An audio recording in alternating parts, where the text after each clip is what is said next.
hypothetically, we are live. Now we just have to see if YouTube agrees with us. Maybe it does. Maybe it doesn't.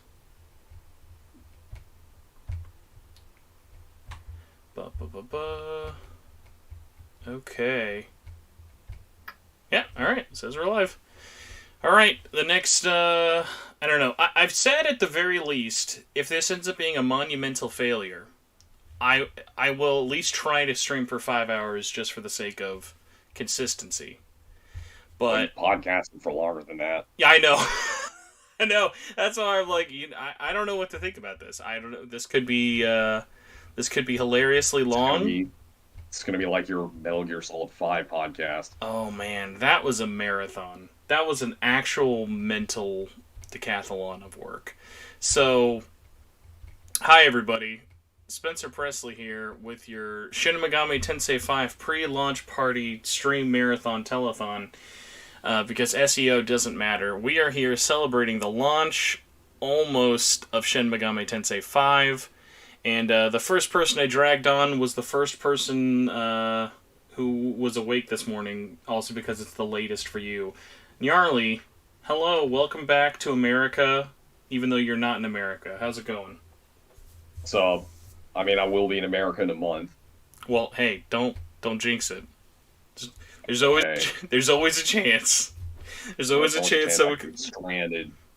Or you stop in Japan and then you go, you know what? I'm just gonna stay here. Yeah. But I don't think Japan would let. I don't think I'd have a choice if I went to Japan.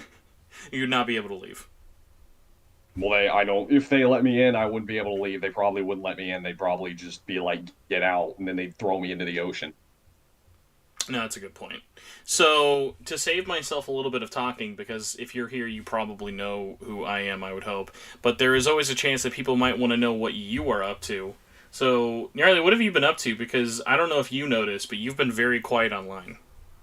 Yeah, well, the main reason I haven't been all that active up until, like, the last week or so is because, well, half of it's because I was trying to beat SMT5, but like, I also know that Atlas has been posting information about the game, like, all over the place. And when I played it, I kind of wanted to go in as blind as possible. So I've kind of just been avoiding, like, social media altogether. So you've been the last video I did was Castlevania. Yeah, pretty much. I will say, because you don't have the context of this because you didn't watch all the trailers and stuff, I literally saw every trailer, I think with the exception of the last two. And what's really funny about that is, now, as far as I am in the game, they somehow did it. They actually made it, and they didn't spoil the game in any of the trailers.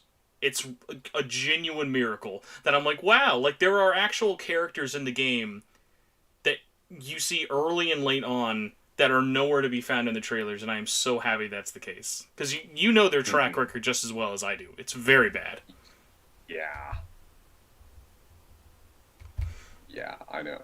So while you were not watching SMT5 footage, so I would say probably then, like, you pretty much saw the big info dump at E3, and then went, okay, I'm out.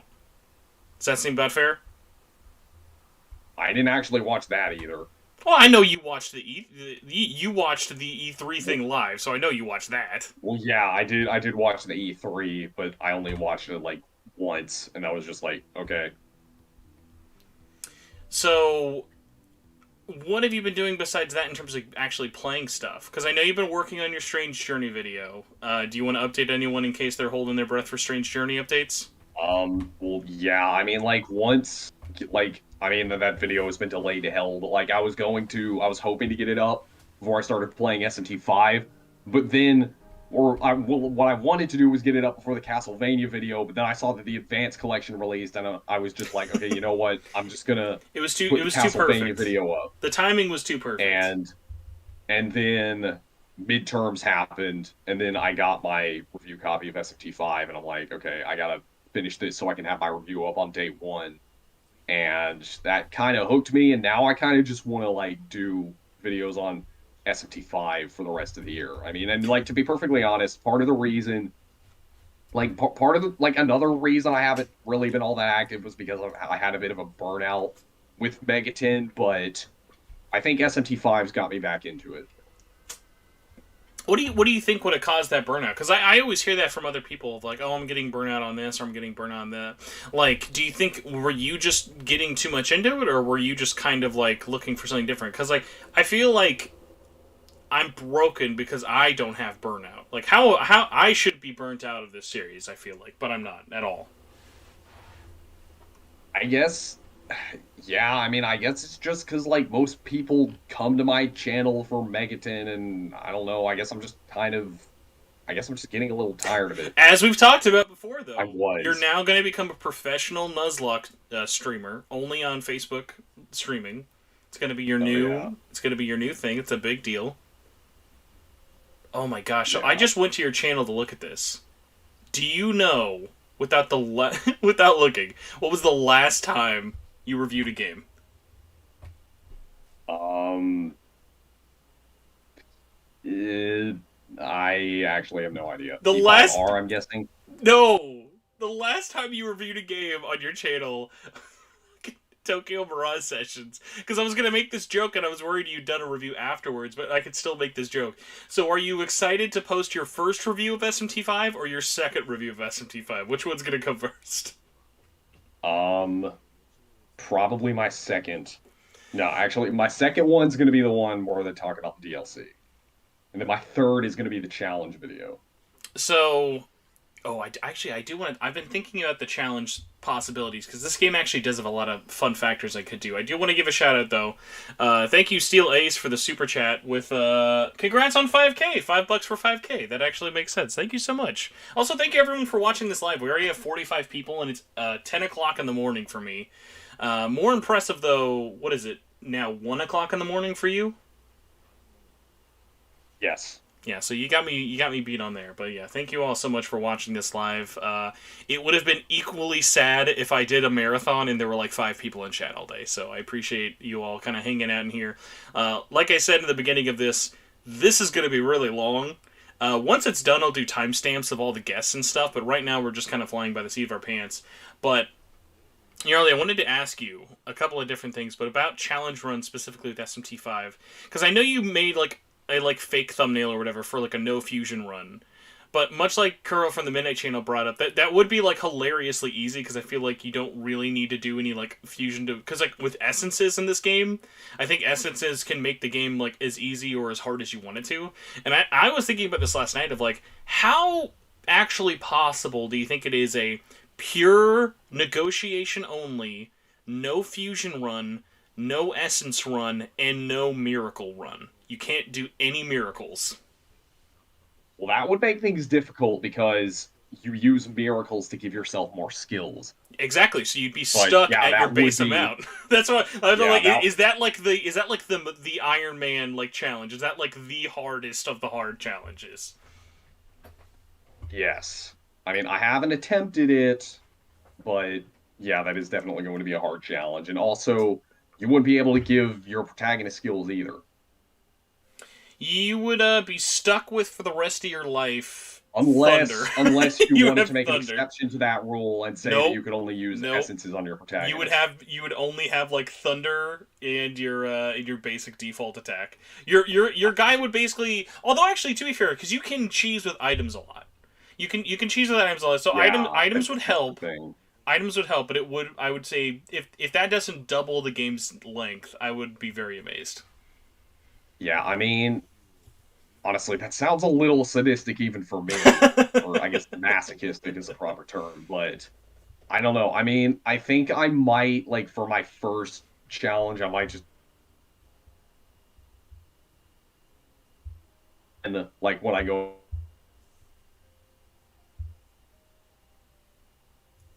Unfortunately, Gnarly, your internet is being your internet right now. wait, sorry, could you repeat that? It cut you off. I got crappy internet. I was gonna say, actually, your internet just cut you off. As soon as you started, you said, "I'm gonna start with So what are you Okay, gonna start with? what I said was for my first ever SMT5 challenge. I mean, because the game is still new, I'm probably gonna do something simple, but for like if when and if I go back to it, I'll do something a little harder. I get that. And you were thinking about, although speaking of your bad internet, do you think you'll actually do any streaming on launch day? I mean, well, actually, I would say that I can't really do that because I have a roommate, but he's actually going to be gone during that time. So, It was meant to but be. then again, I have to use the thing is I have to use the capture card. I use an HD PVR, and there's about like a 3 to 4 second delay. So I'd either have to figure out how to delay my own voice, or I just or just people would hear me screaming at the game before anything actually happened. So there's a delay on the capture display, or is there a delay when you're watching it being played? Both. Okay, that yeah, I was gonna be like, for any other Well, no, no, SMT no. Okay, no, game. no, no, no. There's no. Okay, like when I'm watching it being played on my TV, there's no delay. But when it goes to my computer, there's a there's a delay. Okay, But also, like when you're streaming it, there's a delay, but that's inevitable. the idea of playing SMT5 with all of its platforming and a 3 second delay, so that's the ultimate challenge run. Yeah. So Actually, no joke. Those N64 Switch controllers just came out. I thought about getting one of those and doing a stream of SMT5 with it. you know what's sad? I tried this because I wanted to see if it would work. I don't know if the N64 controller would work. If it just comes up as a USB controller, I think it might, but I think Nintendo actually does program them specifically for the Switch. Um, I legitimately wanted this to work, and I don't know why I thought it would, but I was sad you can't play SMT5 with a single Joy-Con. Like, you know, some games let you play with just one Joy-Con?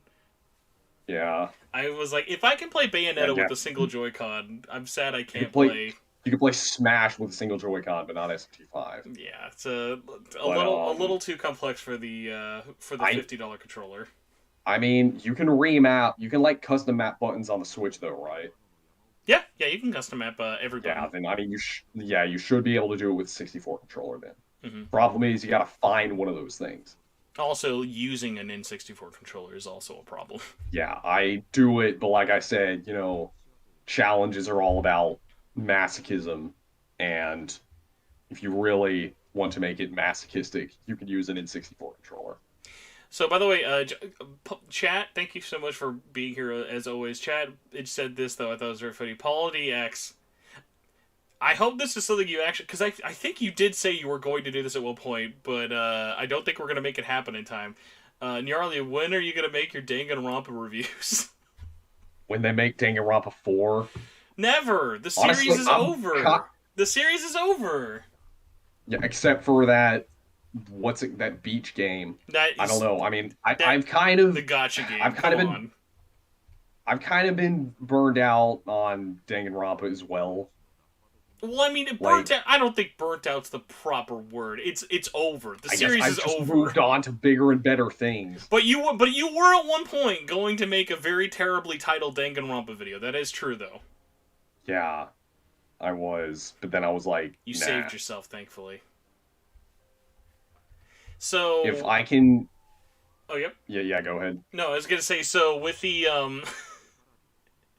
I mean, with the Danganronpa argument though, it is one of those things that it's not like no one wants it to come back, but I think as a society we have to just come together and just say if the creators aren't doing it, why do we want it? Like if the creators have said it's done, why should we make it still go on?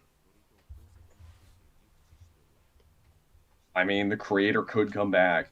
He literally is at his own company now. There's no way Spike Chunsoft is ever getting him to come back. You never know.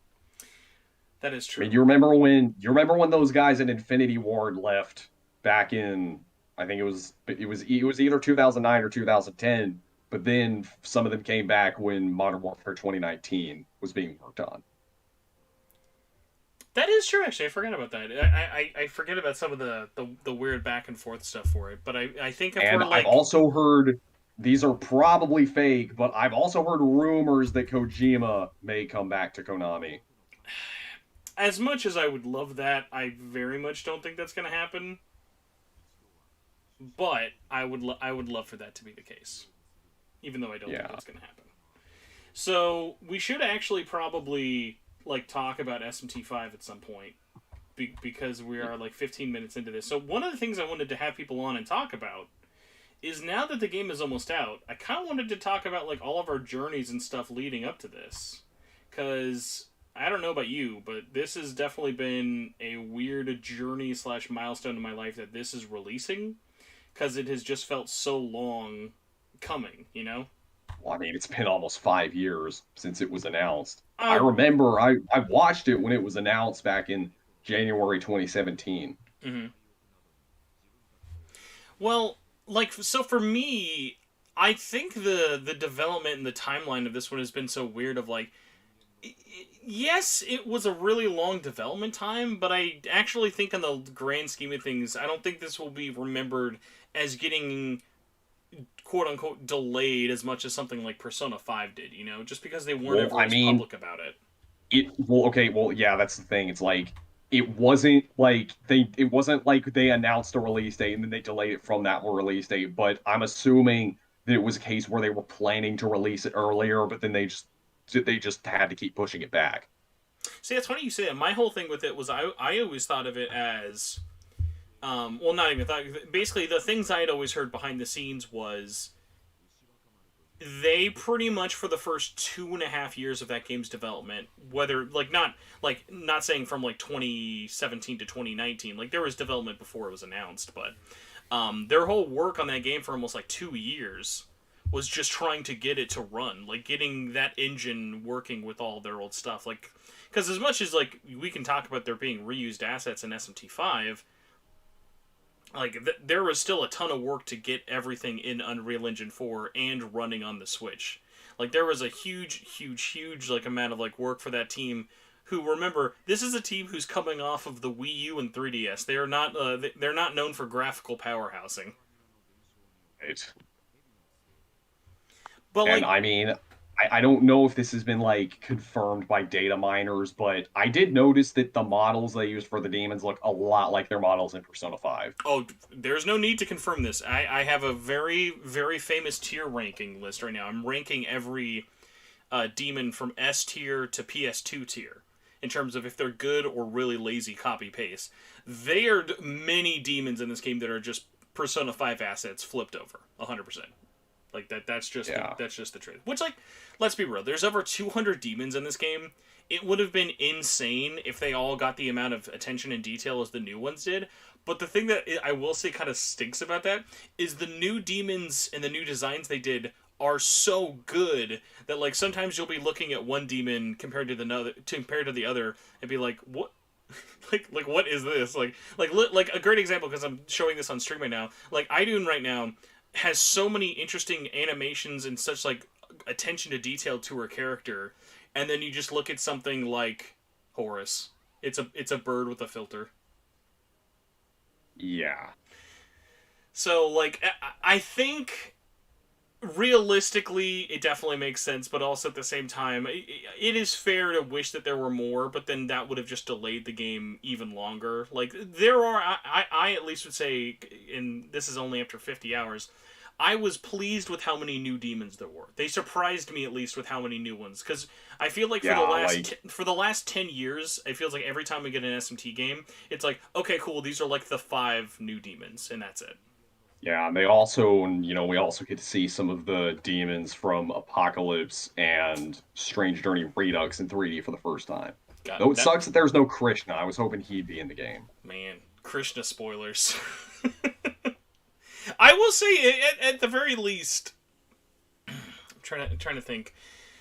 Do you think anyone actually counts that as spoilers for saying demons that are not in the game? I wonder if that's the case, because like Um, one of the things I've gotten a bunch, and we won't comment on it either way, is like I'm always amazed when people are asking about demons online. The request I see for Dogda, people are like, is Dogda coming back? I want to see him in 3D, and it would be cool to see him in 3D. But it is always funny to me of like, do you think someone would get mad if they found out one way or the other? Like, is that something like they want to find out? Like when credits roll, if he's not there, they're like, okay, now I know. yeah, I mean, I only really consider it spoilers if it's story, but like, there are some people that think differently, but then again, I mean, if you consider a demon being or not being in the game a spoiler, then you should probably just avoid like information altogether. Much like with our proto fiend discussion earlier of like Yeah, how of like when we're talking about types of like demon type names, does that be when that becomes a spoiler? Then it's like, what are you doing online? right. So for you though, because obviously we can't post our reviews for a while, but we're in this weird little fun gray ground of like, I mean, there are reviews out. We can talk about it. We can say we have the game. We just can't actually put a Yeah. review with Well, our footage and stuff. Act- actually, I'm able to post my review a little bit early because I'm in Korea time. Yeah, he bribed him. He bribed him. Yeah, I Um, bribed him. but the other thing I was gonna ask though for you, so like let's like go over some non spoilery like review facts at the very least. So I'm 50 hours in, very close to the end, I think, but I know I still have a large chunk left, if that makes any sense. But for you Mhm. though, how many hours was it when you first rolled credits? Well, according to the game, it was about 61, but considering the times I died, I'm guessing it's more like 70. I will say this has a very good in-game clock. Did you notice it does that thing where it stops counting if you're not doing anything? Yeah, I did notice that. That's always really really nice of having like an accurate clock measurement like that. I'm always really really a fan of that. But yeah, I almost wish there was like a secondary timer of how many wasted hours of like because like this game has save spots all over the place, but there are so many times of oh fuck I died, oh fuck I died, oh god I died, and you Yeah, gotta go back. yeah. And like oftentimes, like in the older games, like I remember when I played Persona 3 the first time, I was playing it at my grandparents' house, and then they were like, "Hey John, let's go to lunch." So then, and I was in the middle of a battle, so I literally just set the controller down. And then I went to go eat and do all that, and I came back and just picked it up from like the middle of that turn. Hmm. Now this is actually a weird one for you because I'm not. I know how awesome your TV setup is. If anyone's ever seen your great tweet about your TV setup right now, have you been playing this in docked or portable? Well, I mean, in order to record, I have to play it in docked, so I'm playing it in docked. I I'm did act- play it a little bit in portable because my roommate was asleep and I didn't want to bother him. So, yeah. But other I'm than legit that, trying to think of this. Is your Switch screen bigger than your TV? I think it might be. oh, okay. Actually, you're talking about that tiny screen that I Tiny like tiny posted one. on Twitter, right? Yeah, the Okay, really tiny I'm one. actually not using that anymore. My roommate and I, we got like a Okay. 32-inch TV. Okay, okay, good. I thought you were still using just that, and I was like, man, I need to see you playing that on like a capture unit very badly.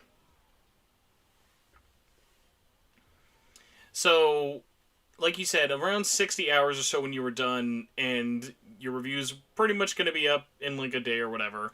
Um, when you're done, I know you've been tweeting about this for a little bit for it. So, have you kind of thought more about your plan of? Obviously, you just announced you're going to do like a spoilery discussion thing with Strain, Gab, and Ozzy.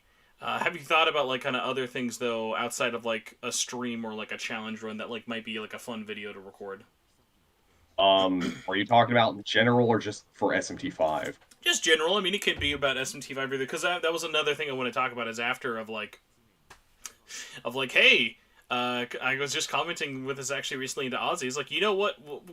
One of the people we're talking about of like burning bridges with Atlas. It's like, hey guys, I gotta be honest with you. Even if you burn your bridge right now, or like step on any toes, it's like hilarious. It is like I don't know, like there's not a big next Atlas game coming out for a while. Well, yeah, So that's the thing. it's like Like literally I our next big game's gonna be a Persona port, and that's not I even coming mean, anytime soon. when the game drops, I have a pretty cringeworthy joke tweet that I'm going to make.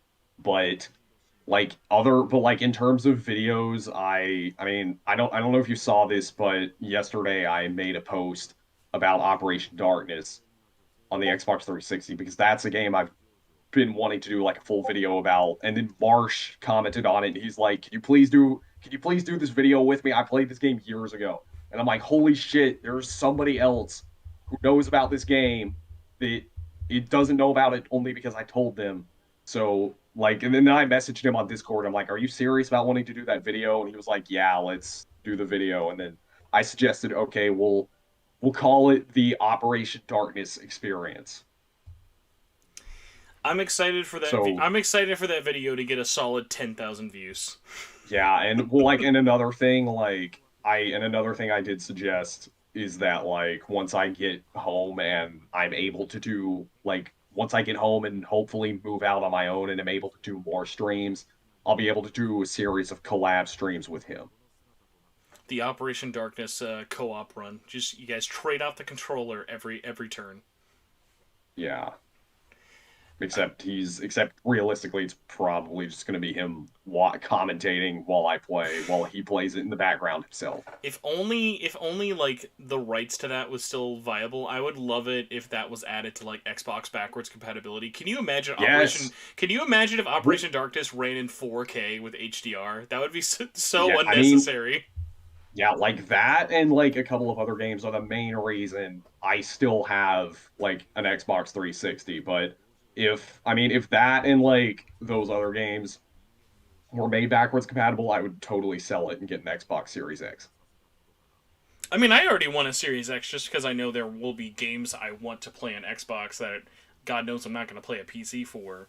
But yeah, like the backwards compatibility stuff alone, I was talking about this recently with Chris from the Crowcast, is like, say what you will about Catherine full body versus original, the Xbox and Series X version, because it's backwards compatible, like that's the only version that's in 4K with HDR of the original classic Catherine. Like that's the best way to play that isn't even on PC, it's on Xbox backwards compatibility, ironically.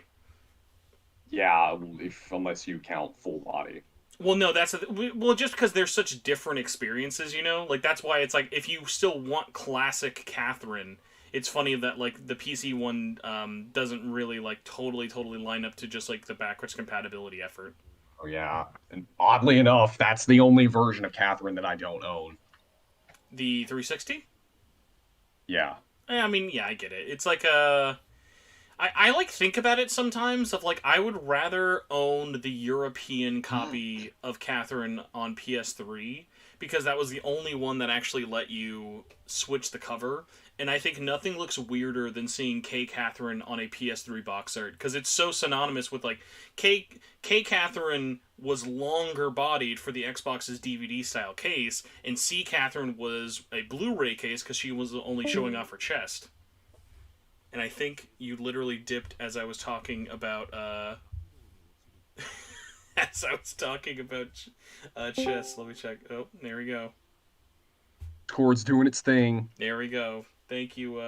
Thank you, Korean internet. You're doing your Google Fiberist. Before I got here, everyone was saying stuff like, "Oh, the internet in Korea is amazing." Not in this form. The internet's currently going through quarantine right now, so they can't actually help you. I'm sorry. Yeah. So actually, you know what's funny? They just announced this. Did you see that Atlas West is actually copying my idea? They're doing a launch party tomorrow, a launch party live stream. Who are they doing it with? With all the voice actors. So hilariously, that then means I have to, out of spite, beg at least one of the voice actors to come on. Who should chat? Yeah, I was thinking about doing that too. Chat, I will let you. I'll let you pick. Also, Nyarly, I will not actually take that answer seriously. Because how many times have you told me you were going to have someone talk to someone and it did not happen? It's just I get caught up with other. Okay, I emailed Aaron Fitzgerald. She never got back to me. Listen, it's a dead medium. No one emails anymore. So you and chat, who should be the first SMT5 voice actor we beg to come on, if they can? Chris Hackney is our first choice. I saw Casey. Mark. Okay. Just Mermaid is very good. You know what? That's very true. Mermaid is good. I know there's some hate for some of the Doi designs. I don't know how you feel about all of them. I legitimately love all of his designs. I don't think there's any of the designs he's done where I'm like, this is garbo. Wait, are we talking about characters or demons? Let's talk about demons first. We can talk about characters after, because I think that's a very different discussion. Yeah, I mean, really, the only Doi demon design think I don't like is Demeter. Well, like, do you wanna elaborate on it? Well, I mean, I did talk about it in my video. It's just like I kind of think it's like a poor representation of the character. Like I get why they did it, but at the same time, it's like I don't know. She's like a goddess of like harvest and fertility and stuff. I don't really understand why she's portrayed as a child. Can I just say that then makes it even funnier that there is a hilariously long quest line where Yeah, you I keep know. seeing her. Yeah, I did one of them, but I didn't do. I only saw her one time after that, but I didn't do that quest because I was too She's got a lazy. whole thing. So if you love her or hate her, there's a whole multiple quest lines involving her. So enjoy Yeah, it. well, I also used Pisaka a couple times, There you so go. So you're not saying you won't ever do it. right. Maybe I'll just maybe as a joke I'll just do a Pisaka only challenge run of Devil Survivor 2. So what was the other thing? Oh, so characters. I would love to know what you think of some of the characters. Obviously, we're doing all this spoiler free. We're not going to spoil anything Um, for it. So yeah, I actually like the character designs, though I think the Nahobino looks kind of dumb, but what? that's about it. That might be actually the hottest take I've ever heard you say in your life. Are you for real? You think Nahabino looks dumb? Yes, Wow. Okay. I'm A, being serious, and B, needing to DM Casey right now. Please elaborate. That is I absolutely just insane. what do you want me? I just don't like it. No other. You don't like the hair. You don't like the skin tight suit. The Yes, unevenness of the bob.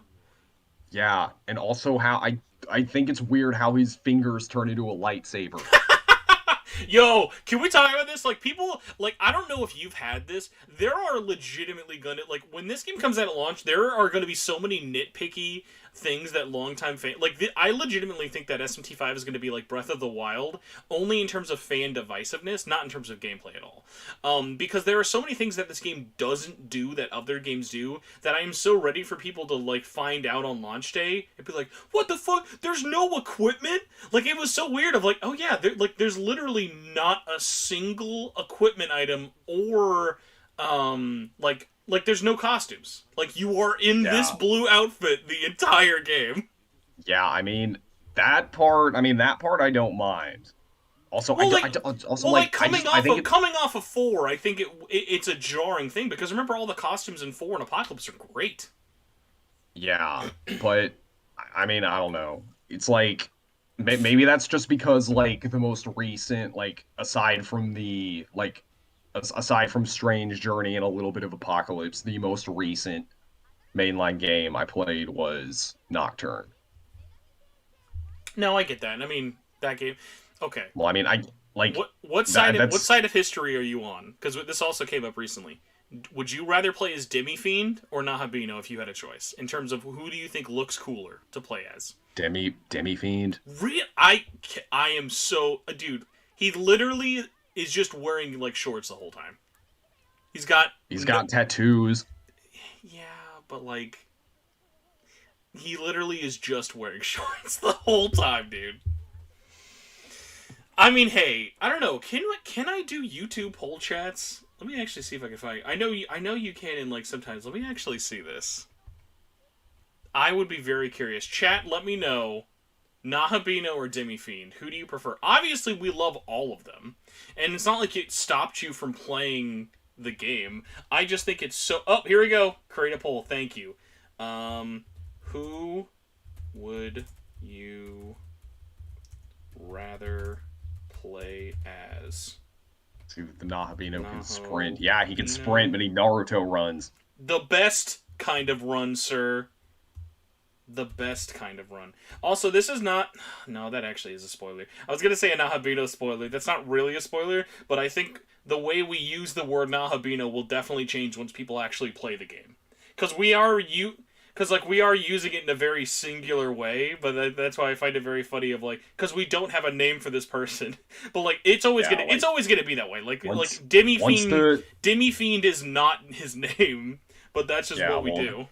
I'm pretty sure Demi Fiend's canon name is Naoki. There are no canon names in my head. I think the idea of canon names are like, I don't think a lot of things are silly. I do actually think I at least and I know everyone else is different. I listen. You want to know what my Nahobino's canon name is? It's fucking Spencer Presley. Spencer. It's Spencer fucking Presley. All right, the chat is up. Everybody. I mean, to be perfectly honest, once he gets a canon name, I'm probably going to start calling him that. No just way. Because Nahobino is a mouthful. No way. What do you mean a mouthful? It's oh my gosh. This is what the most upsetting thing I've ever. This is the most upsetting thing you've ever told me, and I've heard you say some garbage things to me in the past. This is more upsetting to me than when I watch you skip through. When I watch you skip through like voiceover, it truly hurts me to hear you say that you don't like Nahobino's design. Okay, that being okay. Well, God, now I gotta break down. Does that mean you also don't like Aogami? Because Aogami is just like a predecessor Nahobino look. I mean, not really, to be honest. Oh my God, is it because of the blue hair? Do you hate the color blue? No. I guess it's more the skin tight suits that I don't like. Man, you're really hurting me here, dude. What character do you like? Like, in terms of design? Yeah, well, from 5, specifically. From 5, I like Yuzuru. Okay. By the way, I will say, this is the sign of I really liked this game and its cast. I also like the Prime... Yeah, go ahead. I was going to say, I cannot... when I started reading people's names when it was first getting revealed, I'm like, I'm never going to fucking remember Koshimizu. There you go. I now remember Koshimizu. Also like the Prime Minister's design and Tao's design. Okay. There's a lot we could say, but I want you to... You're going to look at Tao's school design and say, yo, dude... This is a good design. She's the worst design in the whole... Like, okay, and I need to clarify this because I have nothing against Tao. She is the boringest design. Like, she has the, like, most... Here, actually, thank you, merchandise video. Oh, I did the wrong one. Let's go back. Literally, so on chat right now, everyone can see main character, Nahobino, Aogami, Tao, Yuzuru, his sister. It shows off a good amount of people from the school and in the game. Tao literally is, I'm wearing a short skirt on a blue jacket. That's her whole outfit. Well, I mean, the Prime Minister's design is just a suit. And he fucking kills it. That suit is slick. All suits look good. He's also got a pretty nice haircut. He's got insane hair. I unfortunately have a 5 head and could never get away with the slicked back hair look. Oh, dude, can I just say, when they launch that Atlas merch store, you know they're not going to do this. Imagine how much they would make money-wise if they just sold that school jacket. That school jacket is hot. That is a hot jacket. Yeah. Yeah, I'm thinking about when I get home, getting like a cheap blue jacket from the thrift store and just getting like one of those flower designs tailored on it. But who would you cosplay as? Of course, man with glasses. I'll never be able to guess. Yuzuru. Okay, so I mean, if I wanted to, I mean, it'd also be easy to cosplay Dazai as well. Yeah, no, that's true. One of the other things I want to talk about character-wise, and it's kind of demon-wise, but obviously they're more integral to the story, even though they're a lot more later on.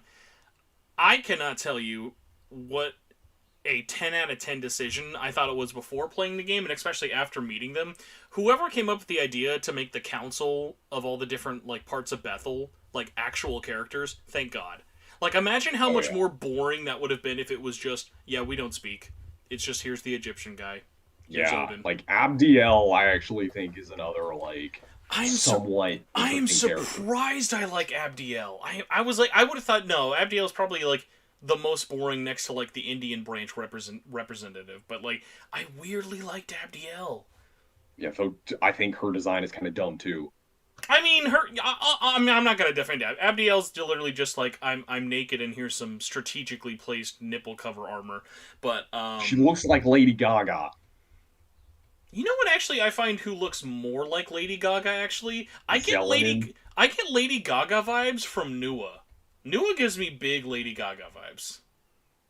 Hmm. What did you? By the way, what did you think of Nua? I was very surprised.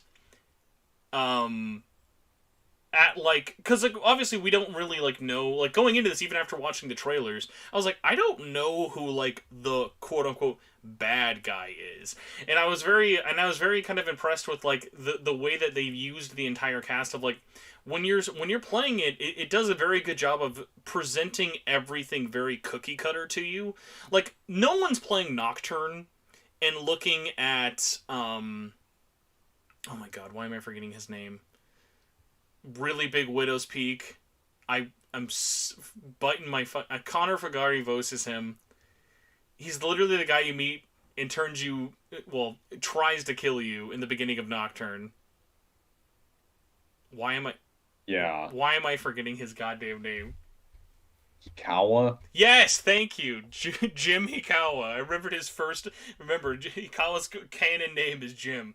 Hikawa. No one is like, dude, Hikawa. What's his purpose? Like Hikawa is just he's a bad guy. Like you just know everybody's like purpose right away in something like Nocturne, and like yes, they have a lot of depth in those situations, but like I think it's just been really nice of like with a 5 you can have your ideas of what these characters are like, but it's not like when you meet the like there's just as much proof to show you that Nua's the bad guy as the prime minister when you meet both of them, you know. Yeah. So it's kind of nice that the game doesn't just like put everything in a black and white corner like that, which I really really appreciate. Yeah, and actually going back to designs, I think Shohei's design is pretty awesome. That's true. Also, like, I wish I remembered more of the. I wish I remembered more of the names. This is but no, like I just can't say enough good things. By the way, the poll right now, as it shows, we have 124 votes. Nahobino in the lead with 73% is not even close. Not even close. How wrong of an opinion that is, but that's an opinion. That's okay. You know what? I will say this. I will say this about one thing. I like that you're not always the Nahobino. Because it's shown that in trailers. Like, you know how you do go back to being just a human? Yeah, but I mean, not for very long. But, let's be real, how stupid would those conversations have been if you are always the only one in your giant blue hair? Like, it's good that they're like, hey, you know what? Let's separate. Let's get out of the mech. Let's unfuse. Let's make this cutscene look a little less out of left field. By the way, I mean, weird. yeah, I mean, like, oh, sorry, what? okay, well, I was gonna say, I mean, I don't hate the Nahobino's design. I just think it's not amazing. It's just so like obviously again you can have as many opinions as you want. I only just find it funny because it's been since everyone I've talked to and since we've seen the design, it's just been the one thing that everyone's like, this is great, this is great, this is great. So I only just find it funny to me that like it's like the one character I've just thought is universally perfect design wise. Oh, you can comment on this because this is super not spoiler related. How did you feel that like Casey's voice was as a match? I thought that matching was perfect. Yeah, I mean, yeah, I thought his voice was pretty fitting. Kind of sounds like Link. Oh my god! Literally, that's all I want is to ask Casey, and hopefully, like, if I like seriously, the first thing I'm gonna ask Casey the whole time, I'm like, tell me you are not inspired by Link, because every one of those, I'm like, that's literally just Link from Ocarina of Time, and I love it. Yeah. I'm here for it. But Nahobino literally could just be a, like, it's literally. I'm so glad you said that. I've had that in my brain and I haven't told anyone. And I'm like, I need to see if anyone else comes to this conclusion before me. So you've redeemed yourself. The bad Nahobino take has been redeemed for the Link comparison. So thank you very much. I appreciate that. Oh, actually, you know what? Someone in chat brings this up. The Trinkus. Do you mean that in an insulting way? Because I could see that as like maybe you don't like that as a voice. Did you not like? What is him sounding like? No, I liked it. Ooh. Kind of reminded me of. I mean, it reminded me of Ocarina of Time. So here's, I mean, hey, if you now I'm just thinking of your dumb ass. Now I'm thinking of your dumb ass playing this game with an N64 controller as Casey's making Ocarina of Time Link grunts. Oh yeah, I didn't even think to make that connection, but that would be pretty awesome. That's pretty. That's pretty fucking funny. Um, by the way, hello all 120 plus of you. Thank you all for being here so horrendously early. Um, this is another thing I wanted to kind of bring up. Do you have any interest in playing this with the JP voices? Um, I mean, yeah, I'll probably play it with the. Well, I don't know. I say I'm gonna play it with the Japanese voices next time, but I was gonna do that with Royal, but then I was just like, no, I have to play this game in English. I'm gonna end the Although poll. part of that was also because you also like in when I played Royal, I've only actually played through Royal once, but the main reason I switched back to English was because of Kasumi. I wanted to hear Kasumi's and Maruki's voices. I'm gonna ask chat. How will you play SMT5 first? English dub, JP dub. I wonder because like this is I at least personally think this is probably the first time I've seen overwhelmingly more interest in the English dub than just no, I want Well, Japanese. I want Japanese. I mean, I think part of that is day one, but like I mean, the main reason that we've been playing English dubbed is because the Japanese dub is DLC and we can't play it. Well, I mean, like, if we could download it right now, would you have downloaded it? Like, I'm not wasting my Switch download space on Yeah, that. I'm not. I'm never gonna touch that JP dub. I'm sure it's I great. mean, I downloaded just to have it. I actually just like the other day got a new 128 gigabyte micro SD card, so I've been looking for excuse to fill that space up. But So, I mean, yeah, I'd probably download it just to have it. I might like turn it on for a little bit and then see how much I like it. so I But guess like, but when I play the game again, it's not like I'm gonna be like getting any new characters or any new content. So yeah, I'll probably play it with Japanese voices. I mean, like Spencer said, I just like speed read the dialogue anyway. that will never not upset me, but that is okay. It's like I don't even know if this like makes sense. If you were deaf, I wouldn't think twice about it. I'd be like, you know what? He can't hear him anyways. That's okay. Also, I'm watching the JP stream because we have to have some B-roll for this. I love the example of acrylic keychains. The host lady puts Koshimizu's acrylic keychain just right on her like pelvis. Like this is where all my acrylic keychains go, on the front loop of my belt loop. So I'm just gonna walk around the Prime Minister right next to my groin all day long. If that's not the most Misa move I've ever heard in my life. I want one of those shirts, The one that just says Atlas? both of them, I and then actually I'll think get the one that says both of those Atlas. shirts are pretty bland, but I mean I'll get the one that says Atlas, and then I'll gain like 200 pounds, and then I can like Fatless. literally be those guys in the memes. You'll be the fat lister. I want you to know I legitimately feel if you gained 200 pounds, I don't think I would know what you would look like. You are so like so stereotypically like the scrawny guy.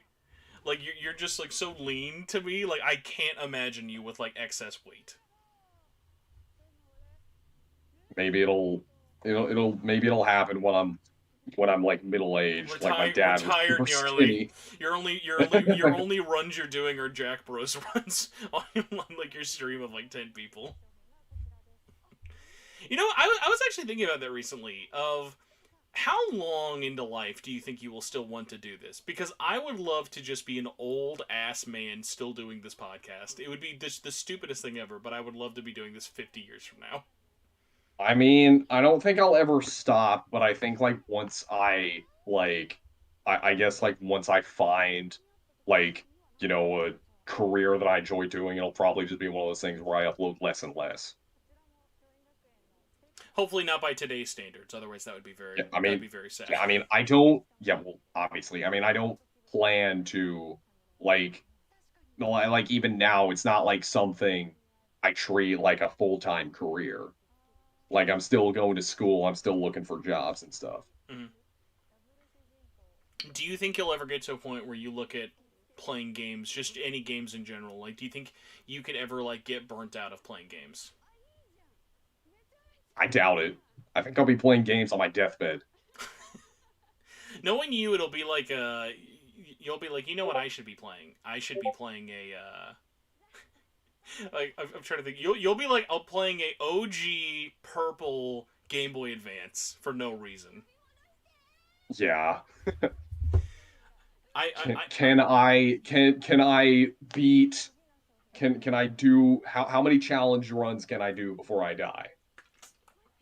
can you beat Legacy of Goku Boo's Fury without going to the bathroom? That'll be your old man. God. That'll be your old man run. Yeah. You know, what would be actually the really fucked up part is you can then like lean into it of being like run for runs. Oh my It's God. a challenge run of if you can beat it before having to go to the bathroom. Yeah. Oh my god. So I don't know how much more time or awakeness you have with it because somehow we've like almost spent like an hour here. But I wanted to ask you because we were talking about picking up a copy of the game and stuff before. Uh, what is your plan merch wise with this game? I'm pretty much Um just getting the CE and I'm importing the steelbook, but I'm like not gonna buy anything else. Are you planning on getting anything, or has anything caught your eye? I'm probably, well, I don't know how or where I'm supposed to buy it, but I do want to get that Nahobino shirt. And I also, The one that's like the blue and white pattern. yeah, the blue Oh one. my god, dude! So someone messaged me out of nowhere, like someone from the SMT and Facebook group messaged me on Facebook, and it's like, "Hey, I'm at the pop up shop. Let me know if you want anything." And I was like, "Okay, first of all, thank you. I don't need anything." But they showed me the shirt because they bought it. That shirt is insanely good looking. Like Wait, that shirt looks what, clean as fuck. wait, you said he was at a pop-up shop? Like, where was this? In No, remember Japan? they were that like the pictures of like the Demi Fiend bust and all the merch at Tower Oh, Records in Japan. There's a SMT5 pop up shop. That's where all oh, the stuff is okay. on sale. Well, I mean, yeah, if I was in Japan right now, I would totally go, but I'm stuck in South Korea. But Stuck. what I was I'm stuck in South Korea. A couple of Midwestern perspective. Oh, I'm stuck in Korea. God forbid my life. but what else I was gonna say was it's not I don't know if this really counts as merch, but when I went about I think it was like early September, I went to the Coop J Electronics Center where they have like a bunch of anime and like secondhand game stores and stuff. And there I found a Korean Persona 5 Royal poster, or a Korean Catherine poster, and like a Sonic Colors poster and a Resident Evil Village poster and some others. So I'm going to go probably this weekend and see if I can find an SMT5 poster. Will you be okay not having the Roman numeral 5? That's the important question. Yeah, I'll be okay. I wonder if that. Do you think that Honestly, makes? Does that make it look more or less janky? Do you think? well, I mean, it's gonna look janky either way because I can't read Hangul, but I think it looks okay.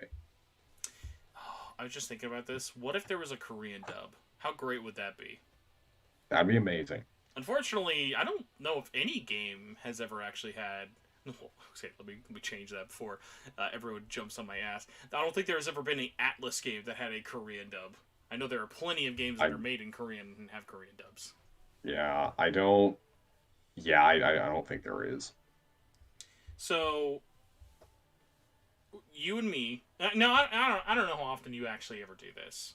Do you ever look at like other people who might make other similar content to you and look at it and go, I'm going to review this and compare this to how I would do things. Do you ever do that very much? Really? Sorry, you cut off. Just said really. Did you say not really? Oh, I said not really. So I'm looking at more facts on this on Twitter. So it's just been announced that Johnny Awesome is going to be the host of the SMT5 launch stream interview thing. So I cannot wait to listen to this now, because if you remember, I don't know if you saw they did a launch stream interview for Strikers. Incredibly bad.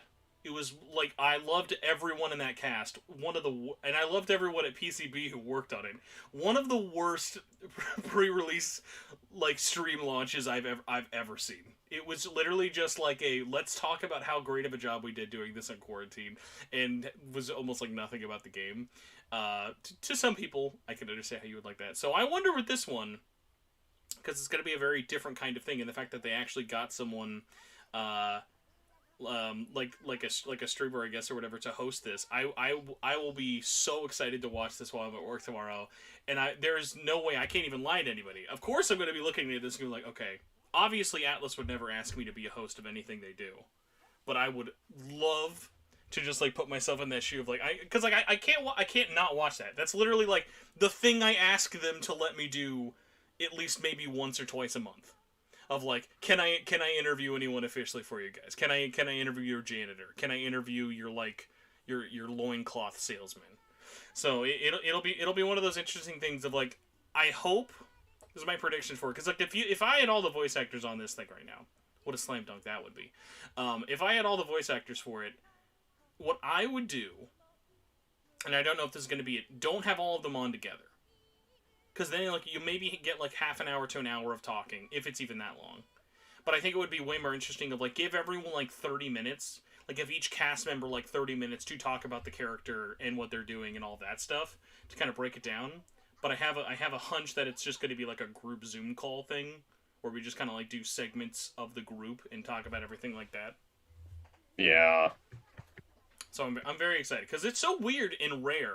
Like, Atlas, like, when they decide to actually do stuff, is like... Well, sorry. Atlas, like, live streaming. Like, remember they used to live stream, like, all the time.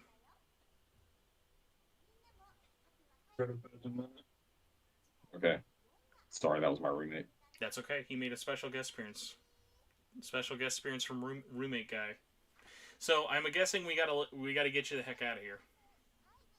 I mean, it's not like... We go on a little longer. Okay, because I gotta remember, you gotta tell me when you're leaving, because I'm just stuck here. I will. I'm not allowed to leave. I'll give you a heads up. Okay. So, I don't know why we haven't talked about this. This is actually kind of insulting. Why is Atlas sleeping on Me-Man? Did they not know that the Me-Men were going to just be the best part of SMT5? Like, why was there not more marketing and plushes and merchandise for the Me-Men? I'm guessing because he's not Jack Frost. I mean, I'm trying to think if this is a dumb thing to say or not. I legitimately think that there is more good parts. Okay, there's just more of them you see in the game than Jack Frost, though. Like, they have just undeniably more dialogue and, like, more little funny little things to add to the story. Jack Frost is, of course, everywhere in there. It is really, really fun. But it's one of those weird cases of, like, well, of course. It's, like they're little, like, fun. I think it's because also they're new. They're new, and they don't feel cringy. Like, they don't feel like they, like, added a Jar Jar Binks character who's, like, a dumb goofball you find everywhere. Like, they seem believable character. Actually, I'm trying to think, would they be demons? Or would they be, like, little summonable things? I don't actually know. Are the Me-Men demons, do you think? I don't know about this.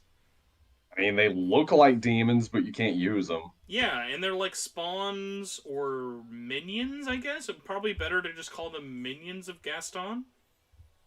Gaston. I did that again. Gustav. Jesus. I keep wanting to call Gustav Gaston for some reason. You call them minions, and whenever you say that, I think of those little yellow bastards. Oh, sorry. I mean, it's gonna spoil Catherine, but that would have been extremely not needed. So yeah, actually, I forgot we were talking about like merch and stuff for it, but I'm trying to think about this. Have you seen the pictures of the Japanese CE? I know there's a couple out there of the American one, but the Japanese CE is also out there pictures wise. No, I have not. It's like the same size as the Nocturne Special Edition and the Persona 5 and 3 dancing like thing they did of like that just kind of like tall, thicker box, but like it's about as tall as a Switch game, but a little wider and a little bit thicker, like maybe like 2 or 3 inches thick. I don't know, like I just this is one of those weird situations of like I have no interest in the Japanese CE. Like I think the American collector's edition does everything better. We just don't get a shirt. Yeah. I like usually like clothing is usually like I guess that's like my favorite type of merch to own and collect because I can like I have to put on clothes, so if I'm gonna put on clothes, I might as well put on I SMT themed have to be clothes when I clothed, can. everybody. I have no choice. Well, like I don't know. Maybe also because I know this might come as a surprise to people. I'm not a Japanese large. I'm just not. It hurts. It hurts I to admit am. it, but I'm not a. I'm not a Japanese large man. Well, I am, so that's perfect for me. I know. You're a scrawny American. That means you're a very large Japanese man, apparently. You remember when like I think it was like the Persona 4 collector's edition. It came with a shirt that was an extra large, and you couldn't change it the size. Well, it wasn't a collector's edition. It was like the Maybe fan it was a pack pre-order bundle bonus, thing, right? Yeah, it was a pre-order bonus something like thing. that. I forgot all about that because come on, dude. Like, who pre-ordered PS2 games back in the day? Like, I feel like I did not pre-order a single game until the PS3 generation. Yeah, well, I mean, yeah, I think the first game I ever pre-ordered was Persona 4 Arena on PS3. For 360, probably, knowing you. No, I said PS3. Oh, okay. I'm surprised. I would have thought you No, were more I of a didn't get it. 360 I guy back didn't. then. No, well, okay, I had my cousins had a 360, and I like when I was in middle school, I pretty much lived with them, so I'd play Modern Warfare 2 and Fallout 3 on their 360. But when I got my when I moved in with my stepdad, that's when I got my PS3. So I just thought of a weird thing. Speaking of this week, can we talk about what a weird week for video game releases this is? Yes. Do you know what comes out on the same day as SMT5 in Asia? Well, I was about to say GTA trilogy, but I don't know what comes out in Asia. No, no, it also comes out in Asia. Do you know what else comes out tomorrow? No. Skyrim, the next gen edition. Oh, wait, I thought that.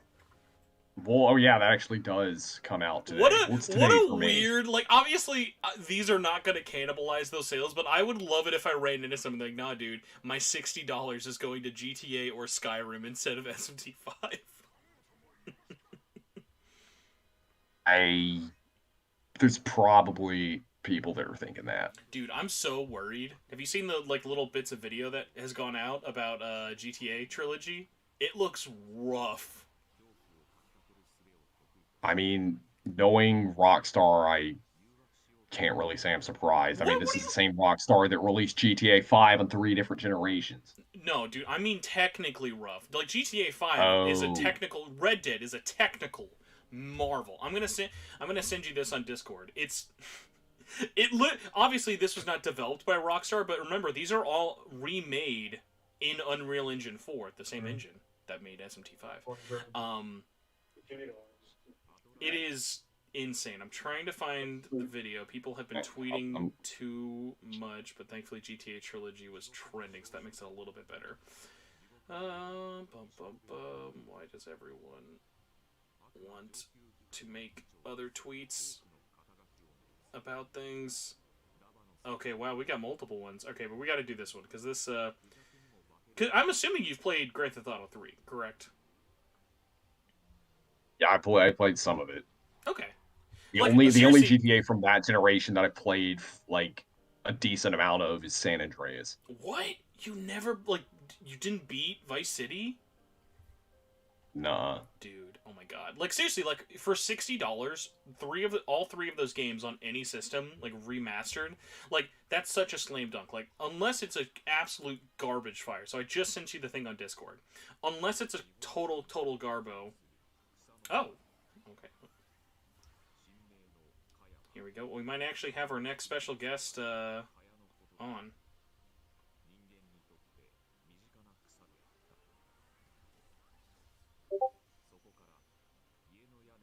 Alright, we have our next special guest lined up, so you'll be free from this proverbial prison soon. Okay. Yeah, I was about to say I'm going to have to go soon because my roommate's going to sleep. So, oh, you know what? Actually, I can actually show the video. I know streams enough. I can show this video at the same time on chat. So yes, please look at that tweet I sent you if you can. It's incredible.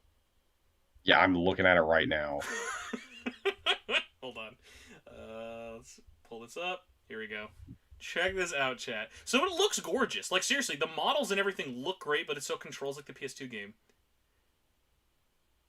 And you just clip through everything.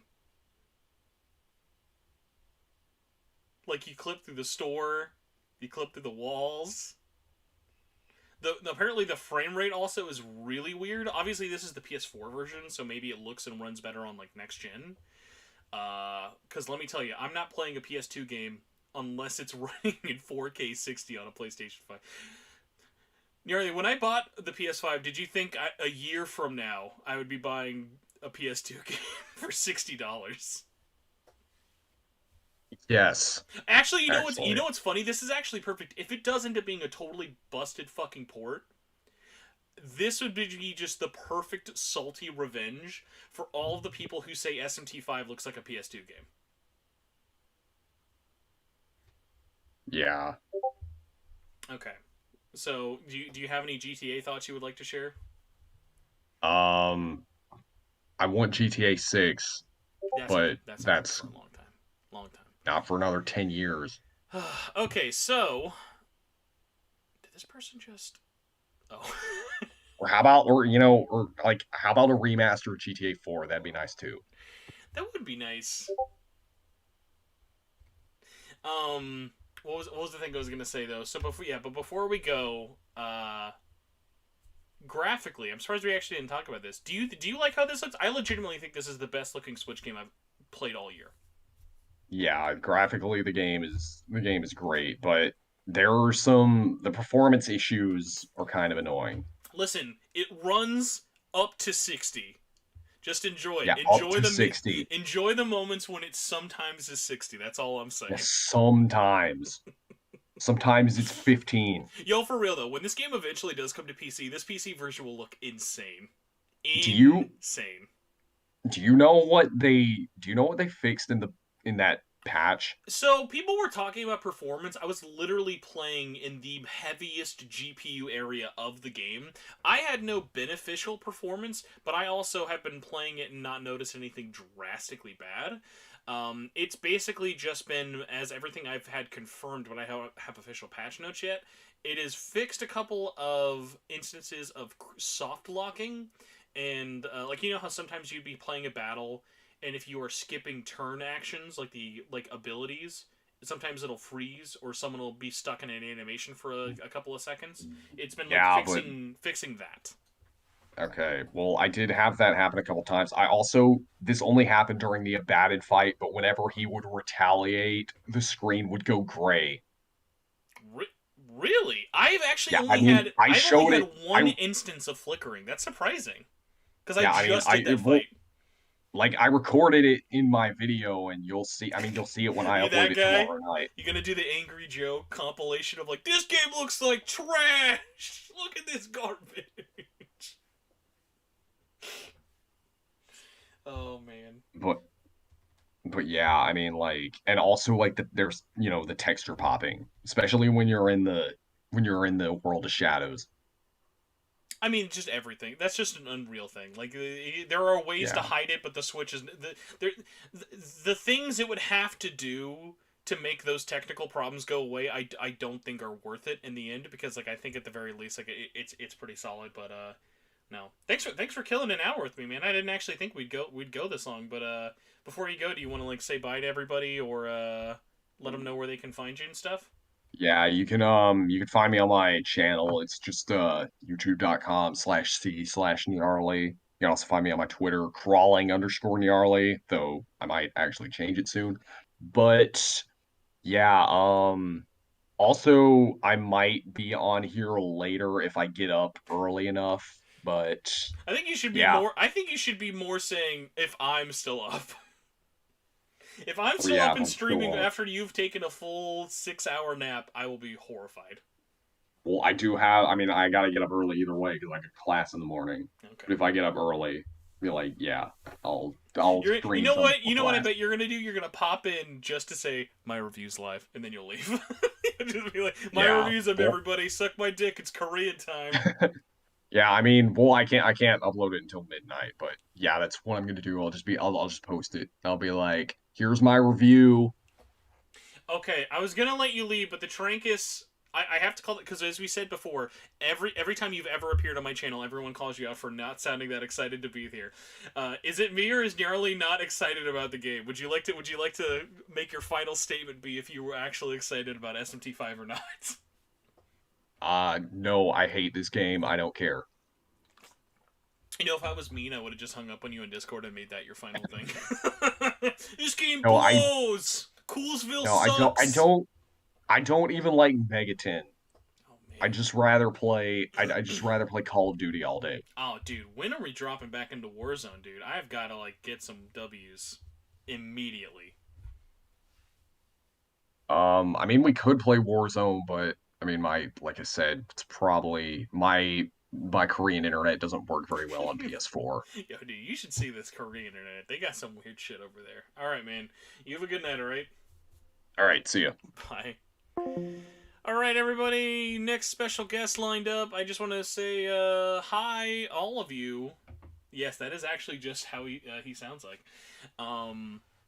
All 113 of you. That is amazing. Thank you all so much for being here. I hope you're all not being too bored. Thank you so much for doing this. So, Spencer, I want to know how good is performance. Also, hey, if you want to make sure I don't miss something in chat, at me. That makes it yellow, and because sometimes the chat will be like, whoop, and go by really, really fast. But yes, how good is performance? Is it completely playable without crashing or bad? No, dude, yeah. I've had no crashes, no bad lags. Like, it's obviously it'll dip into like the mid 20s at worst, but for something where you're running around a lot, like it's never detrimental at all. All right, special guest time.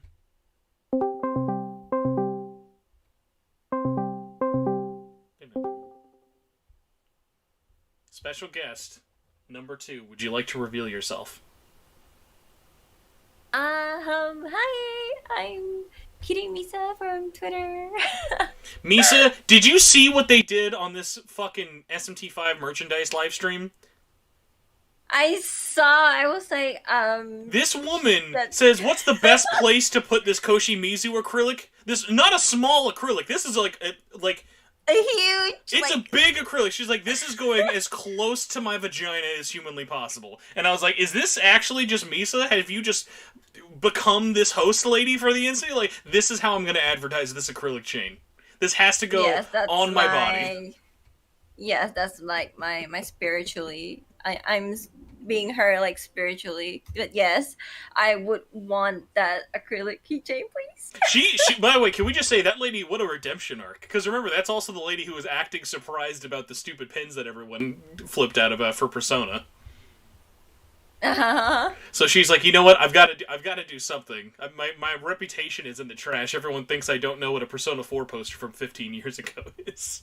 So I better make something up, because like, if we're not memeing that lady with the acrylic, like I want like someone to go to the Game Realms event on Saturday, print off a photo of that lady's crotch with that Koshi-Mizu acrylic, and just give it to him to sign. Like, someone out there has to do that, please, for the love of God. I mean, if I'm in America, I would definitely do that, but sadly, I'm all the way in Southeast Asia, so I can't.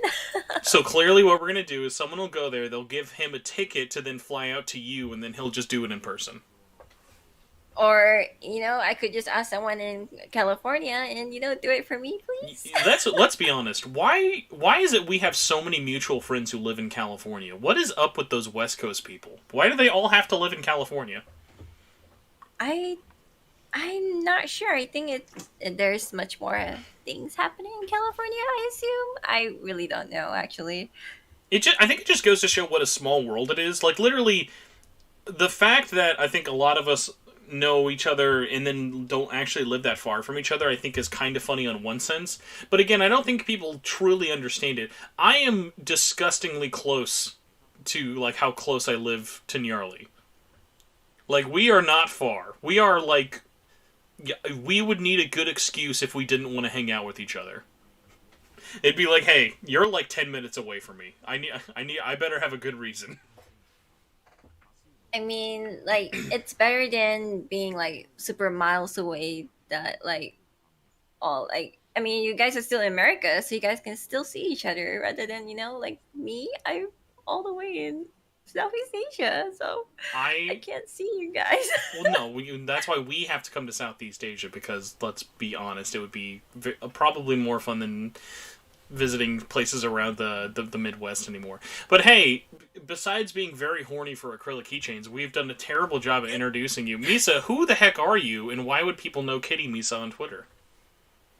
I think people would most likely know me as the girl who is very horny for Prime Minister in Twitter. You know what? It's been a while. No one has tried to go for your throne. Like, you are just the horny person for Koshimi. Like, there's no one else being like, no, he's my husband. It's like, no, you metaphorically own this not real human being. I mean, I noticed that there are others who like Prime Minister Koshimizu, but we're like, oh, so we like Koshimizu, like, like it's like this small little group that likes Koshimizu, but we're not like, like, oh, he's mine, or he's mine. Like, we're like sharing. That's true. It's a polyamorous relationship. It's the harem. Yes, the Koshimizu harem. Yes, it's like, oh, he's gonna solve the Japan's declining birth rate, so he's gonna impregnate every one of us. Thank God. So. And you know what? Let's just be glad. I'm so glad that Sean has a good attitude about that, because I feel like any normal adult would be like, wow, that's really inappropriate, and then like, no. I'm leaning into this all the way. I was so scared. I was like, oh my God, did you see my tweets? Because it was so embarrassing. I was just like, like being a clown on Twitter, like, oh, I'm so horny for this character, non-existent character. I thought he would be like, this disgusting lady. But apparently he plays along and he knows about the whole Japan's declining birth rate thing. He's here. He knows his platform he got elected on. And, like, this is the least spoilery thing ever, but I know no one here has found because, like, no one talks about, like, the, like, faceless NPCs, really. Literally, all of the NPCs who live in Tokyo love him.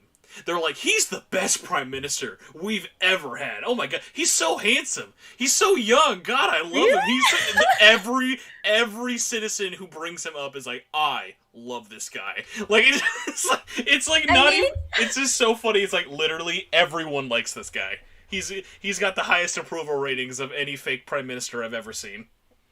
I mean, why wouldn't people like him? He has like the first time when I saw him, like, during the Japanese trailer, I was like, oh my God, this is totally my kind of guy. He has the charisma, and he's voiced by Tsuda Kenjiro, and I'm like, oh my. I mean, I would like Aogami, but the prime minister is something else. Like, so, like, let's be sure you guys agree. How long? Because unless I've missed something, please inform me. How long until, like, because clearly someone is going to think of this fantasy, I hope before me. Just someone is just getting absolutely split roasted by the prime minister in Aogami. It's got to happen. Like, they look so similar. Obviously, there can't be two Koshimizus, but those faces are so similar. It's basically like getting the best of both worlds. I was wondering about that too because when I saw the trailer, I look at Aogami and then I thought they were like entirely different person until like because one is Aogami and one is Prime Minister Koshimizu, and I was like, wait a minute, why do they look the same? Why is Aogami is like so big in size, but like See, I mean I was I worried when I saw Aogami and the Prime Minister. I was like, oh, are they just like the same person? Or like, is he just, I'm bad Aogami? Like, that was my biggest worry, is that like he was going to be just yes like, I'm the evil you. yes I was kind of like expecting that too, but apparently it's kind of I think it's different. I'm not sure, but I mean, I haven't played a game yet, so I wouldn't know, and no spoilers. So, No spoilers. um, yeah, no spoilers. So I'm just gonna assume that there's something between the two that they look together. But I have to admit, yes, I did have a fantasy of both of them, roasting. You know what? What does this mean we have to now get, because you can't draw this. That would be too narcissistic. So now we need to find someone to commission this happening, clearly. I can draw, so Okay, so we're gonna replace you with your OC then, and then we'll just do that. And just I would as that's happening, I would do it. we'll have Lucifer in his suit, looking all prim and proper, judging you very hardly in the background. Oh, forget about Lucifer. Lucifer, I don't know him. It's all about Prime Minister Koshimizu.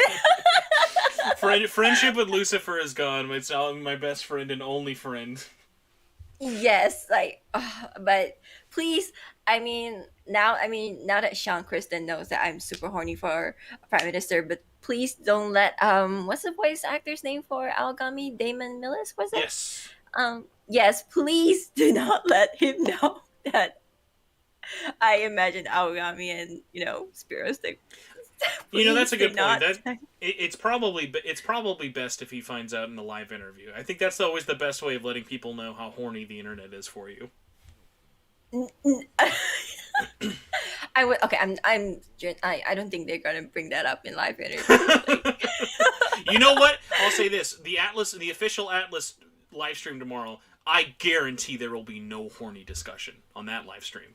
I'm pretty sure. This live stream, this is where you get the real hard-hitting questions. Yes, of course. This is the no restriction, no limit. This is just full on horny, but I have to keep it down a little because it's embarrassing. all of your roommates are just like, oh gosh, this again. Oh, I think the ones at home right now is just me. So You're safe. You're safe for now. Yes, I am safe for now. But yes, I'm very excited for SMT5. Is it weird that it's finally here? That's like the one thing of, even though I've played this game, like it's literally next to me right now, I'm like, it doesn't feel like it's out though. Like, because like obviously it's not out really, but it's like like even when I look, I even did, like, I didn't even do this. I haven't uploaded this. I have a video on my phone of me just starting up the game on my Switch, because I was like, I want to know what this feels like. Like, what is this gonna feel like? And I'm gonna be honest. This is gonna sound like the most fake thing ever, but this is so true. When I saw the Unreal logo hit, that's when I was like, oh, this is real. This is weird. This is so weird. I'm playing the, like, because I have very few times when I'm playing games that I'm really anticipating that don't feel real. It's like a thing I always get with any Hideo Kojima game. I'm always like, this is a fever dream until I beat it. I'm like, what's happening with my life? Actually, when I heard that some of you got the game early, I was like, can you guys drop the address? I'm about to rob your house. Because We're only well, you know what? Closest is going to be Nyarly, so you're going to have to just at least swim to Korea, and then I can only assume you could take him. I imagine you would take him in an instant. I mean, like it'd be like how, like, there's like that mother's instinct thing kicks in, but for horniness of like, listen, sir, I need this more than you right now. Excuse me. it's unbearable. It's like, I don't know how to explain this feeling. It's like I want the game, but at the same, like, I want to know what's happening in the game. Like, I wanted to ask you guys, oh, what's happening in this game? What's happening in this game? But at the same time, I don't want to know because it's like, I'm like I don't want to spoil myself. I mean, that's for sure. But yeah, I was like, I I think will as the say days. I will say this because I don't know what the internet's going to be like once it's out. I'm at least glad that since like obviously the actual like emulated thing is out there if people really want to. I'm glad it's not been as rampant at least on my Twitter feed, but I don't follow a lot of people, so I have a pretty curated feed. So I don't know if you've been avoiding things or muting words. I would say this is going to be a game that'll be very easy to spoil once multiple people are talking about it because there's a lot of like story, characters, twists, and like this will be a hard game to stay spoiler free on online, unfortunately. I totally understand that. As for that, it really depends on the people who plays it. I mean, if you're being considerate, please, then please do not and keep it to yourself. Don't be that Like guy. at least, yeah, don't be that guy. At least maybe 1 month or 2 weeks tops, because I'm pretty sure that people are gonna talk about it, like gonna speed run that shit, like, oh, I'm the first one to finish this, blah blah blah, like, yeah, can you just shut up, like. That was actually really funny. So I made a Discord private chat of mutual friends who got the game for review because if we have it, it's not really going to be fun if like we're talking about it in like our general friend group if not all of us have it, and maybe some of us want to like talk to people who might be asking questions or reviewing and stuff. I made that, and I've looked at it maybe twice because I'm so behind on everyone, which is hilarious because again I'm 50 hours into this game, and I'm like, you know what? I'm like maybe me and Mac are like the least ahead of everyone. Like I know like Gab basically just blew through it like she was doing a Coke weekend. So it's just very funny of like this with my full-time job, and on top of it like I got it the week of my wife's birthday. And I'm not going to be that guy. I'm like, listen, honey, your birthday comes every year. This is a special game. I got to review this. So no, I had other responsibilities. So I will be amazed if I don't have it beat by launch day, but also I'm in that thing of like I don't want to rush this. It's been so long. It's like what do we have to gain by just Yes, rushing to the finish line? Like God knows we're not going to get another game for many years after this. true. Yes, I mean, when you get games like this, it's best that, yes, I know that you have to, like, dish out a review video like sooner or later, but it's best that this kind of game is best that you enjoy it, like just take your time really, because I mean, once you play it finished, like it feels kind of empty. This is the kind of game that we've been waiting so long, and if you finish it within like a week or so, then where's the fun in it? Like, shit, so just take your time really. I mean, Mm-hmm. there's no rush, because I mean, unless you want to do the review video, then I have no words, I no comment really. That's like the funny thing. I was talking with Nyarly a little bit before stream. I think is like I'm not even like I'm excited to get my review in quotes out, but like I'm more excited to talk to other people about what they think of it because like I'm not gonna make a review where I'm spoiling it. I'm gonna like talk about it from like a critical perspective. But I think stuff Mm. like this, and once it's out, then talking to friends about like, oh, what did you think of this, or what did you think of this? Like, I think that's gonna be way more interesting. Like when I found out like that Nyarly thinks Nahobino is a terrible character design. That actively hurt me in my brain, but I enjoy Did having he that say conversation. that? He said he would rather play as fucking Demi Fiend in his short shorts than Nahobino, and I am shook. Look, I think Nyarly has to let go of the Nocturne face. Okay, this is the new era of SMT. We have to embrace the Nahobino. So, I mean, hey, Nocturne is pretty cool and all, but we're in 2021. There's Shin Megami Tensei 5, and there's a new character. So, um, yeah, goodbye, Demi Fiend. I mean, if you miss Demi Fiend so much, he's gonna be in a DLC. So, yeah, there you have it. But Mm-hmm. goodbye, Nocturne.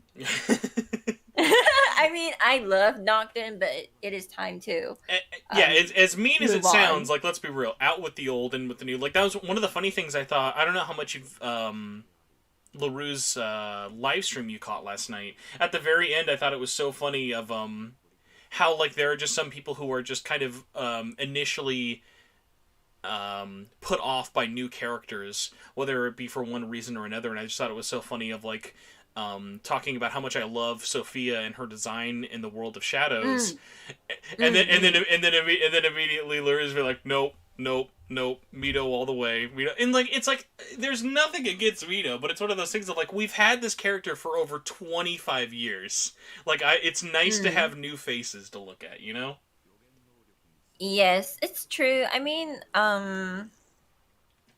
there are some new designs that I totally is okay with it, but I mean, let's talk about like for example, Angel. Mhm. They changed the design. You know, back then we had Bondage Angel, and then We now had we have we seriously we had Bondage Angel for almost 20 years. Isn't that crazy? yes, exactly. And then now they kind of change it, but I understand why they change it because they say it fits. She is a key character to the story, if I'm not mistaken. So they kind of have to change it. So I'm like, yeah. I mean, I miss my Bondage Angel, but yeah, I guess a new design wouldn't be so bad. I guess Mhm. it really depends on the demons and the character, but I Do you mean, think a game could ever exist, like an SMT game could ever exist where it's multiple designs for the same demon? Like do you think we could ever see Knights of the Zodiac Artemis with Persona tits everywhere Artemis? it's really hard to say. It depends on the person's. I mean, you can't please anyone. There's bound to be people who won't like the design and stuff. But yeah, when I saw the Artemis pulling out the freaking Ryuseiken, I was like, isn't this just freaking Saint Seiya? Like, did they take inspiration from Saint Seiya? I mean, look, the design is nice, but this is just straight up Saint Seiya. Like, Can I just say, because I posted two videos like back to back. One was just showing off the like Ryuseiken, and the other was just showing off like the special attack with Cleopatra, like showing her boobs and butt. I was like, oh, the Cleopatra video is clearly gonna do way better. In the beginning, it did, and then hilariously, the Knights of the Zodiac one has done way more overall because people just finding it who are like, oh, I love Knights of the Zodiac. I should check this game out. Like it's like people are horny for like a day, but Knights of the Zodiac fans are interested for way longer. yes, I mean Saint Seiya is kind of like dead currently. I mean, I don't know what they're doing, but I kind of dropped that for a bit. One day I like to believe that Netflix show will get a second season. I don't know if it will, but I like to believe it will. I I don't mind the Netflix show, but I right now I just really want the manga to end because it's been dragging for too long. And listen, I mean, there's been mangakas dying, passing away left and right. Like the latest one with the Berserk mangaka who Hmm. passed away and he didn't finish his manga. And yeah, like I'm just afraid of Masami Kurumada will pass away before he finishes Saint Seiya. I was worried about that too, but but, I mean, we'll see. But we're back to SMT. Why are we sidetracking? Hey, it's related. We're talking about DLC demons. It totally counts. I do have some emergency news that's very selfish, but I do at least want to put it out there to hopefully make other people feel less worried. I finally got my email from Amazon. My collector's edition did ship, and it is supposed to be here on Friday. So obviously it doesn't actually matter if I get it on launch day. I just want to get it eventually. But I know everyone has been freaking out about it because a bunch of shipping delays have been happening. Like all of Canada got delayed by like 4 days. I think it just kind of sucks that like we're expecting it obviously because we're still in the pandemic and everything. But I think like it's a little weird that Atlas hasn't actually commented and being like, because like they made a tweet saying, "Hey, don't spoil the game." But I almost kind of would have liked if they made a tweet that was like, "Hey, um, some countries may be getting it late. We're sorry." Or here's the situation going on. Because, like, even some countries in Asia and stuff, I've heard some people are, like, having a hard time getting the Steelbook edition, and other countries are only getting, like, the regular, just plastic case edition. Yes, apparently, that is true. In Southeast Asia, SMT isn't really that. It's not that big, to be honest. The most I can find is just freaking standard edition. There's only one shop that sells the premium edition, but from what I've seen, there's not much. Like people like they're like, oh, SMT5. Oh, it's just another weeb game. Let's play Smash. I'm like, but SMT5 is a great game, but they rather play something else. So I can only get the standard edition so far, sadly. Miss, I have a weird question for you. Is Yes. Pokemon considered a weeb game? No. Is it I just mean, because Pokemon. it's too mainstream or what? If you ask me if people would pick between Pokemon or SMT5, people are gonna pick Pokemon any fucking day. Well, okay, no, that's very true, but I'm meaning just like in general of like how if you play something like a Persona or an SMT, someone's gonna be like, okay, this guy probably is like a weeb. He probably likes Japanese or anime things. Whereas like I think Pokemon's like ascended. Like it's so popular. Like yeah, like Crafty has a good one. It's kind of a normie game, and not like it's a bad thing if you like Pokemon, but like I think it's so like if you say I like Pokemon, no one's gonna be like, oh, he must like a lot of other JRPGs. But if you say I like Digimon, someone's gonna be like, oh yeah, that guy's a weeb. Yeah, I mean, now that you mentioned this, it's kind of funny because I texted my foster brother in Japan the other day. I said, "Oh, I'm so happy that SMT5 is coming out," and then he replied, "SMT5, haha, weep game." I'm like, "What the fuck?" I'm like, "It's not a weep game. What are you talking about? It's like kind of close to Dragon Quest." Like, and he's like, "Haha, no weep game." And I'm like, "Oh You my know god." what? That's He a weird said one. that I bet if you ask people in Animal Crossing is Japan, much better, and I'm like, oh my Animal god, Crossing are is you what are you are you that's a Japanese? that is an Are you really? interesting take. I was gonna say I wonder if like I wonder if in Dragon Quest's case, if in Japan it's like Pokemon, where because like Dragon Quest is undescribably big in Japan. I wonder if it's like Pokemon, where like Yes, you're not considered a nerd if you like Dragon Quest because everyone likes Dragon Quest. I think I think if you like Dragon Quest in Japan, yes, you will be considered as an otaku. Hmm.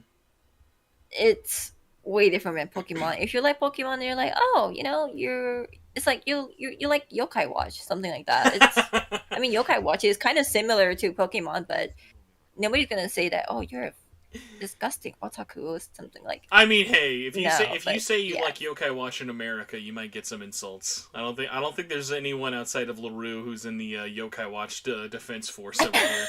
Yokai Watch releasing in America was like watching a train get into an accident with an airplane. You don't know how it happened, but it keeps happening, and it's horrifying.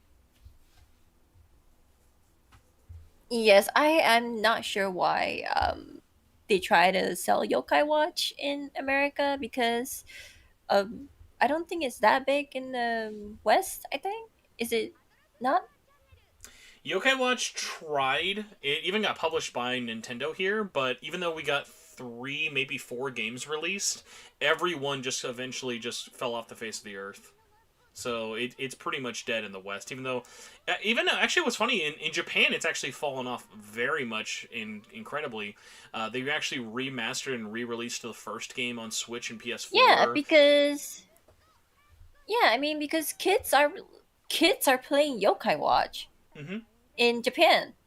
Like I don't see. I don't think kids will play Yokai Watch in America. No, I wouldn't and know, also but like I think a big thing about Yokai Watch that definitely didn't hit in America at all, like Pokemon did, is a big thing about why Yokai Watch is so big in Japan is the merchandise and the show.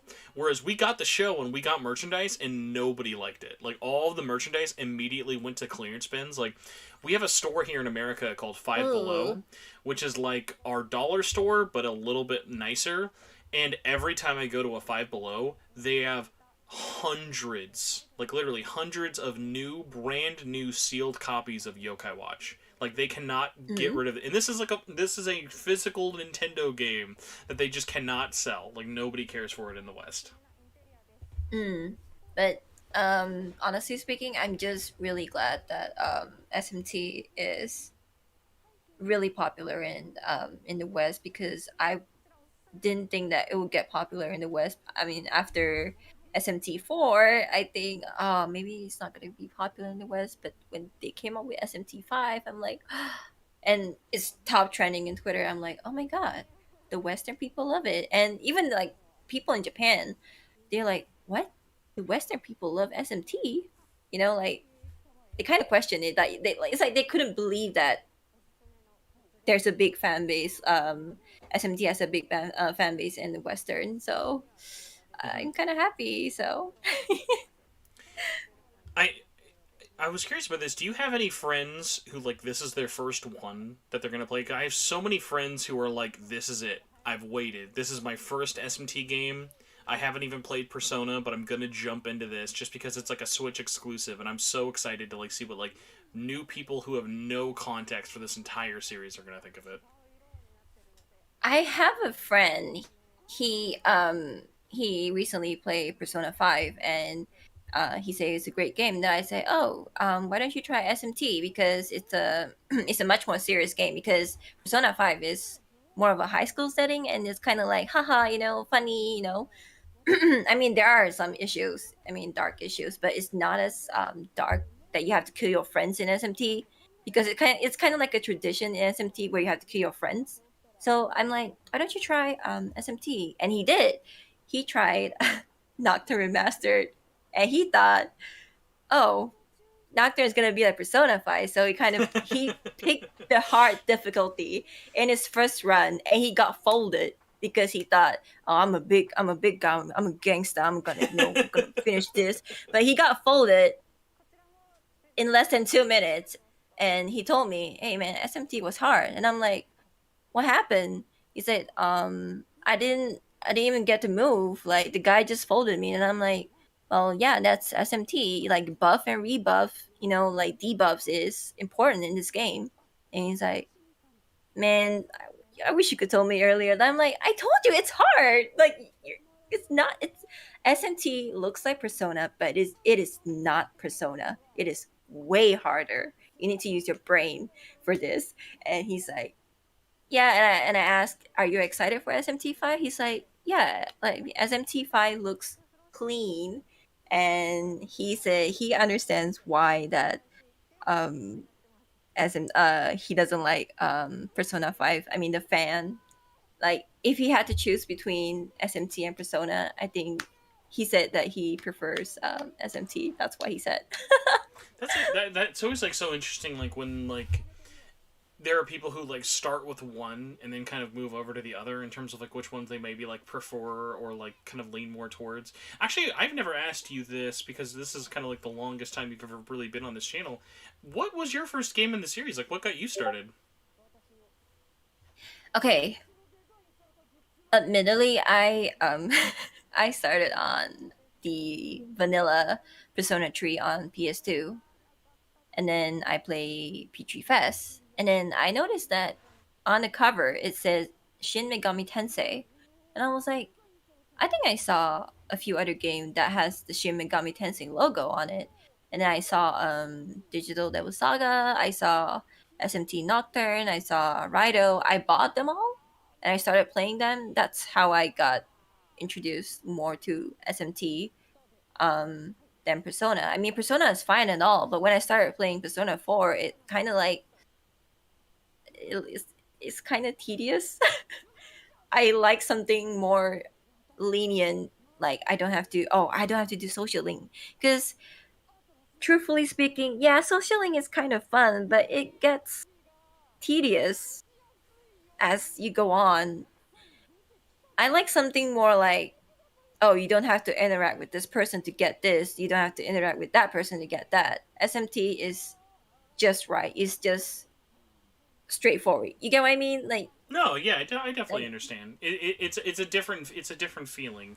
Like even like for me, there's kind of like different moods I have to be in when it comes to wanting to play each of them, even though like they can play similarly and they have a lot of similar like thematics.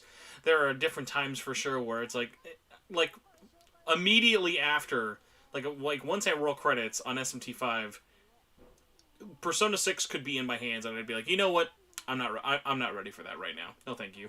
I'll wait.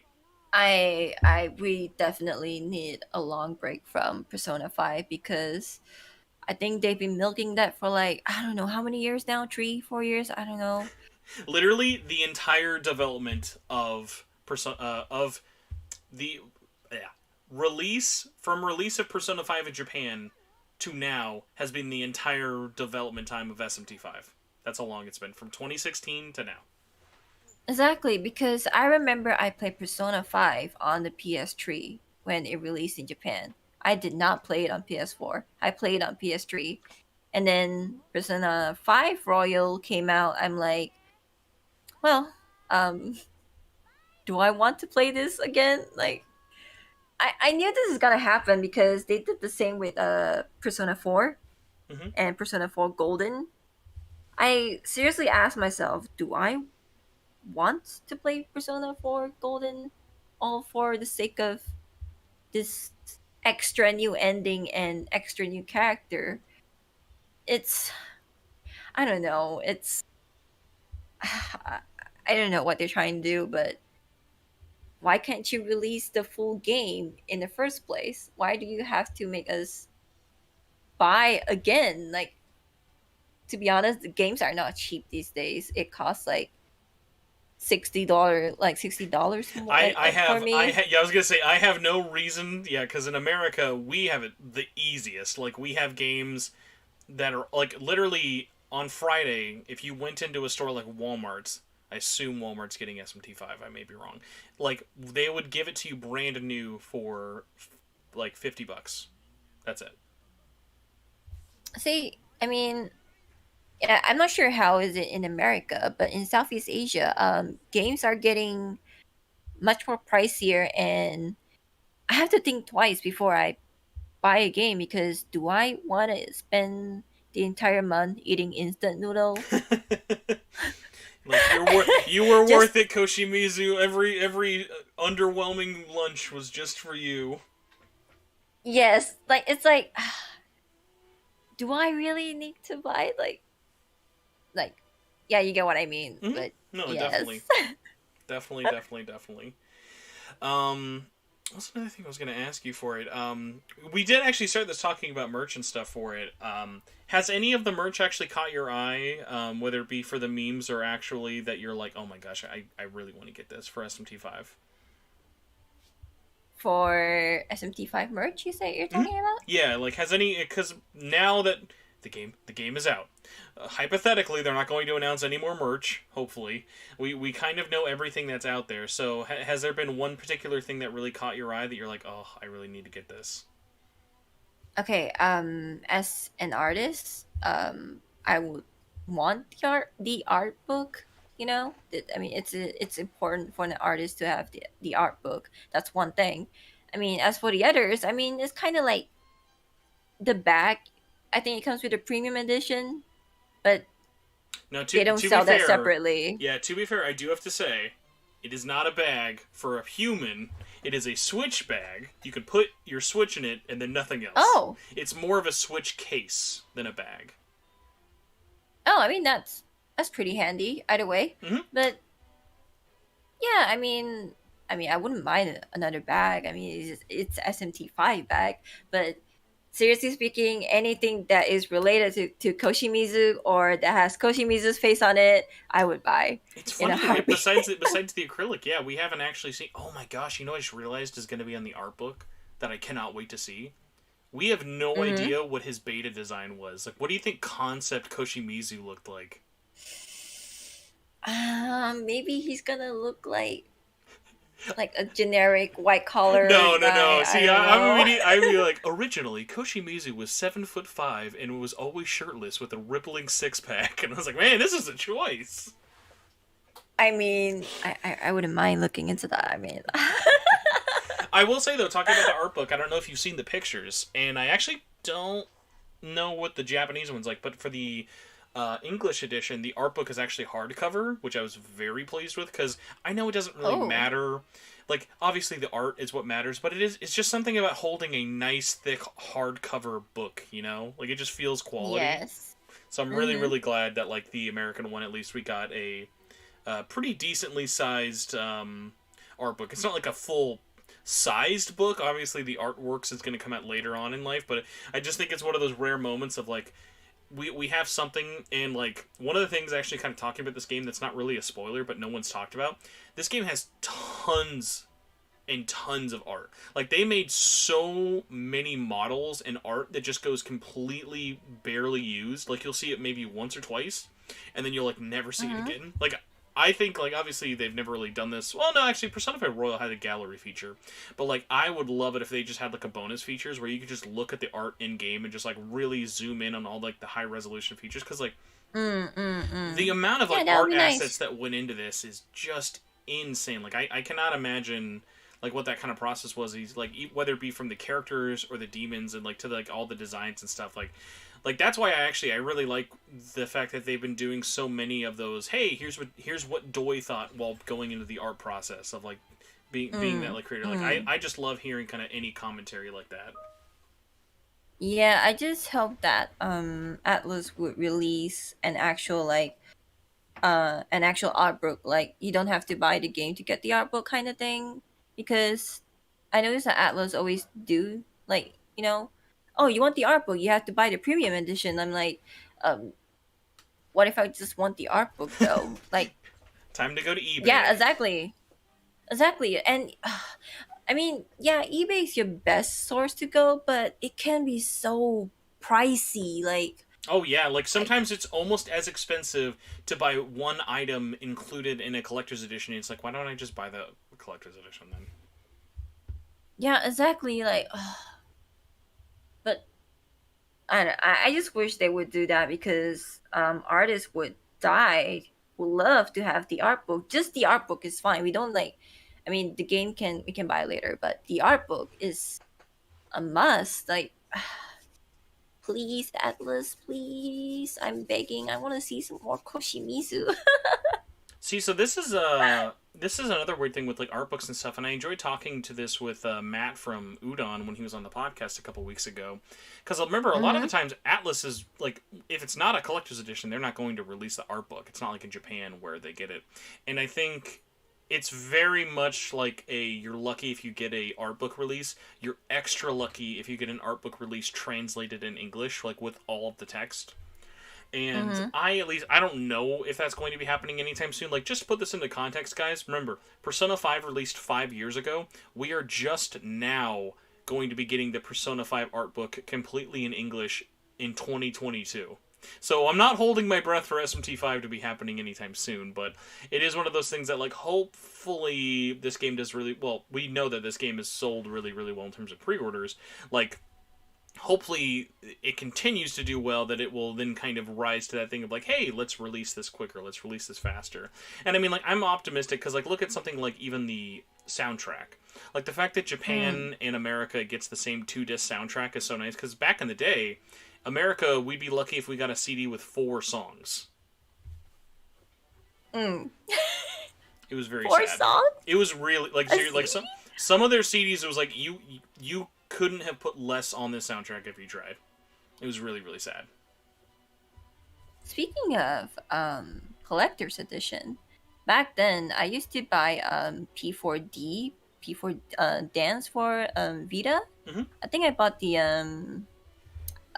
something crazy box version for like a few $100, I think. And then my PS Vita got stolen, so the Every game arrived after my PS Vita got stolen. every time So you I'm say that like, story, it hurts even more.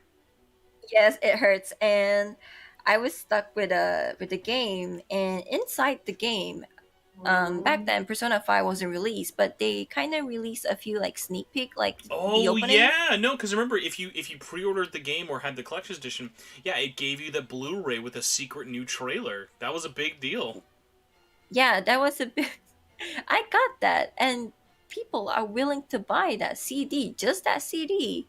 It's like, can I have the CD? Then I'm like, um, I don't know how much is this, I'll just sell you for like $5. I really give it to her for $5. And she's like, are you sure this is $5? And I'm like, uh, yeah, take it. But yeah, I sold her that thing for $5. But in the end, the entire game, because I bought it in Japanese and I found out that the English version of the game is going to come out, so my Japanese game has no value at all. So Oh, it has sentimental value at least. yeah, I just told the store owner that, like, here, you can have this. Just take this. Just please take this away from me right now, please. Please just buy it from me. I haven't even opened the game. I haven't even claimed the DLC, whatever OST bullshit, please just. And then the store owner was so nice. He offered like $40, I think, for the pack, and I'm like, okay, So at least it's something. you brought up a good point earlier. They're talking about how in Asia the price difference is so different than the West, and it's really mostly. It's easy to say a Western thing, but even in Europe and Australia, the prices are so drastically different. Like games are like $100 in Australia, and the reason for that is because in America, for whatever reason, over the last like 20 or 30 years, we've set price standards. It's like an unwritten rule that hey, if you're a new game, you're $60. Like, and that only came around in the early like 2005, 2006, when things like the Xbox 360 and the PS3 came out. They were like, hey, let's try $60, and then they got away with it. And then with the PlayStation 5 and Xbox One, now we're seeing games that are 70, like, and they're slowly creeping up. But like, this is like $10 increments after 10 years. Whereas in like Asian countries and stuff, like with Japan, unless I'm mistaken, SMT5 is like $100 game. The new Demon Slayer game that just came out, that's like a $90 game. There's no standard of like, okay, the game is this big, so it must be this much, or the game is this small, so it can be this cheap. It's pretty much just like a, hey, we will charge whatever we think we can get away with. Like whenever a new Final Fantasy comes out, that's like a $120 game. Yeah, I mean, that's kind of true actually. Games in Southeast Asia, it can cost up to, I don't know, $70. I don't know how much is $70 is to you guys, but $70 for a game here is a lot. It is half of my rent. Yes, my rent is like That is the best comparison actually. Comparing it to rent is then like, oh no, because like your rent compared to like I have a 2-bedroom apartment and I pay like $900 a month. yeah, exactly. You see, this is why some people, um when you want to buy a game in Southeast Asia, you have to buy smart. It is okay to buy secondhand games, like used games, because as long as the game is still working, then it's totally fine, right? It's much cheaper anyway. So um, I always opt for the used games because Misa, have you ever seen? I'm assuming you've not ever traveled to America yet, have you? I have not, because it is so expensive. Are you aware of the used game market in America? I do not. Or is it like this is the used game market in America. It is either the game looks like it got run over with a dumpster fire. You might not even have the case. It might just be the disc only, and sometimes it's like $5 or $10 cheaper. It's like we have the games new really really cheap, but our used markets are so weird of like there's no standard level of acceptance for used games. Like when you go to a trade-in store, they'll like, I'll give you just as much money, most cases. Obviously with retro stuff it can change, but like for a brand new, like let's say a PlayStation 5 or a Switch game, if I have Demon Souls and it looks like I ran over it with my car but it still worked, they will give me just as much as if I ripped off the shrink wrap and gave it to them like that. Like, there's just no kind of, like, level of acceptance, which is, like, what's so funny is, like, you mentioned buying used is so popular in Asia.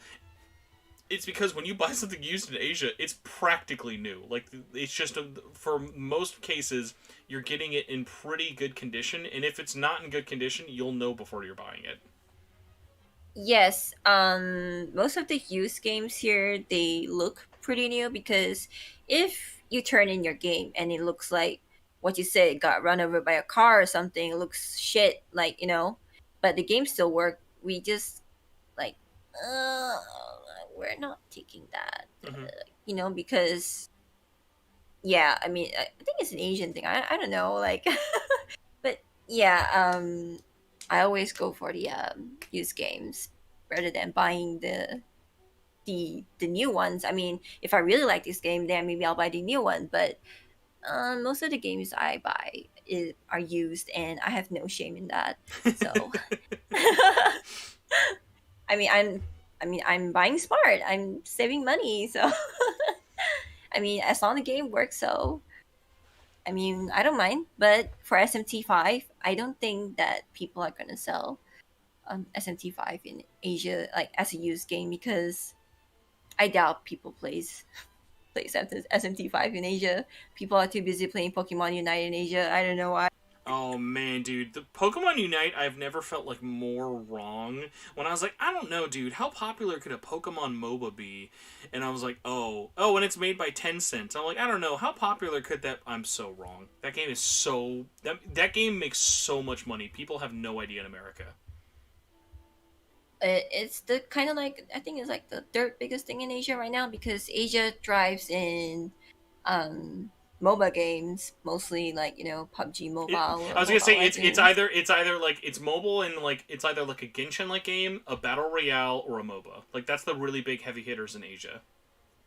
Yes, so like an actual game like if you ask a person, "Oh, do you play games?" and they'd be like, "Oh yeah, sure, I play games." And I ask, "What games?" FIFA, NBA, and I'm like, "Okay, actual game?"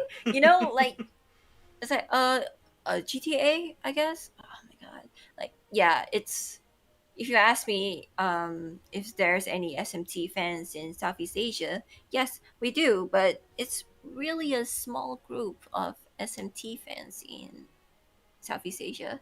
It's really hard to find. It's like we're a rare breed. You're just built different. But That's the real thing. You're all just built different.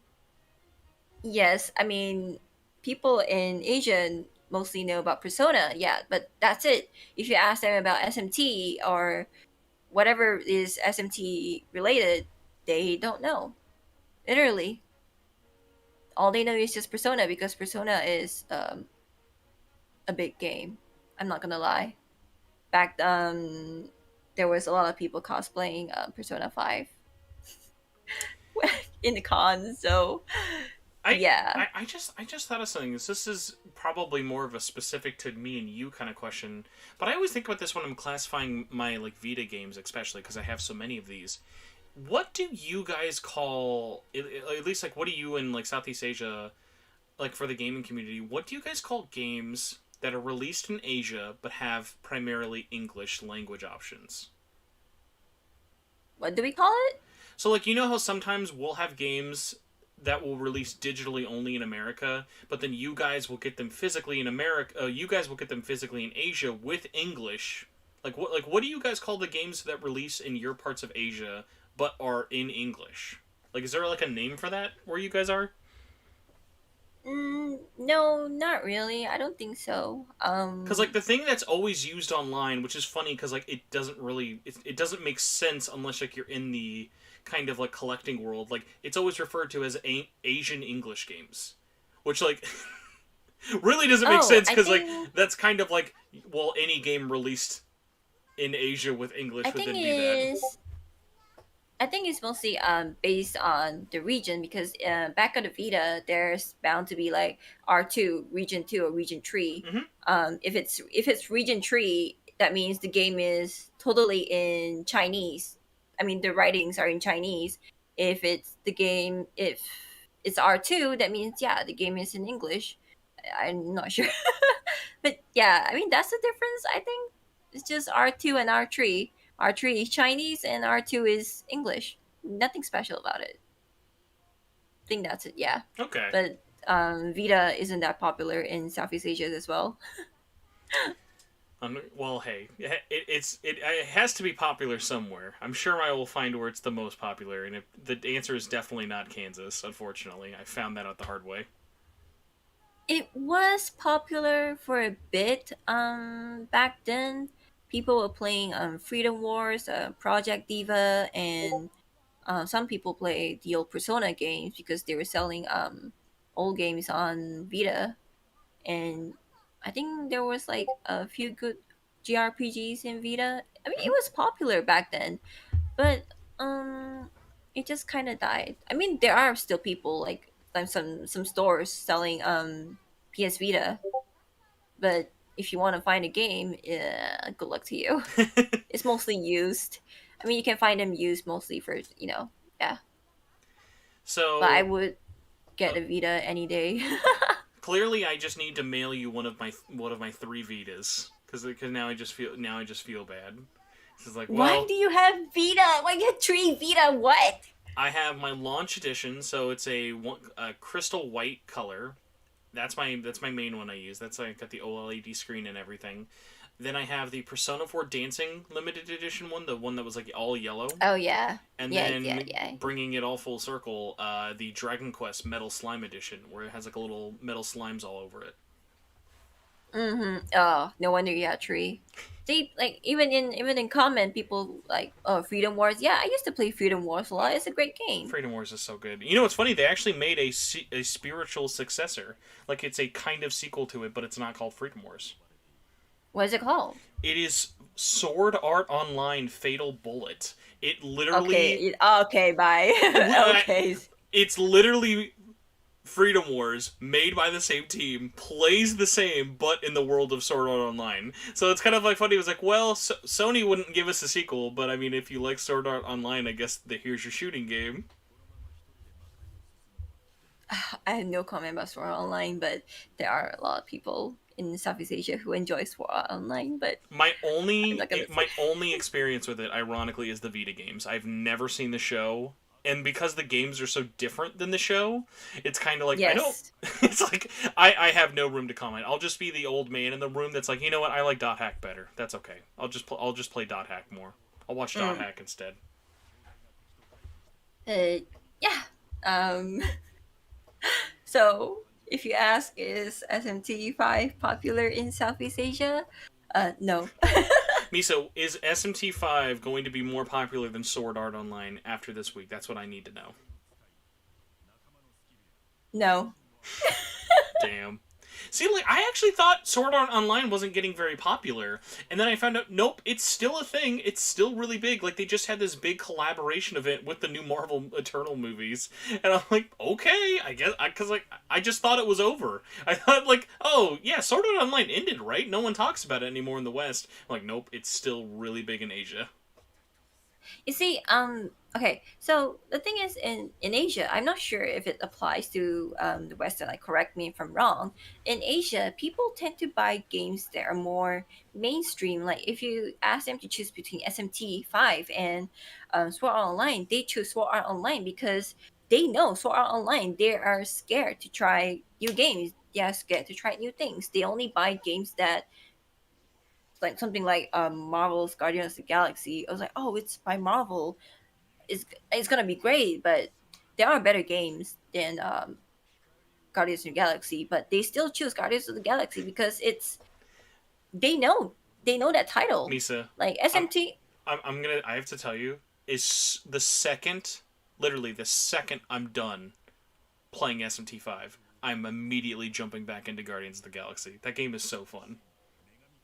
I mean, it looks fun. I mean, I'm not saying it's bad. I mean, I like No, Guardians of the Galaxy. I just like it's funny you out of all the games you mentioned, I just love that that's the one because like the funniest part about it is like and this is a no slight to the game at all. Legitimately, Mm. there are more choices that you make and the choices actually matter more in Guardians of the Galaxy than SMT5. Like there's more like conversation routes in that game than SMT5. But like, yeah, I mean, you get my point. So No, definitely. Yeah, it's like it's the familiar. It's like the people who would rather go to McDonald's or like a Jollibee as opposed to like try a new restaurant that they've never been to before. Yes, so like I mean, I do tell my friends like, "Oh, why don't you try SMT? It's a pretty fun game, you know." But they're like, it doesn't look nice. You're like, like pretty iffy about it. I'm like, please give it a chance. I feel that with such a passion because like what really sucks is like if it wasn't for my online friends and stuff and like everyone like watching this stream and whatnot, like I don't know if maybe this was like part of the reason I kind of wanted to do the podcast and like start SMTN way back when, but like literally what's so crazy about it is like I have maybe two local friends who even know what SMT is, and maybe one of them has played it. Like it's just one of those things of I just can't like maybe I can or maybe just they've not like it's something like you know that frustrating feeling when you Yes. know a friend would love something but like I'm not gonna do it. I'm not gonna do it. I'm like it's like just please just try it. Just put your hands on it. Just give it an honest attempt.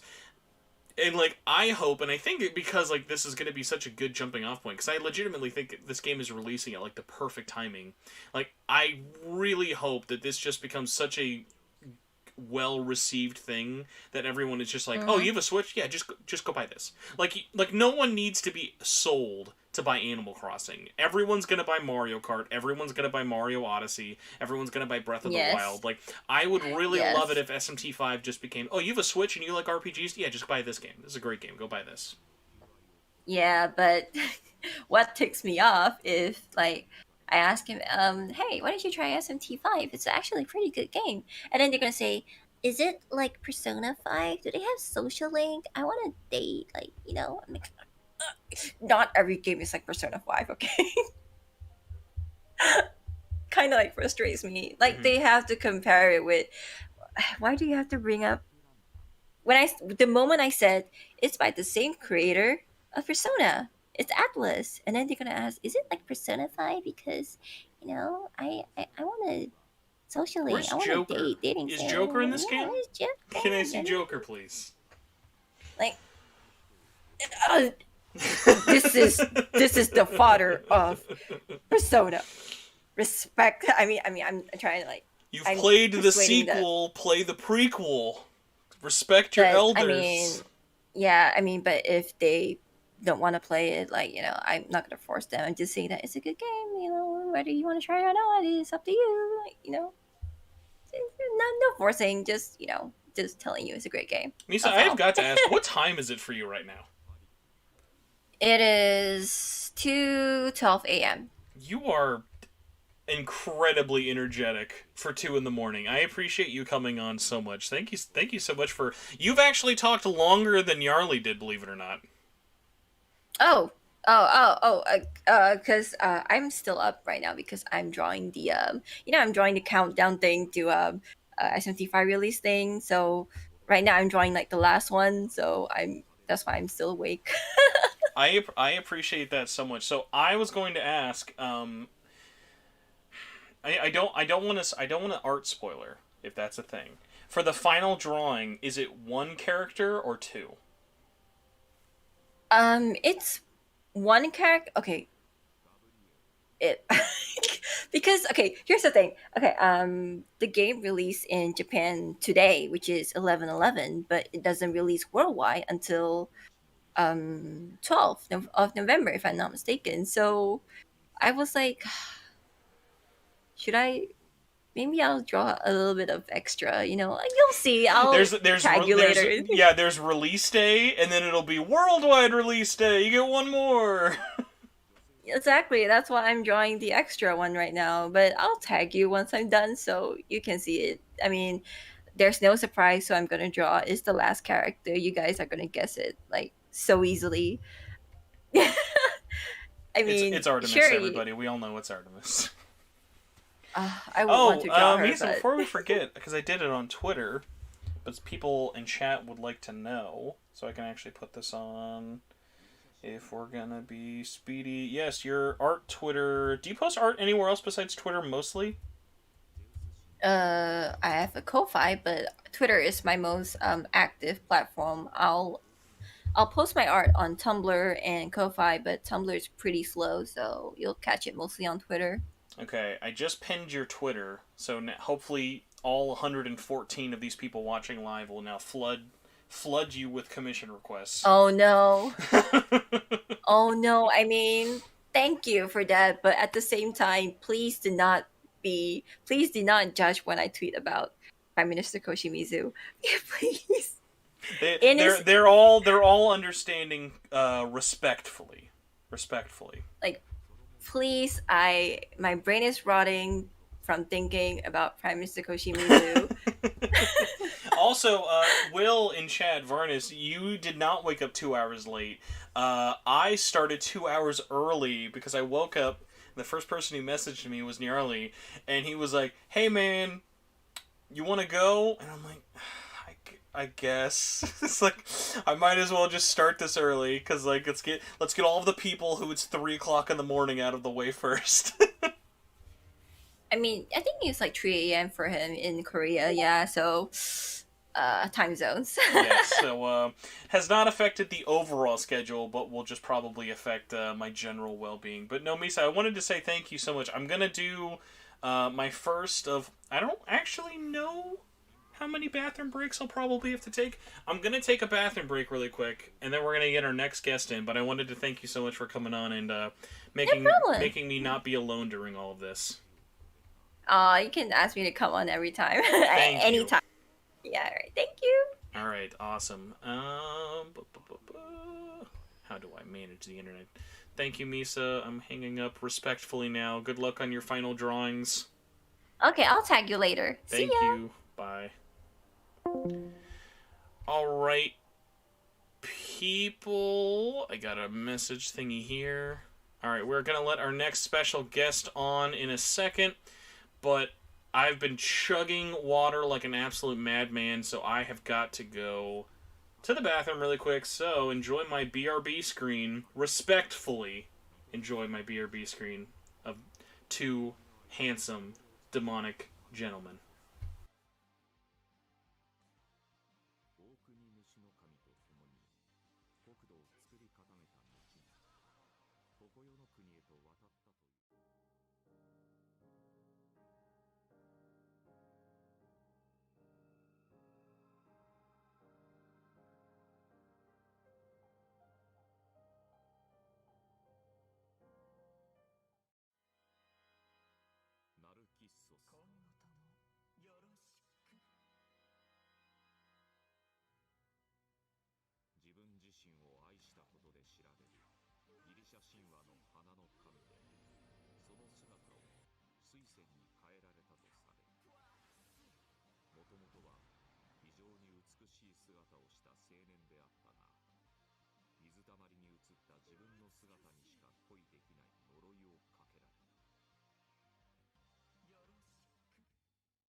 番目にある大校舎。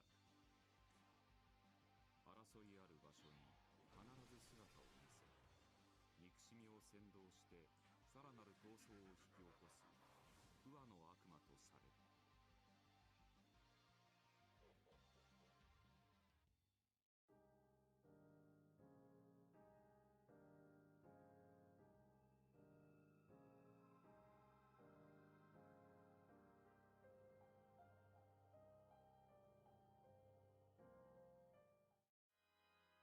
猛暑坊。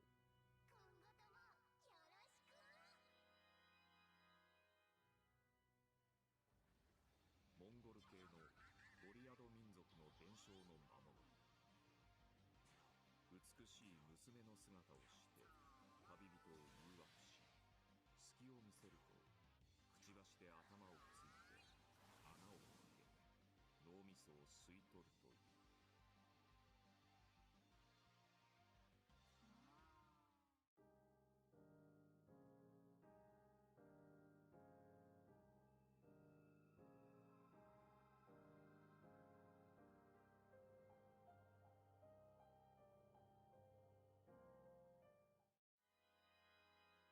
イシス。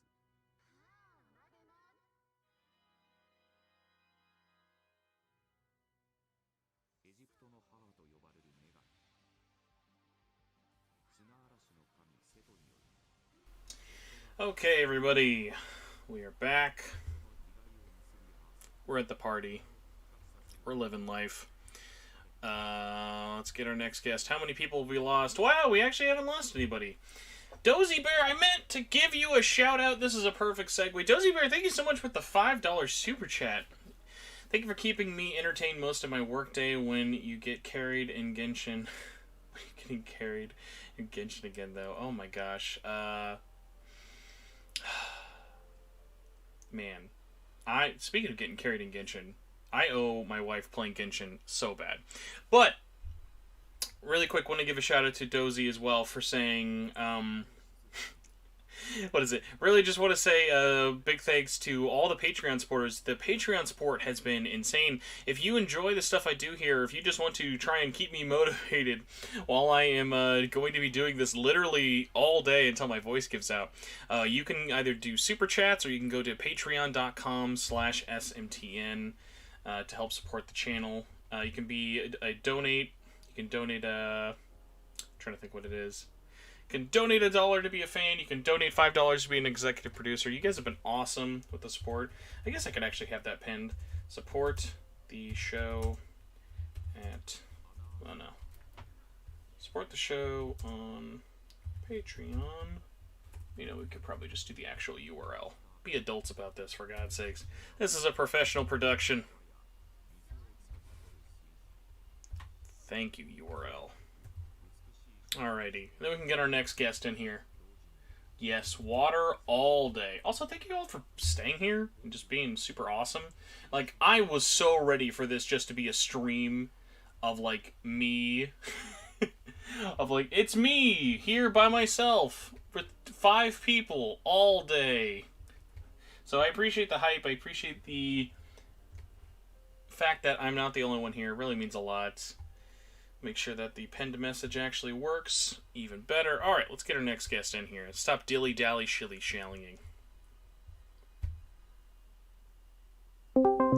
Mystery guest number 3. Hopefully coming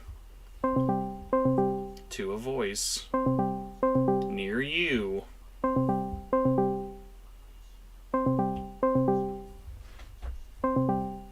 I feel like Discord has such an aggressive ring. Jordan, my man, how's it going? Good, how are you? I am 2.5 hours into probably the longest live stream of my life, hypothetically. How are you doing today? I'm doing pretty good. I'm waiting for SMT5, and I was feeling a little nostalgic. Just sitting here. It's been 5 years. No worries. I got all the time in the world, everybody. Exactly. I'm just sitting here, and I'm playing Devil Survivor 2. Oh, man. Dude, we must be doing really good here. I am on my 3rd bot. I have never had bots actually kill. I've never actually had bots in my streams before. That's how you know we're actually doing good. Well, also there's 100+ people listening to this live. So Jordan, before... Is that a thing? Wait, rewind. That's a thing. Bots? That can happen on live streams. That's crazy. Yeah, well, at least like they'll be coming in and saying, "We're horny. We're in your area. Let's steam it up." Oh, that makes sense. Yeah, that makes sense. I'm like, all right. So let's actually see here. Let's see if that actually helps. For 300 seconds, I feel like it should be a little bit longer. Make me a mod. I'll take care of it. No, I mean, I have the chat right next to me, so it's actually more kind of funny than anything. But yeah, so before I actually get into this, Jordan, I was trying to think of this. I know that you're not super on social media like too much. You do not have a Twitter, though, correct? Or do you? I have every social media except Twitter. That's what I thought, because I've been tweeting out basically because this is good. There's good. Listen, guys, I have to eat during this stream. I have to also go and get food at some point. Like, do you though? That's do you true. Really I don't. though? I just had a rice cake, so I should be good for like another 10 minutes, I think. So. Yeah. We're going to advertise Jordan is here, and let's... there's only... Oh, here's the best way to advertise that you're here. And I want to see if this actually gets any reception at all. If it does, I will pee my pants with laughter. We're going to quote tweets. Everyone knows what it is.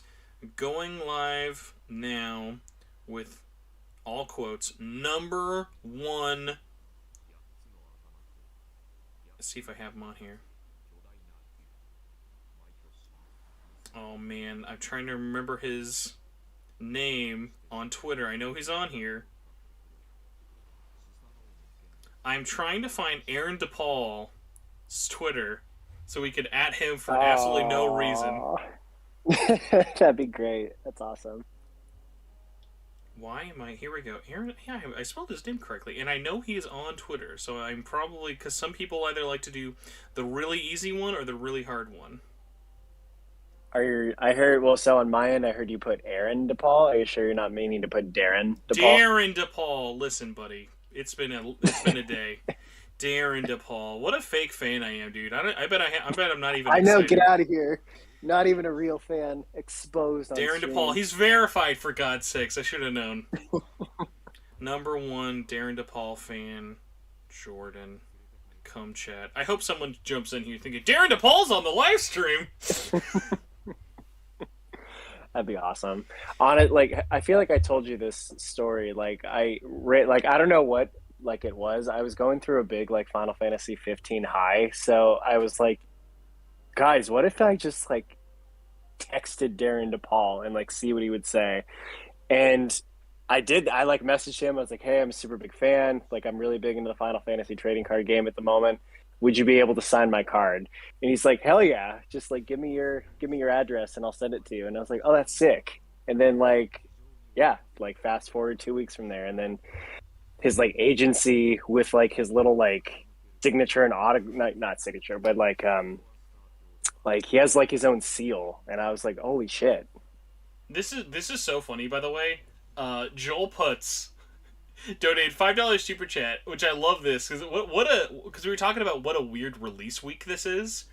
I'm staring at the SMT5 icon along with all of the GTA games and I can't play any of them. What a weird week, dude. We've got Skyrim releasing the 100th time, GTA Trilogy re-releasing, and SMT5 all on the same day.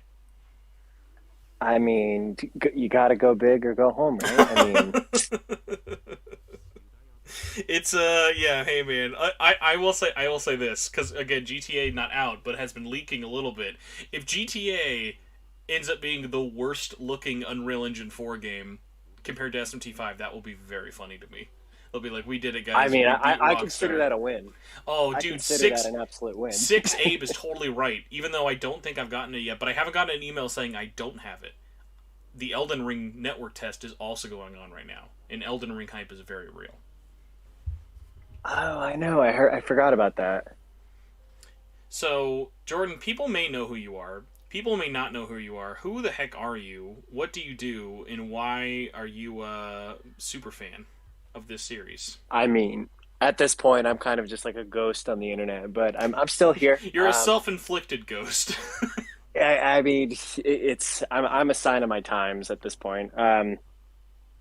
It depends how far you want me to go back with my roots of the series, or just let's just go with let's start with because I've been wanting to say this for a long time. Let me tell you, dude, You'll There be you go. very happy. This is a good spoiler, so don't worry, everybody.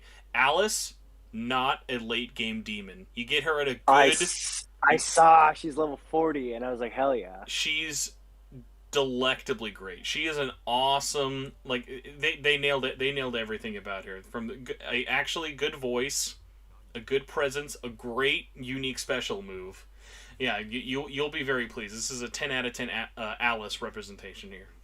I'm gonna lay this out there right now, and I do this every time she is in a game where I have the capacity to do so. I'm gonna, as soon as I get her in my party, I'm going to carry that Alice until the end of the game, and I'm gonna refine her and make her like the best Alice like that has ever existed. Like she's gonna be god tier by the end of the game. So I'm not sure how much you've been like kind of following it with everything though, but this is going to be the first time where that's not going to be a huge pain in the ass. Like, thankfully, with the way essences work and stuff, you can basically just keep leveling up and making Alice viable continuously as long as you want. You can change her alignments, you can change like her affinities, you can change what skills she's got.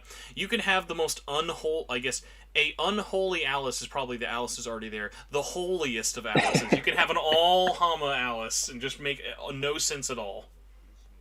Yeah, I have been paying attention to it, but so I'm like riding the line between like I know enough and I'm like wanting to be like I want to be like blown away at the same time. But yeah, I have been noticing that, and I was like, that is such an amazing thing that they gave us, because let me tell you, and I'm sure you as well as any other fan of the series knows, like it's a big pain in the ass to like get the demon you want, find out that it's not as good or isn't good late game. So what you do is you get a bunch of like all these ingredients, you find out the one that you want, make it work, make her again. She's way lower level than the rest of you and the team is now. So you need to work your way up to that level to where she's actually finally like where she should be. Mm-hmm. And it can take hours, and depending on the game, it can take like minutes, but still it's like a pretty drawn out process. So I do commend Atlas for that.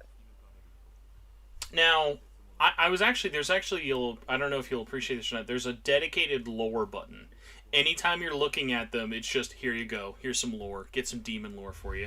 And I always appreciate some quick and digestible lore. When I was looking at Alice's lore, do you think they stride the line of saying she's not Alice in Wonderland while also making it extremely clear she is Alice from Alice in Wonderland?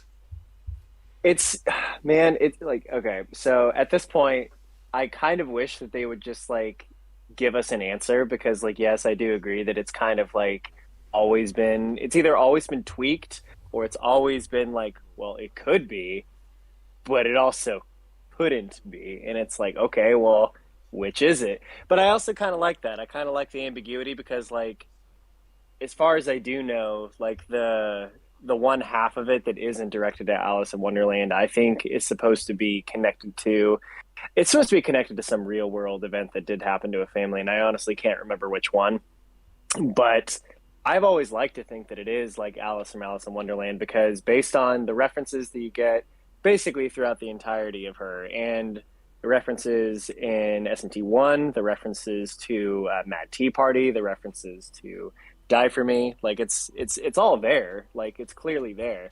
But I think that they are kind of just leaving it up to your own interpretation at this point. I think we're just one step away. Like, can we just get a DLC confirmation side quest that is just actually this Alice is from Adam McGee's Alice Madness Returns? Oh my god, that would be awesome. Was it? No, it's American. I mean, it's American McGee, right? Yeah. Yeah. Well, so I've long since like fallen off of this game, but with oh god, you're gonna have to remind me of the name. It's the mobile game, Tokyo Liberation or something. Tokyo Liberation. No, I'm trying to. Or DX2 or whatever. Oh that game's called. Yeah. Oh my god, yeah, the full name. No, yeah, it's just DX2.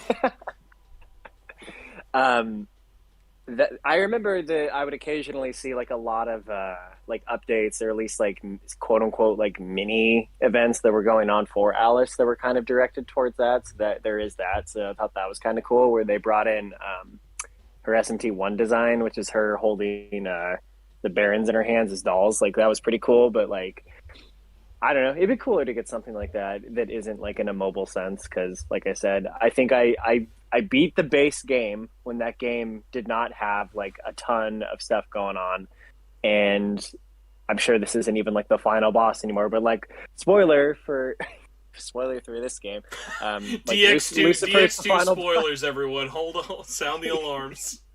seriously. But like, as far as I remember, Lucifer was the final boss, and that fight had no business being as tedious or as annoying as it was. That is too funny, though, man. I'm trying to think though. There's another thing. Oh, actually, another super chat by the Schumann.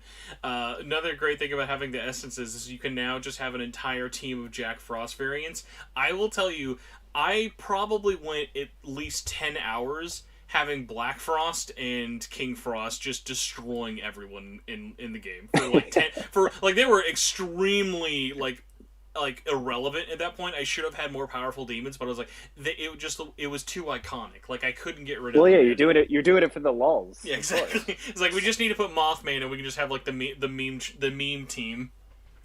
Oh, dude. Oh my God. So speaking of which, do you remember? And maybe I might get this wrong, but somebody commented on one of the demon showcases where I think it was either Fornius or Decarabia. I can't remember which one it was, but the person commented, the next time that we see the other half of this like dynamic friendship of the series, like Decarabia better cast Tetrakarn on Fornius. And Atlas took that, responded to it, and that's what they did for it. And I was like, that is great. I love that. It's crazy because like I don't know if there's like an actual reason behind it. Like, was there maybe like something that was like, is it just like in our translation of it? I've always wondered why they just left that weird, like, not even plot thread, just like storyline of like how they never reunited or what they were meeting for. Like, it was such a weird thing of the entire game. Like, he's just always there waiting for him. It's like, maybe it's like meant to be sad, but like, it's the only situation of the game doing anything like that in Nocturne. No, I know. And like, honestly, I can't think of, I have no honest answer for that. The closest thing that I can think of is that both Fornius is, at least I think Fornius is, I could be wrong, but Fornius and Decarabia both are from they're from like the Hans Godia. There's something Godia where it's the list of the 72 demons of hell. That is the closest connection that I can think of to why they would have any kind of connection to being best friends, or why they even have a relationship to begin with, because they belong to the same area of demons. But as far as I know, like, didn't Persona 3 kind of like establish like, oh yeah, they're friends. We share stuff like together.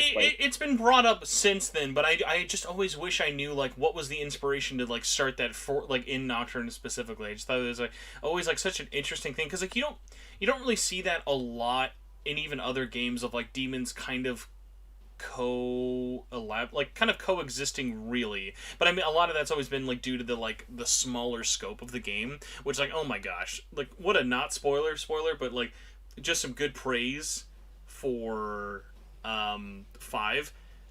It finally, after like 30 years, they finally made it feel like a world where humans and demons exist, and it's believable.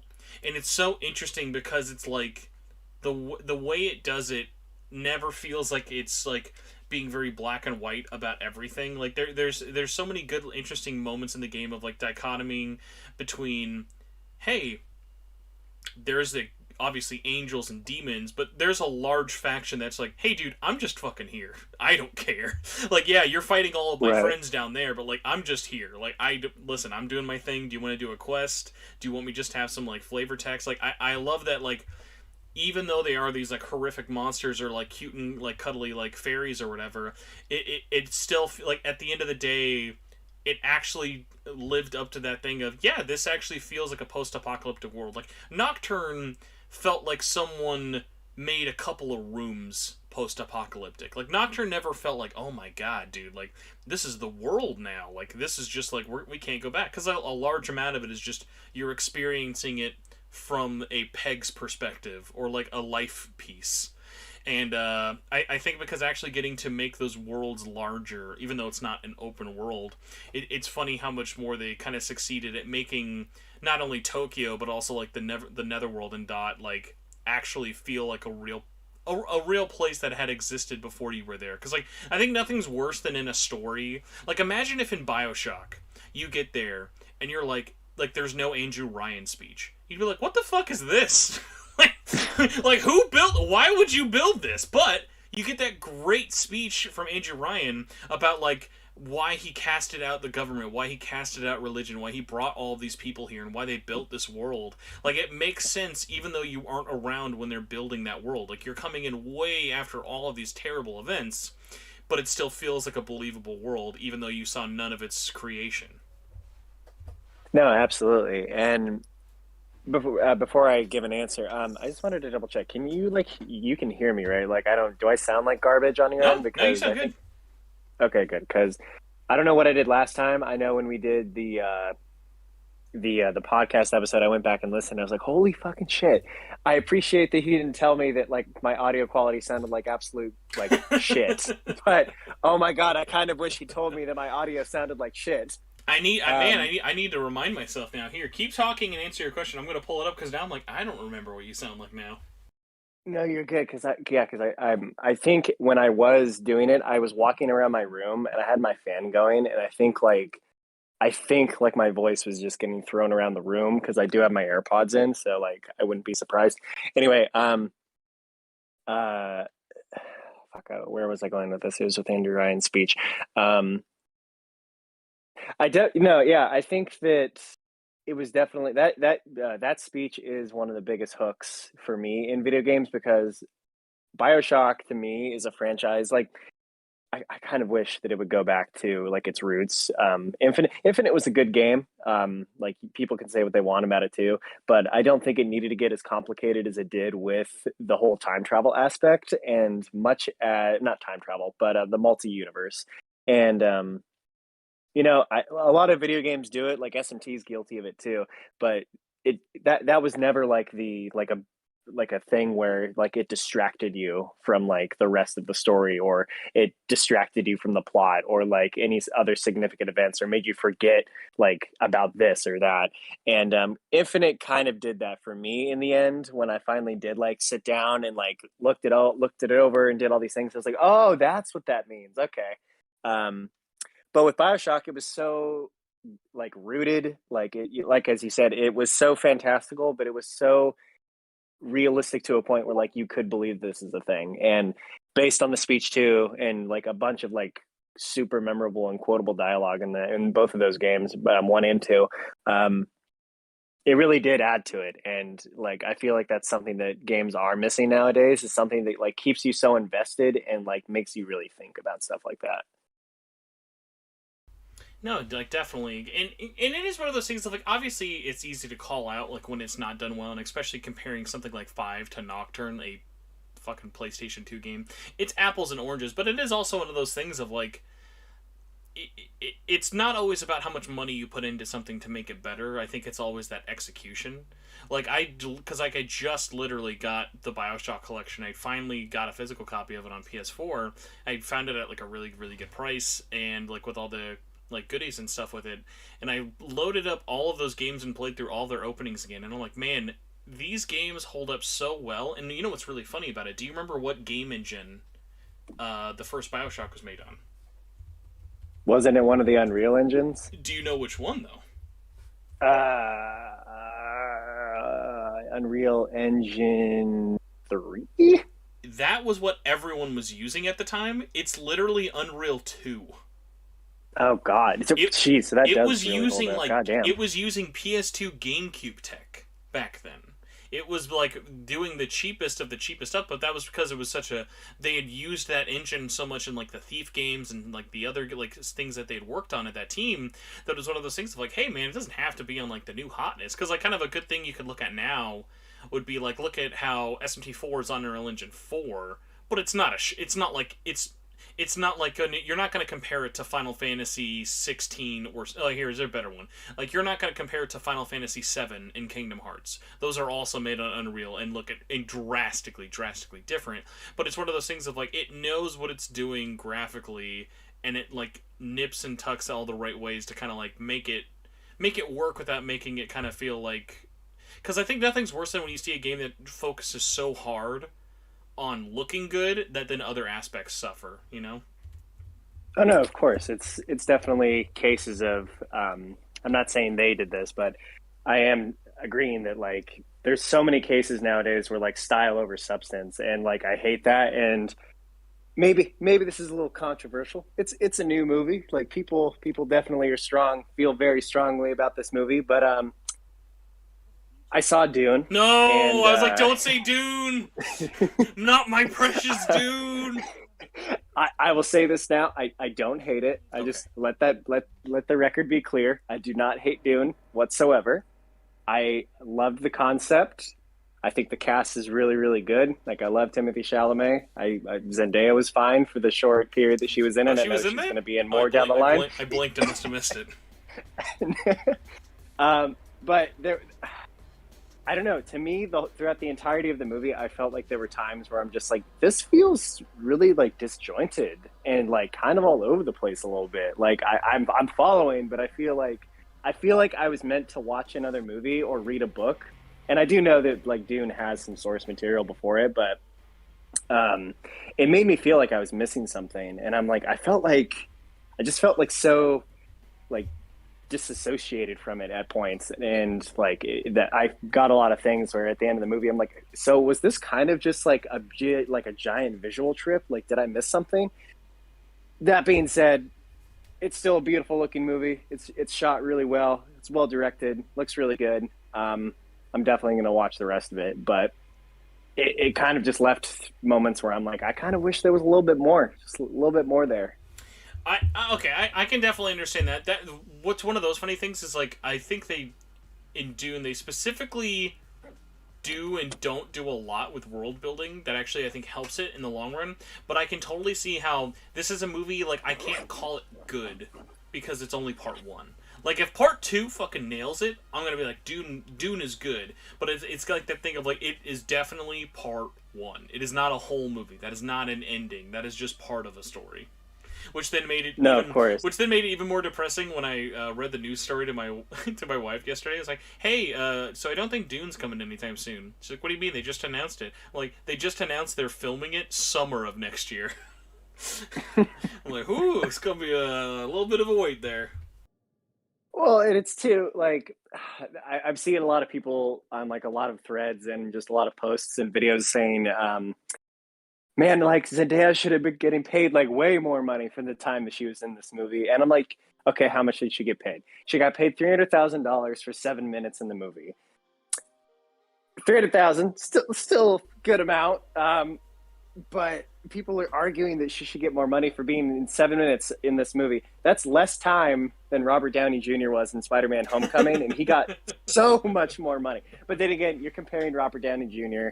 to Zendaya. Like, it's pretty far there. And it, like, I understand, like, she's still a relatively quote unquote like newish actress. Like, she's still young. She has time to like broaden her horizon, do a lot more movies. So like, she's going to get paid more in time, and she's definitely going to get paid more for part two. Cause like, if she wasn't in it that much for this part, like, they're definitely going to flush her character more out in the next one. But my point is, like, I think she's good. I think she's good with $300,000 for 7 minutes. I mean, I'll take $300,000. Dude, I'll do $3 for 7 minutes. Oh God. So kind of going back a little bit to SMT5 though, for you, do you have like a launch plan of like a thing you're kind of looking forward to doing? Of like, I wish I could be that guy who's like, like someone in the comments I saw, it's like, I took 18 days off work for this. I'm like, fuck. I could take 8 days off work. I definitely wish. It's definitely going to be the only thing that I'm going to be playing for weeks, months, whatever it may be, because I definitely am just going to like tear the game apart and just go. But I was one of the lucky couple that was, thanks to you, absolutely thanks to you. I was one of the lucky few to get my hands on the premium edition. So as soon as that thing shows up, I'm probably going to sit down, dust off my dust off my little setup and probably do an unboxing of that, like the horror that I am, and then Did you and then by the just way, did you have you gotten your shipping notification yet? I just got mine like while I was recording this. I just got mine as well, so We're living the good life. absolutely no delays, no. Oh, we lost your package or anything like that. I will say this: I did have like a mini heart attack at one point when. So for the longest time, it had been the image of what like the premium edition has and what it includes, but recently the image that shows up on my package or whatever you want to call it, my like history for it, it changed to like just the regular cover of like the base game itself, and I was like, did they like throw away the fact that I got the premium edition and they just gave me? They're gonna switch you around. Yeah, it's like, did I just get charged $100 and whatever for the regular base game? Like the fuck you say, video game? No, so But thankfully that's not the case. Yeah, that actually happens a lot with a lot of collector's editions of, hey, we don't want to have this listed anymore, so let's just get rid of that listing image, and it usually then just defaults to it. But yeah, so I wouldn't be worried about that then. Yeah, I figured. Because I was like, oh my god, no way. Like, did they seriously just give my copy to somebody else? Which is like, I was super pissed because, like a lot of the people out there still, I do not have a PlayStation 5, and SMT5, I'll be honest, is the closest thing that is keeping me alive at this point. And I was told that I would be able to. Oh god, my dogs! I was told that I would be able to get a PlayStation 5 via Walmart's online listing at a certain time. I got on. And as soon as I got on, it told me that I had to create a Walmart account, which doesn't make any sense to me. Got myself in line after making said account, waited 45 minutes in this like line, quote unquote, that they put me in, and 45 minutes went by and they kicked me out.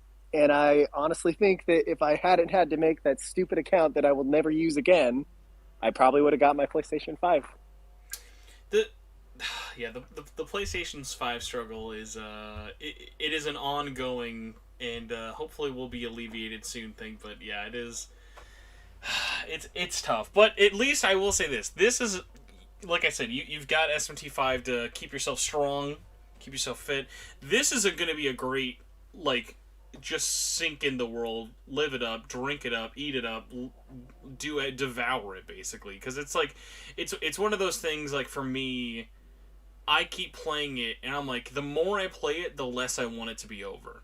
Like if I got to a twist, like I'm like 2 areas away from the finale, I think, and like if I found out, hey, there's a secret 30-hour post game here where you do blah blah blah, I'm like, let's go. Because like sometimes there's a lot of games where you're like when I got to the ending of Persona 5, I was like, could this have been over last dungeon?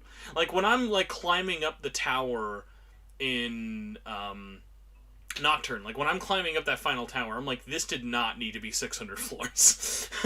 No, of course not. So it's like one of those funny things of like I've not hit that point yet, and I hope I don't hit that with this. It's just it's so hard. I think especially in JRPGs, just RPGs in general, when they're this long, to keep you interested at that same level, to keep that momentum of like, hey. Getting people to finish a 5-hour game is hard. Getting someone to finish a 60-hour game is even harder by leaps and bounds. Right. You know, I'm right there with you too. Like, there's plenty of instances where I will definitely feel like I do not want this to end. Like, if this could go on like forever, like that is totally fine. But then at the same time, I also have to realize that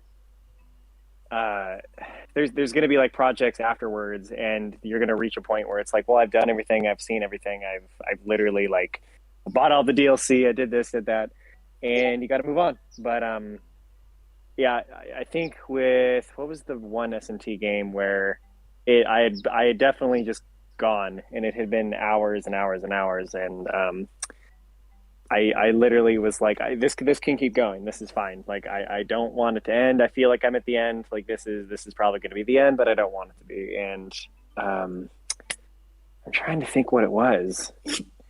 I think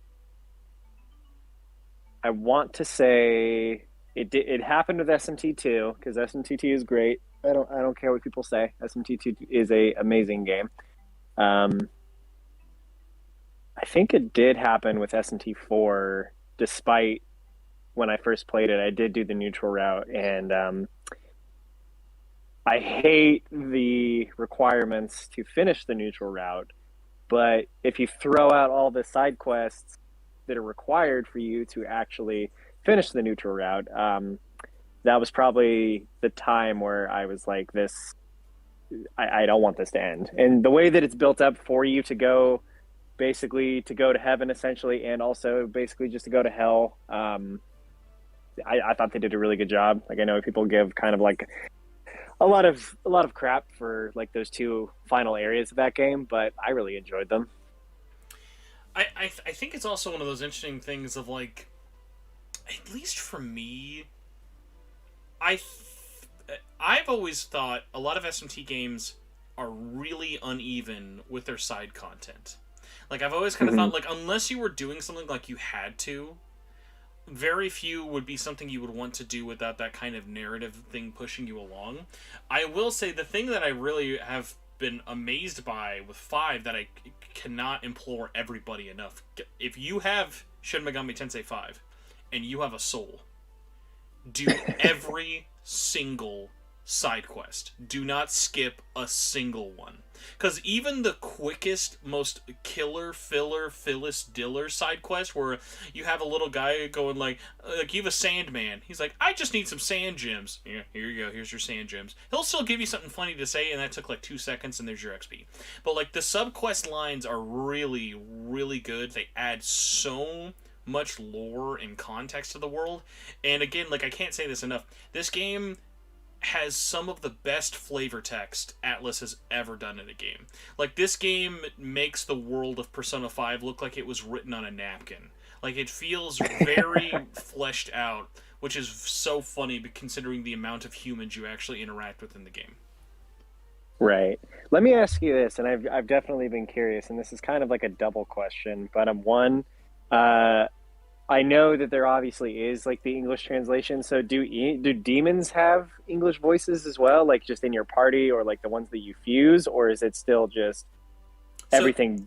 Everything is English. This is what's funny about the demons. Actually, is they actually kind of found a perfect middle ground of they have, I would say at least like maybe 50-50, if maybe a little less, dubbed in English with actual like quip or two.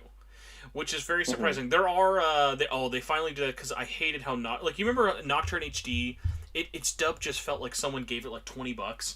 Like it's like why, like why is this random dude voiced and not like Black Frost? Why is this guy voiced but not this demon? Like why is this voiced but this one's not? Like there's never a moment when you're playing through the story or a subquest where there's just he's quiet, he just doesn't say anything. And like, thankfully, it gets rid of that. And there is a large, like, way more of a large amount of English VO for all the demons.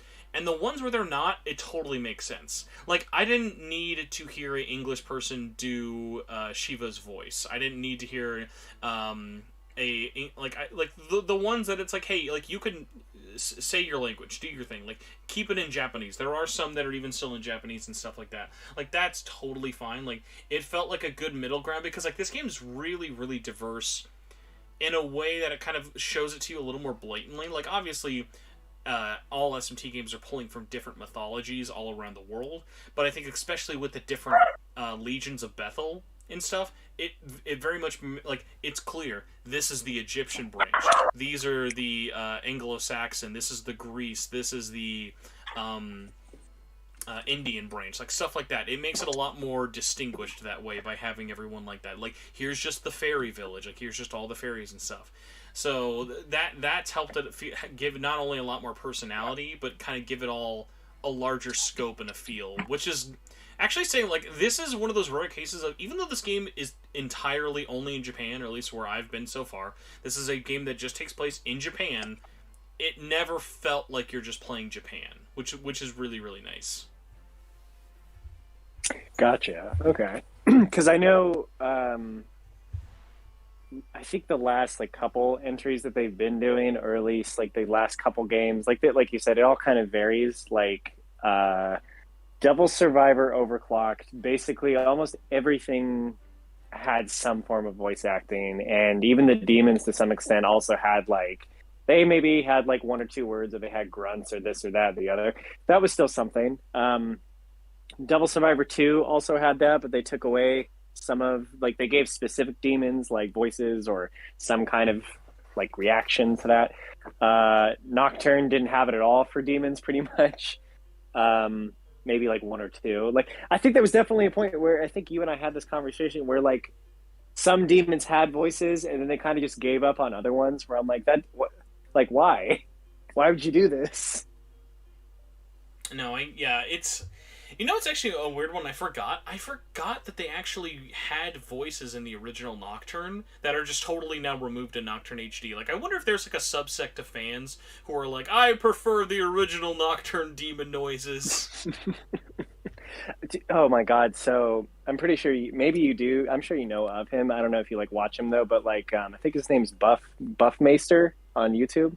I am aware of Buff Mason. Well, that's like the guy who's their profile picture has like the Guy Fawkes mask. The V for Vendetta. Yeah, exactly. So he did a compilation of all the at the time, and he's been responsible for posting a lot of the demon showcases in English, thanks to Useless Wizard, Useless Mage. I forget his name. But he did a compilation of all like the demon voices then versus them now, and I'm like, oh my god, some of these like sound really good. Others sound so bad. Like, what did you do?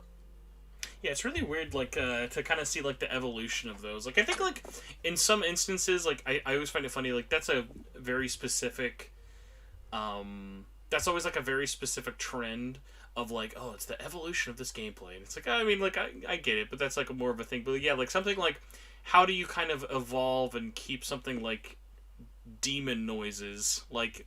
whether it be more fitting without kind of like losing maybe that original character.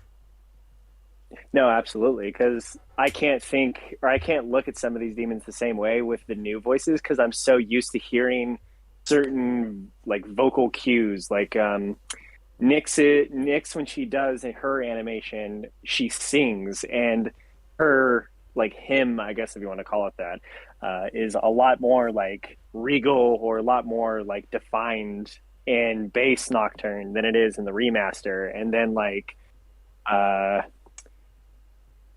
what was it? I think it was Rongda's voice, whatever she does in animation, is also very distinct. Like it completely just like it feels like it was meant to sound that way versus how it is in the remake. But you and I definitely had this conversation too, where I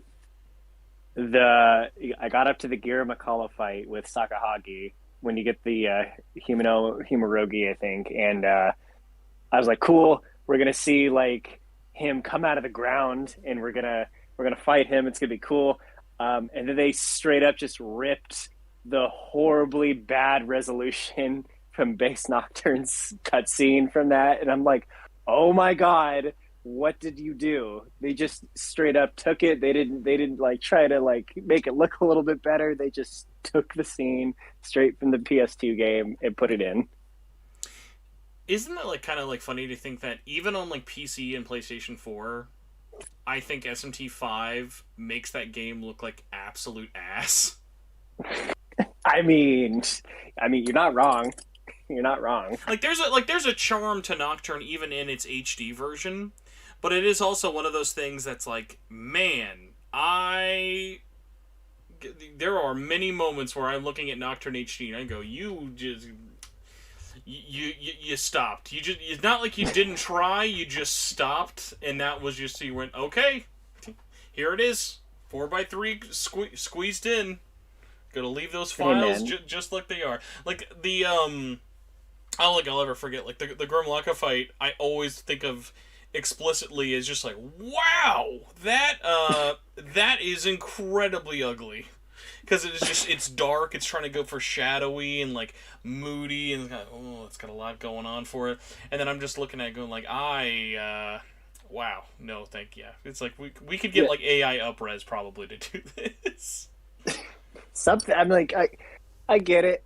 To this day, Atlas is still a relatively small branched company, but it, come on, It come one on. I don't think it's actually fair to do like the small company versus big company because it's always like how much effort like let's be real, would the money it takes to make Nocturne HD better have been spent making that game better or adding more quality of life features and visual improvements, or to put towards this game? Because really at the end of the day, the Nocturne HD's only goal was to make people more interested and excited for SMT5, which it succeeded in.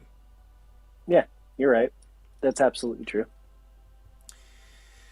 So for you, because I know we were going to talk about like our like planes and stuff. I asked a couple different people this. Have you kind of thought of your alignment? Are you going in with a predetermined sort of like ending you want to try and go for? And is there a certain character that's calling out to you that you're like, oh, I really want to get this guy? I have been thinking about it, and that's a really good question. I'll be honest, and I don't know if other people have like made this connection, but I definitely at least feel this way. Just all of the trailers that do involve like the human cast of characters, like based on the setting, their clothes, and like the overall personalities that they seem to have so far for me. I got a lot of SMT if like vibes, and I was like, I really like that. Like even the like aesthetic to me like screamed if, and like it's completely different, but like I don't know, it definitely just had like a feeling of like this is kind of like what they were also going for, or maybe this would be like their modern day like take on like It's an if design. it's let's just say this: SMT5 is the second game in for looking at which game spends the most time in a school. It's got that. I for it, at figured least. because I'm like I stopped and thought too. I was like, I think because not many SMT games like start off in a school or have like a school as their Or setting. keep the school around long enough for you to actually be in the school. Oh, of course, no. Even like okay, so for those who have played SMT, if like just right out the gate, like literally like not even 30 seconds into the game, you're in your school and it's already in hell. Like the school is just in hell. It becomes like a footnote at that point. And like, I mean, because then what's funny is there's then that subject of like, well, if it's school, then it's just Persona, and like I get it. Like there's different aspects of it of like I'd want one more than the other, or like you can't really have both while still feeling like that unique kind of aspect for them. But I think 5 does a really good extent of you're awake without giving anything away. You are in Tokyo, not not the Netherworld, a considerably more amount of time than I think you would expect without feeling like you're not doing Persona, like you're not having a ton of free time to go up, down, and go wherever you want. Right. But to go back to the question of what alignment, I remember based off of just pre-trailers and like trailers of the past that came out long before the vast amount of information that we have about it now. I remember a lot of people were kind of like thinking like, oh, so like God is dead, so this is going for a more like chaos theme, or this is going for like, okay, the law is like kind of like seen as the underdogs now because Lucifer is kind of like the front and center man now, so maybe we're going to get a story where like law is kind of like going to be treated as like a viable side that people want to side with, because for the longest time, as well as in like Apocalypse, for example, the concept of alignments haven't, to me at least, have not been treated the way that I feel like they should have been, or at least have like a viable representation as they have in the past. And for me, that was kind of like shown in Apocalypse, because for those who played the game or even like bothered picking these options, because you get like maybe like 75% through the game, you're getting to like the last couple final bosses, you have to go through a gauntlet fight with Lucifer and Markaba, and you have the option of siding with one or the other, which does result in these like pseudo chaos / pseudo law endings, and they're played for kind of like jokes, like they're kind of just bad endings, because like they're not canon, or quote unquote canon, or they're not meant to be treated as nothing I love hearing more than Shin Megami Tensei canon. Oh God, there's a cannon. There is a cannon. I'm shooting myself out of it. It's a cannon. It's a cannon. But those were treating it as like these are like bad, like these are just bad mechanics. Like we're not gonna focus too much time on them. And with the focus on 5, I haven't really gotten any other vibe that these characters like from the students. I mean, I haven't gotten any vibes of like, okay, this kid is like the brash and reckless type who will like do like stop at nothing to be like to like he comes off as a standard chaos hero, but he doesn't. I don't get that feeling. I get a lot of like law vibe, honestly, from a lot of them. What's the bet? Oh, there's such there's a lot I want to say, a lot I could say, but I won't say anything. So that was my biggest worry when this game first got revealed. It was like, here's the blonde kid, here's the glasses kid, and here's I thought the blonde kid was going to be the chaos kid. I was like, okay, it's like he could be a chaos representative. It's like what our initial worry was when we saw those like initial couple of students was like, and then of course there was the girl. It's like, oh my god, is this literally just Nocturne where there's 3 people and everyone else is dead? Like, because Nocturne's like there are characteristics to all of the characters in Nocturne. They are not people. They did not feel like they existed before you were there. God knows Demi-Fiend does not feel like he existed before he got there. So, like, what's great is then the more we learned about 5 and the fact that the cast kept growing was then that, these people aren't just, I'm a law boy. Like, there's, like, as much as we love Walter and Jonathan, they are the color red and they are the color white. Like, they are just fucking alignments with legs and mouths. Like, and they're fun characters for sure, but there's no moment where you're looking at Jonathan going like, I wonder what's going to happen with him. Isabeau, I don't know about that Isabeau chick. We'll have to see with her. So what I love about 5, and I went into this a little bit ago with, I think it was Misa or maybe Nyarly, every character doesn't seem like they could just be one thing. Like, you look at a character like Nua, and you're like, she's probably bad, but that's not guaranteed. You don't know if Nua's the bad guy. You look at a character like the Prime Minister, you look at a character, especially like the students, like you were saying, like, it's like, this dude's like goofy and's got like a hat and he's like the awkward kid in school. He's probably going to be like the chaos option. And like you look at like the characters like Tao and like the girls and stuff, like it's like, okay, I know what these characters' archetypes are going to be. I know what their stereotypes. They're stereotypical characters from their designs. Is what this series has taught us, and thankfully it plays on those expectations a lot. Like every character's outcome I've come across so far, I am literally going, what? Like, literally, I had a cutscene that happened last night where, like, I literally was, like, losing my shit, and the only thing that happened was a character removed part of their clothing. I was like, it's all different now. Everything's changed.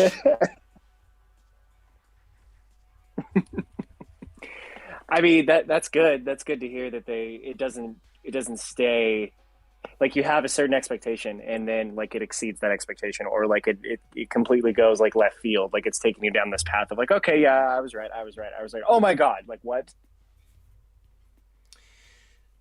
Guys, can I just skip ahead to Friday? I just want everyone who's watching this or listening to this live, I just want you all to have this game already. I just want us all to be able to talk about this game. Actually, what I would like is when we all get the game, if we go into like a Matrix like hibernation chamber. And then we can beat it and not be spoiled, and then come back, and we can then discuss in a safe space. Right. Oh my god. And what was I gonna say? It was something. Oh, okay, I remember. Do you know? And I'm only asking because, like, up until today or yesterday, we've been getting consistent like demon showcases and this and that and the other. And now that kind of stopped as soon as they did Metatron, which tells me either A, they've run out of demons, B... Yeah, they have not. There's a lot of spoiler demons. No, it's like they haven't covered any of the faction demons, so like there's that, but like I am just assuming other than like Odin, for example, and maybe Zeus, like you're not going to be able to use these faction demons like Abdiel or I forget his name, but he's the Egyptian side of Bethel and all that. Yeah, I'm assuming a few of these guys are not going to be used like at all. They're I there to serve as the purpose in boss fights maybe, but I don't think you can I use them. don't know yet, but I am just really, really excited just because it's like this weird thing of like, I don't know. Like, if that's going to be the case, maybe it is, maybe it's not. Um, I kind of like that, like, it's a, because, like, the fun thing is, I'm trying to think of how to phrase this while walking around things. Like, fuck. I'm trying to think of it. Like that moment of, oh my gosh, because this is almost never really as satisfying as I think a lot of games want it to be. Here was this incredibly hard boss you had to overcome. Can you believe that you just did this? And now you can make him yourself. Like, cool. And then you bring him to your party and like, he sucks. Like, this boss sucks when I own him. Like, I hate it. Thankfully, this game does not suffer from that. Every example of having something like that happen, it's been like, that's really, really awesome. Right. And I think you like we both touched on it before. And the essence mechanic definitely like makes up for that in some areas too. So that's obviously like it's the whole it's the joke of there's a weapon that a boss has, and when the boss uses it, it destroys stuff. But hey, you can also get that weapon. So you get that weapon and you use it, and you're like, oh, this is garbage. Okay, okay. But yeah, I agree that I mean, I'm glad that it doesn't seem to be the case here because I think a lot of past problems like that do fall on SMT. Not as much as I feel like it probably does in other JRPGs, but it definitely is like a thing where it's noticeable. So I'm glad that isn't the case there. So I have a weird question for you. There's no such thing That I as a don't weird question. know. I don't know if people.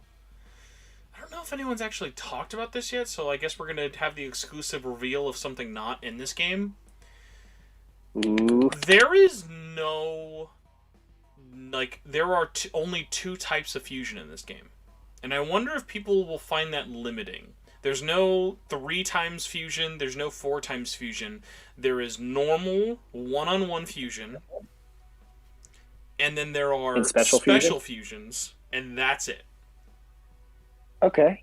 I mean, honestly, I'm the type of person who likes to keep it pretty simple. Like as soon I'm other than looking up like guides for certain things to get fusion in past games, like I'm not somebody who oh, I have like 9 different options of how I want to fuse this. I could do double, I could do triple, I could do by 4, by 5, by 6, by 7, whatever that may be. Which at the end of the day, and like Persona did it a lot too. Those fusions were kind of just like for special fusion anyway. Like yes, they involved like 6 personas or 6 demons, but like at the end of the day, that is kind of still like a version of special fusion if you think about it. Mm-hmm. No, I Um, and actually, one of the things I do want to say about the World of Shadows, it is easily its most understandable attempt at fusion ever. They have, it might even be more than this. There's obviously, you can select the demons manually for normal fusion. There is, you can look up the kind of demon you would be able to fuse with your current party. So instead of just saying, hey, who do I get if I do blank and blank, like if I do A and B, do I get C? You can instead go, here's C, you need A and B. So instead of looking basically at who you're sacrificing, you're looking at who could be possibly made. And then you have reverse compendium search, which is it can show you every demon you can fuse, even if it's out of your level, as long as you have them in your compendium. So it filters everything out really, really nicely.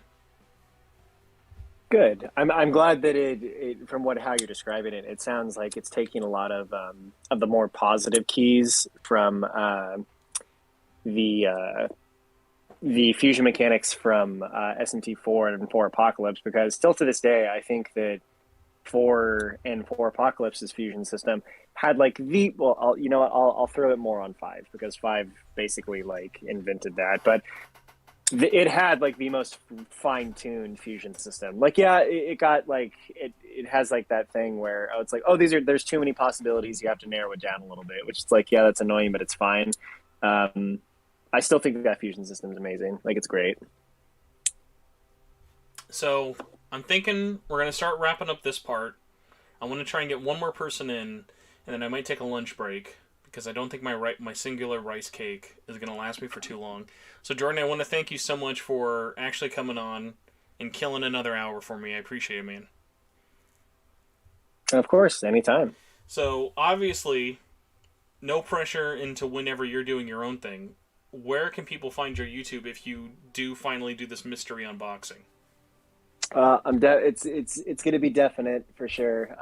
You can find me at Jordan Alves, Alves on YouTube. You can find me at Fiend Alice on Facebook as well. It's a relatively small page that I've been meaning to go back to. I was actually going to take SMT5's release in this unboxing as like a way of revitalizing that page. So definitely, that's probably the best way to find me there.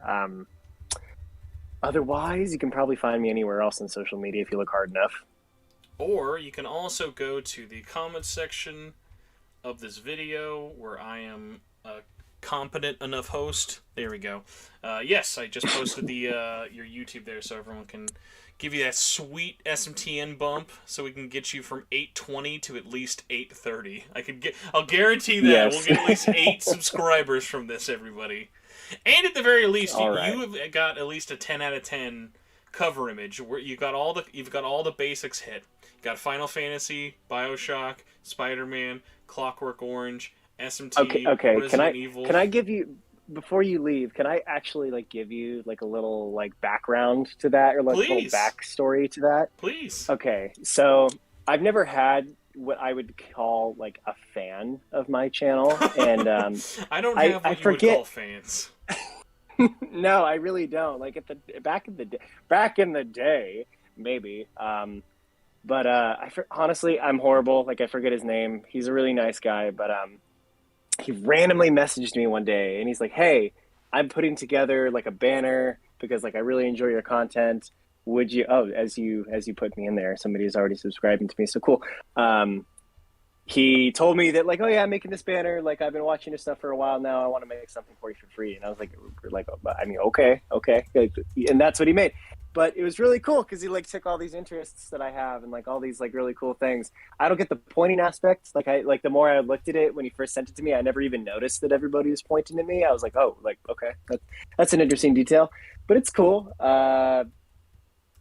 I don't want to say this like being mean. Like this is just how I interpreted it because like it kept happening over and over and over again.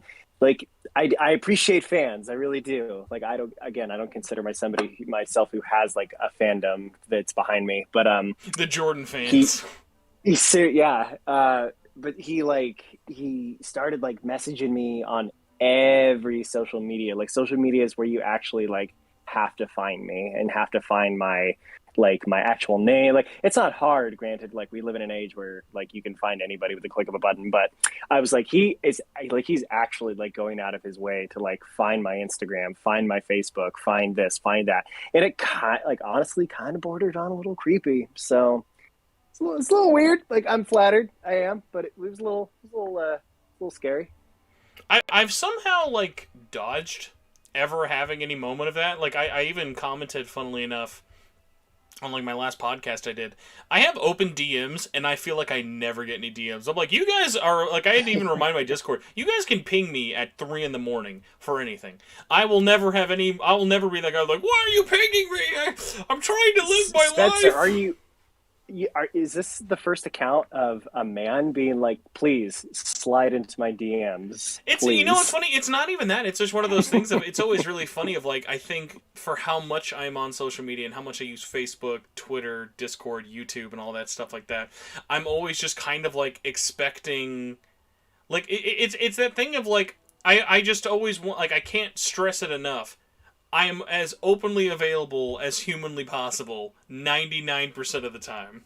So I always want to make it as blatantly clear as possible that it's like that thing of like, I just want everyone to know, hey man, if you ever got a question, if you ever want to just send me a dumb thing, like, because I had a guy I mentioned earlier who is like a listener or whatever, who reached out to me on like Facebook Messenger and he's like, hey, I'm at the Tokyo pop-up shop, just wanted to show you some stuff. And I'm like, that is awesome.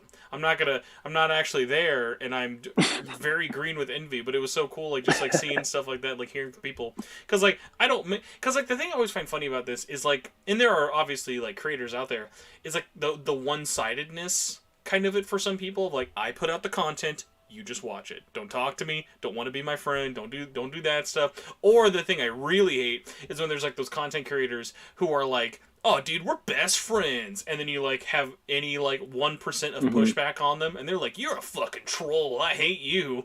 I'm like, oh, okay. Well, like this will be, and again, I won't keep you from your sustenance, but it definitely. So, for those who do follow me, like on social media, especially on YouTube, I'll say like that's what I'm talking about. But for people who do like follow me from here on forward, once I take off here or presumably come back either way, there's not a lot of content that's SMT anymore. In a drunken stupor, I deleted most of my SMT content. That's why I'm hoping to make up for it. But I remember the biggest pushback that I ever got was the Redux review that I did for Strange Journey. And I was pretty honest. I didn't say that I hated the game at the end. I very clearly, from the very beginning, was like, I enjoyed this game. Even today, I go back to it and I play it because it is a good game. I enjoy it. Yeah, it's got its own flaws, but I'm not gonna delve into that. But everybody hated my opinion, like shat all over that review, and like most of the response, it wasn't even like people like coming at me like in the comment section or anything. Like they didn't even try to like tell me why they hated it. Just like an outcry of like horrible, like just negative like reviews for it. And most of the people who did comment were like, I don't understand like why people got so upset with this. Like you gave like pretty valid reasons behind why you felt this way, and like you definitely like still enjoyed your time with it. Like you didn't say that you hated it. So I don't understand why you got such a big like pushback on that. But my connection to what you said is I'm like, I feel like you could literally just like at the drop of a hat, like people on social media as well as just like people in the SMT fandom could easily just go from being like, you know what, this guy's making sense. Like I like this guy. I could be friends with this guy too. You talk shit about this one little mechanic, or like you got this one little thing wrong. Like my demon has affinity for this and not this. It's weak against that. And it's like, I'm sorry. Like, I think, like, one of the other things that's really funny is, like, I think we always hear so many examples of, like, the fan maybe having an extreme reaction and it blowing up. But then the other one that I find even more funny that doesn't get a lot of mention until someone, like, gets quote-unquote canceled is, like, those situations of creators who are 100%, 110% your friend until you are, like, until you push back at even the slightest thing. Like, I always find it so funny how there are these people who, like, have these, for lack of a better word, like, personas of themselves out there.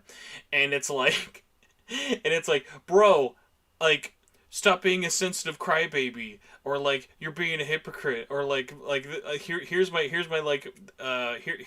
personality for it, and then you like basically like you're like, oh well I don't really agree with that, and then it just immediately having them blow up in your face for it. I find extremely hilarious, but it is just one of those really funny things of just like, I feel like until a content creator or like an internet personality like does something wrong in the eyes of everybody, those moments almost are kind of like predetermined, like, oh well, they're in the right, like the fan is always going to be the one who's like, well, they went too far, or like they probably wanted to do too much, like that.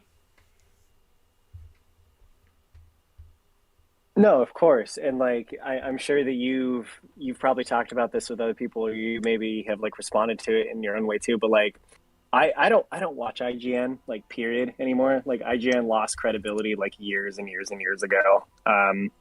But I saw so many people like talking about how like horrible the review is for SMT5 from IGN and like this, that, the other. I didn't watch it, and I still haven't watched it all the way through. But a friend of mine sent me it after a while. It's like, just watch the first like 10 seconds and then you can click off. And I was like, okay. So I watched it. In the first 6 seconds, it immediately is just like, you've lost all like credibility here.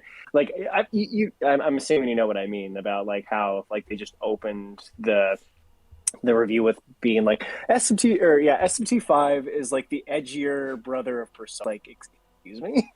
Did Well, you little do I know about it, sir. My entire last do you even do research? my entire Have you last played podcast was any actually game that came out in 1980?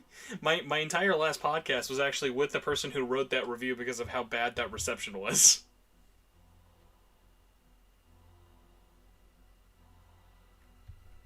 Oh, did I lose you? I may have lost him. Nope, you're still here. Okay. No, yeah. So I was just saying, it's funny, because the reception to that review was so bad. That's why I really, really wanted to get the reviewer Lynn, and they were nice enough to actually come on and do the podcast with me for this week's episode. And it's been really interesting seeing the reception to people who hated the review. Overwhelmingly, it's been a lot of people being like, "Oh, okay." I don't like your review. I don't appreciate your review. I don't I didn't think it was very helpful for me personally as a hardcore fan. But it was good to get that extra insight. Having that hour and a half long conversation with someone was a good way to kind of really deep dive into it without being because hey, I can hate someone's content and still have a conversation with them. Yeah. I can, and I'm not even saying I hated it or whatever of a review, but I'm saying as an adult, as a mature kind of conversation, isn't that a more interesting thing than to just be isn't that more interesting than to just be well, that sucks. Let's dunk on this and meme it and then call it a day. I think it's more fun to kind of talk about it. No, of course. No, absolutely. And I don't mean at all that how do I phrase this? No, and I get it because I'm not trying to push back on it because it is one of those things it is definitely something that is I always welcome criticism. The person who reviewed it welcomed the criticism. It's that thing of reviewing something or looking at something with a critical eye and then what's that extra when basically when it gets personal is when it's that extra thing of oh, that was a little too much. But that is always the vocal minority. That is never everybody. No, of course, and I definitely I do agree that I do welcome criticism for anything that I say, anything that I post on the internet or anything.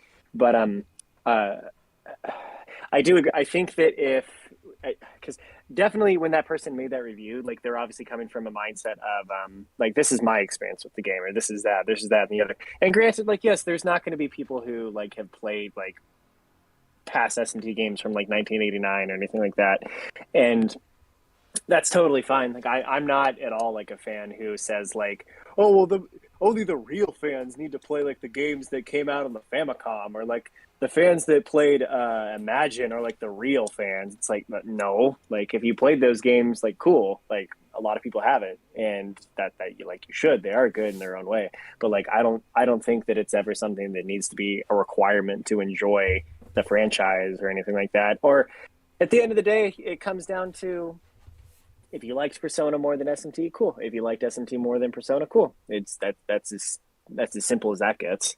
Mm-hmm.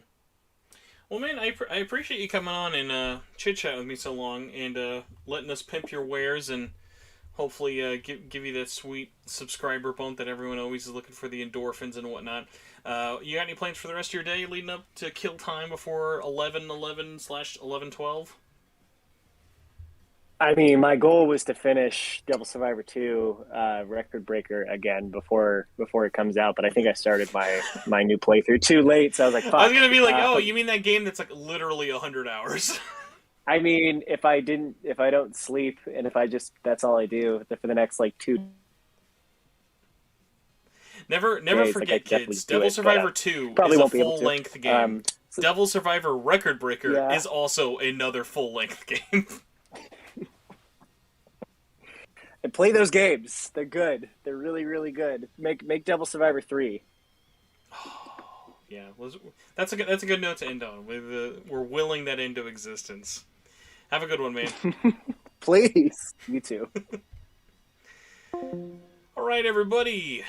That was guest 3, 4. I don't know where we're at. We have 2 guests lined up.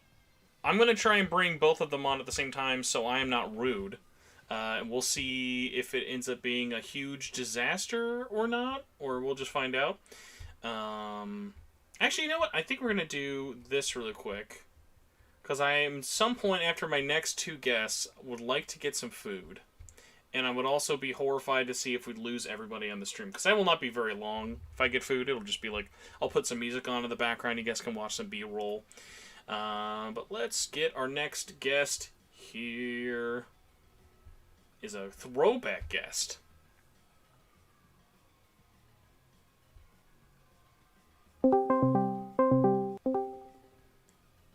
Is this the man, the myth, the Australian legend Will himself? This is the reunion 4 years in the making, brother. It feels at least like 9. Feels much longer, doesn't it? It did. Well, hey, everything after 2019 makes everything feel much longer. So yes, Eagle. Especially the last 2 years. Yeah, eagle-eared listeners. This is Will, literally one of the first of 5 co-hosts. Back when this was a 5-person podcast, believe it or not. Yeah. Wait, hold on. No, this was back. Yeah. No, we started as a 4-person podcast. I was forgetting in the original. You, me, Mel, and Laura. Correct, and all of them have gone on to be way more successful and much better things. No jealousy towards the FF Union people. Actually, speaking of Final Fantasy Union, did you see they have a Kickstarter coming out? Actually, no, I didn't catch. They are doing a Final Fantasy every now and then, even though it's. Oh, sorry. I think it was a little communication lag. But no, yeah, they are doing a what was it? They are doing a Final Fantasy unofficial book covering every game in the series, and I'm very excited / nervous for that. Yeah, especially because they've been getting real big into the YouTube over the last couple of years. Just making so many different YouTube variety content as far as. It's so kind of crazy to me, just because let's discuss the evolution of Final Fantasy Limit Breaks and whatnot. Yeah, it's really, really weird, especially just because for them they'd gone around so long podcast wise, and it's kind of funny now to think that FF Union and just how all the unions in general kind of went in terms of doing podcasts pretty steadily, starting YouTube pretty slow. KH Union also started doing YouTube pretty slow. Now KH Union just totally kind of dissolved, on hiatus, whatever you want to call it. And now for Final Fantasy Union, it's funny to think they are because they have 2 separate Patreons for the podcast, one for their channel. They are way, way, way more of just this is a video thing for them. They still do the podcast, obviously, yeah. But it is funny to kind of see how it's become 2 distinct things. But hey, we're not Daryl and Lauren. We're Spencer and Will. Will, one of the OGs back when this was the Persona podcast, and everyone had nothing cringy to say. How do you feel knowing that was almost 10 years ago? Does that make you feel really old? I do feel old. It's crazy, especially when I was just barely coming out of high school when we were studying the show. So, Will, for anyone out there who might not know, also I just noticed, apparently I am high-key cute, and I've never actually been called high-key or cute before. So Shishio, who I also probably messed up big time, but thank you so much for the very undeserved compliment, but appreciated nonetheless. But Will, for you, I know you've now become a professional, not only Australian, but you're now a professional Genshiner. What's your life treating you like these days? For the past 3.5 years, I guess I've entered the space that you would know as gacha hell, where essentially almost anything and everything that I play is just free to play downloadable mobile titles because I have no money. And it's all these in the pit, all these developers asking me, hey, you can totally play this game for free. All we're gonna ask is 500 hours of your time, and occasionally open up your wallet. And I say to them, I'll say yes to the first part, but I still don't have any money for you. So What's so funny is I always love when people say, "Oh, I'm in gacha hell," or "I'm in gacha hell." Like, there's not a way to play a gacha and not be in the hell. It should be like part of the like EULA when you're signing up. It's like, congratulations, you've stepped foot into the gacha hell. Like, there's no way to like play a game and then not like really be in it. Because like for me, I don't spend money on Genshin, but I'm also terrible at playing it. Whereas like like if you're playing these regularly, like I always have to be like my mom, be like, so what's that $50 Apple purchase from? She's like, you know what that's from. Oh, You know what that's from. And you talk to your account about it. And it's like he basically asks you, so what album costed $160 again? I'm like, some really. It was actually you see, I bundled them all into a cart, and I hit the I just put them all in the cart, and then I hit purchase all at once. So that's why it looks like one big giant purchase, but it was actually just multiple. Yeah, I don't know. Listen, Please, it said best value. That's how you know it was you're getting a good deal when it says best value. Indeed. So well with you, I know it's been a hot minute since you've Megami'd or Tensei'd, but Yes. I'm curious. I wanted to get, because I don't even know this. What your boots on the ground? What is your where's your head at, for lack of a better word or better song, with SMT5? We're almost at launch. Where are you at personally with it? Are you excited to play it? Are you not sure when Yeah, you're going to play it? What are you thinking? I'm actually excited to play it, and I'm actually probably more ready to play it than I was a couple months ago, if only because I had not touched my Switch in so long, and thankfully Metroid Dread came out and got me back onto my Switch. So I am more than ready to get back onto SMT5 with the Switch. Metroid Dread was the warm up. You could get the dust off it with Dread and go, okay. Now it doesn't. Now I don't have to like. Yes. You're not coming home on SMT launch day and then you're like, oh, there's like 5 years of updates I haven't downloaded on this thing. Which is exactly what happened on Dread launch. Yes. You know what? Actually, since you are in Australia, you can answer this question for me. What is the Australian situation like, money wise, for SMT5? What godforsaken price are you guys having to pay for this thing? Oh shoot! I'll just look up the price real quick, if only because bear with us, gentlemen, and ladies, but I believe it's somewhere around. Now keep in mind, when I say a certain price, the conversion to US is always like kind of a 1.5 times the amount. Mm-hmm. So I'm just gonna look up EB Games, because that's our general like retail down here when it comes to games. SMT5. Let's see. Oh, and it immediately says for we don't have your product here. Oh boy. Good sign. Gotta love shipping and Good logistics. sign indeed. Okay, so they're actually just on it for actually that's not too bad. $79.95, so around about $80. Yeah. Which is actually, I'd say that's a good like $50 game in American money. Now, do you think that's because Nintendo's publishing it, or I'm surprised it's actually not more money?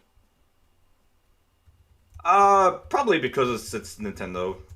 Because, boy, most of our day one purchases when it comes to games, it's always looking like $99.95, or God forbid you try to get a PS5 game and it's like, oh, come and get it for $129.99. Now, I'm actually trying to remember as well. I think EB might have even been Standard edition, of course. I think EB might have actually been the only place you could have gotten the collector's edition, unless I'm crazy. I'm not sure if it went to any other retailers. I feel like a lot of the collector's editions pretty much always go to EB Australia, just because they're pretty much the only chain that sells a lot of games. Oh yeah, it is. Yeah, here we go. EB Games Australia. It is a EB Australia exclusive to get the Fall of Man Premium Editions. That's the only store you can get that at. Yeah. So, other things here. So, like you're saying, you're probably more excited now back than at E3 and stuff for it. So, what kind of led up to this point of being more excited for it? And do you kind of have a plan or anything that really stands out to you for when you actually have it in hand? Not so much as a plan, more just I'm just more mentally prepared to get into a new game and start from scratch because I'm kind of in this weird space where I finished like the games I'm currently playing. Like the last game I played and beat was probably Tales of Arise. I'm trying to think. Actually, I was thinking of Tales of Arise recently. Tales of Arise is one I'm sure I will love on like a weird Black Friday sale that I'm sure it'll be like $40 or something on. Whereas like I really liked the demo, but I have so many other games that it makes no sense for me to kind of put it on anything right now. But the thing I wanted to ask you about, since you actually beat Tales of Arise, because I've been hearing so many kind of back and forths of like people I know who love the game, have some issues with the game. With Tales of Arise for you, did you feel like the balancing was a little wonky? Because like I'm surprised I keep hearing that more. I feel like all my friends who were just Tales like fanatics beat it right away and then kind of moved on. But then the people who've been slowly playing it were like, wow, like Arise has some weird balancing issues. Balancing issues, it's hard to describe because I even have issues with the game as a Tales fan, but it's only mostly due to how the combat flows. Like I am one of those people who, when I'm playing an action game, I prefer my games to have some form of a dodge canceling or just any like attack canceling, or basically if I'm caught in a situation where I've committed to an offense, I want to get the option to retreat if I'm getting my ass kicked. And this game for some reason forgot that the last 5 games have had some form of canceling in their animations, and like, oh god, this game plays terrible for me. Really? I'm surprised. I mean, like, yeah, it is interesting not having the canceling there, but no, it's funny. Because my whole experience with the series is so weird. It's like it's limited to Zillia 1, Hearts R, and this. Yeah, like for people who are playing like a Tales game for like the very first time, Arise is a great one to sort of like just start off with, and it's got that somewhat of a big bombastic story, but at the same time, it's also a story that's kind of predictable if you know your JRPG patterns. Like, it got to the point where a friend of mine beat the game like a week ahead of me, and he basically asked me like, how do you think the story is going so far? I basically laid out my predictions for the story, and he basically told me, "Holy shit, you got it right on the dot. How the hell did you do that?" And you're like, "I wrote it. That's how." Yeah. Oh, but because like this year, well, as I said, for the last 3 years, I've been basically stuck playing nothing but free-to-play gachas. So I've been playing like the same games for like over the course of the last 3 years, or even, God forbid, I've been on an MMO because I recently quit FF14, which is weird because everyone else is coming back to that. Yeah, game, you're really committing to the hipster thing here of like, all right, it's time to leave. Yeah, I'm really committed to just like being the what's the term, contrarian? Yeah, that'd be a contrarian. Is that the word? Yeah. Just doing everything just to be the absolute opposite of the general public. Like I'm not doing at all.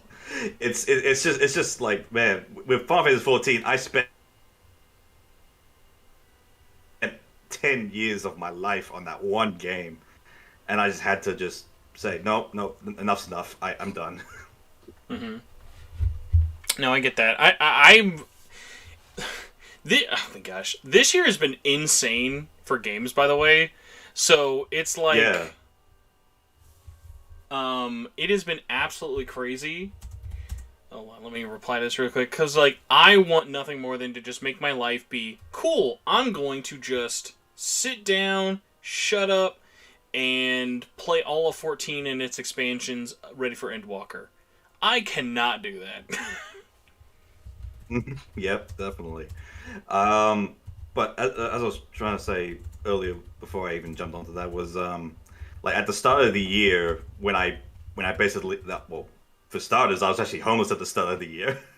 I had actually got kicked out of my well, not kicked out, but the place I was renting got bought out by someone, and so we had to move out like in very short notice, and we didn't have another place to move to, so when we just barely got a new place to live at like the second week of the year, I finally sat down when I had no internet set up. I just sat down and played the Trails of Cold Steel series, like from 1 to 4 to the end on PC. Man, it's weird. I love Trails like 1 and 2, but like just as soon as they like sort of left a handheld form, even though I know they're on Switch, it was one of those ones. It was really, really weird. It was one of those strange things of like, I platform, like I liked the story and I loved it. And I'm sure I'll eventually get around to it on PlayStation, but it's one of those weird things of just like, nah. I mean, I got a lot of other stuff to kind of do on my PS4 as opposed to doing it on a handheld. I could have justified it a little bit more. And really, honestly, for me, it's always interesting how Atlas games end up kind of being the going back to the word, the contrarian of handheld. Like I don't play a lot of RPGs on my Switch, but I love Tokyo Mirage Sessions. I love playing SMT5. Like a lot of the time, I want my RPGs on my Vita or my PlayStation 4 or 5. So it's at least nice that it's not like I have to stick to one.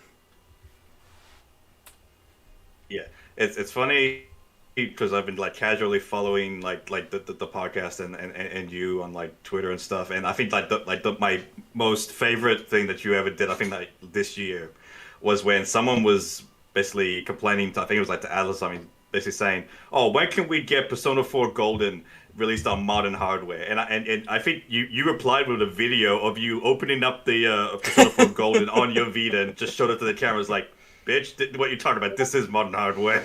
Yeah, man, it's right here. I got all of them next to me. That's all I need. We're living the dream. I saw that video. I said, "That is the most Spencer thing I have ever watched," and I died laughing for like a good 10 minutes.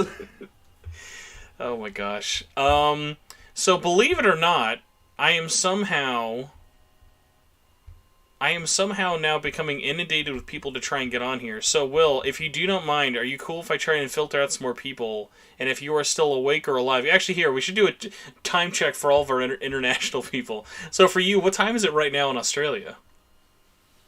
It is 6:52 a.m. right now. We're slowly creeping up. The sun is just barely up right now. Yes. That is so funny. All right, man. But yeah, if you're still up or if you're still bored and want to get on here, I am sure there will be plenty of other downtime. But all of the other international people are like, I've got to go to bed. Yep, definitely. Get them on first. Yeah, definitely. All right, man. Well, it's good catching up with you. Hopefully, I can get you back on soon. And I'm so excited for you to actually hop back in and not play Genshin for at least a week. Definitely. All right, man. I'll talk to you a little bit later. Later. All right, our next guest is me going to the bathroom one more time because I drink way too much water. I'm pushing back my lunch plans because I love you all so much and I have too many people waiting who want to talk. So, hopefully, this is going to work. We're going to have, first off, a Patreon executive producer on first, Solaire, and then we're going to have a special industry guest reviewer who I'm very excited to talk about. So give me just one moment, everybody.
Hello.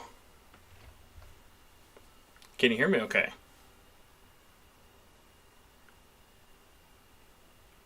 Testing, testing. Is that always that awkward thing when you call someone and it's like, is it me? Is it the internet? Or is it just everything going wrong all at the same time? And you never know until anyone says anything. Oh, hold on. Now I hear you. Ooh. You are hilariously quiet. Let me see if I can crank you up. No way, you're all the way boosted up. Let me try this. Hold on. Crank, crank, crank, crank, crank. Say something now. Oh. Ironically, when I had music playing, I could hear you for like 5 seconds.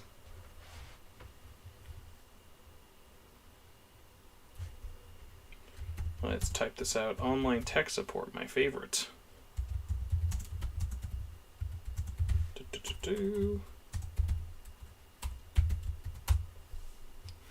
Let us see. Thanks for bearing with me, everybody. I hear you, I hear you. Thank you, Chad, for being able to hear me. It means a lot. How are we at the 4-hour mark? This is absolutely terrifying. Alright, our mystery guest is typing, thinking. Oh, okay, weird. Your mic was saying nope, there we go. Now I can hear you. Can you hear me okay? Yes. I was just Oh, okay. Gotcha. You are okay. Do you have any way to boost the level of your microphone at all? If not, I can do it on my end. I just figured I'd ask.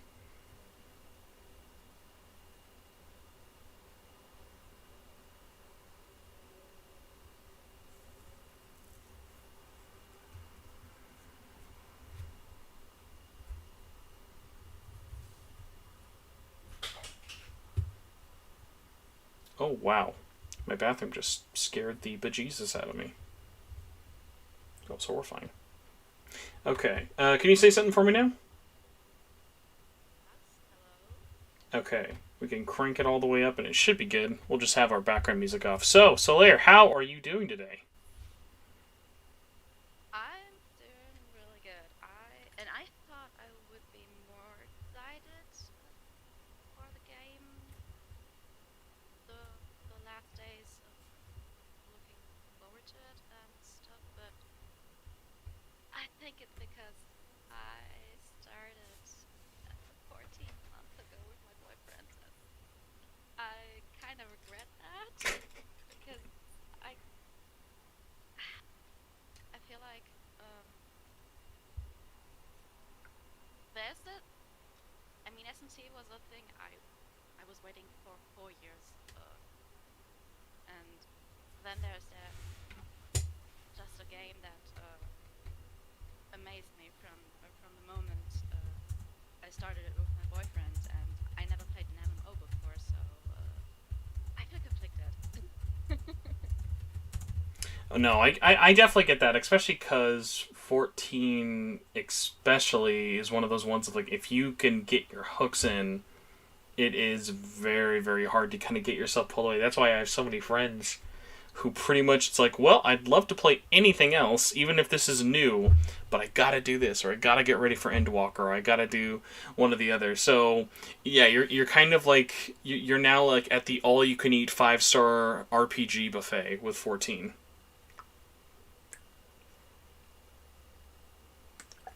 Yeah, basically. And yeah, when it comes to F14, my boyfriend and I are not in a rush to get to Endwalker. I mean, we're halfway through Run Reborn, so that's not, there's no issue for me for that. But yeah, we started a month ago, and I already thought like, yeah, actually, with FMC in a month, that feels awesome. Sleepy SMT has the most real comment I've ever seen in my life. Final Fantasy 14 stole my friends. That's so true. I have so many friends that like I used to do things with you. We used to play games together. It's all 14. It's all 14 all the time.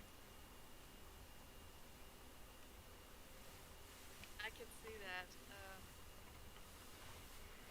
So for you, because we have another interesting international perspective with you, with your collector's edition, do you know if yours is shipped yet? Have you guys been having any weird iffy shipping delays? I didn't get you. I didn't tell you that. I actually decided not to buy it. Really? I'm sorry. That's Yeah, okay. I mean, I appreciate your efforts and everything, but I didn't do it. I willed them all into existence just for you to pre-order it. Sorry, Matthew and everyone. I don't know how I could fix my audio. They just want you to eat your microphone. Just put it inside your mouth. Hilariously, that actually is way better. Oh, okay. That you're perfect now. There you use my go. headphone. Okay, I use my headphone for work, and everyone tells me no, please. But okay. No, that is No, perfect. Oh my gosh, actually, yeah, where was this the whole time? Now everyone's gonna be making, like, crying emojis. all right. Where was I? You decided to I spit in Atlas's face and said they had a garbage collector's edition. in that sense, yeah. Because it's actually more like I pre-ordered. I did pre-order the collector's edition, but from Amazon USA, and I kind of felt guilty about hogging an American copy from someone who needed it more. So I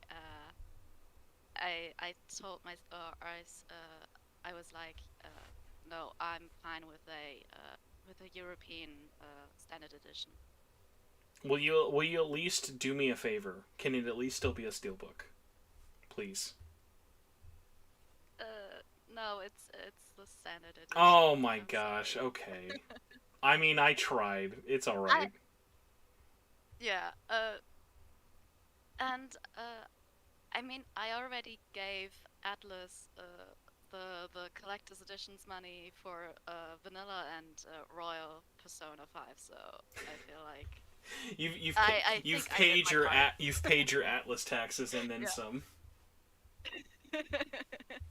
Yeah, exactly. No, I definitely get that. I mean, geez, especially it's one of those things of like I think people don't understand it because people always worry about like FOMO. With collector's editions, it's always one of those things of like, yeah, it's gonna suck if you don't get it, but guess what? You're still gonna be the same person having the regular game if you don't have the bag, art book, and steelbook. Like at the end of the day, we're not all gonna be Yeah. sitting around a table talking about, dude, you listen to that 2D soundtrack yet? You're like, I mean, I played the game. I heard it myself. Yeah, so to speak. Um, I like the package or the every item in the collector's edition as a bundle, but for me personally, I don't see any getting any usage out of the bag, for example, because I tried out the Shujin bag from Vanilla's collector's edition. It's not that usable for No. me personally. No.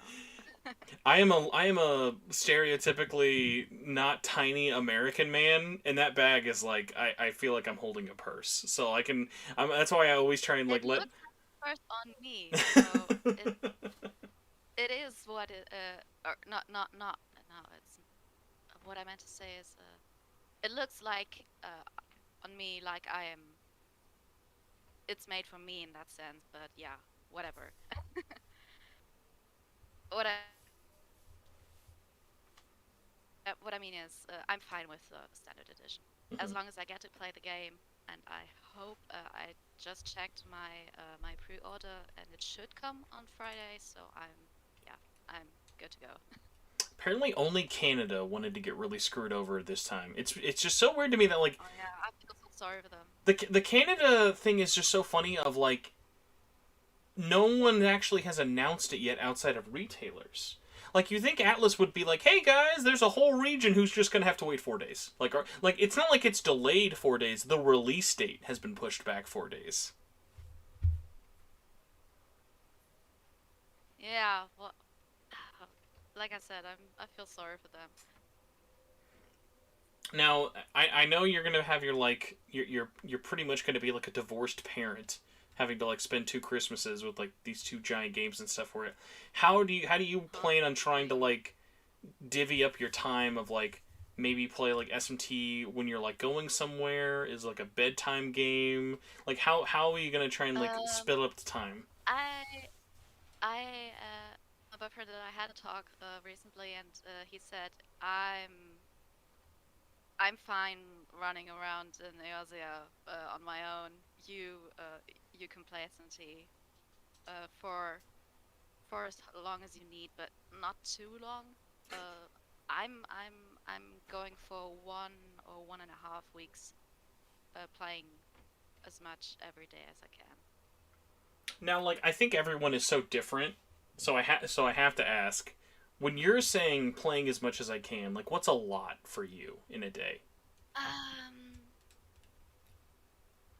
don't want to end up too sleep deprived after this, but I'd say 5 hours, maybe Okay. 6 if I have time during my lunch breaks. I get that. Yeah, like yesterday I had like a very rare, I got to sit down and just make a lot of progress. Like I played from 2 p.m. to 2 a.m. in the morning. It was like just 12 hours of me just like playing SMT5. And it was like, wow, I should have had like 5 other days like this. Because every other time it was like making an hour, like just juggling that with like my full-time job on top of like other responsibilities. Even though I am home, makes it incredibly hard to like juggle that like time. Also, because I'm being a big dumb elitist and I don't want to play it in handheld mode. Even though it runs and plays totally fine in handheld, I've seen it on my nice TV too many times. Yeah. So. Yeah. Oh, sorry. What was it? No. You can go. Oh no, I was just gonna say. But before I let you return back and everything, because I like it. I mean, I started this at like 9 in the morning, so of course there'd be more people now that it's actually afternoon American time for it. But first off, I just want to say that thanks for coming on and working through technical fun stuff with me. And number 2, yeah, just are you? Is it weird for you? Like we're here now, because like once this launches. We're just all we have to do is play and talk about it. There's nothing we're anticipating after this. We've reached the end game.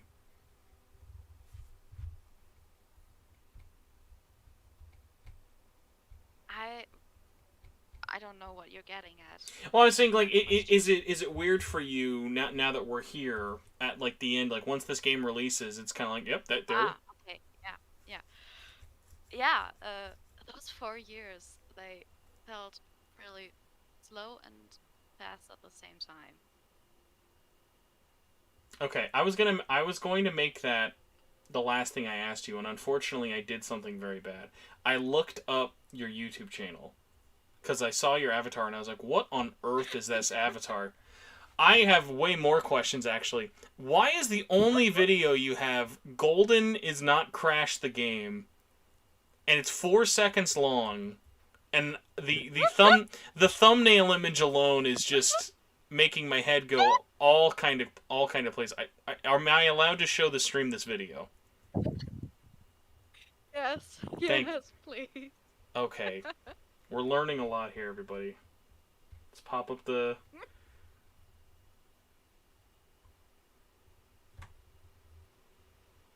Let's see. You're my mother's younger brother, and that about sums it up. Okay, it makes immediately more sense now. Now that I was like, okay. I was like, what's the JoJo comparison for it? I'm like, oh my god, why did I not see that? All right, everybody, we're if this video doesn't crack 100 views today, we failed as a society. So, I'll drop it in the chat for anyone out there who wants to experience this. I need to know where were you at in your head 5 years ago with this video? You know, like this is it. We're gonna kill it with this one. I just thought I also have to admit I did this one in Windows Movie Maker, so this is every editing skill I ever mustered up for that. And I thought, like, well, it's obvious everyone already told the joke. Yeah, Persona 4, JoJo Part 4, wow. And I thought, well, there's that one voice line from Dojima. And I thought, well, let's just switch it around. That's it. I mean, honestly, the thumbnail alone is like is the best part. And also, I want you to know, I respect Windows Movie Maker as a editing platform more than you will ever know, more than I should actually. One of my best parts about it was back in the day. I mean, even more. Yeah, even more. Yeah, I edited the picture in GIMP. So There we go. Now it's come full circle. Okay, yeah, that was literally back in the day when I started the podcast. If I made a video version, it would be made in Windows Movie Maker, a terrible way to do a long video podcast, and the podcast images would always be made in GIMP. So yeah, this has all just been full circle and nostalgia bait for me. So thank you.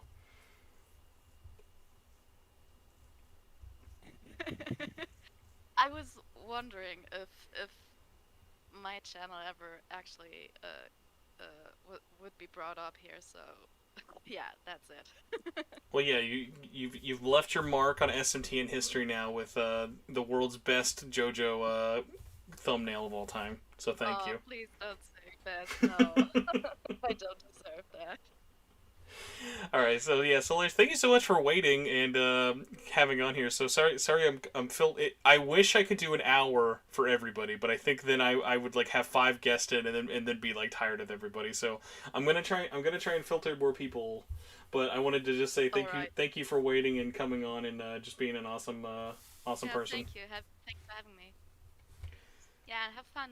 All right, our next guest, as I'm now quieting everything. Because I cranked everything up by like 1 million. So Solaire's awesome. I'm glad we were able to work that out. Just remember, guys, if you can't hear someone, just say eat your microphone. And it'll all work out. Let's see how long I've kept my guest waiting. I've kept my guest waiting like 20 minutes. So I feel very bad now.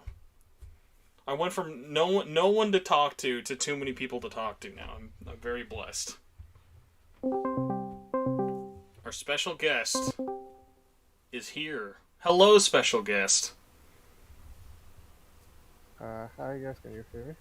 Yeah, he's loud and clear. Well, calm and clear. I would not describe you as a loud voice, but you probably have heard that before.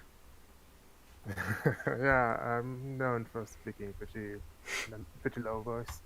So we're keeping the international love abroad. So, mysterious guest, before you say your name and your introduction, what time is it where you are? I'm very curious about this. Right now it's 9 p.m. Okay. Oh yeah, you're not. You're 9 not. p.m. You're not that far off from our last German guest. So that's not too bad. So mysterious guest, you have a name, but we're gonna introduce you because by your outlet first, because this is not your first time coming on here. You have been a busy reviewer person for a little site called Dual Shockers, have you not? Yeah, this is my second time. So yes, if you would like, please give yourself an introduction and Yeah, exactly, try yeah. not to spoil SMT5 because I'm probably sure that you beat it, considering you've reviewed the game now. Actually, I made a review in progress, and I'm still on the game. Right now. Oh, okay. I'm not in Yeah, last place. it's That makes me feel better. but Thank yeah. you. Yeah, I got the game pretty late because I didn't get it like 4 weeks ago. There was a preview. I didn't get it for that. I only got it for the review, which was 2 weeks ago. But you're still better than me because you got to post your impressions and keep them up. So you win on that boat.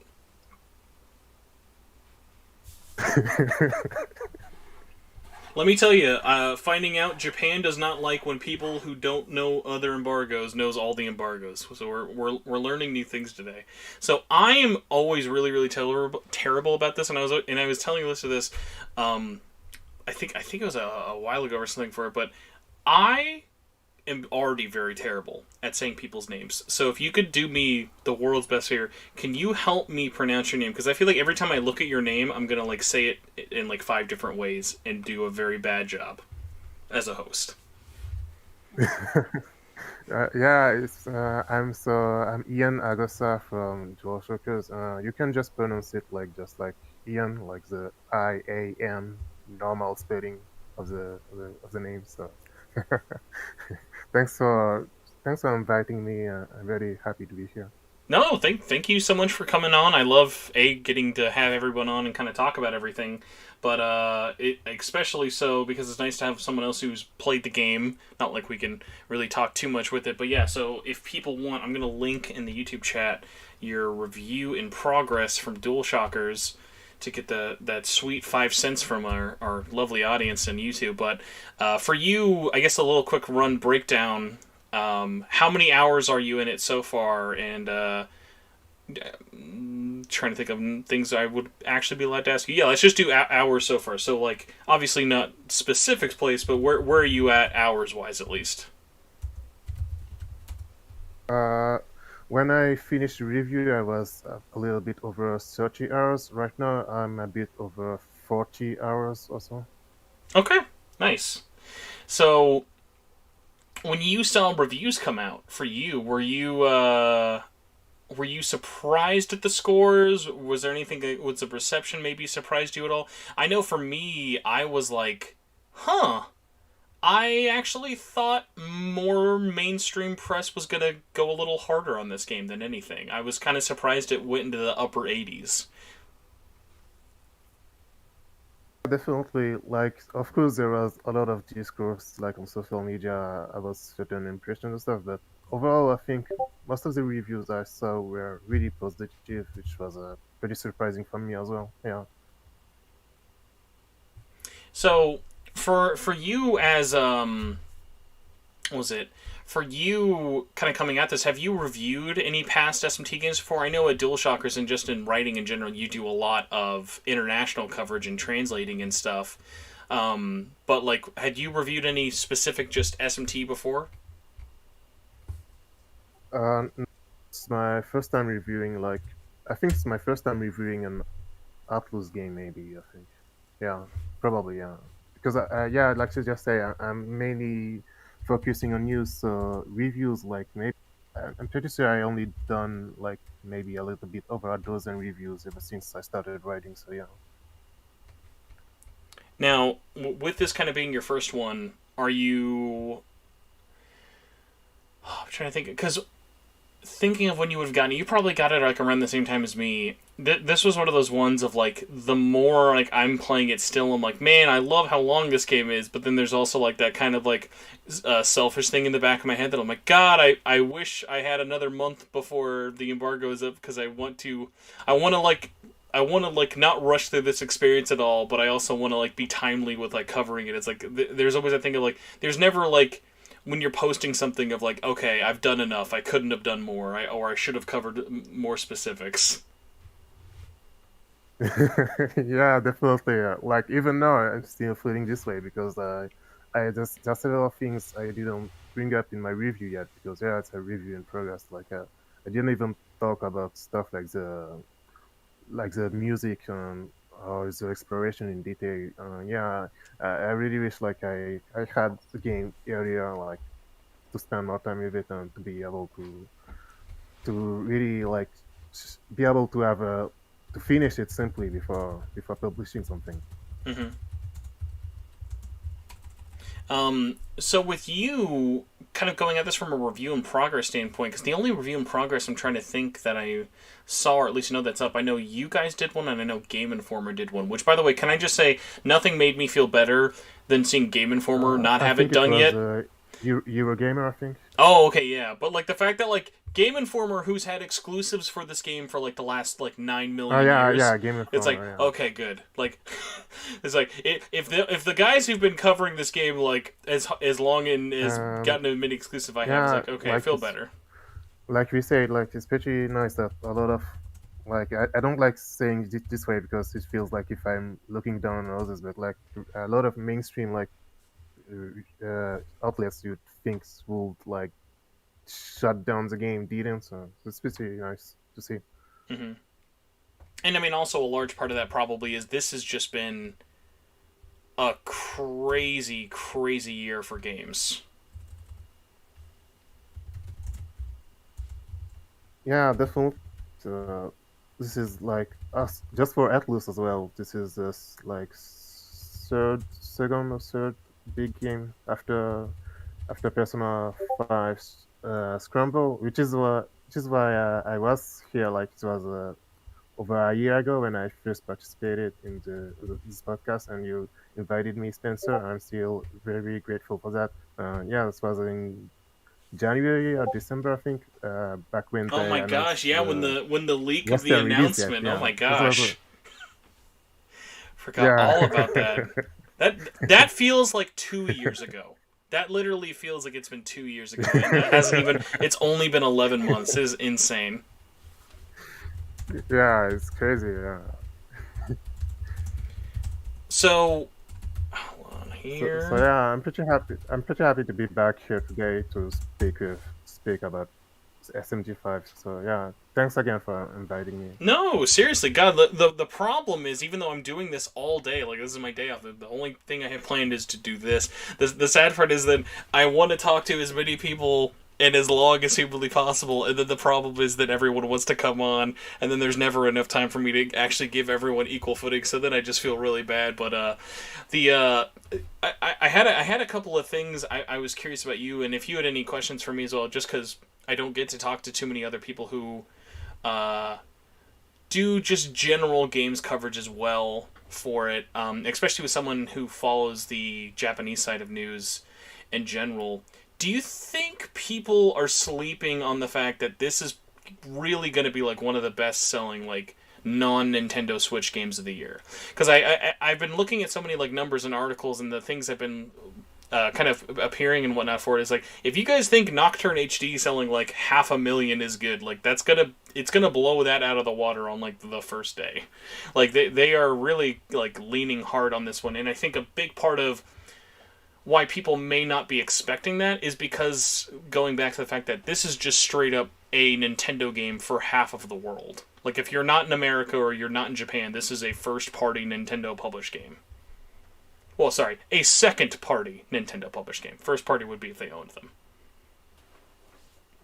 Yeah, definitely. Like, I think Sega and Apple did a really good thing by republishing the Nocturne remaster, because like it's been 4 years I think since SMT5 was first announced, so all the fans wanted something to wait. People who don't know the series could have gotten into it with the Nocturne remaster. So yeah, I definitely think that the sales numbers for SMT5 can be really, really high. Yeah.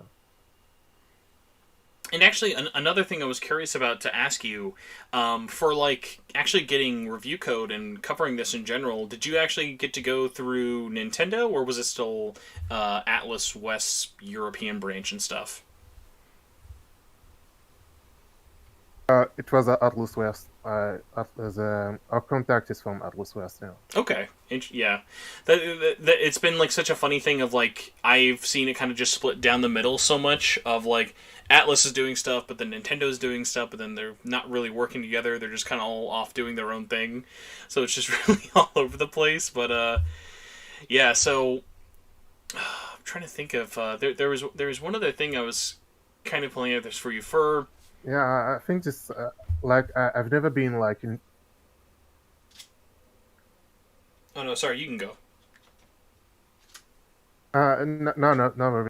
I was saying like I've never been really in charge of reviews and stuff at Dual Circles, but I feel like this is a pretty common situation where like the developer or the publisher like they don't really like communicate with each other or something when it comes to giving out reviews codes. So yeah. Would you like to hear the most perfect story example of that regarding SMT5 actually?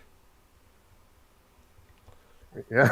So Sega in the I'm West already imagining something really Sega in the weird, West but actually yeah. has multiple PR companies they work with, even though they are their own internal PR company. And there was another brand they work with called, I think it's like 1PR or 17PR or something, and they handle with a lot of like overflow of content creators, streamers, people who just want to like check out the game and maybe stream it, like a lot of just like miscellaneous kind of requests that aren't going to be traditional media and press. And they had a Google Doc for, hey, are you interested in the game? And we'll put you on a wait list and let you know if you can get a code to stream it and check out the game for people in your audience. And Atlas West was not aware of that group going out, and people were like, "Oh my god, is this a phishing scam? Like, what's happening?" And it's like, well, because it's a Google Doc, so you can like check you can check who made the Google Doc, and it's like, who's this mystery person? It's like, oh yeah, it's a company they work with, but it's like, as with any company, they're a huge company. Like, they're not gonna know that they're not gonna know who's the second PR team if you're already busting your ass being the first PR team.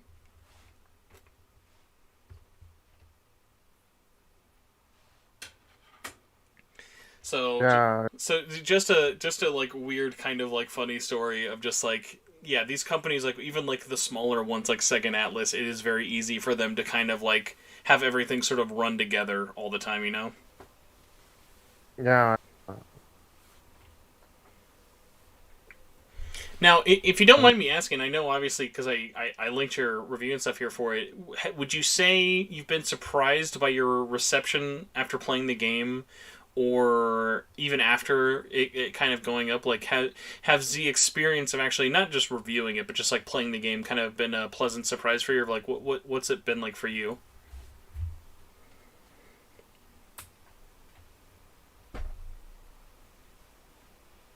Yeah, definitely. Like the biggest surprise, like the biggest pleasant surprise for me is definitely the game's exploration when it comes to exploring the maps. I think I stressed that I tried to stress that out in my review, but I think Atlas did a really good job of that when it comes to like map design, like the dungeon design, this kind of stuff. The game is really like running and exploring is really incredibly fun, and that's definitely one of the biggest strengths in SMT5. Like I was really surprised about that.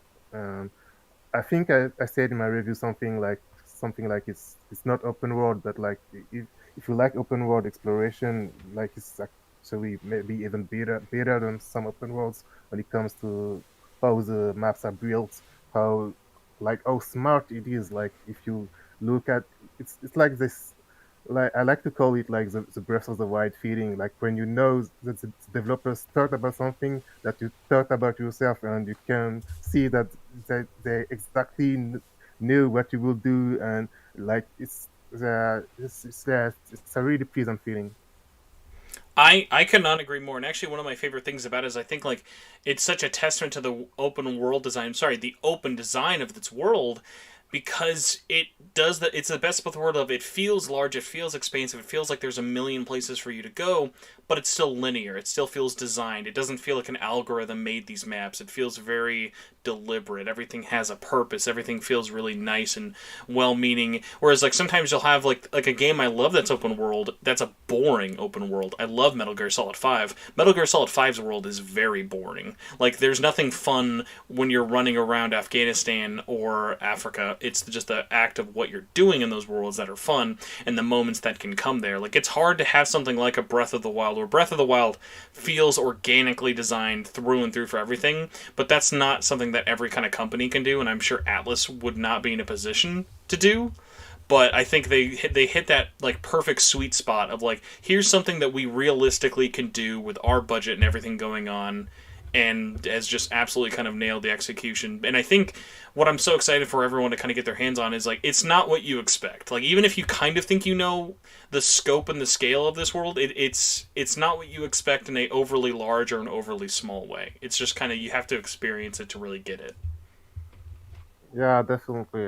Definitely, I agree with you. And yeah, it's also pretty promising for the future because when you think about it, SMT5 like was in development like for how many years? So when it like I often think like maybe hopefully like Sega is going to give way more like means and stuff and power for Atlus in the future for the future games. So seeing what they did with SMT5 like really makes me hopeful for what's coming next and like how like imagine if they actually do an open world game, for example, or if they do like more even more ambitious projects, basically. So yeah.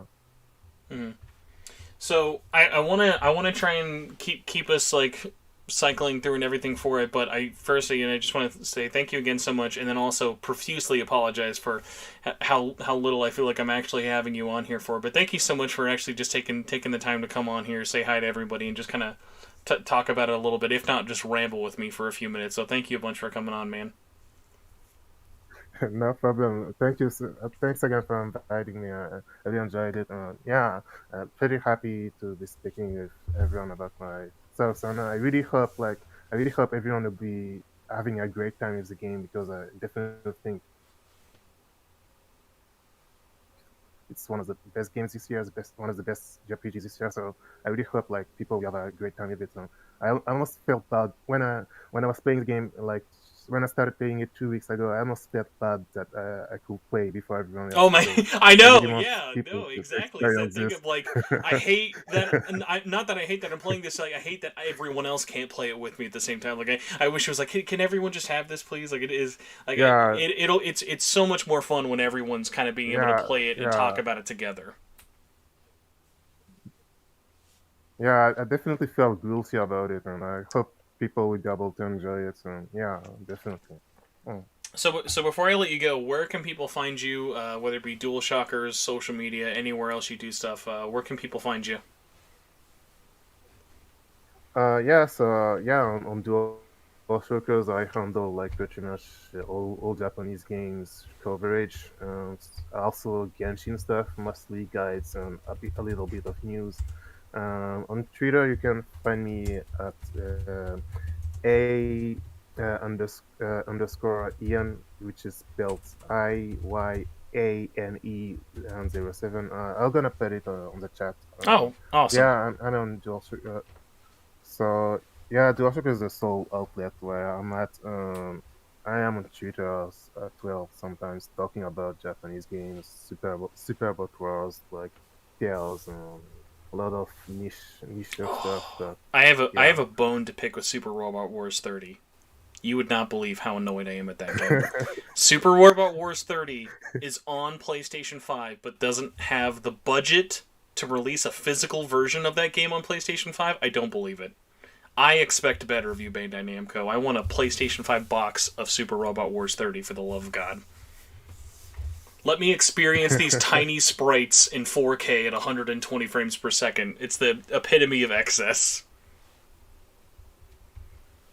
Yeah, yeah, definitely. I only played like a little bit of the game so far. Like I'm not sure yet how I feel about it with the like non-linear progression. So yeah, I'm still. It's not like I hate it, but like I'm not sure yet what I feel about it. Well, good luck with you. I'm so glad we were able to talk, man. Have a good rest of your night, okay? Uh, Thank you. Thanks, everyone. And see you next time. Hopefully, I'll be back sometime. Thanks. Bye bye. Bye. All right. I'm going to try test 2 guests at once. Also, because I need to see if this is actually possible, I feel like all of our international people have had the weirdestly long Discord delay. So I'm going to call 2 good old American boys, if they're still alive, after, I think, an hour of waiting. We got one. I'm one of two. One of two. We got 2 of 2. I can put the poll live now. Thank God. Everyone, go to the YouTube poll. All 90 of you. Important question. Number 1 handsome boy, Mac or Ozzy? I don't think that's a fair battle. Who do you think's number 1 handsome boy? I'll give you guys. This is your chance because you've been here a bunch. You guys don't need to make introductions. So, Mac, you do go I first. get bonus points for kissing up to the host and saying it's Spencer? Damn it! Screw you. No, Mac, why are you number 1 handsome boy? I'm a handsome boy because I just got out of the shower and now I'm all squeaky clean and I smell good and my hair's still a little wet. That is pretty handsome boy energy. Mac, I want you to know, I feel like you either have an entire, just like wilderness man level of chest hair, or bald from the eyebrows down. No, I'm like smack dab in the middle. Fantastic. Does that make you technically right? No, because I think honestly, because actually, I think I do have a video. I think I do have a video on my channel where you can see my chest. I feel like I've done a couple of videos where I'm shirtless, so that could probably be figured out. Are we able to do SMT5 review shirtless? Yes, but I'm not gonna be on video. Ooh. You'll be shirtless recording it, though. Yeah. Does it make you guys feel better? At least the votes are split down the middle. It's at least 50-50 right now. Oh. Listen, Spencer, we can quickly shift the vote. All we have to do is post the football picture. Oh, that's true. Mac will get the insta win with the football picture. Exactly. So, shout out to Diddy Crow for. By the way, I've not asked anybody to do any super chats. All of the super chats have been only $5 donations. I'm not saying you need to up it or lower your amounts. I appreciate any of the donations. I love they're all like, it's SMT5. He's got 5K. Here's $5. No explanation needed. So Dimmy Crow, thank you for the $5. He says, Spencer, has there ever been an SMT game considered for Vita? I would love SMT3 or DDS and Vita. Yes, no. No, not an official Atlas game. Yes, it's called The Lost Child. It was a Vita exclusive. It's on PC, PS4, and Switch. Please play it. Really great game, and is the last game Kazuma Kaneko consulted and worked on any level at all before he disappeared into the ether. Mm-hmm. No, I remember it was like a huge deal when he just showed up for this frankly random game. He just came up and was like, okay. And the best part was the only reason he's a part of it is because the series creators begged him to, because it is an SMT inspired game. They basically are like, please, you'll add credibility to our game. He's like, all right, you just can't act like it's my game, but you're like, yeah, sure, I'll do some work on it. So I have to ask you guys, because I've been talking to a lot of international people today, and I'm really just mind blown about this. Does Discord purposefully get worse the farther away you are?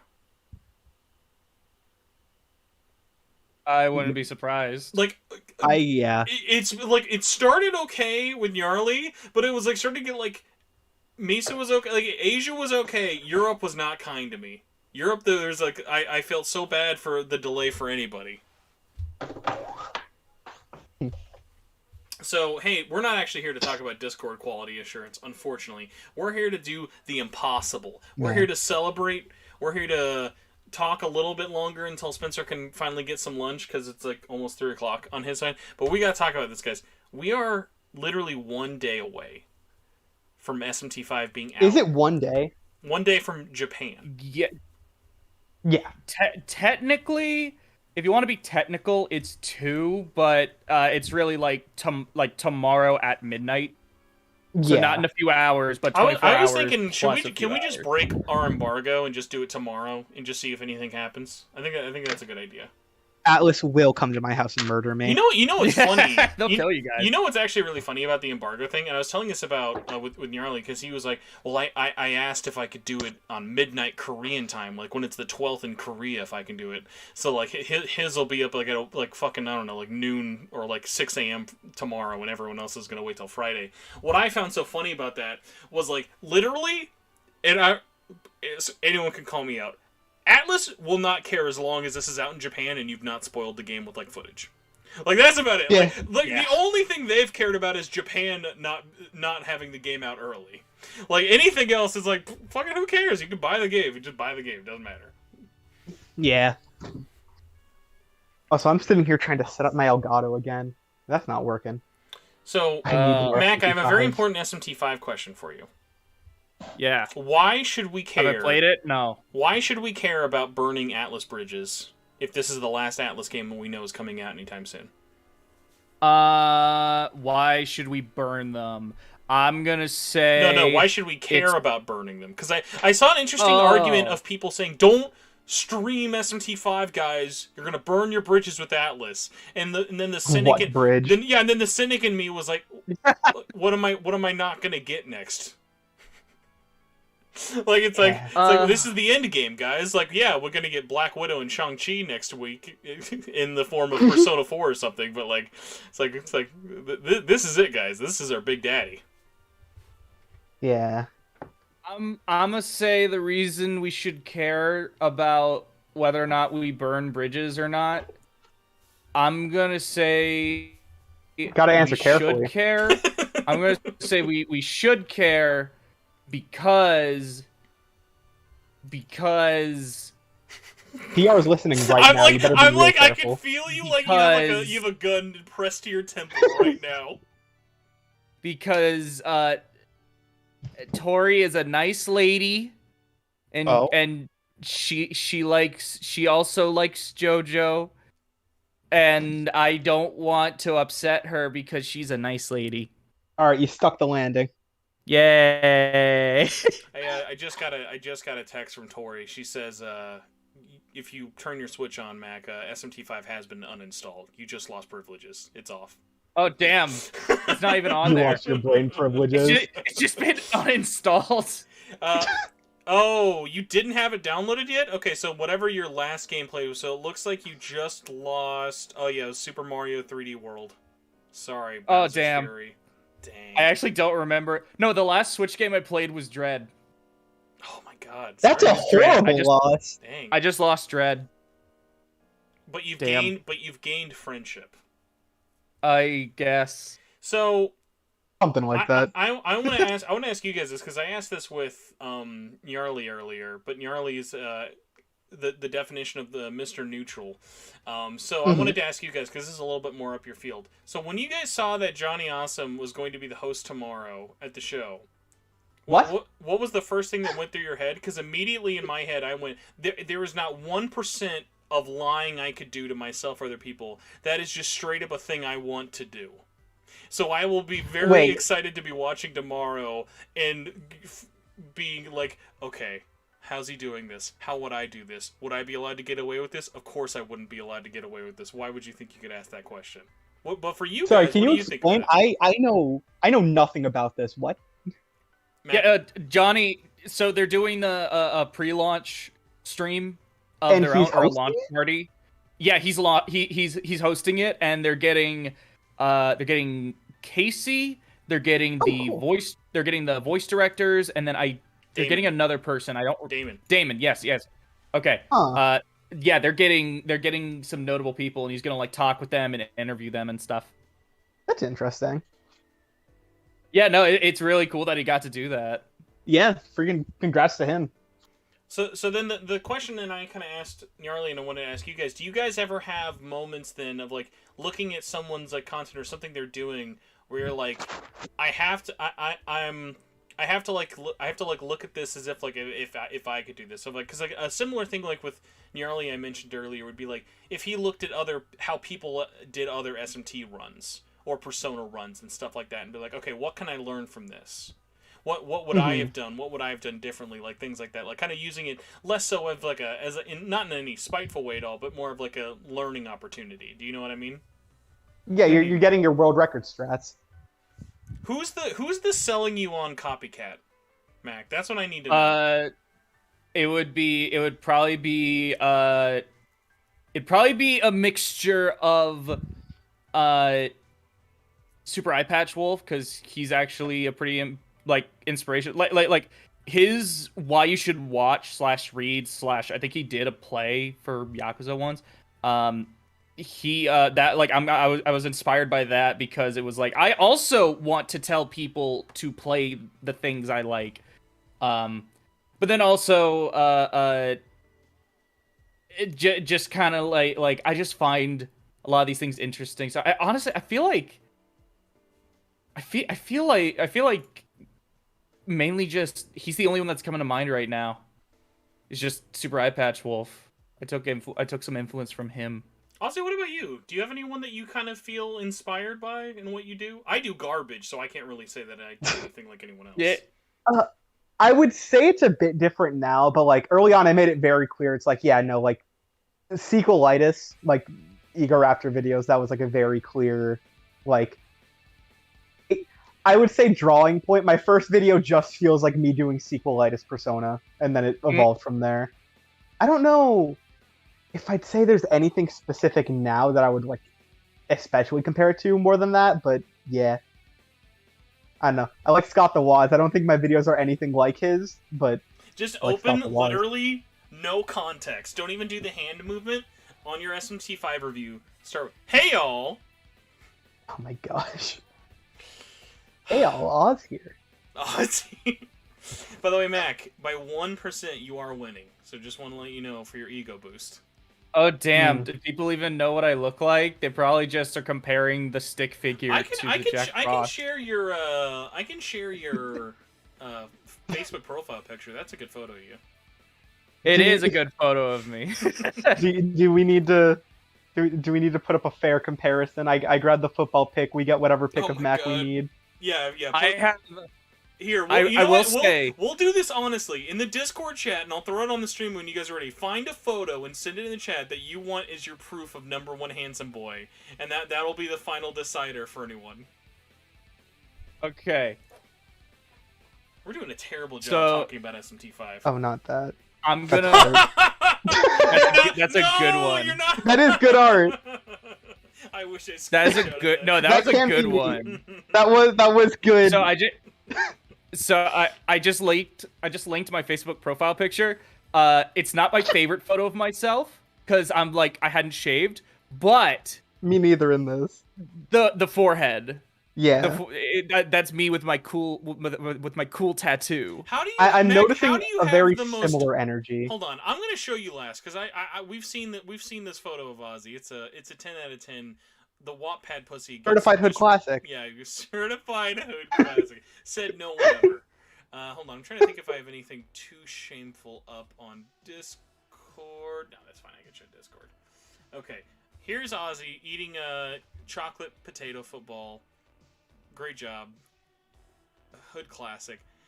My question for you, Mac, isn't the Ray sticker, isn't the hair, isn't even the shirt, which is a bomb-ass color shirt, how do you have the world's most uneven 5 o'clock shadow? It looks like someone tried to go grow grass by throwing seeds blindly at your face. Gosh. Well, to be honest, I've been experimenting with facial hair more this year. How's that experiment going for you? Well, I have a beard right now. Oh, I need to see Punished Mac as soon as possible. Man, Spencer, you really did wake up and choose violence. Also, if I get a second entry, I can just repost the art I posted before, and we can just say that's me. What would like anime Mac be? I wonder like if like Mac had to become a VTuber, and for copyright reasons you couldn't be Jack Frost. I wonder what your like VTube model would be. What is? Can we just make it like? What does doing the doof mean? I have to Google this. I've never heard of this expression before. Can we just make it like brown-haired Kirito or something? Is that an acceptable? Okay, I was like, is this a fucking Phineas and Ferb reference? It is. It literally is a fucking scene from Phineas and Ferb behind the scenes. Oh, so how do I interpret Ozzy as friend-shaped? You're like, I need an NPC in Persona 5, but I don't really want to put a lot of effort into what he looks like. Yeah. See, that's more accurate. Yo, Cuts Lenova straight up calling me out. I give off Big Barry from TMS vibes. From my love of underage idol girls to my collection and apparently metal rock history. My gosh. Mac Frost. Mac Frost is actually a great VTuber name. Epic Nova 12. That's a great VTuber name if I've ever heard one. The dude who was like Mac doing the doof. Tyrann Master. That's an old friend of mine. Oh, Mario. Mario, what's up, man? What's up, man? How you been? Clearly answering the most important questions, everybody. Which I appreciate. The fact that this, again, I keep commenting, I'm almost at 5 hours of doing this fucking stream. Oh my god. And all I've had is a single rice cake and water. Like, the best... Just get some food. I mean, I'm gonna do it after you guys have to leave, but the funny part about this is, like, I legitimately was like, I'm gonna get 10 viewers. I'm gonna get 10 people watching this, and then people are gonna be like, what the fuck is happening? What Dude, is this? all those SMT5 streams we did just formed a cult. That's true. It's a commitment, if anything. And anytime SMT5 appears in your titles, they flock to it. I don't know about you guys. I don't think I've talked about this. I am so excited once this game is out about what the fuck I'm going to do with my channel. Like, I am so excited just to talk about whatever the fuck I want and have no, like, oh, I should be doing this. I should be doing this. Like, Mac, you probably feel that doubly so now that you're reaching the end of the selling you on. Yeah, like, I do plan on doing a video on SMT5, and I have a couple other ideas, but, like, that was the main thing for the last year. I never really felt a concern of, like, oh god, what am I gonna do next? I'm gonna be honest, you took so long making Nocturne, I legitimately would not have thought you would actually make it to Apocalypse by now. Honestly, like, it was around the time I finished If that I realized that, like, I need to speed this up. Because what I was doing is I was only playing them when I was streaming, and because of that, it just greatly it made everything take so much longer. And like, I think those were good. I think still streaming it was a good idea to play through the old SNES games. But when it comes to any of the modern games, it's like, damn, I needed to go faster. By the way, that photo you're showing, that is me like 5 minutes ago. I'm caressing you with my mouse if anyone can't tell. Mac, that is such a better photo. That is a 10 out of 10. You went through your One Piece time skip arc. I appreciate that photo so much. Yeah. Oh man. And then in the background, to my left, on the right side of the photo, you can see my tall action figure, which I really love. I am not 35, I'm 25. Get it right! I'm not old! My roommate heard me. Hi, Ampy. I'm glad we're all adults. I'm glad we're all adults. And the scariest part about this, I want you all to know, I'm somehow the older one, and we're gaining viewers. Mac, you went back to 50. You went back to 50 with that photo. You got a bump. I'm ending the poll at 50. This is the true answer. Let's see how this went. Let's look at these results. Damn. Playing it. 34 Friday. votes each. I want to stream it. I'll say this. Kind of talking about streaming. Even if I was not a stupid guy who spends way too much money on video games and apparently can't buy a captured card, I don't know if I'd want to stream SMT5 on launch day, just because I kind of, like, it's such a singular experience game for me. Like, I would want to stream at New Game Plus, but then I wouldn't want to put that out there on launch day. So, like, that's the thing. It's a very, like, almost meditative SMT experience, if that makes any sense. At least in my experience. Oh my god, dude! You know what I want to do? I want to make a save file run. That's just, I collect 0 Memon. Well, except the one you have to collect. I want to get the first Memon. And then you put out a map. No. on YouTube. Get the first Memon don't get Okay. any of them until you get to the end of the game, and just make a stream of just collecting all of them, and make that like a relaxation stream. Just listen to the music and platform and run around the world. It would be so chill. I mean, It would be. that's what That I would was be an basically doing.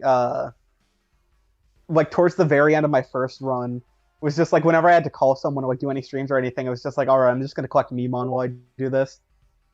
I just got to the last area last night, which makes it sound like I just got there. I spent 12 hours there. I got to the last area, and it was so funny. Of like, oh, this is all of it, right? This is all of it, right? It was like the last area, which isn't even the last area for me. It's the definition of the that's enough slices, bro. But like without me being mad at it. So it's just so funny that it's just it's just like, oh wow, that's really big. Wow, that's really big. Okay, bro, I got it. You made a really big Jesus Christ. Because like I was telling this, I was telling this with hold on, I was telling this with Nyarly or whatever. I swear to God, like maybe there's a game that's wrong I'm forgetting about. I swear to God, there's not a SMT game that has more bosses than this game. This game has so many fucking bosses. There's a lot of them. And that's not a complaint. It's like one of those things of like, man, because remember there was like that level we were at before the game was out where we were like, you know what? I could see this being a short game. Just, it's a new engine. It's a new platform. Nocturne's not very long, like, in the comparison of the rest of the series. Like, I think anything under 30 would have left people a little disappointed. And remember, we were like, oh, 50. I've heard rumors of 50. 50 is going to be, like, the thing. Nope. Don't worry, guys. This is a long game. I think including deaths, it came out to, like, 60-something for me, and that's, like... Yeah, because I think my save file said around 50. Yeah, because there's no there's no autosave or reloading or no Chiron or anything. It's just you just go back to the last place you saved. So I guess moral of the story: everyone should be saving constantly. Dude, yeah. Someone brought up like the deepest of deep cuts, and since you've actually been playing the 3DS games back, you'll appreciate this. Someone was like, "Can I use a Nintendo specific currency to respawn?" And I thought, how evil but funny as fuck would it be if you can respawn by spending Nintendo eShop gold coins? Oh my gosh. It's like, it's not currency, but it's something you can collect. You know, just make it like Nintendo Switch Online Plus exclusive. Oh my god, no, that's evil. Get that extra exclusive feature in there. That's actually fucked up and evil. Especially though, because you know it's funny, because I had another person ask me this, that I thought was also weird. I don't know how you guys feel about this. What was it? I'm almost done with this game, and I just realized like that this has no online features at all. And not even in like a negative way. It's kind of like, oh, that's interesting. Like, there's not a lot of games that have no online connectivity. And like, I'm not saying I miss it. There's not even like the one like. I call it Wonder Trade, but whatever the heck, it's like online fusion that we had in P5. Oh my god, I forgot about that. What the fuck? I forgot all about the online I just use it fusion. endgame because it's funny. I know like there'd be a ton of like logistical stuff that would come about as a result of this, but I really genuinely would be interested in at some point in the future seeing an attempt at like some kind of like online multiplayer or something like even DX2's multiplayer, where you're more making teams that you that other people go up against. I'm interested. I want to see SMT try something with online. It doesn't necessarily have to be like Pokemon fighting against each other, but I think it'd be an interesting experiment. I don't know, just give me friggin' like Pokemon Stadium, but just SMT. Let me fight my friends to the death. This is what I need.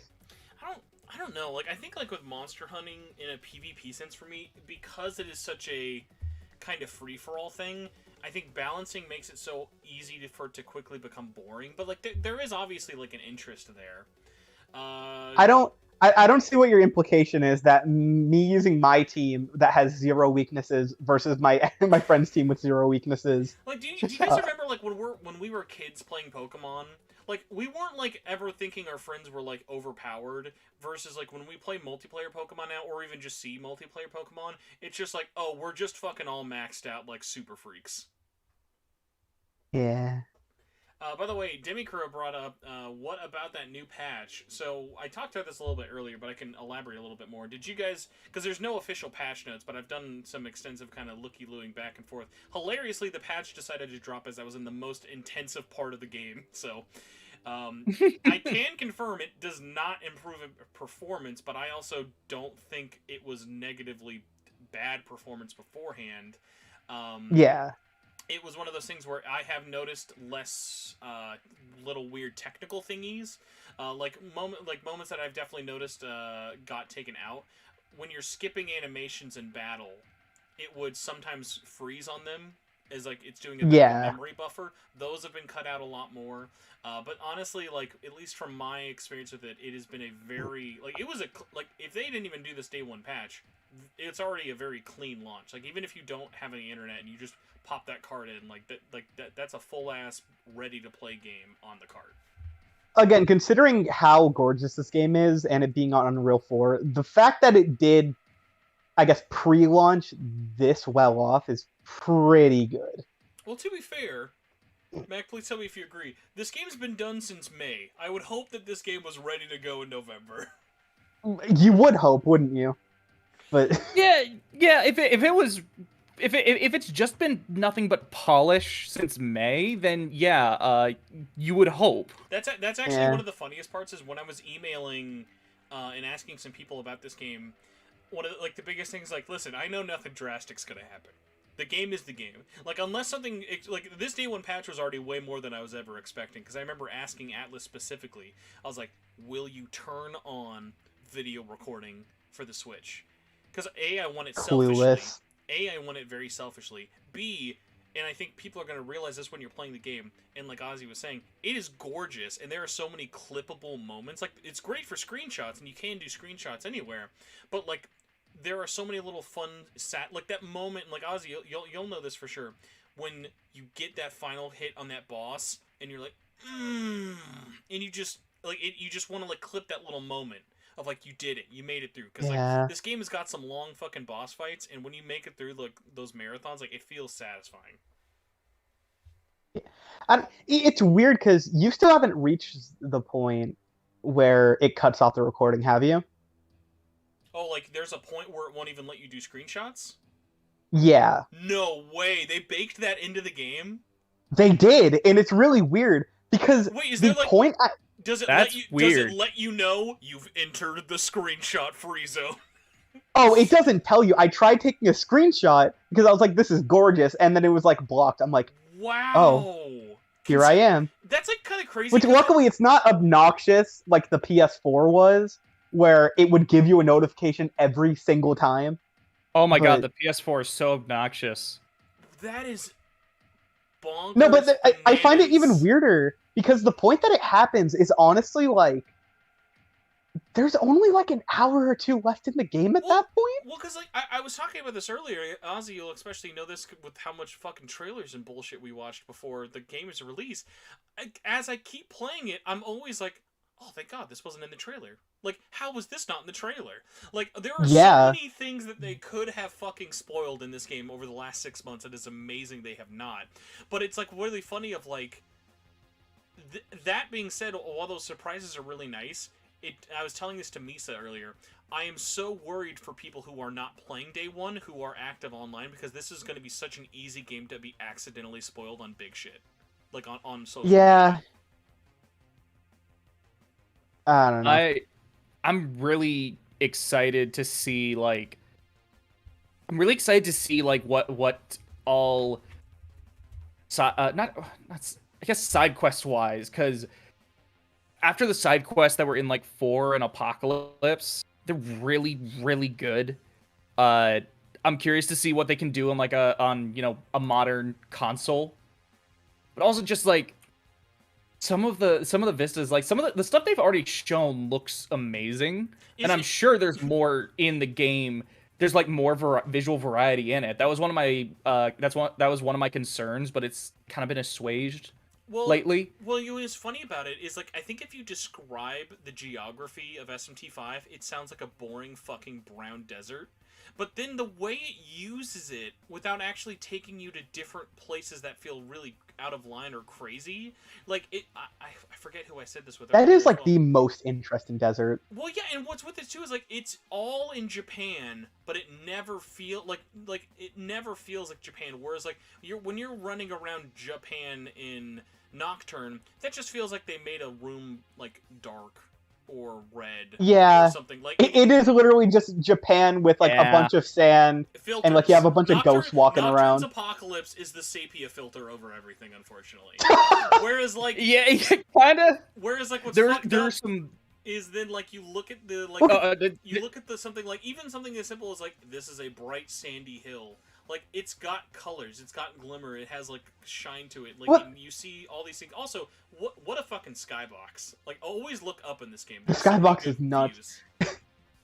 The thing that I realized is, like, one big thing with exploring that first area in particular is, like, a lot of it is you running up, like, toppled buildings, and, like, they have, like, parts of them that are like, crumpled, and you can jump inside of, like, broken windows or, like, crumpled ceilings and find extra stuff. And it's, like, very much Apocalypse World. While if you look at the map in Nocturne, it's, like, there isn't much that's knocked over. It's just covered in sand now. The one thing from like from watching bits of gameplay and just hearing what I've heard, it seems like it's definitely one. It's awesome that we're actually getting the original, like, oh, we want to make Nocturne an open world game. It seems like we're actually like that's actually what this game is. But it's not necessarily like a Breath of the Wild open, you know, like it's going to be an open world in that sense, but rather it seems a bit more like Xenoblade. I would actually... Where it's multiple different large open maps. Well, that's the thing, especially with, like, how the memeing work. I almost get kind of like a 3D Mario, like, sandbox, like, vibe from it, where... They definitely remind me of Koroks. Yeah, except they're fun to find. And they're also not a puzzle. Yeah. Man, collecting Memon is so... I'm so glad it's actually an enjoyable experience. Thank the Lord. I can't wait till I collect all 200 and they just give me a cum stain. Like, here you go. Here's our underwear. Like, oh, hey, man. we need to see Atlas's take on the Korok, so... So that rather than getting a big piece of poop, you get a big old cum. You know what's funny? I just realized something. The last time all three of us were live on this channel, believe it or not, was... It was like a year ago, right? The Age of Calamity spoiler cast. Oh, yeah. Oh, my God, yeah. R.I.P. I still need to get to that DLC. I was gonna say, I've not touched any of the DLC for that game, and I'm dying to touch it. Hey, Again, I played with an hour or two, and it's really, really fun. It's just I'm on the SMT5 grind. Yeah, man. I 100%ed that game, and then I put it down, and then I keep forgetting about it. Yeah. And that's like a fantastic game. You guys should friggin' buy it if you really like Musos or just action games in general. It does not... I will say it definitely has not had the staying power that the original Hyrule Warriors had. Says the man, But who literally 100%ed it in, like, what, Okay. 85 hours? But that's the difference, because that game, the original is, like, impossible to complete. So you technically will be going back to it more, while Hyrule Warriors, I grinded out way harder, or Age of Calamity, I grinded out way harder, and enjoyed myself way more, and then I ran out of stuff to do, and I was like, I'll wait till the DLC. I won. I did it. Yeah, considering I haven't touched it, or really, I've been trying to go into the DLC blind, but also, Jesus Christ, this year has had so many games. Yeah, man, I don't even know. Like, kind of going back to, like, the thing of, like, what the hell are we gonna do once this is done? I don't even know when me talking about SMT5 is gonna be done, even outside of a talking about it on a podcast thing. Hold on, actually, I'm trying to think. Ozzy, you're doing Nyarly's spoiler thing, correct? Yeah. Okay, so I want to get both of your opinions because I asked him this, I think, off stream. But if I didn't, I apologize if someone's been here for 5 hours and is doubling up on it. When do you think, and this is obviously if this was your channel, everyone's different. When would you put a spoiler cast up for SMT5? Because I am planning to do my own. I'm going to wait like a week or so. I was gonna say like a week. I'm legit like I would full on wait till December, if that, just because it's like this is such a game that you earn. There's nothing you gain in this game by rushing. Like this game, this game is meant to just be really like take your time, live it up, enjoy it. Which is funny considering how fast paced everything is with it, but. And it goes to like I think I get it for like content creating stuff of like you want to be like one of the first people to have it up, similar like with reviews or impressions or stuff like that. But at the same time as well, I get the point, but like I think you also risk that thing of because Nyarly was looking at doing it a day after he posted the review. And And I'm like, at that point, you're gonna get more people who are like, "Hey, how?" How could I watch this? I mean, obviously, then there are those people who just want to watch it just to, like, find things out or whatever. People out there like that. But it's one of those other ones of, like, also, you're putting things really close back to back. It's either, it's going to negatively affect one, if not both. And then it's, like, that thing of, just give time to, like, really sink it in and muster it all in. Because, like, I remember for me, I think I did the Strikers review, like, 2 months after beating it. Just because it took, Nyarly so long to beat it and stuff for it, and it was really funny of like how much more different your opinion can kind of do, and like something like a spoiler cast. I think there's merit in going back to it if you like maybe had your opinion change, but like I am so certain that my opinion of this game is going to form and change a lot more than even a day or a week after I beat it. Like it's something like you kind of think on and gestate on. Like with Nocturne HD, when I was playing Nocturne HD at launch, I'm like, this is a really, really fun game, even with all of its weird little quips. And now looking back on it, like 6 months later, I'm like, man, Nocturne HD pissed me the fuck off. It is so many stupid little bullshit. That was so that's been one thing people have kind of been asking me. Am I gonna do a selling you on SMT5? And I said this earlier in chat, but I'm thinking I'm gonna hold off on it and wait. Partly because I want to wait until more information about its development comes out, but also because I want to let it sit and let my opinion kind of formulate, and not only that, but I want to see what the general reception is first, because I don't know, it could be worth noting. I don't know. SMT5 at release will be the most hated Atlas title of all time. Exactly. Did you guys get to the part where they kill all the Muslims in the game? Oh shit, sorry. Oh my god. Oh damn, no, I didn't yet, but thanks for spoiling it, dude, asshole. the Uyghur camp subquest, dark. It is a dark quest. Okay. Spencer, without actually spoiling it, but you are in this area, so you can't speak for it. Would you agree that Area 4 is just race war? Oh my god, yeah, literally. it's literally like, if it was any more, it would just be West Side Story. Oh my gosh. Now, I have a weird question I wanna pick on you, Ozzy, because you are our resident only likes Persona 5 fanboy here. Of course. Do you think, because I haven't actually asked you this, do you think when your resident P5 or even Smash Ultimate person picks this up just off of, hey, this is by Atlas, do you think the reception is going to be positive? Do you think it's going to like be divisive? Because I'm thinking when this is out, there's going to be two things. New people are going to be surprised how easy it is to jump into, and I think there's going to be a lot of little things that old school fans are going to think are complaints that new people like. Okay, this might sound a little weird to put it this way. I genuinely think that for both camps of the experienced and the non-experienced with SMT, when they start up the game, they are going to really enjoy it. And then I feel like there is going to be a divide either way of if your expectations don't shift with the game and you're still kind of on that like Smash or like P5 hype, you might end up kind of iffy by the end, and otherwise you might be more okay with it. But I think the game at least has a very strong first impression. It's just kind of how you let yourself be shaped throughout the experience. It's a weird question. I don't think I've ever had this. This is very specific. Just I think only you can answer this, Ozzy, because you've played it and you know them way better than I do. What the fuck is Michelle gonna think of this game? I think Michelle will really enjoy it. Michelle Obama. Mrs. Obama, we've got it. We've defeated racism with the race wars, and we've brought you Shin Megami Tensei 5. The game that unites all of society. It does. Only in Japan, though, but god damn it, it unites them. I'm curious. I am curious.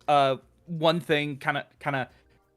It's kind of somewhat related to the race war thing. I thought you were about to say it's kind of racist. It's kind of racist, but you know, I just really hate the Megamis. You know, they're so dirty. Anyway, I'm curious. They said, I remember Yamai back when the game first entered proper development. He said that the story was going to, it was going to touch on a lot of like modern day concerns on like it was going to resonate with the people in the same way that the original game resonated with people. I'm curious, like over like generally like how that's gonna work out, because I mean it seems like there's a kind of like bullying thing going on, but I'm not really certain like what much else past that. I guess I have no idea. It's weird because I think this game's actually really funny without getting to any specifics at all of this game. In honestly not a very long amount of time, it covers varyingly large like issues of, like you mentioned, bullying to literal from bullying schoolgirls to race wars. Yeah, there's race war. I will say one ever-present thing without really specifying like who, but like it is very present, like a topic of, I guess, self-confidence, or like, I guess, self-love with one of the main characters.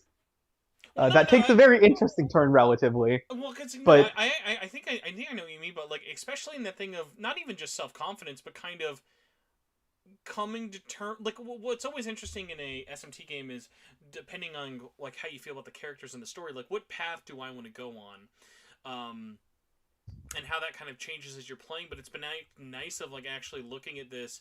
This game actually does a really good job of showing you the other characters for the most part, and why they would get to that part. Because there are so many times of like, okay, excuse me, Jort lady, why the fuck are you this now? Is this what you were? Is this what you were like before the bad times? Like, is this what you like really wanted to do? That's the thing. This is the first SMT game that I feel like on every side, I genuinely, it's not that I agree with them, but I actually can understand the rationale of each ideology on a fundamental level. And I'm not just like, oh, I get it, Jonathan. You're just crazy. Oh, no, yeah, it goes back to the thing I was saying of, like, there is no black and white character in this game, especially when you meet them.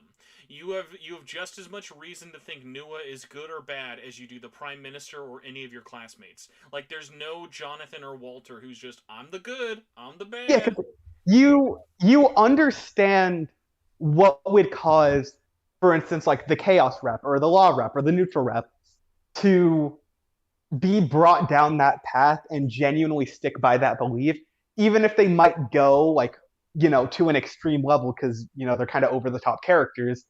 It's never just blatantly unrealistic in that sense, at least in like setup. It's never like cartoonishly like I jump from 0 to 100. Yeah. Okay. Jonathan is always my I just love picking on Jonathan specifically. I don't know why. It's because the hair. Just, you hate his hair, isn't it? It is the hair. Jonathan, to me, he always felt like he was just kind of already there from the beginning. So unlike with, say, Walter, where he was like you kind of see him slowly become that. Where it's like you could see how he was already kind of predisposed to thinking that, but he never really thought about it until now. Jonathan, it always just felt like he didn't progress as a character, but rather he just always kind of thought this. He started as a zealot and then basically just got the ability to enact what he wanted. He started as a zealot. And then as the story went on, he just became more and more of a zealot. He became more like radicalized, I guess. So speaking about 4, ain't that social commentary for you? Rock Scientist asked a great question, because 4 is a lot more a lot more shallow in casting compared to like Apocalypse. Do you guys think people who liked Apocalypse will like 5? I think if you like 5 because it has a lot more like of a larger cast of characters to kind of bounce story off of, then yes, 100%. Okay, if you like Apocalypse for its story, I think you'll almost love it by the end. In my personal opinion, if you like it for the gameplay, you're gonna love this game. The gameplay in this game is sick. I think in general, from everything we've seen, the story seems a lot more like traditional SMT compared to Apocalypse. But it seems like it's going to be something that is going to have a bit more of a character focus. Maybe not as hard as Apocalypse, but maybe something like, I don't know, like something a bit more, I guess, Strange Journey-y. Yeah. I just want to say, I hate that this is a thing. I love the music of this game, but I can't explain how good it is without actually spoiling it and you guys hearing it out of context, which would be the worst way to the worst way to experience the soundtrack. Like if you're experiencing the soundtrack of SMT5 on a YouTube playlist, you're just doing it wrong. Like it's not the same. It's not right. The soundtrack had some big fucking boots to fill. And I want you to know, if someone tells me they don't like this soundtrack, I'm expecting a full written article explaining why, or a post-it note that says I'm deaf. Because literally, within like an hour, I think, of when Nyarly got his code, he was like, soundtrack's a little meh so far. And I went, fucking keep playing and tell me that. Tell me that when you keep playing the game. That's the thing. I adore the combat themes, and friggin' like, I will bow at the different like area themes.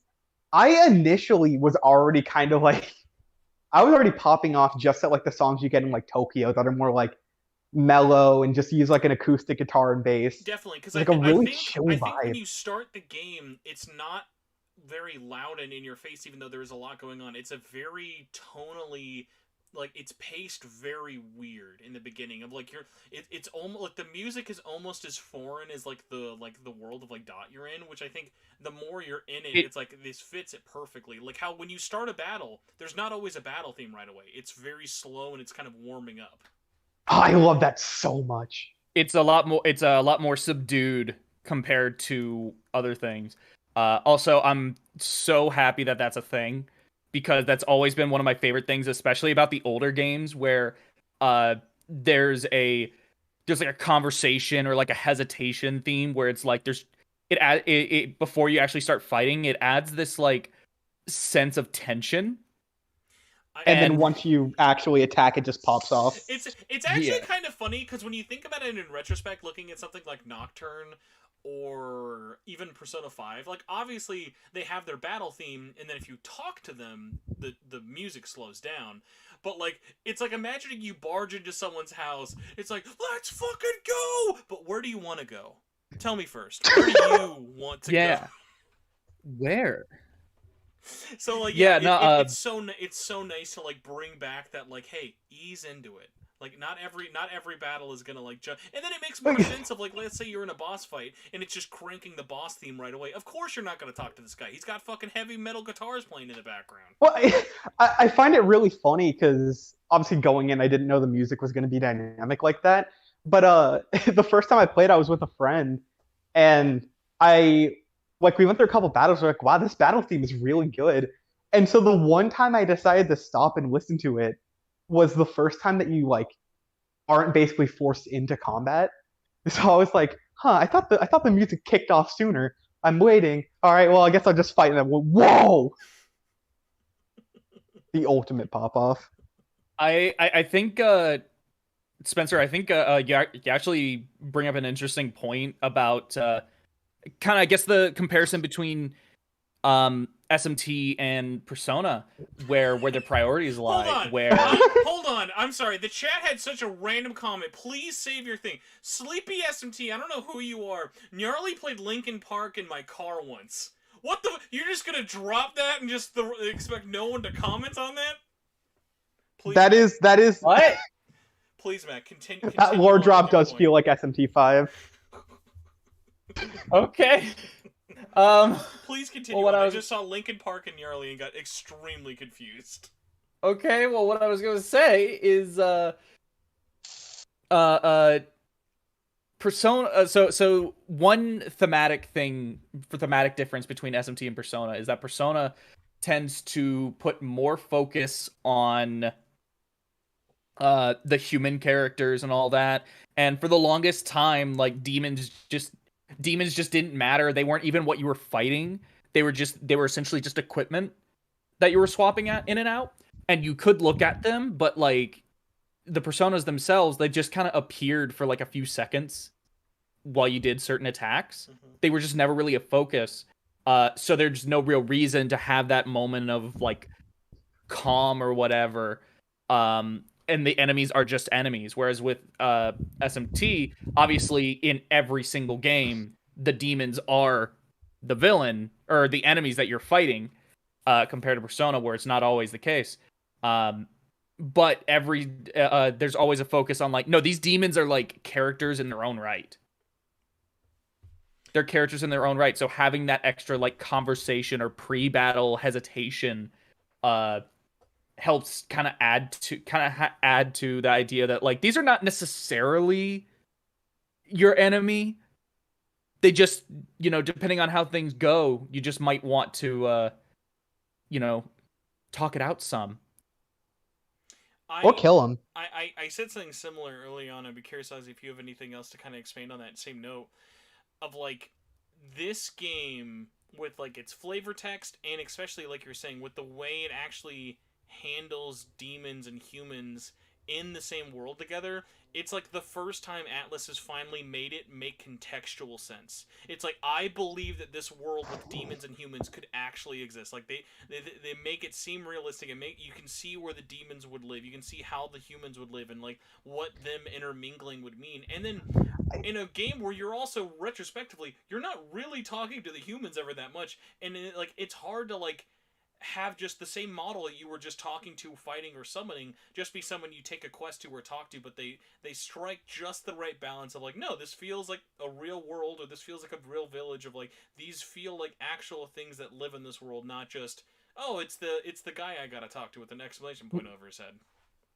I actually will say, kind of on that note, that I guess one thing with it is, and I kind of have to be careful when talking about the SMT5 equivalent, not to say too much. But with like Nocturne, when you kind of, get with like the conception and everything falls apart, it's not really made clear, for instance, like how much time has really passed between like when everyone just blows up and dies and then when you're running around. Could have been a day, it could have been like 5 years or something. And you kind of get there regardless. They're just like, yeah, no, this is our world now, it's whatever. And in SMT5, there is a much more, like, there's a much better, as you said, contextual reason for why the world is the way it is. And it makes a lot more sense with how you engage with everyone, even to where they elaborate on some of that, like, the aspects of what the world is like and kind of how it became the way it is.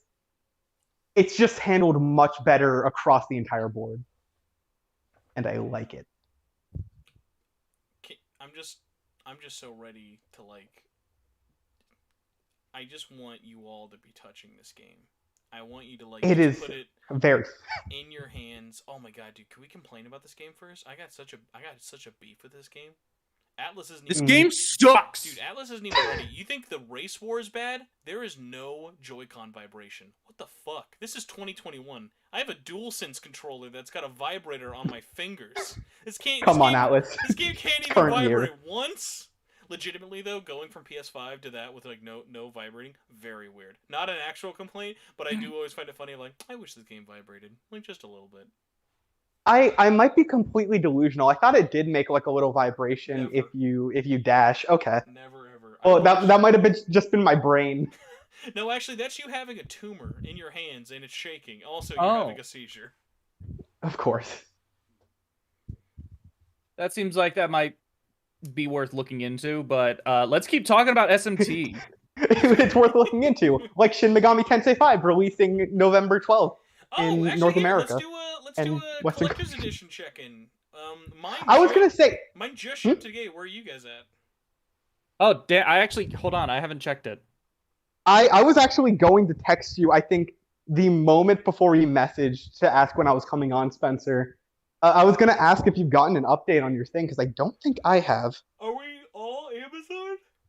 Excuse me. I got it off GameStop, I think. I know GameStop. I got it on Amazon. Yeah, Amazon I know has been shipping. GameStop I know has been a little slow, but GameStop also ships at a much quicker pace than Amazon does. Yeah, it doesn't say my order's been canceled, because I've been checking up like with the actual order number. I just haven't gotten an update. It says, mine says it's not shipped yet. Yeah. I'm gonna will it into existence. No, hold on. Did you check your app or did you check your email?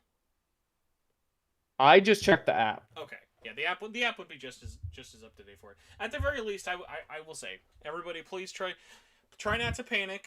And if worse comes to worse, just go buy a $50 copy at Walmart. Do you guys think Walmart's getting this game? They didn't get Nocturne, but I feel like this is a Walmart big enough game. I feel like big enough for everywhere. Walmart. I feel like everywhere that's going to that's going to carry games is going to have it. This feels Nocturne felt like kind of a more minor release. This is like a big one though. I feel like at least with like the Switch exclusiveness of it. Like I'm like, listen, Walmart, if you can get Deadly Premonitions 2 and No More Heroes 3, why can't you get SMT5? You know what I mean? Well, like you said, like outside of Japan and North America, like I believe Nintendo is the publisher. Yep. So I can see them pushing it a lot harder, both there and even like in Japan and North America, just running with it. So, this game will sell. So I'm trying to think of this, what I want to do, but also for you guys, what the heck are you guys doing with your day? This is just I'm in my prison here. We're on 5.5 hours. What are you guys actually doing with your day? I know you're both like trying to work, but like besides this, after this, I'm gonna go to the grocery store and get some ground beef so I can make spaghetti tonight, and then I'm just gonna come home and play a video game and sulk. You can tell I'm all lie three there. of us I'm do not have the Elden Ring beta, unfortunately. No, my roommate actually last night he was like, "Oh, the beta's out. Hey, buddy, can you like get me a code, Mr. YouTuber?" And I was like, "That's not how that works." Mac, tell me the first step you would even take to contact anyone from Bandai Namco. I want to hear this. I would go up to them and be like, "Hey, here's a 5." I'll just be like friggin' Scott Pilgrim. Just you heard of Pac-Man? Oh man, that'll get. It used to be called Puck-Man, but then it was like Fuck Man. It's kind of sad. Like See, that's how you get the ladies. I haven't gotten the because I'm assuming Mac. Did you sign up for the beta though? I did not know. I actually really didn't know until I didn't know. Huh. I later on realized like, oh, you gotta apply, but at the time I did not know. Do you think? Yeah, I had no clue about it would that. have gone in my spam? That's what I'm wondering. Because people have gotten emails saying, "Hey, you got it," or "You didn't," and I've not gotten either. So I'm wondering what's happening here. What are you trying to tell me, Bandai Namco? Do you not want? See, They're but then at the same time, I also still need to beat this fucking game that comes out in 2 days and make a video. So they know better than I do. Spencer, they're still deciding your fate. Don't worry. That's man, dude. That's They're measuring up all your sins. actually for you guys. So Mac, I know you said you're not trying to do a Selling You On later, because Selling You On is definitely more of a long form thing. Do you want to try and do like a interstitial, like a Squid Game? Question mark. Yeah, definitely. I already talked with Mr. Ratupi about getting a thumbnail for it. Wow, Mac, why do you get 2 SMT5 reviews? Because I'm trying to maximize Maximize profits. I'm trying to maximize. I'm trying to cash in on the hype, bro. Now, Why do you think I spent a whole year trying to force all these videos out on yeah, these he games hates playing all of them. Like it's in the lead up? He could have been playing Warzone instead. You guys had him playing Apocalypse. What's going on? Yeah. Ozzy, what about you? What's your plan? Like, because I don't know if you're. Are you cooking something for Friday? Like, I honestly, like, if for whatever reason I had something get pushed, like, I'm not really trying to like have a definitive like review. I just want to have like a good outlet of like talking in a critical, focused manner, as opposed to 5.5 hours of whatever this is. But like, do you kind of have a plan of like what you're looking at? I have some ideas. I have some ideas on what I'm cooking up for release. I'm not just gonna let it go by. I got some concepts. I also am blanking on what I was gonna say. That's when the tumor grew right there. You can hear Yeah, it live in the chat. You can hear it growing. This is what happens to SMT5 players, boys. Ozzy, Yeah. What's your video plan, if you have any? I am sure hoping that, because I have a script that is very close to done, and I'm gonna try to see how much I can get done before release, and just, I guess, put it out whenever I can. Are you ready to drop your Persona 1 PSP review tonight? I have been waiting for a year to get that video done. It's aging. And it'll it's happen. aging like a fine wine. Exactly. And finally, once this happens, Atlas releases will be tame for a while, so I can just put out my output as much as I want. But for the time being, I'm going to try and get the SMT5 review not 4 months late, at most 4 days late. Preferably not even that. I'll try to get it out sooner. Please don't bomb. What would you have done if, when you went to put in your Nocturne review finally, what would you have done if you like just you got an email the next day from Atlas and they just said no thanks? I mean, it's not that I thought that was gonna happen, but I was a little worried that like me putting it out that late was gonna like mess something up. So like I did email the PR. I was like, by the way, it's been a little bit, but I finally got it out. Is this okay? Yeah, I did it, and then they never responded. It was like they were like, new contact. Who's this? But they never replied, so I got scared. And then finally for SMT5, they were just like, hey, you want to review this too? I'm like, we're in the clear. Hell yeah. I lived. Thank you, Tori, very much. Very cool. So, boys and girls, I think we might finally have found me a time to actually get some food. I appreciate you all for waiting so long. Let me tell you, like, juggling people, guests, and people, and everything else on here is a riot. I'm morbidly curious. I'm thinking, hopefully I'm not gone longer than, like, 30 minutes to eat. I do have a nice BRB screen. How disastrous will the concurrent viewers be if, as I put a be right back and play some lovely B-roll? How bad do you think those numbers are going to drop? Because we're at 90 right now. I think it's going to grow. I think- grows when I stop talking, that'll be the most that'll be the most Spencer live stream ever. Like, dude, you see this guy's stream? He finally shut the fuck up after 6 hours. This thing's doing numbers. Is it safe? I think what's gonna happen. I think what's gonna happen is once you go away and go eat, it's gonna rise, and then as soon as you come back, it dies. So yes, building off of what you just said. God bless. God fucking bless. All right, so we're going to do this. Let's take a look. So I just made a poll. What edition of SMT5 are you guys all getting? You have 4 choices: Collector's Edition, Standard, Steelbook, Digital Deluxe, for all you crazy kids out there who want all the DLC right away, and the Standard DLC. I'm curious what the results are going to be when I get back from my lunch break. But while we're waiting, I have a video in mind. We can watch the... did you guys watch the Atlas live stream they did today?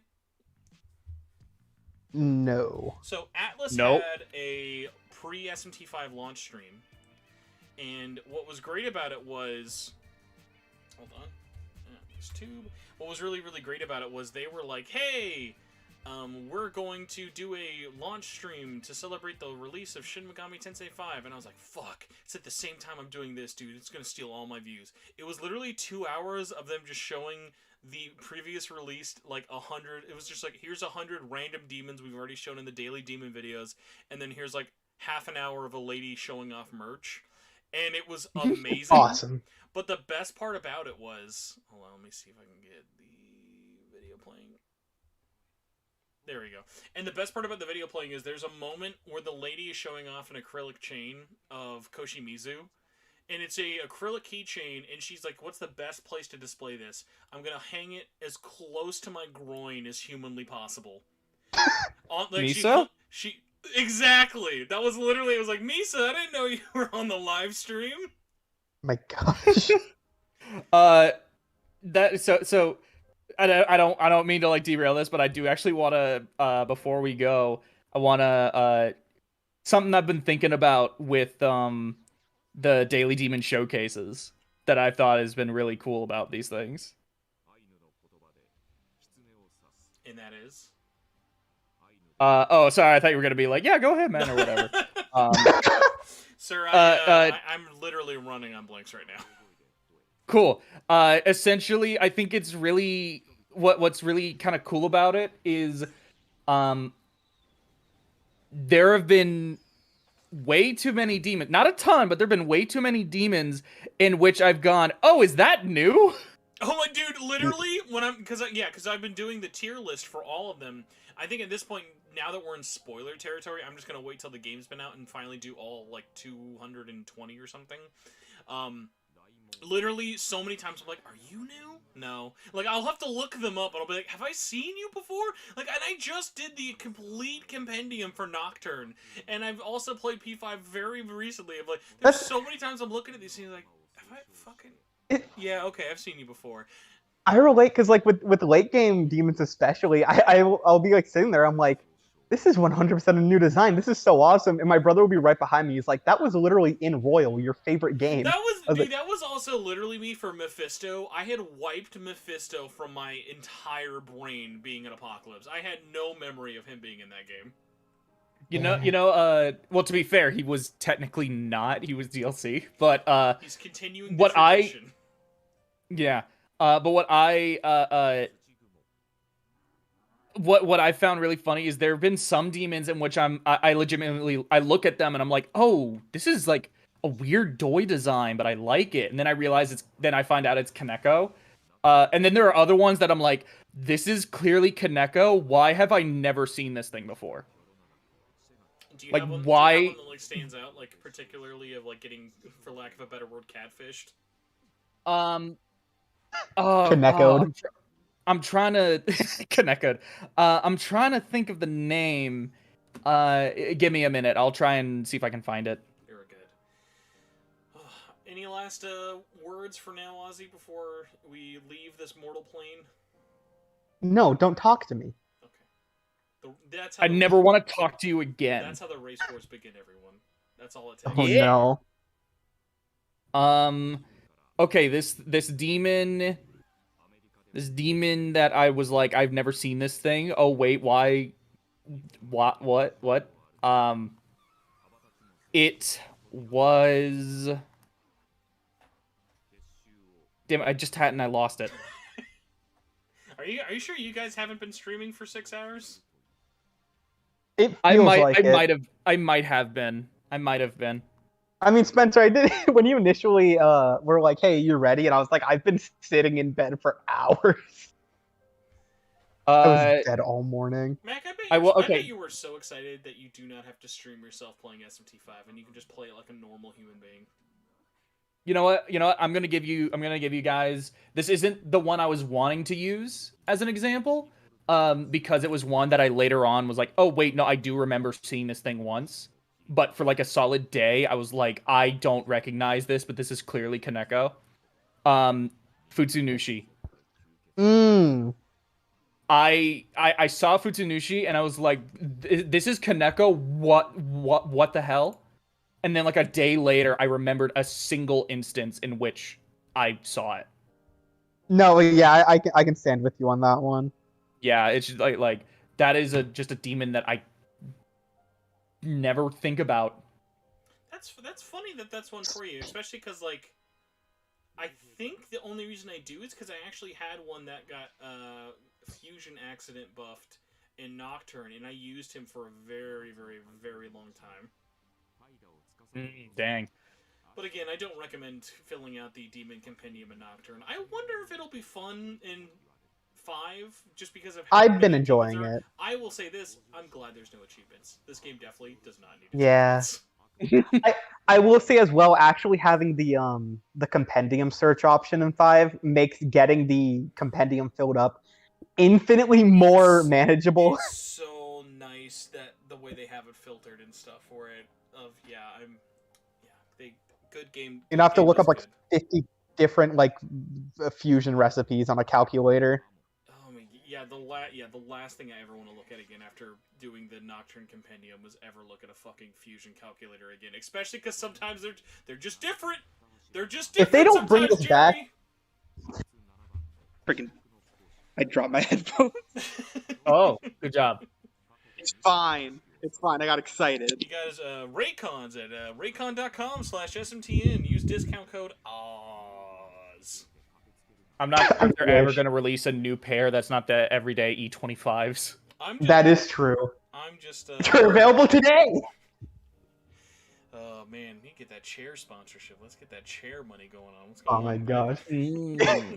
Yeah, but if they remove the reverse compendium search in any like major SMT game going forward, I will riot. I will murder Mr. Atlas. Mr. In cold Atlas does not Mr. Atlas does not take kindly to those words or actions, but he knows what to do. You guys, thank you so much for biding me time. I feel like we've talked for 5 minutes and an hour at the same time, so I appreciate the accompaniment. This has somehow had no downtime. I was worried this stream might be all killer with nothing but filler, but you guys have made it go by a lot faster, so I appreciate it. Mm-hmm. I'm gonna go eat. Everyone. Yes, before you go eat, the very last thing I want to just say to everyone, is one, check out my like I said, I do have something planned, so keep an eye out on my channel. Right. I'll go post your guys' channel in the YouTube chat. Oh, cool, thank you. 2, come Friday, make sure you pick up the Grand Theft Auto trilogy on Nintendo Switch, PS4, PS5, Xbox Series X and S, and PC. Just think, if that game is really as bad as Twitter is saying, like there's a legitimate chance that SMT5 is the better Unreal Engine 4 game releasing this week. How insane is that? I'm actually looking at the track list right now. Oh, dude, I haven't looked at it yet. Have they removed any that would be detrimental, and also did they add any new songs? I don't know if they added any, but the headline is it's missing some classics. Agony. Probably Billie Jean. I imagine Billie Jean's like the big one that's gone. Here, I'll do Control F. Yeah, it's gone. No. Oh, that's okay though. I literally have one of my prized CD possessions. I have the CD soundtrack. The CD soundtrack. Thank you, Jazzy Jefferson and Twist. I have the CD soundtrack for Vice City, and the way it's released, it's a box set, and each radio station is its own CD. And the best part, to get around the fact that it's a CD and not a radio station, they have the host introduce the CD of like, oh hey, this is our mixtape. You just bought our mixtape, and there's like little interstitials that aren't in the game, awesome. that are just in the CDs. That's really cool. That's a Remember really nice when detail. developers like went above and beyond about things? Futsunushi is literally big dark guy with lots of swords hovering. Yeah, he's got the Game of Thrones. He's just the Game of Thrones shit. He is my the God. throne. Literally, He is the throne. Where's my fucking phone? I'm gonna. He took the throne apart and now wields the throne. He has become the throne. He's crossing his legs, so clearly you can just sit on his lap if you want. Yeah. He is the throne now. He is the move out of the way throne. I'm gonna fucking. Okay, we're not allowed to leave until I make this tweet. I have to edit this really fast first.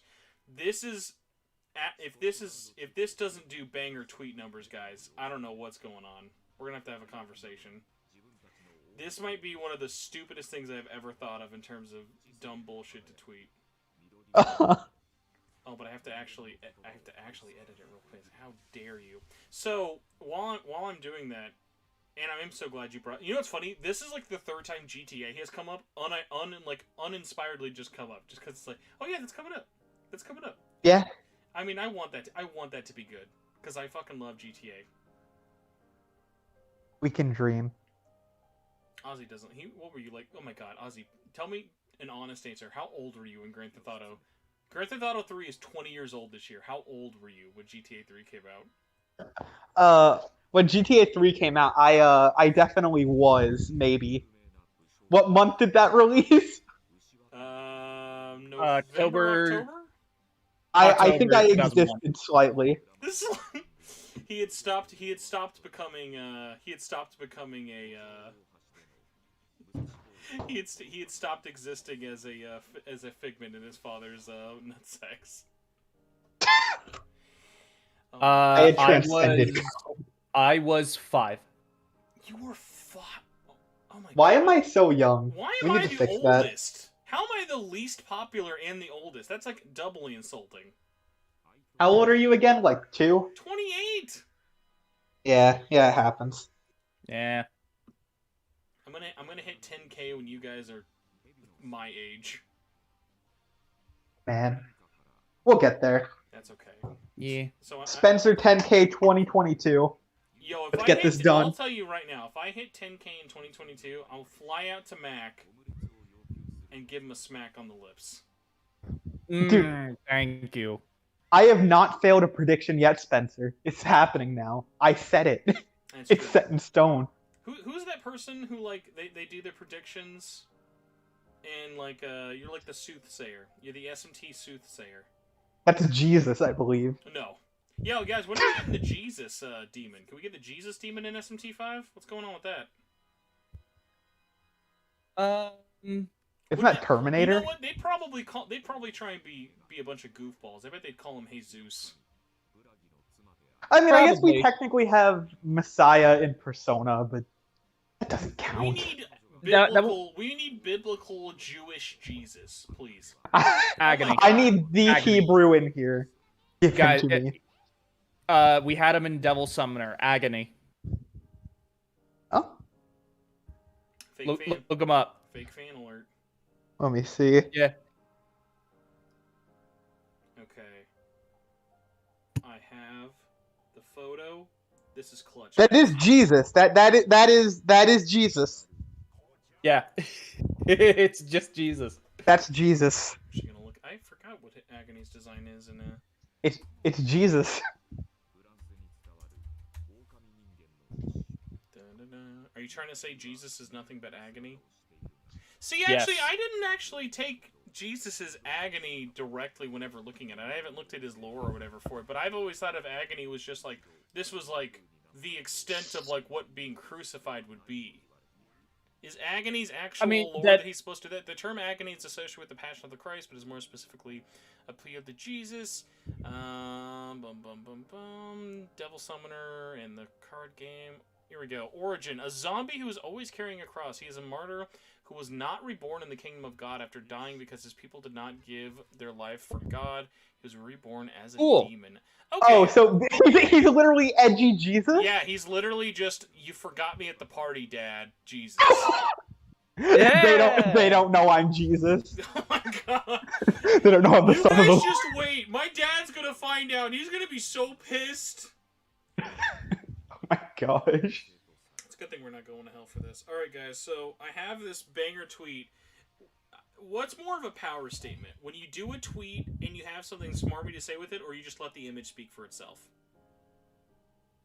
What do you think? They both have their power. I feel like you could say something about Futsunushi, but it's up to you. I'll do this. I'll do the tag. I'll tag Atlas in the photo, but there will be no text with it. Hashtag Atlas Faithful. Well, that's for Fridays.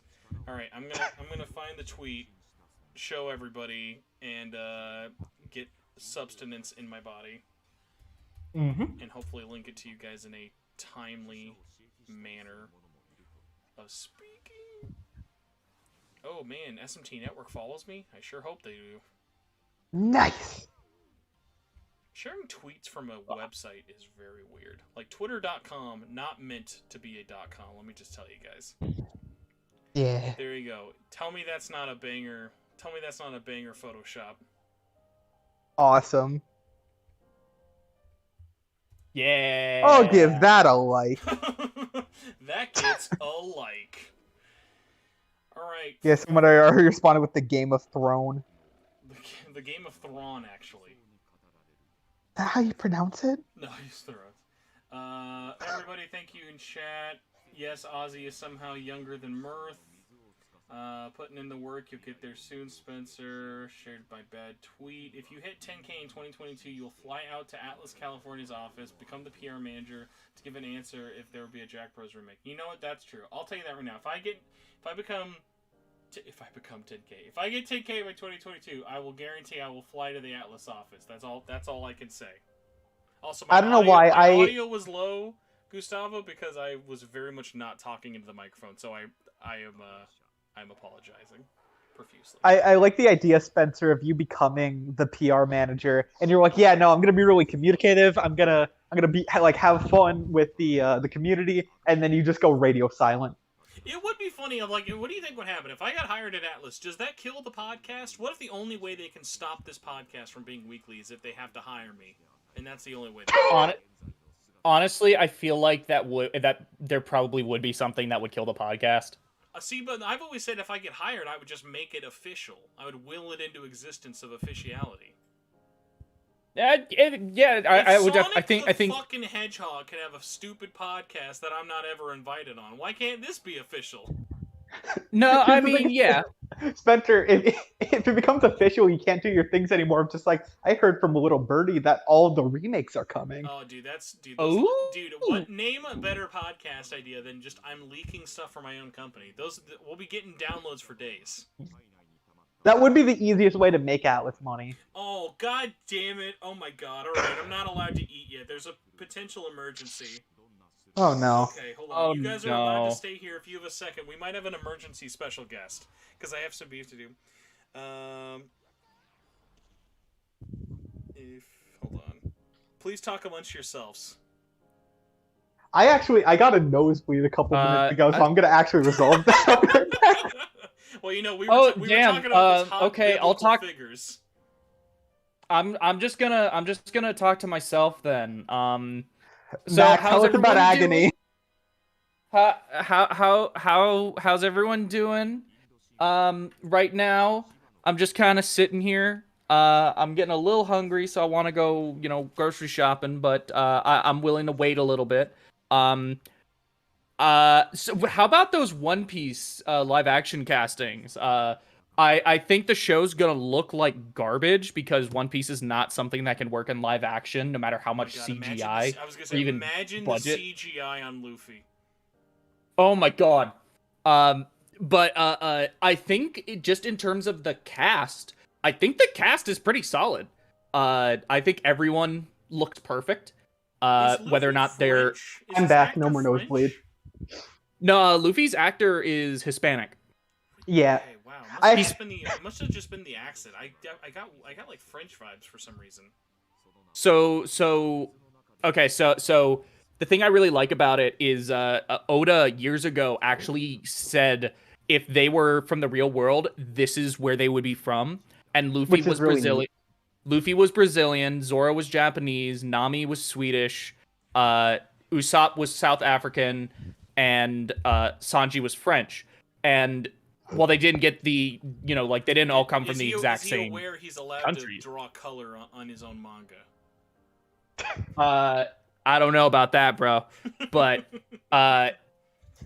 they while they didn't get the countries aren't 1-to-1, so the guy playing Luffy is not from Brazil. He is It's still like the Hispanic. general ethnicity. Yeah. They got the races right. They got the races. It's right. more diverse than the last Airbender. That's the bar they needed to hit. Exactly.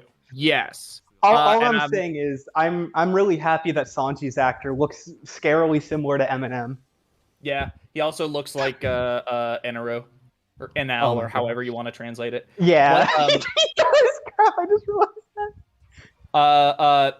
One thing I will say, I'm really glad that there's cool they're keeping everything accurate to how it is in the manga in terms of the races, and it helps that One Piece is always just already a very diverse.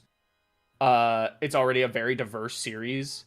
But I'm gonna go out on a limb and say that even though Robin is supposed to be Russian, they're gonna cast a Middle Eastern girl to play her. I'm just gonna go out on a limb and say it because there was that confusion and the wrong coloring. I think in the anime, it is brave of you to assume this Netflix show will even get to Robin. That's all I will say. That's it. This is all under the assumption that it gets there. I think this will last maybe. Do you think the Netflix officials? By the way, it's confirmed to be a show, right? Not a movie. It's a show. I'll watch it either way. Day one, I'm in. Just like Cowboy Bebop. I will say after your poo-pooing of Cowboy Bebop, I was at least glad you liked the casting choice, Mac. Oh, for One Piece? Yeah, no, the casting choices. Everyone looks perfect to me. All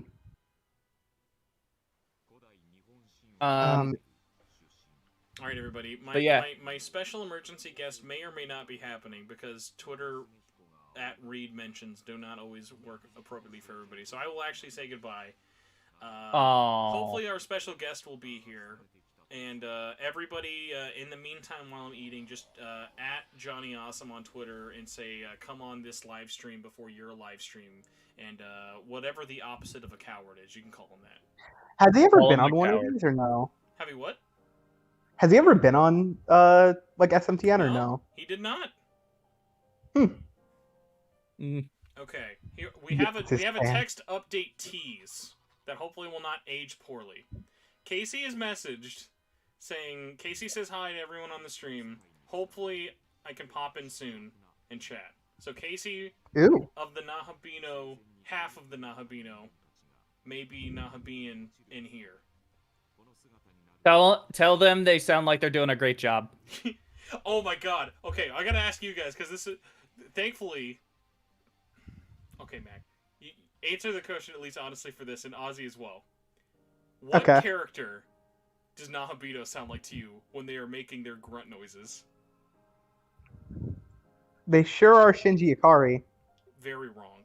Mac. Okay. What does Nahobino sound like when doing Nahobino things? Well, one thing I will say, I don't think I've actually watched anything that Casey has been in, so I can't do anything you didn't watch the Netflix dub? No, I've only watched the original. Okay. The Netflix dub is better. I stand by this eternally. I just admit I was throwing something back and forth in my hand and I accidentally missed, and it hit something and it made a loud noise. I don't know. I don't know who it sounds like or what it sounds like. Can I give you guys my thing? Do you guys want me to tell you who I think it sounds like? Or do you? I think that'd be a good idea. It might be like Resident Evil 6's logo, or once I tell you, you won't be able to unsee it. What does it sound like? Tell me this does not just sound like Link from Ocarina of Time. Oh yeah, no, okay. Now I get what you mean. Yeah, Casey just does the Link shouts. I need to listen to it again, but yeah, that sounds about right.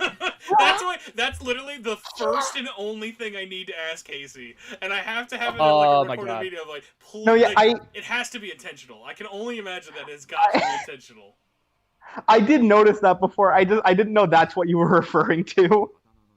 We know those. You know that 20-minute diatribe that that he does in the beginning of the show. All right. Okay. We'll see if that happens. We're at 6 hours. I think I should eat something today. Yes, maybe. Please don't die. All right, everybody. We are at 73 viewers. I will try to be back as humanly possible.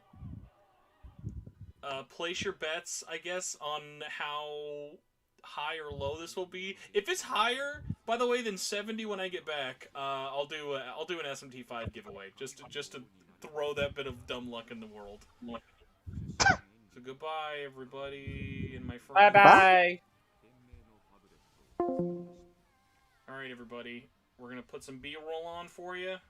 And Mr. Host Spencer has got to go get some food. Because I'm really hungry. Make it a little louder for you guys.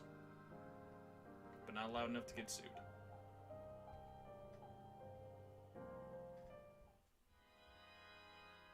Shin.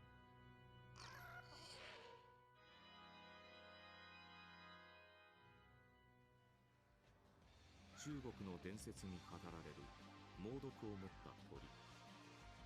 強力無比の毒を持ち、陳が高地の上を飛べば、作物はすべて枯死し、羽毛を酒に浸せば、一口で死に至る毒種に変わるという。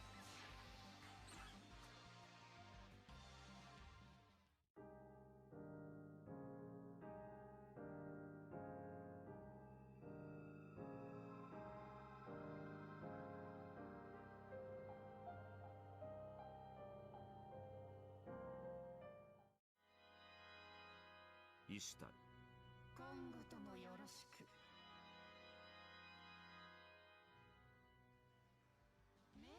アッカドの愛欲と戦争の女神。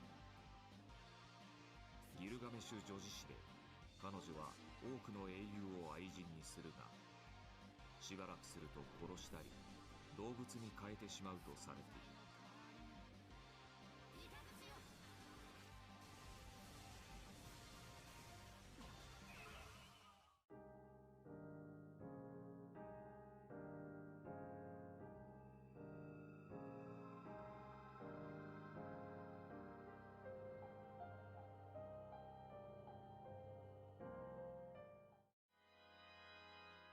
スカーハ。今後ともよろしく。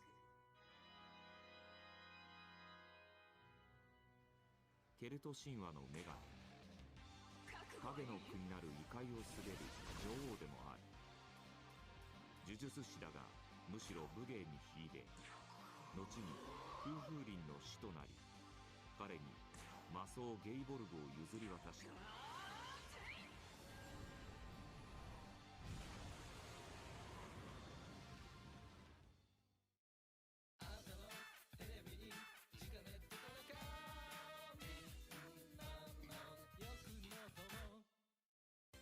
アトラスストアチャンネルアミッケの新女神転生5グッズご紹介。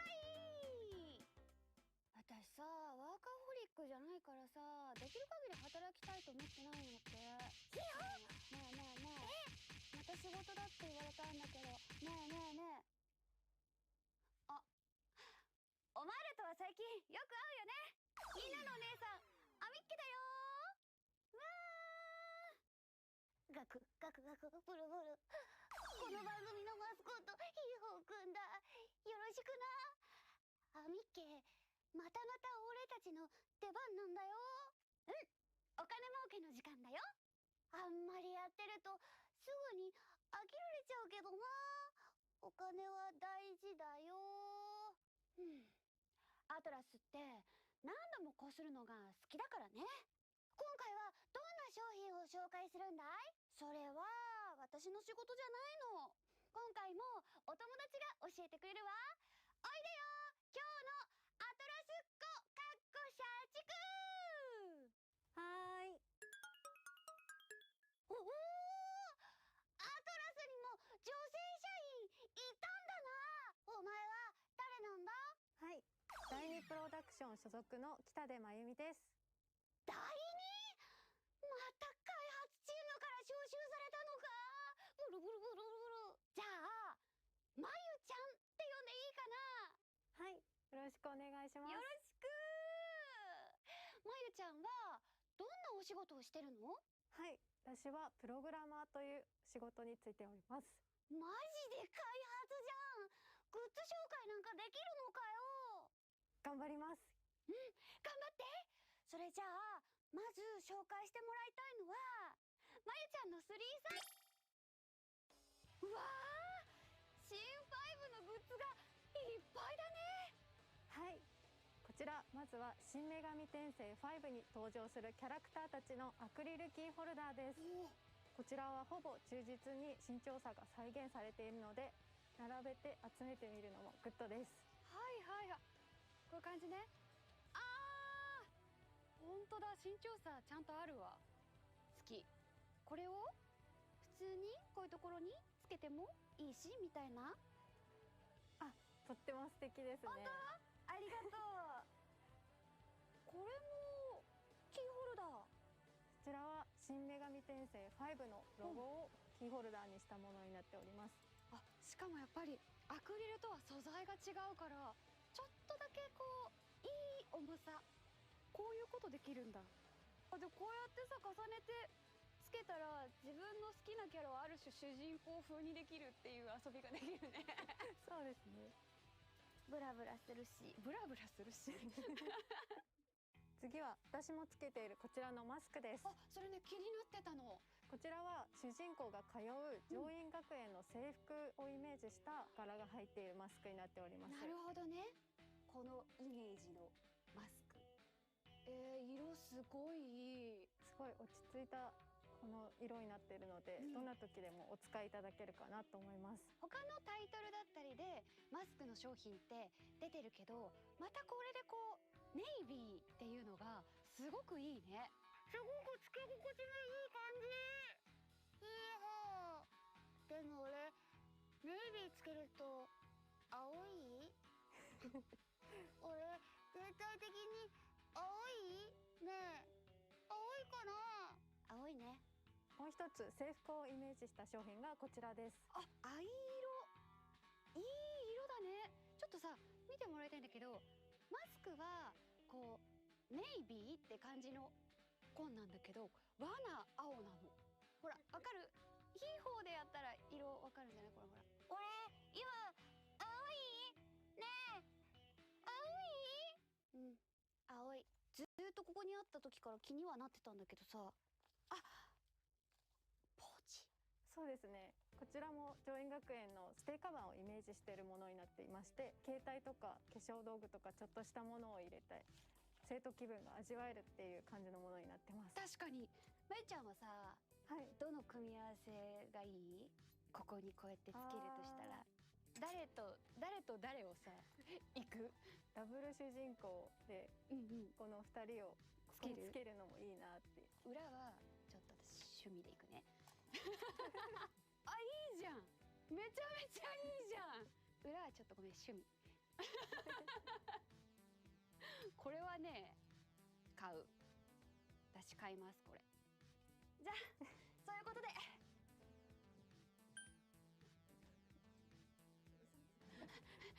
呼び戻してすいません、まだ商品がたくさん残っているので、そうだよね。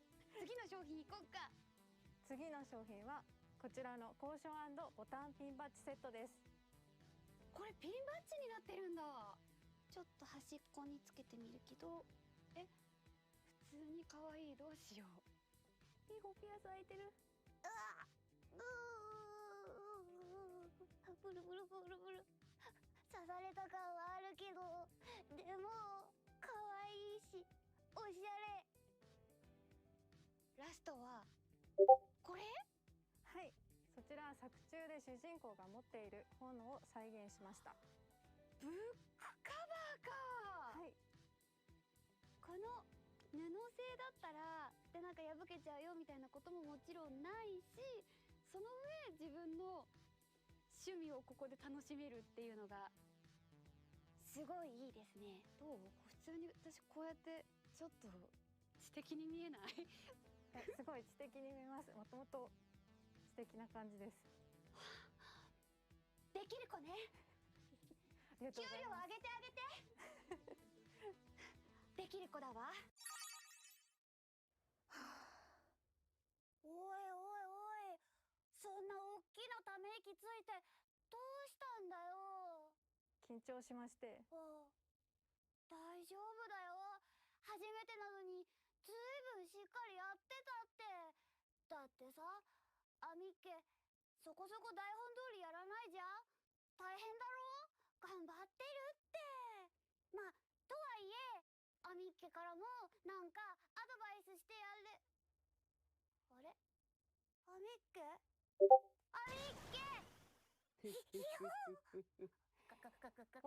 ケはいないよ。誰ですか？おお、今日何？可愛い子いるじゃん。ここ何？ガールズバー？いいね。お、映ってる？映ってる？みんな、久しぶり。そして、はじめましての方、よろしくどうぞ。私、ピオレ社長です。まあちょっとした設定を話しておくけれども、声優の小清水亜美を食ってやったピアレ、それがピアレ社長です。だから声帯が声優、すごく可愛い声も出せるんだから。すごいだろう。ここからは私ピアレ社長が進行を務める。小清水さんを返してください。大丈夫だよ。声だけは小清水亜美なんだから。どうだどうだ、商品を持ってきたまえ君。わかりました。すぐに持ってきます。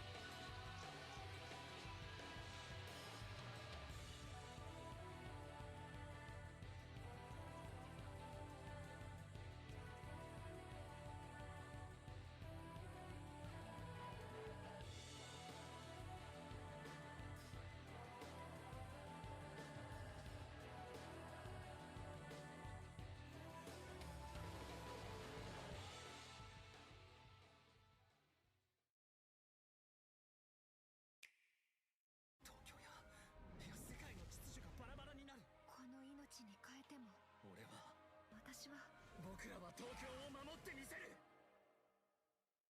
新女神転生5。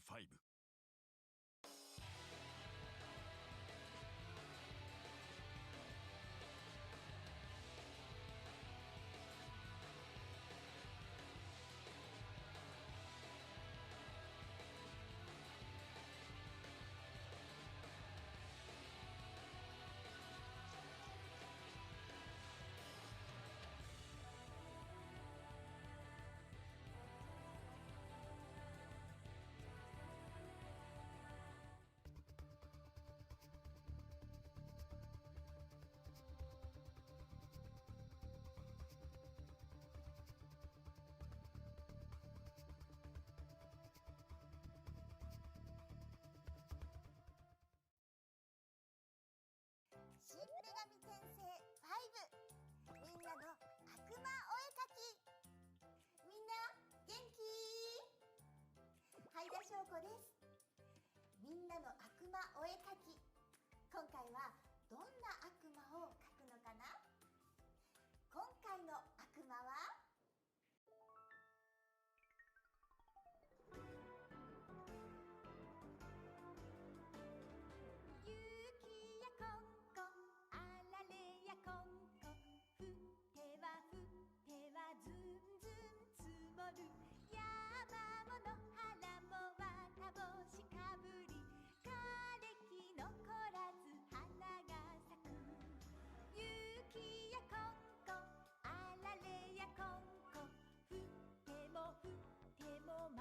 祭りやまぬ犬は喜びには駆け回り猫はこたつで丸くなる。はい、できました。今回の悪魔はこの子。そう、ジャック・フロスト。雪にぴったりな悪魔だね。足のブーツを特徴的に描いてみたよ。みんなも悪魔描いてみてね。次回はどんな悪魔を描けるかな。お楽しみに。悪魔が大活躍する新女神転生5、いよいよ明日発売だよ。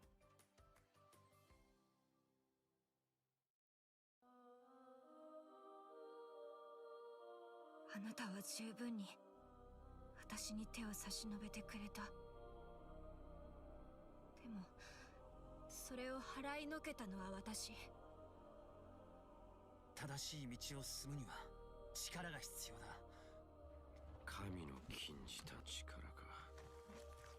ほら見て、東京が終わっていく。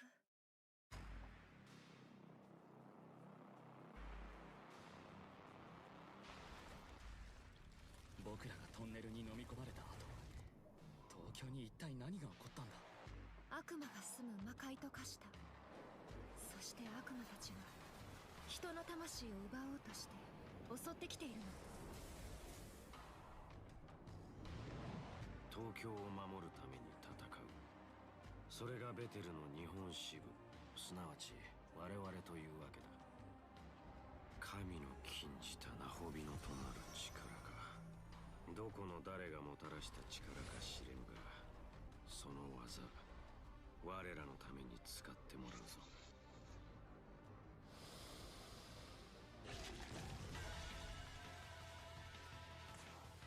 ベテルの定めし秩序を胸に戦え。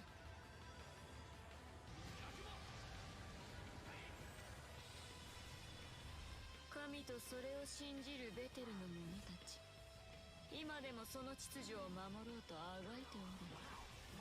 死んでくれる？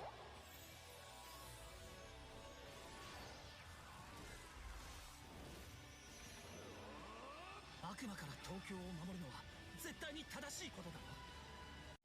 迷わず自信を持ってできるよ。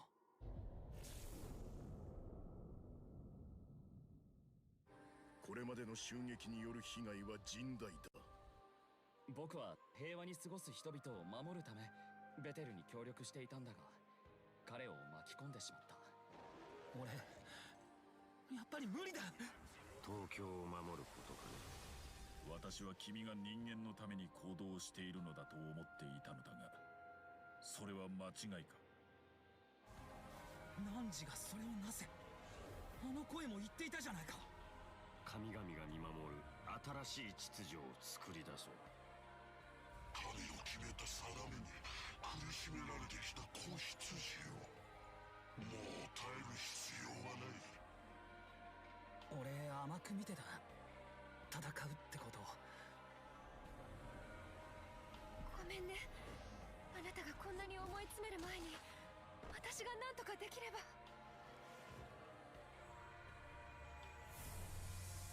お願い、これ以上罪を重ねないで。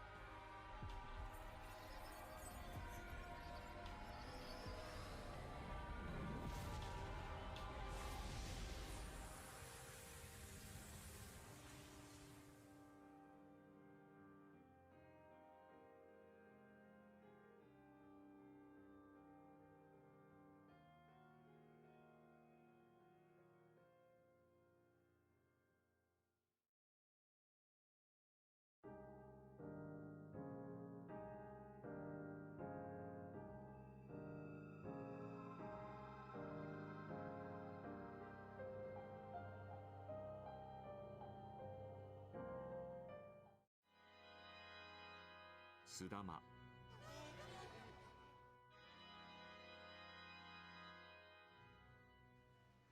日本の伝承にて語られる山水墨石の例。邪悪ではないが山野の監視者としての属性があるため、人や怪異の姿を借りて現れ警告を与えることがあるという。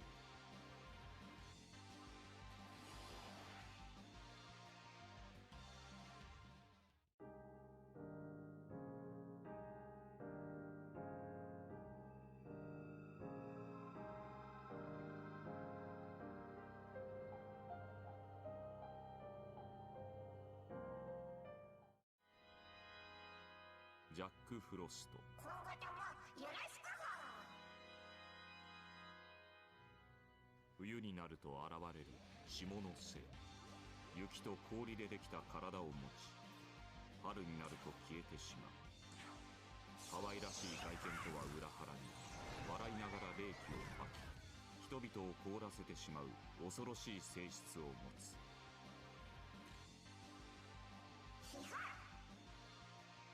今後ともよろしく。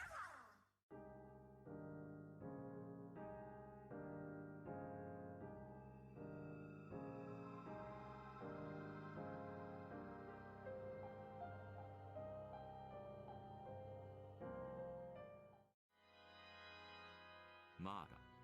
今後ともよろしく。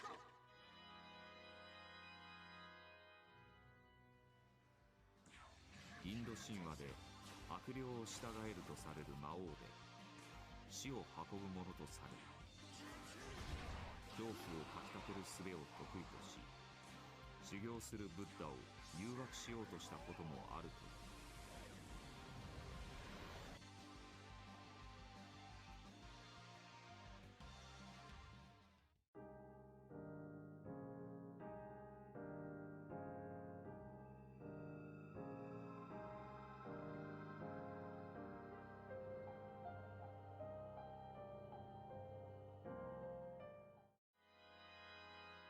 アドラメレク。今後ともよろしく。地獄の小所長、地獄の王の衣装部屋係、悪魔上級議会の議長と多くの肩書きを持つ。ラバの姿で現れ、時にはクジャクにも化けると言われる。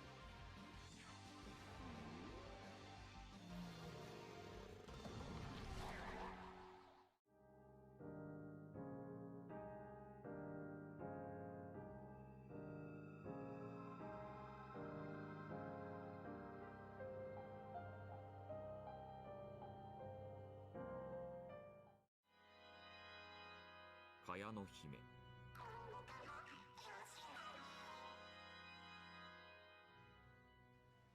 日本神話に登場する草の神。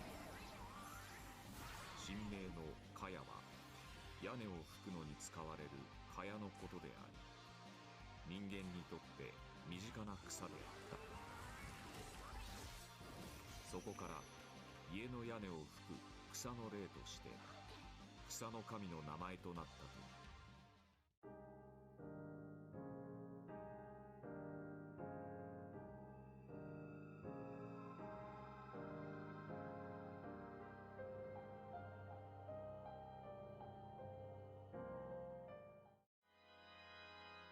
安住。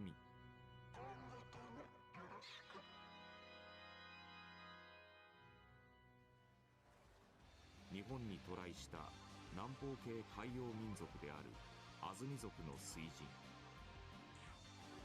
水を操る能力を持つ。黄泉の国から戻ったイザナギが体を清めた時に生まれた若摘みの三神を祖とするとされる。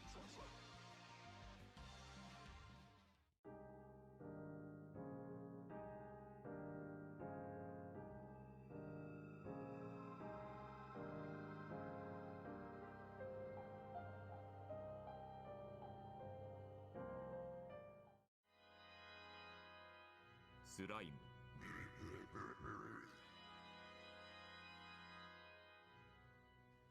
免疫上の体を持つ原始的な怪物。その正体は実体化し損ねた悪魔であるという。スライムが怪物として記されるようになった起源は諸説あり、判然とし一般に光るものを集める習性があるとされる。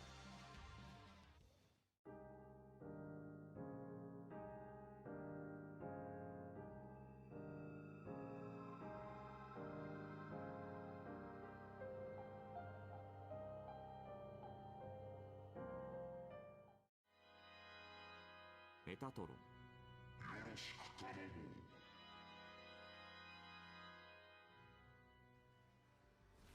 天使の中で最も偉大で最も謎に満ちているもの、神の顔、契約の天使など多数の異名を持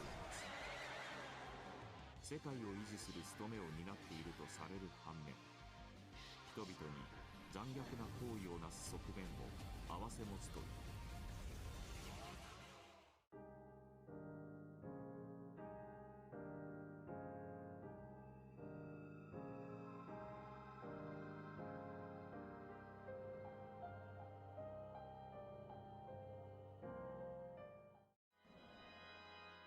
アリオク、我が力を貸してやろう。イスラエルの打天使で復讐の魔人。自分を雇った者の個人的復讐にのみ手を貸すとされる。もともとは旧約聖書の創世記などに記された人名であったが、後に悪魔として言及されるようになったという。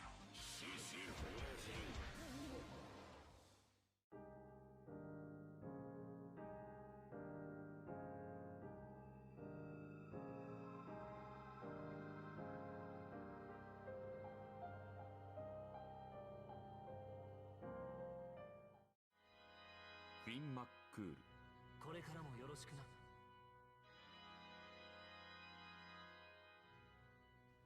ケルト神話の英雄、フィアナ騎士団を率いる。ドルイド僧の下で修行をした際に知恵の鮭の調理を命じられ、跳ねた鮭の脂がついた親指を舐めたことで知恵を得たという。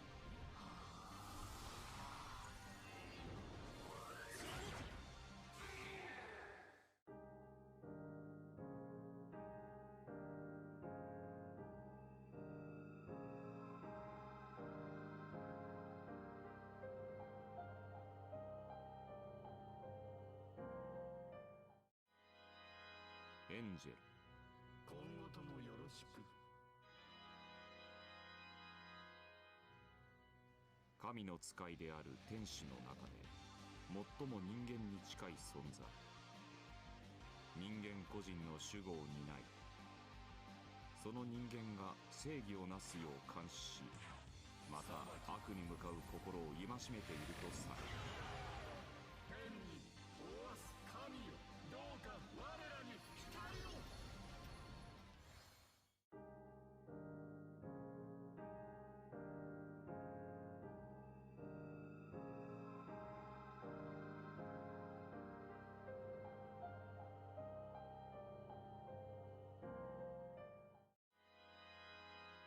シュウ、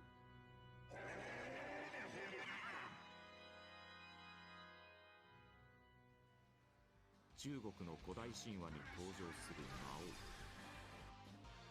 牛の頭に8本あるいは6本の手に4つの目という姿で描かれる。武器の発明者でもある彼は戦闘を得意とし、連戦連勝を誇る強大な軍勢を率いている。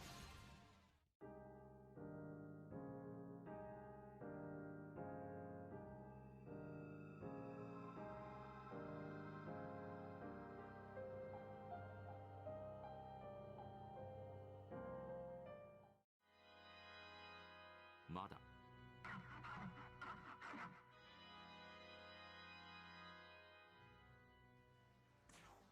インド神話の巨大なアスラ。その名は酩酊者を意味する。炎から作り出され、敵対者をひとのみにする力を持つ。インドラ神すらもその恐ろしさに屈したと伝えられる。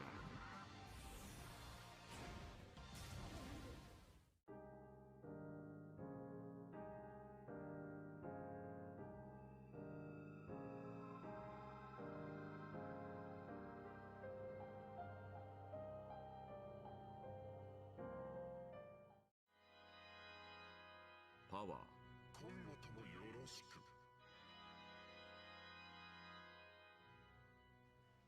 天使のヒエラルキーにおいて第6位、脳天使に数えられる中級天使。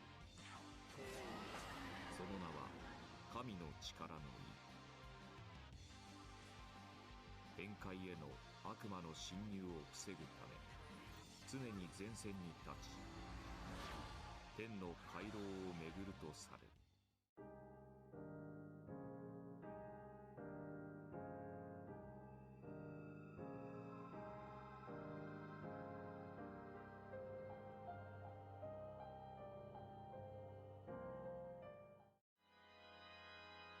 キングフロスト。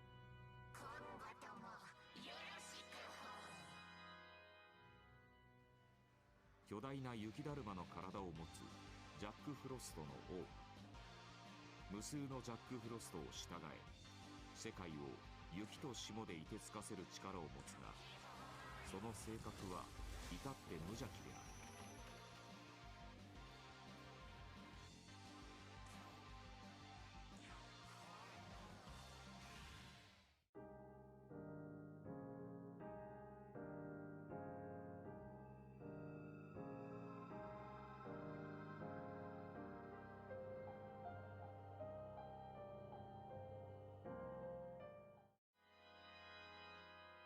すると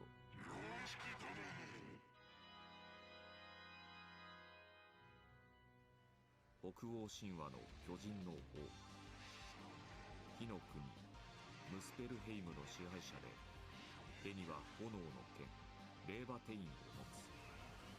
神々の黄昏ラグナロクに際し、軍勢を率いてアスガルドへ攻め上がり、アース神族を撃ち滅ぼした。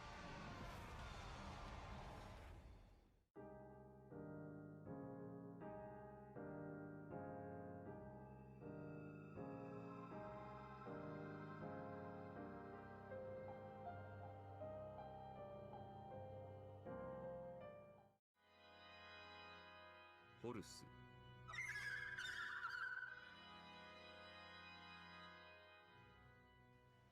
古代エジプトにおいて自然の恵みや偉大さを広く象徴した神。時にホルスこそが主神とみなされた場合もある。その影響から太陽の属性をも併せ持つ。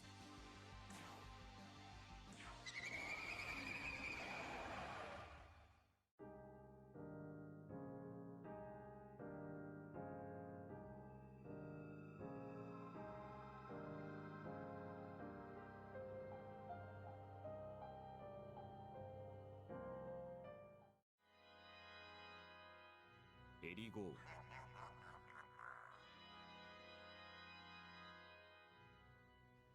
ソロモン王72柱の魔人の一柱。騎士の姿で現れ、未来の出来事を見通す力を持ち、戦争に関しても博学であると。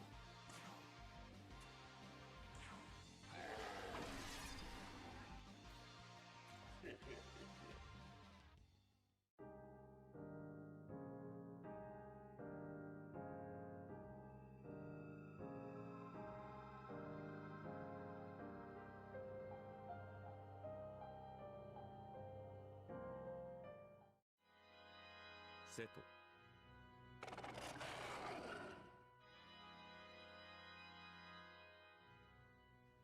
エジプト神話の悪神であり、元は上エジプト地方で崇拝された主神であった。兄であるオシリス神を攻略により殺害し、神々の支配者となるが、オシリス神の息子であるホルス神に討たれる。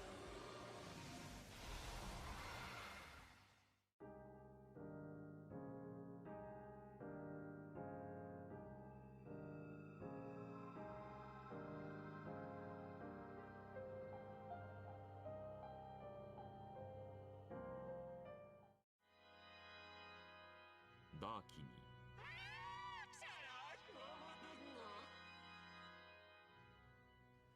インド神話における情愛と交換の女神カーリーに従う存在、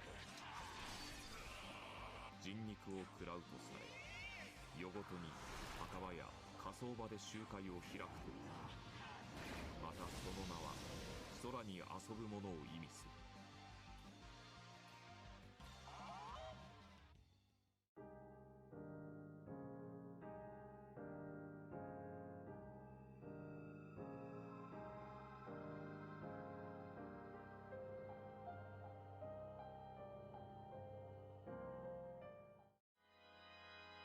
バイコーン、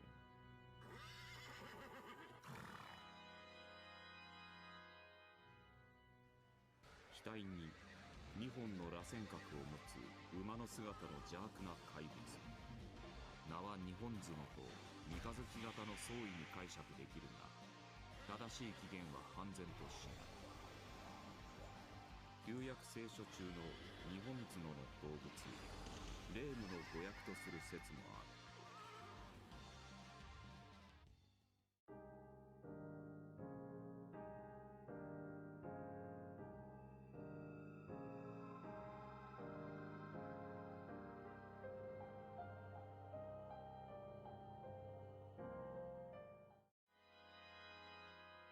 クバンダ、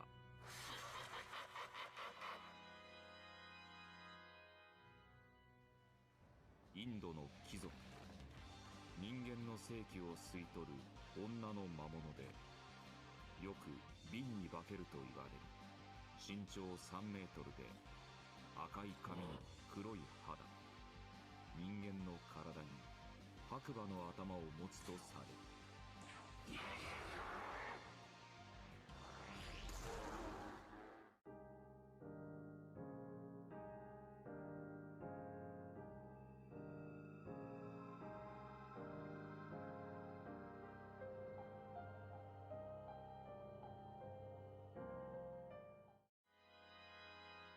犬神、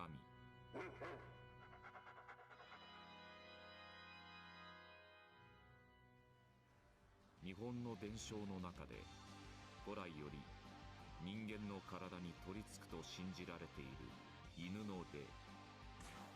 乗り移られた人間は犬付きと呼ばれる状態に陥り正気を失うとされる。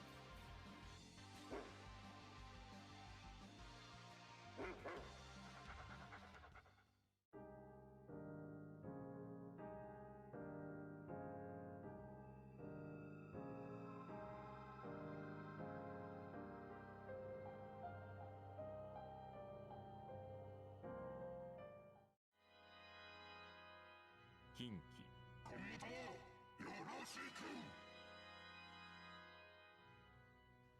平安時代、伊賀伊勢を治めた伝説上の豪族藤原の近田が刺激した4機の一橋。どんな武器も弾き返す堅牢な体を持ち、近田を勝利に導いたとされる。よろしく。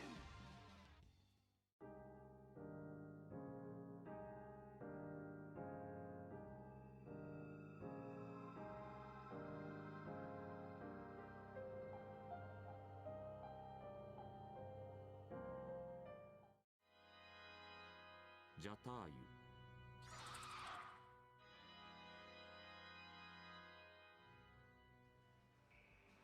インド神話のハゲワシの王であり、霊長ガルーダの化身であるとされる。リシュヌの化身であるラーマ王を助け、魔王ラーバナから王女シーターを取り返すべく奮闘したとされる。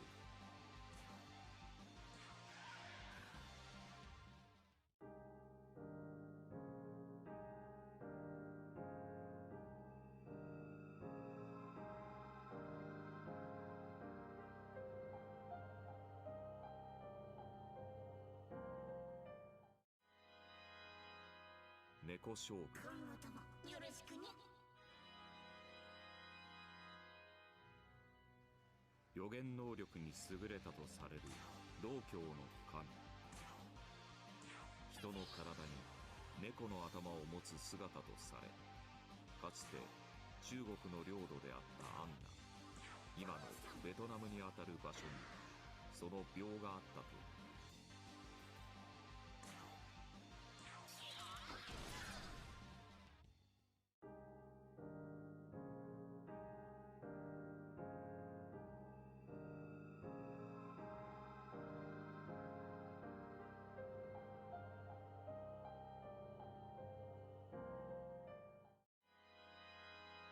大国主、今後ともよろしく。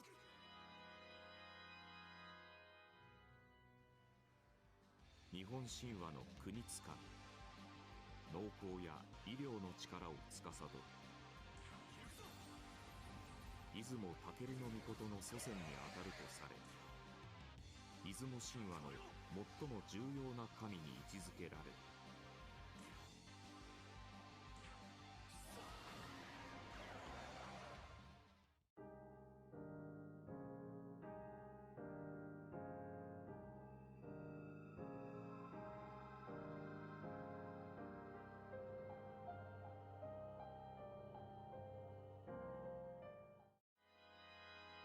武見中田。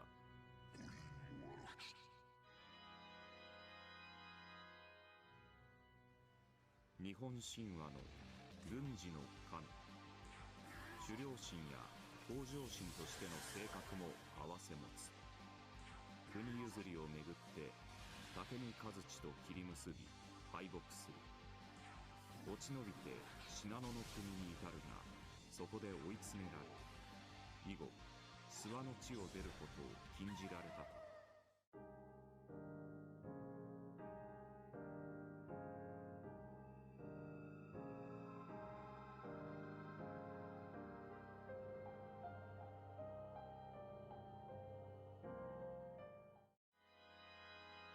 ザントマン。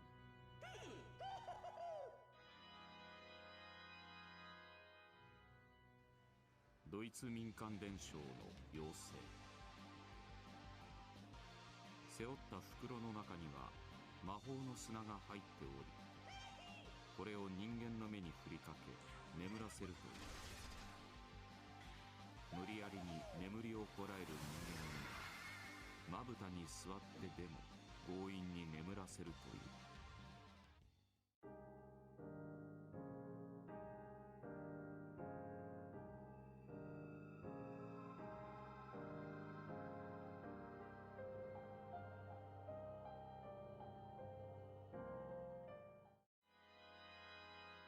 交流。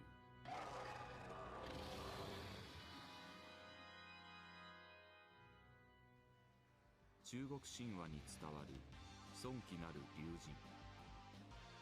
その名の通り黄色い体をしていて、地上に喜ばしいことが起こると現れる随獣。大地、土の力を司る存在で、清流、白虎、玄武、朱雀の詩人を従えているという。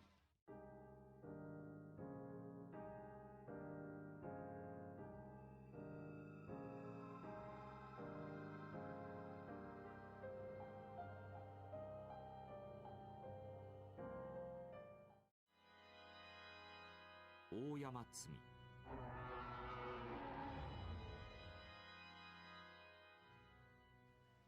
日本神話に登場する国津神の一柱。スサノオの妻、櫛灘姫の祖父である。山の神として知られるが、水源や他の実りも支配したことから、水の神、他の神ともされた。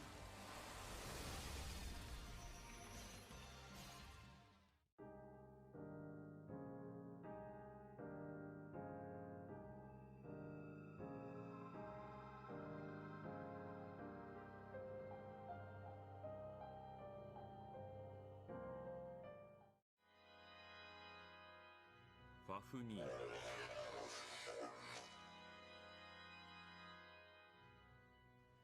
北欧の伝説に登場する悪しき竜。12世紀頃に書かれたボルスンガサガでは毒を持ち大地を震わせて歩く大蛇に足が生えたような姿の怪物と記されている。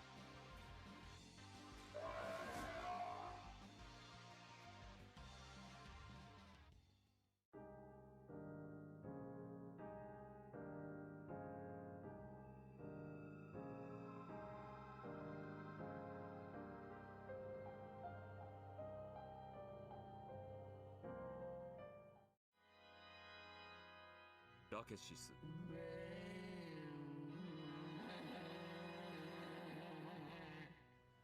ギリシャ神話で主神より運命の司を任されたとされる三姉妹モイライの一柱。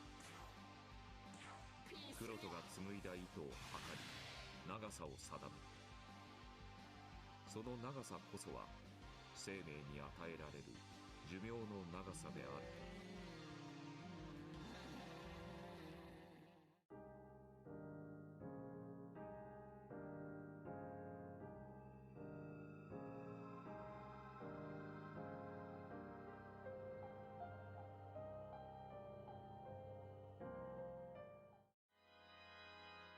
ケルピー。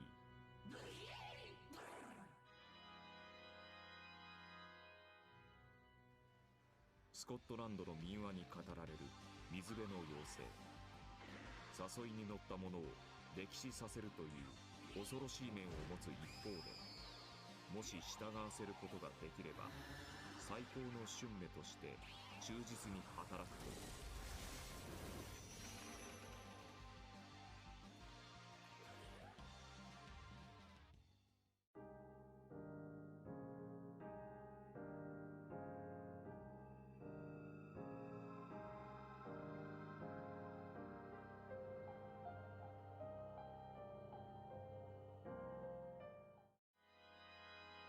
ティターニア。頼むわね。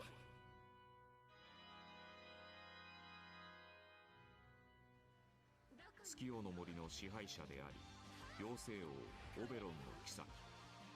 起源はローマ神話の月の女神ダイアナにあると言われ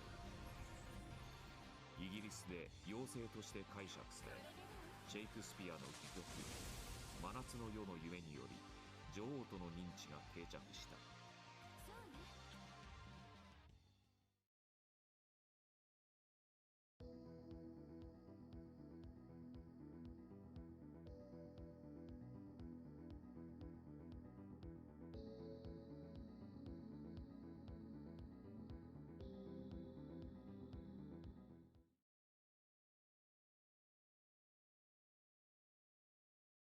アトラスストアチャンネルアミッケの新女神転生5グッズご紹介。みんなのお姉さんアミッケだよ。この番組のマスコットヒーホーくんだ。今回はどんな商品を紹介するんだい？それは私の仕事じゃないの。今回もお友達が教えてくれるわ。おいでよ今日のアトラスっ子かっこ社畜。第二プロダクション所属の北出真由美です。うわー、新5のグッズがいっぱいだね。ブラブラするしアミッケ声優の小清水亜美を食ってやったピアレイ、それがピアレイ社長です。わかりました。すぐに持ってきます。これがアトラスがおすすめするグッズかな。こちらキャラファインにより印刷された新女神転生5のパッケージビジュアルが登場しました。キャラファインという技術によって30年くらいそのままの綺麗な姿を残したまま飾ることができる、とてもおすすめなインテリアです。これこの背景、これあれか、背景になんかこう溶け込んでとかそういうこと？こちらおすすめの悪魔は全員書かれている感じ。おすすめの悪魔が全員書かれてるんだよね。ね、そうだよな。ドラドラドラドラドラドラドラドラ、あぶり出しかね。ってことはいねえな。いや、なんでもない。次に行きたまえよ。ありがとうございます。じゃあ次のおすすめのグッズです。新女神転生5の新しくリニューアルされたデザインのジャックフロストになってます。手振ってる感じになってるのでめちゃめちゃ可愛いです。これはね、ほら社長の顔はほら白バックだからね。あーすごい白が映えますね。でしょ？可愛いな。いいな。社長どうされました？青ばっかり見てると緑も見たくなると思うんだけどな。じゃあ次は違う色になってるので、こちらですね。こちらのグラスとてもおすすめになってます。冷たい飲み物も温かい飲み物もどちらも入るようなものになっております。ホットもいけるとな。はい。これならドラコーヒー飲めるな。いやー、私もね、最近はね、世の中が YouTube が流行ってるっていうのを聞いてね、モーニングルーティンとやらをやろうと考えていたところなんだよ。まあまずね、朝起きたら泥積む。それをドリップ。そこで抽出されたモーニングコーヒー。それをね、これで飲むっていうね。ああ、いいな。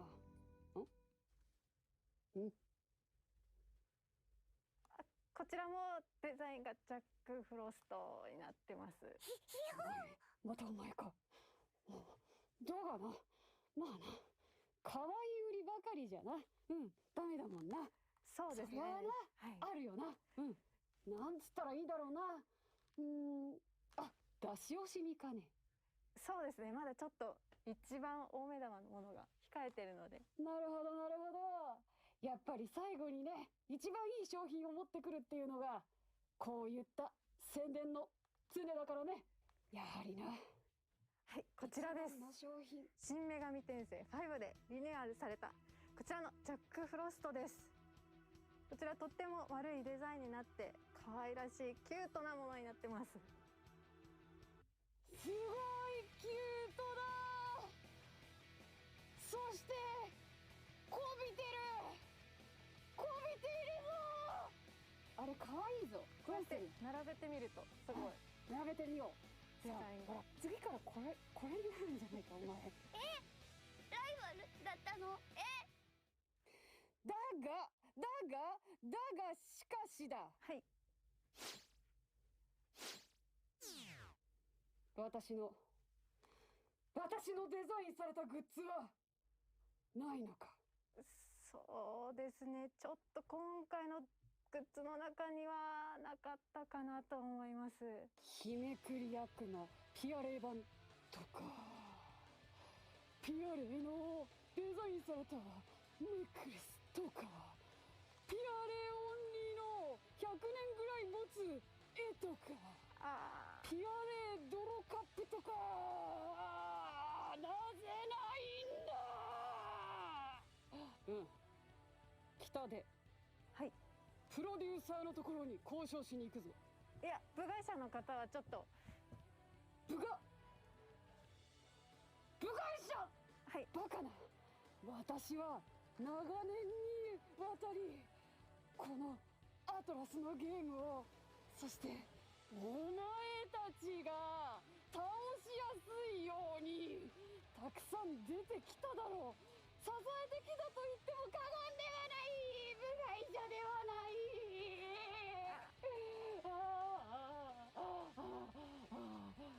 落ち着いてください。案内してもらおうか。わかりました。ではあちらへどうぞ。苦しゅうない。あれ？アメッケ、おかえり。無事だったんだな。おかえり？さっきからどこにも行ってないけど。今回紹介したグッズが気になる方は特設サイトを覗いてみてね。もう3回もやったし、俺たちも今回で最後かな。そうね。ヒーホーくんは代わりがたくさんいるから今回で最後かもね。ヒホーなんちゃってなっちゃん。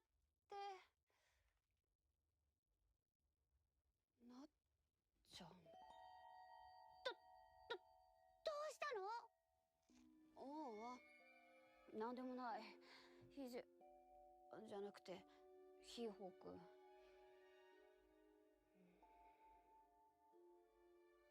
あ、この番組はここまで。行くよ。それじゃあまた会おうね。バイバイ。バイバイ、ヒーホー。なっちゃん。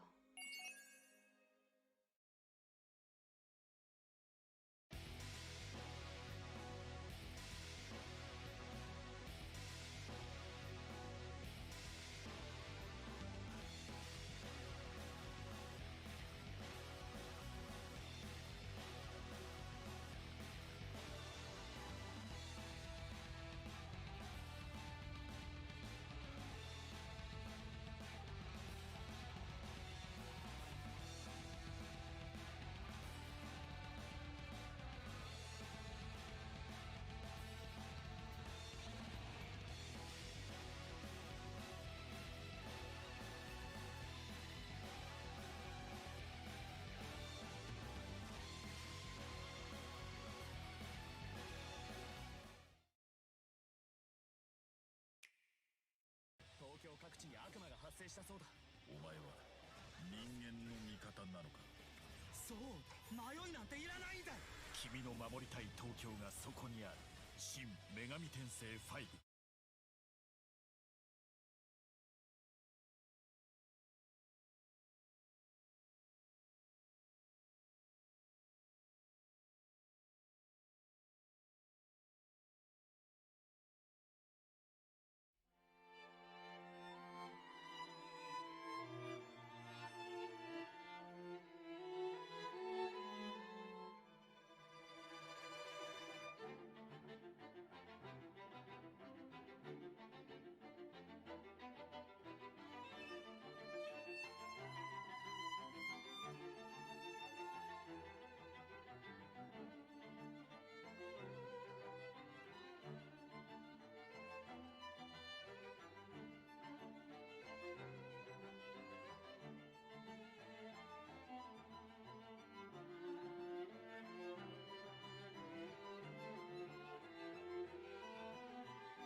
Hey everybody, I'm back. Now, is anyone actually here is the question.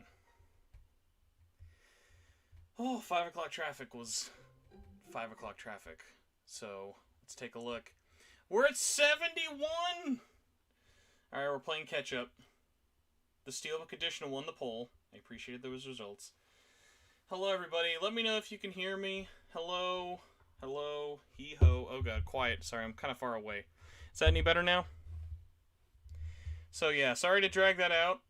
Let's be a nice guy. Oh my gosh, welcome back. I got food. Actually, I gotta... Let's see if I can make this happen. Let's look at Discord. We might have a super secret special guest, actually, everybody, so hold on to your butts. Oh my gosh, driving in a hurry, I don't recommend. So, everybody, what did I miss? How are we doing? What did I get? You're all about to find out. I don't even know what I got. Direct messages.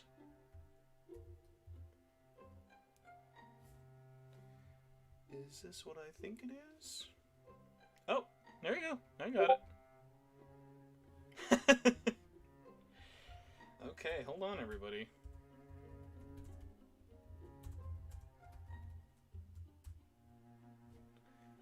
Alright, hold on 1 second, and we will be started.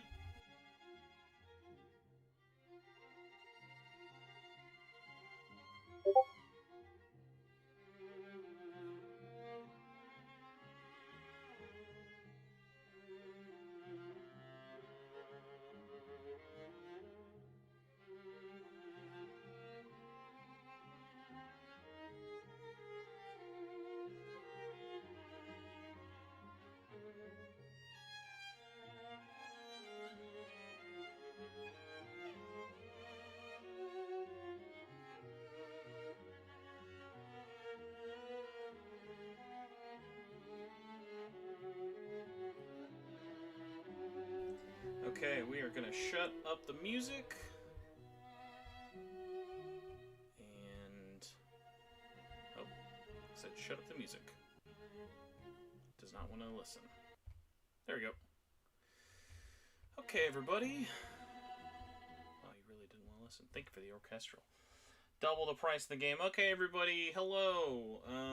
Let's see if I can do this correctly without doing anything. What did I miss?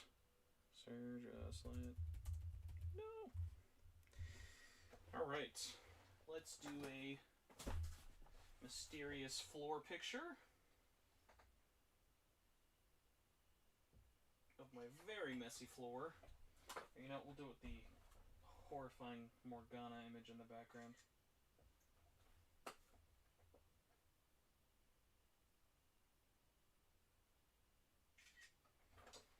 Okay, so let's look at chat. Hello, chat. We're here. You all actually did it? You got 75 people to be here while I went to go get food? You are insane. You are beautiful and insane, and I love you all. Oh my gosh. I gotta do this giveaway now. That's awesome. Okay, we'll pick a winner in a little bit. Let's make this tweet. Let's just go to this, I guess. I don't know. You are all... yeah, 75 exactly. That was insane timing. So we are going to do a giveaway for a day one Steelbox. Steelbook? I should not have made that mistake. Alrighty. We're getting Discord beeps. I guess we can actually be sneaky. Think we're all good. Sorry, this mic is awful. Dab. No, not a worry at all. Alright, hold on. Why is Discord gotta be so much louder? Oh no, look at this horrible face. Less of my under chin.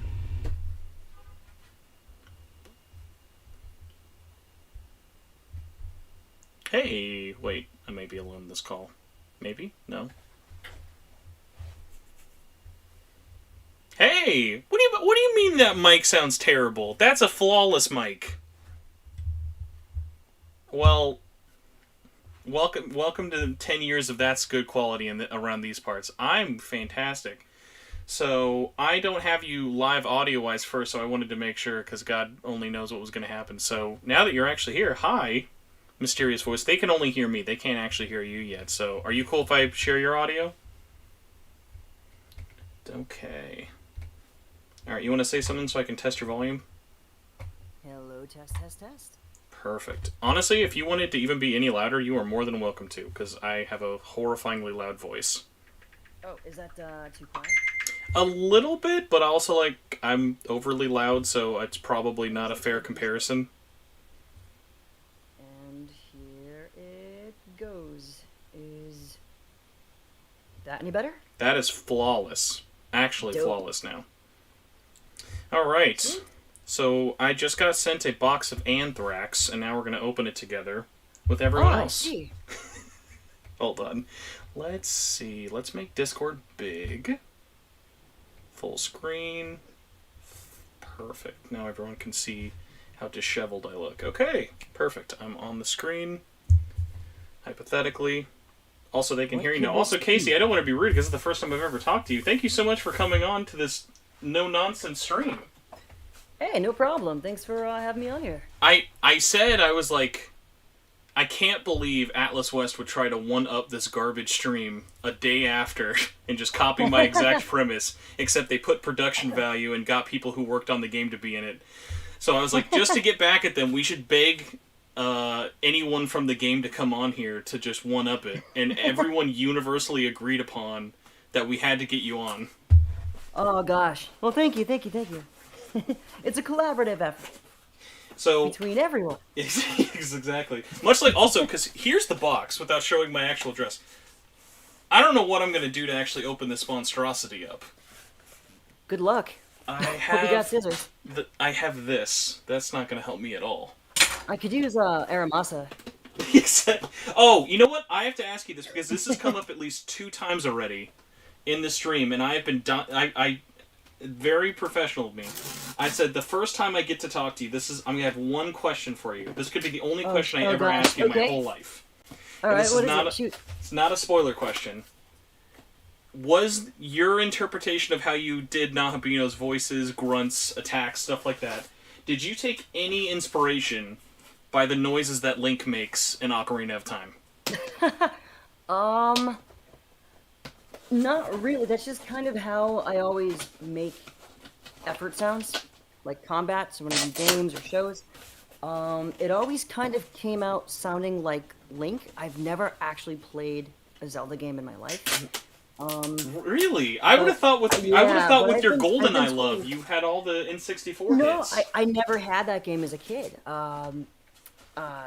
Mostly N64 games I played were GoldenEye, Perfect Dark. I didn't even have Mario 64 until I got it for the Switch with All Stars. So, yeah, I didn't get to play a lot of games like that. So I didn't get to. But I've been told a lot. My director for another game once was like, "Anyone ever tell you sound like Link?" I'm like, by the way, I hope you know that's a positive. Couple times. That's like a positive comparison. No. It's a very good job. No, for sure. No, I assume people would make that connection because when I was playing Smash a little bit when Sora came out, my main was Link anyway, so I went back to using Link for a bit before I was playing Sora, and I'm like, oh man, people are probably going to make that connection or something like that. It sounds a little similar. But, like, that's fine. I appreciate at least, like, it's just all in my head, because I would have been so amazed if it was like, this is the direction, we have to go with this. No, that was just something I just did.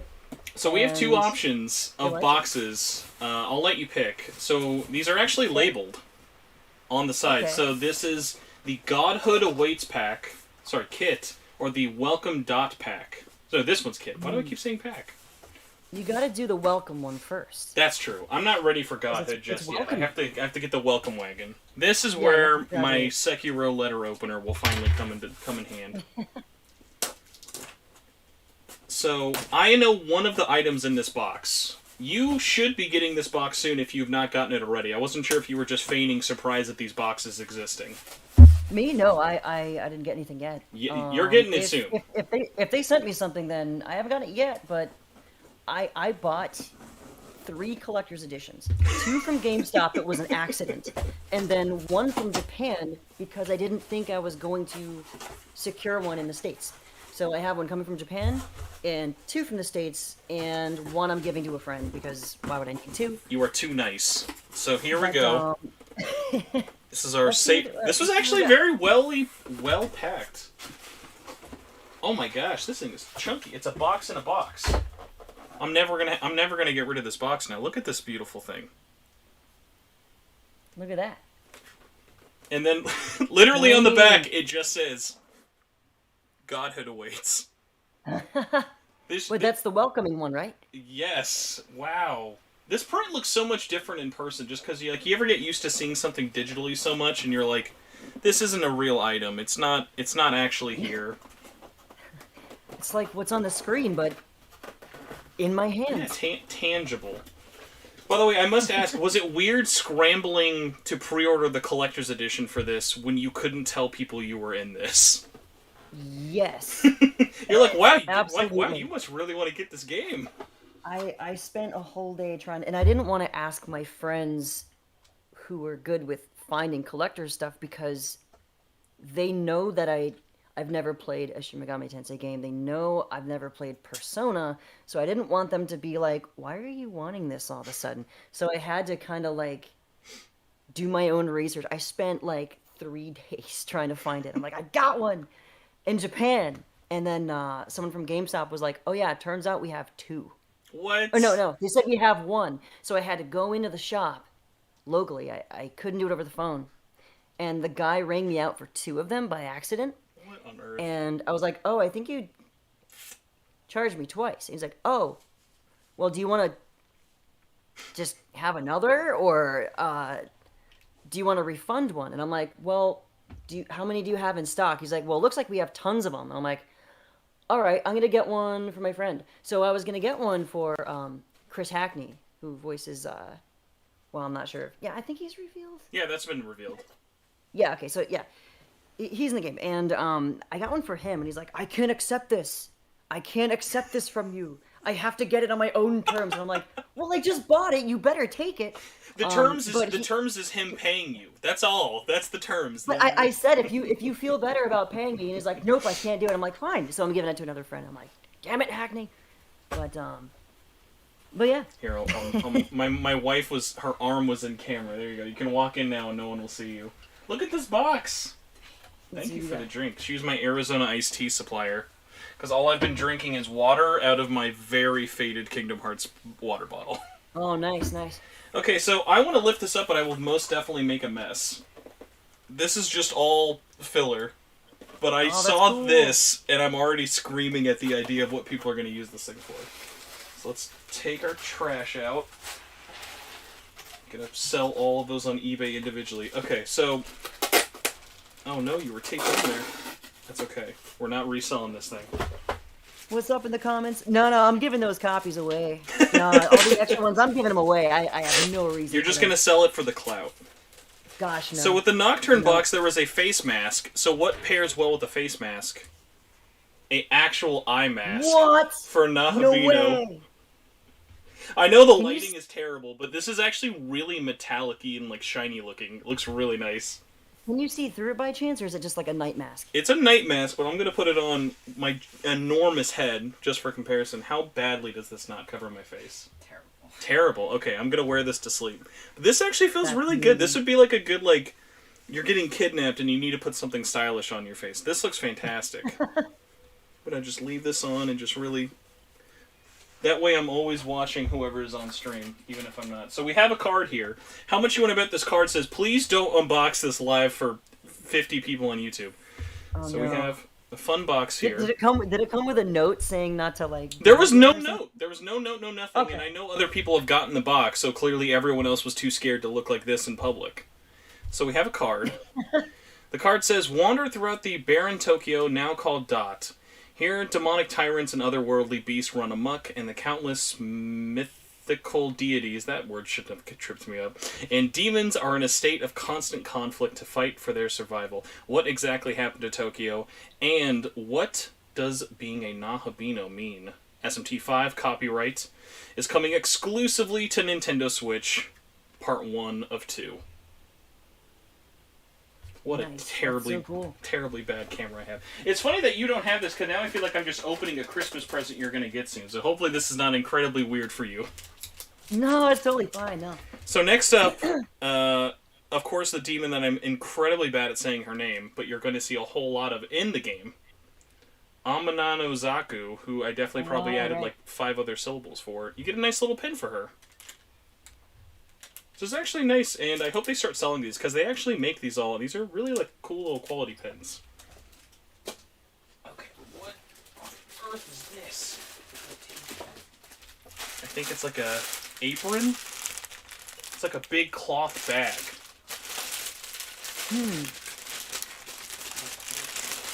There you go. Oh my gosh, this feels amazing. Just feel of like a good quality fabric. I don't know what this is. Is it a tablecloth? What on earth is this? Is this like a burqa? It says hair. It says hair? It's just hair. Is it just this? Is there no pattern? This is just committing to the... This is like I've never looked at anything before in my entire life. This is like literally what it is. I'm not bearing the lead here. It is just a protect you very from all the blue sand. fabric blanket. That's cool. It's like those scarves that girls use. Oh, is it? See, I don't ever do... Like, okay, I think it is a scarf. I've never actually had a scarf before. Is this what people do with them? This is so odd. Yeah. Awkward white guy has no idea what fabric does on body. There you go. And then you can choke me out. Wait, and then it goes through? It's a stylish. I'm gonna have a heat stroke while doing this, but I can't wait. Okay, so this is the first box. You're going to sleep and you're wearing this. With your pin in the other object. That's just the first box. Oh my god, we have a whole second one left. So Casey, while I'm opening that, how are you doing today? Also, like, what are you doing today, if you're able to say? I'm doing wonderfully, thanks. I'm not really doing a whole lot. I don't have work today, so I'm kind of just waiting for... Are you feeling any level of existential dread? I've been feeling that a lot today with all the GTA videos coming out. I'm very nervous.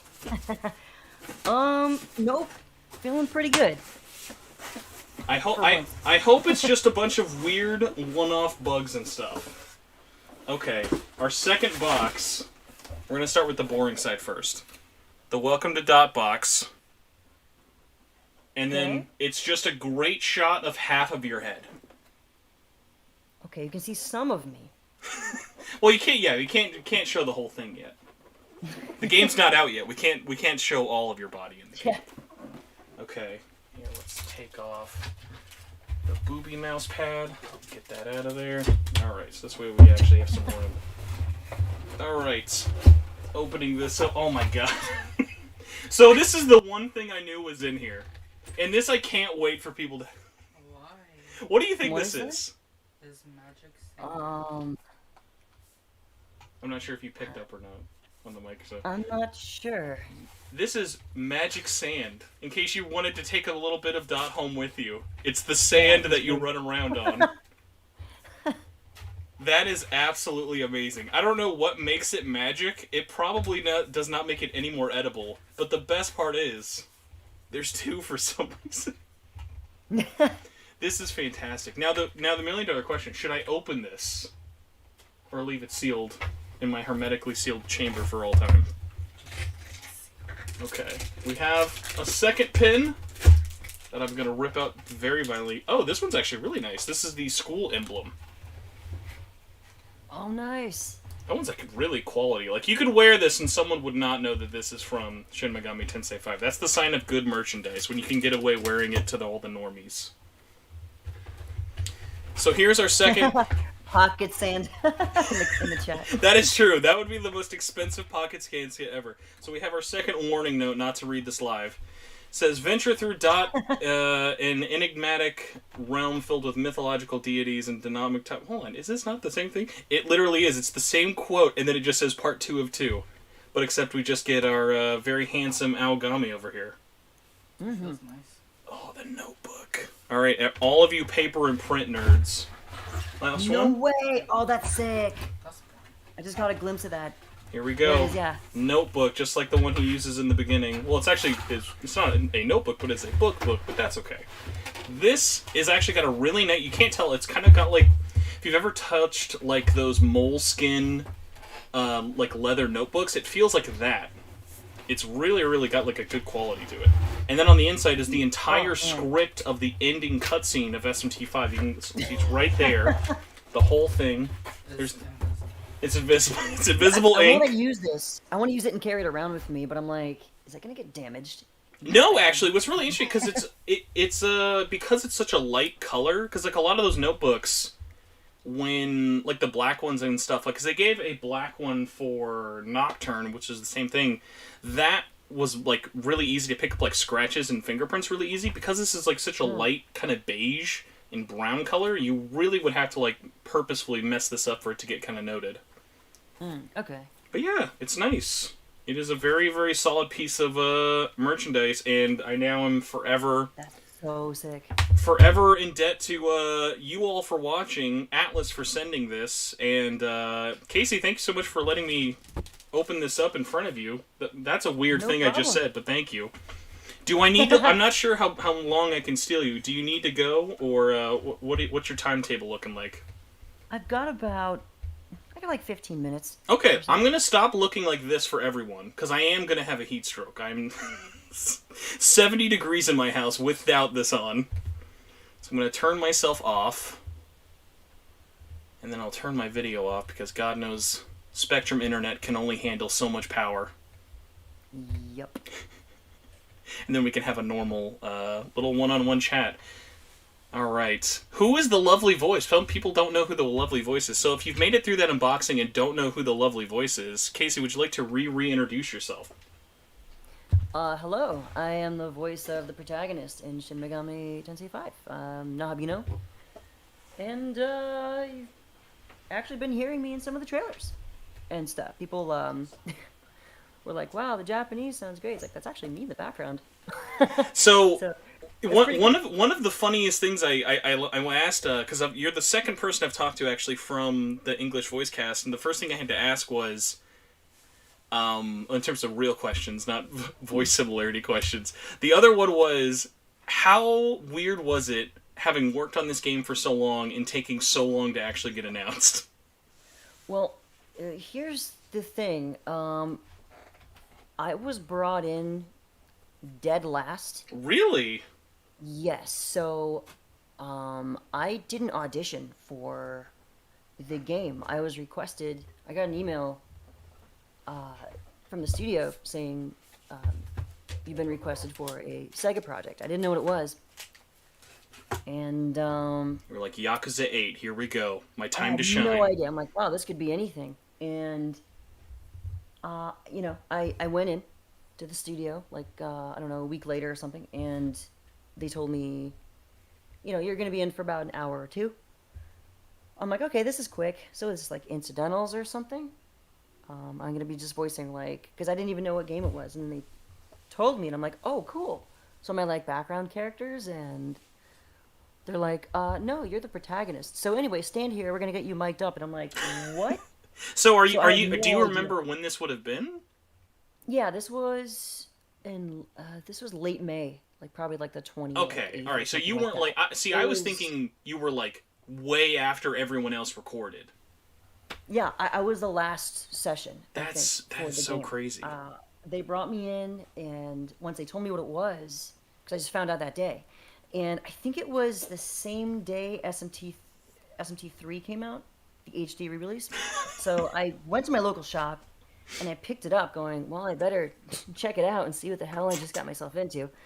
And you know, I've been playing that for a few months, and it's really hard, and really fun.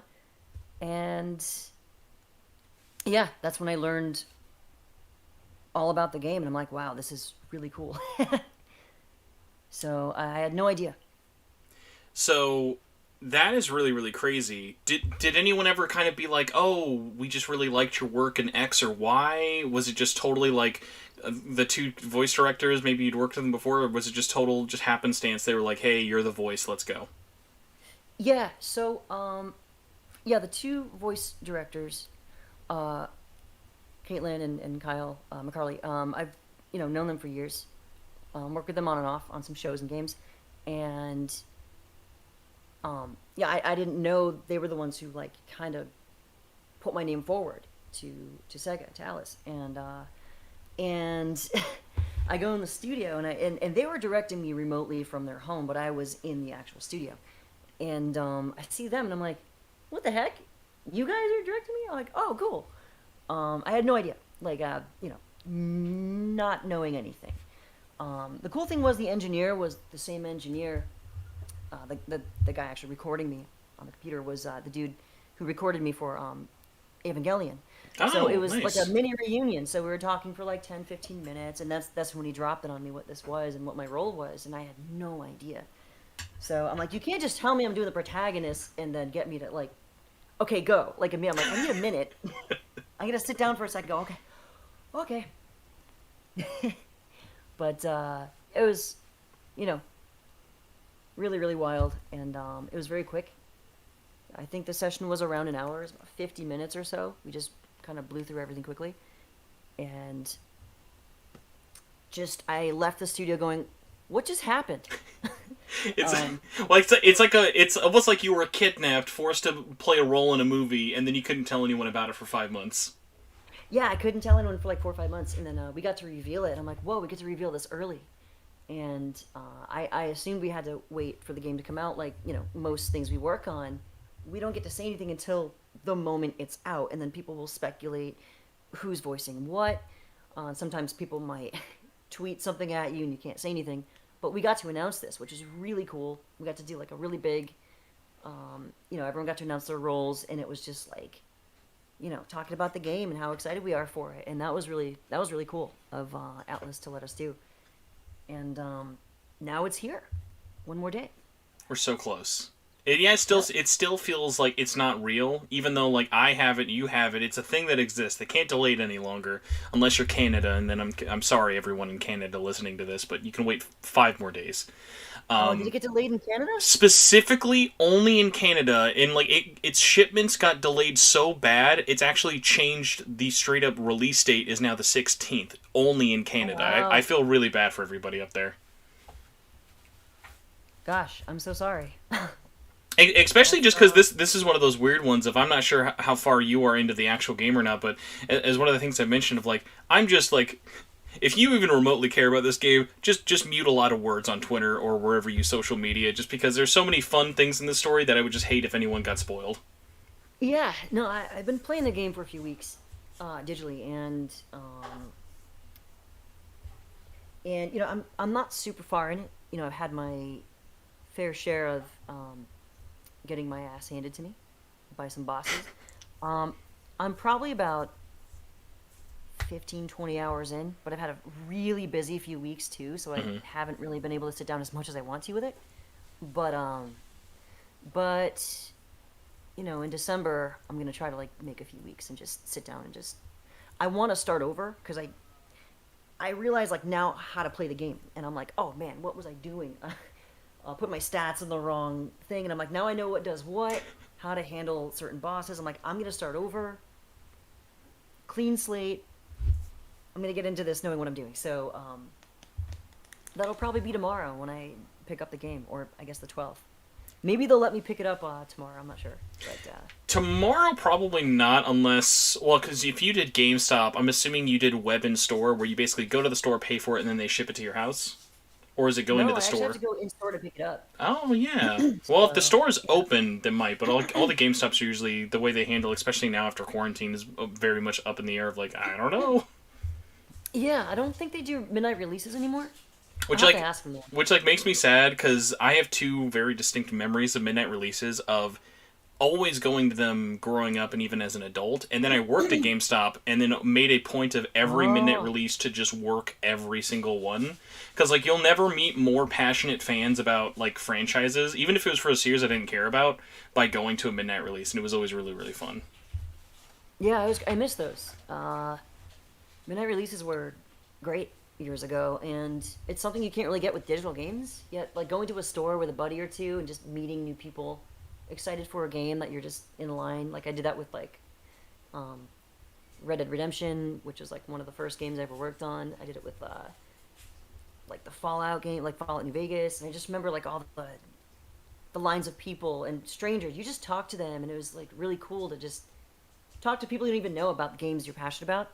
So it'd be cool if we got to do that for like SMT or something, but I'm not sure if they're. I'll have to drop by tomorrow. And You're gonna get the next best thing though, because everyone who's not in California is very jealous of the Game Realms event, including myself. Yeah, if any of you guys are in Los Angeles or like in that area, we're doing a signing, myself and a bunch of the cast at Game Realms in Burbank, California. So if you guys want your game signed for free, or you want to just get prints or just chat SMT with us, come on down. Should be cool. I don't mean to just like plug that, but I mean like if anyone's in the area, I'm down to meet you guys and say hi and stuff. Because there's a question in the chat. If I played any previous Megaton games, I played SMT3. I got it the day I recorded for 5, and a few weeks ago I played Digital Devil Saga. I didn't get super far in it, but I freaking love it. It's super cool. I love the aesthetic. And the music in all of these games are so good. These games are so hard, but they're so good. Mm-hmm. I'm really getting into this series. Well, and the best part is, like, since you are kind of just dipping into it now, you just have, like, a wealth of, like, 3 decades of stuff that you can just have on your backlog whenever you eventually have a chance, which is so nice. Of, like, things you can dip your feet into kind of all over the place in terms of, like, DDS, like you were mentioning. Ironically, everything you've now touched regarding SMT, all of them have Demi-Fiend in it. He's in 5. Yeah. He's, of course, a Nocturne. Yep. And spoilers, he's the secret boss in DDS. He's actually, like, one of the hardest secret bosses in the entire franchise, so who knows how hard he is in 5, but yeah, he is, We'll find out. Yeah, exactly. But one of the other things I wanted to ask you, it's really funny though, kind of comparing the Nocturne thing. I don't know if you really kind of noticed it as much, but even for a voiceless protagonist, what's really funny about like your role and stuff is that compared to like how much Christian got to really use in the Nocturne HD one, it's kind of funny how much more they kind of put into what the protagonist does this time in 5, even compared to the recording of Nocturne HD. Like, was it kind of nice to, like, obviously you're doing your grunts and your action sounds, but you're also adding to at least, like, you're able to say, like, the names of attacks and, like, other things like that to kind of, like, still have some form of personality, even if it's not directly on the story. Yeah, there was a lot more in 5 than I've heard at all in 3. I didn't hear Christian much in 3. He's only in the battles at all. Yeah. Only in the battles, and I mean it's no spoiler at this point. You know, you can jump and run around and stuff like that in 5, and you know we did a lot of combat stuff. But you can also like kind of hack and slash in the overworld if there's like items you can get, or you want to like if you can strike an enemy first kind of thing. And you hear me making, you know, grunts and noises and stuff like that. And, yeah, when recording it and then playing 3, I'm like, wow, we did a lot more in 5 than there was in 3. But then again, 3 was like a 20-year-old game on PS2, so... Actually, the funniest thing about that is it never had a voice track, even in Japan or America. The original release was totally silent. Yeah. So the HD release was the first time. But hey, even by 2020 standards, there's definitely not a lot of talking in that game. But whatever is there, we're glad to have it. No, it sounds really good too. Yeah, I never got to play it on PS2, but I was playing on PS4, or at least on my PS5, and it's just like, it's so good. The voice acting in that game is great. It's not like overdone or anything. It's subtle. It's nice, and these are tough. These are tough games. Like actually, one of the funny things when the English cast got announced, the first thing I reached out to.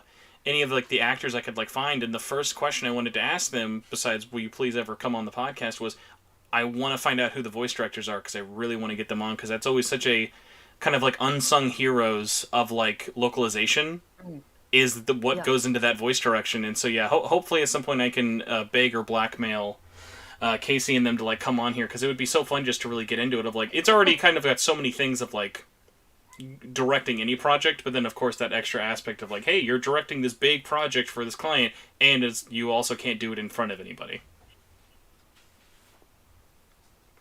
Right. Yeah. I mean, it's always super secret, but the directors are pretty unsung heroes of getting this stuff done, and as well as the engineers that work their magic every time we're behind the mic. They grab the file, they place them, they clean them up on the fly, and it's a team effort. But yeah, definitely the engineers and directors don't get enough credit. What? So they did a fantastic job on this game. I didn't even know how long this game was being recorded for until they announced the rest of the cast. And Damon Mills, who voices Algami, I was like, wait, you're my other half? So we kind of like did the Spider-Man meme, which is like pointing at each other like you. I had no idea who else was in the game. And most of the other cast didn't really know. It was just kind of very secret. Is the Game Realms event going to be pretty much the first time you guys have all been together? It'll be the first time we've all been together in a very long time. And some of the cast I've never actually met before. Mm-hmm. So it'll be my first time meeting a lot of these people too. A lot of these other actors. But like Damon, I've known. Kyle and Caitlin have known. Ryan Colt Levy, I know. But a lot of the other cast, I've never had the pleasure of meeting them before. So it'll be our first time kind of interacting and hanging out, which is going to be super cool. Because there's a lot of people going to this event. I didn't know that. It was just like a few. I thought it was gonna be like a few people. Mm-hmm. And next thing we know is like we got like 10 actors coming. I'm like, oh, holy crap! Okay, I gotta like. I think they're like up to like almost 12 or 13 now. Like they just added like 2 more like a couple days ago. So it's been really funny. Of like because I know the guys who run Game Realms and stuff, and they're really nice people. But yeah, it is so funny. Of like they were talking about how the reception to this has been so much bigger than any of the other events they've done, because they've done this for other games and stuff before, but it's usually like 1 or 2 people. Like the one for Nocturne HD they did, I think they had literally 3 people. It was like Christian and like 2 other guys there who I'm totally forgetting. Right, it was Christian, Hackney. I did pop up to that event. I think it was, I can't remember if this was before or after I recorded, but nobody knew that I was doing 5. So I'm at the event going like, hello? Please do not, and I'm just like looking at the other actors going like, did you guys do 5? Do you? But I didn't ask them, but I'm just like, I wonder. I had no idea. But well, it was so funny because a lot of us were like, oh, well, normally that's kind of like in the way a lot of like voice acting works, you see a lot of like those repeat talents, repeat faces, and actually that's one of the things I wanted to ask you.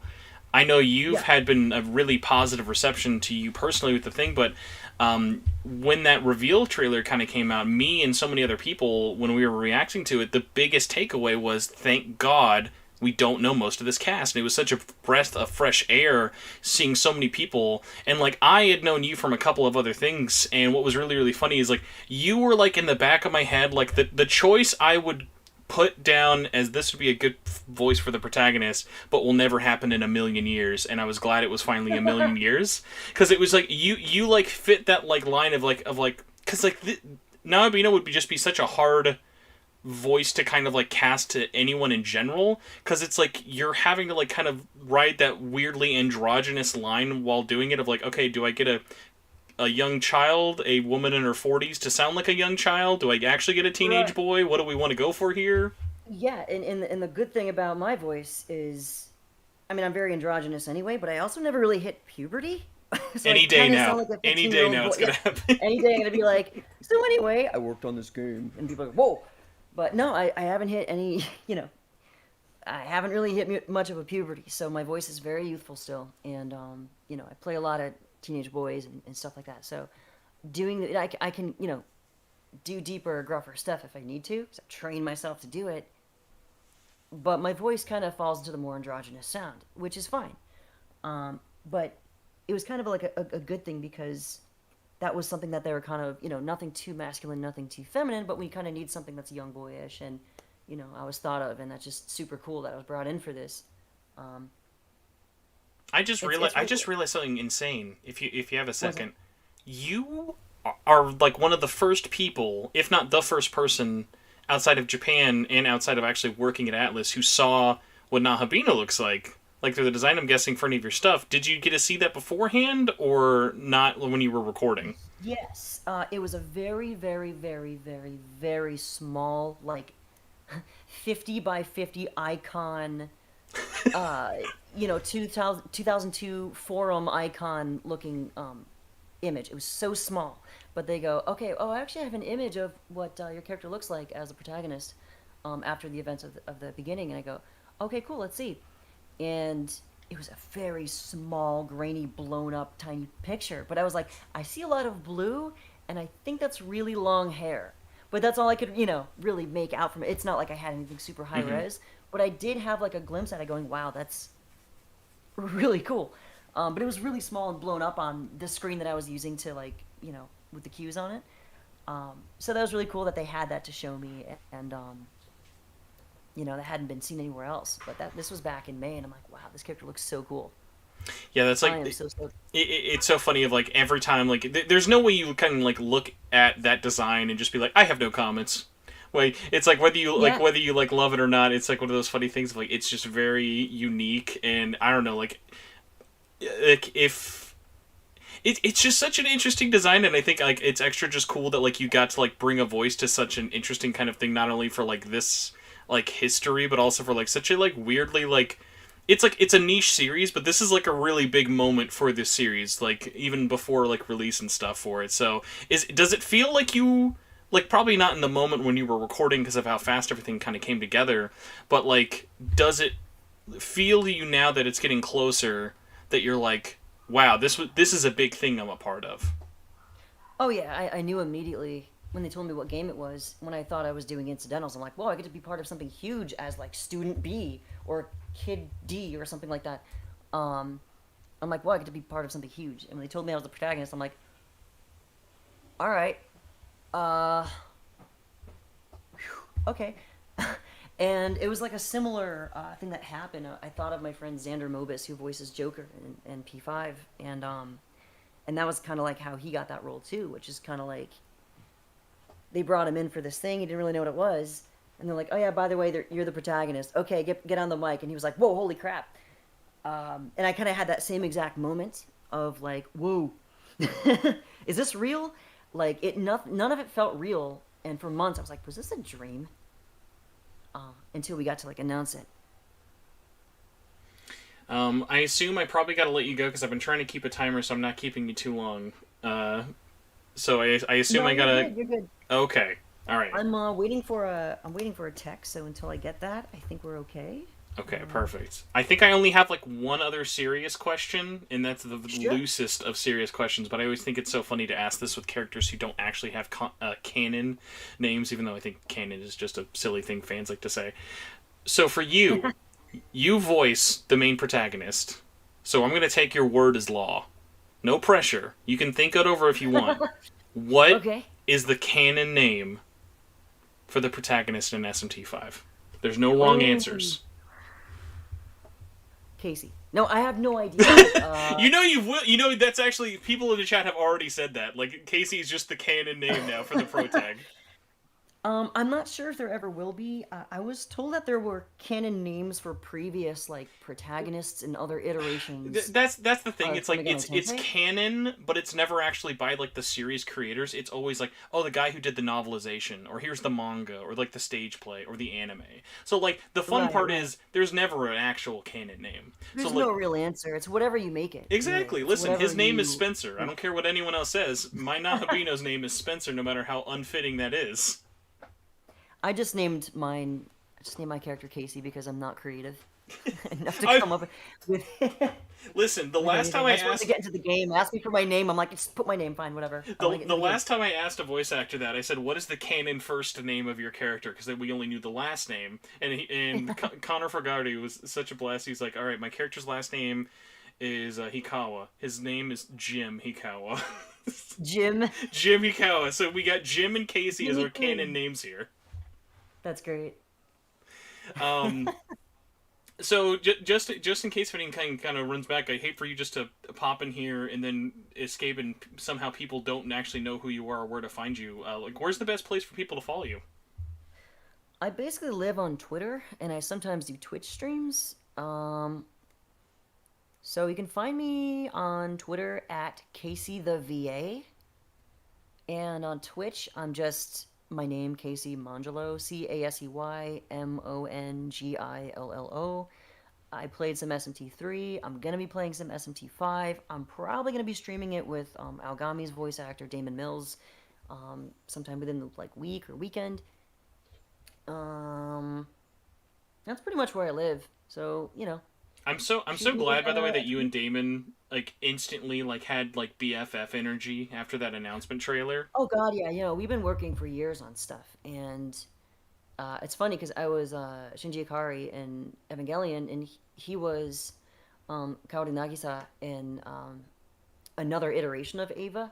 Mm-hmm. So it's kind of fun that people made that connection of Shinji and Kaoru with the protagonist in Algami.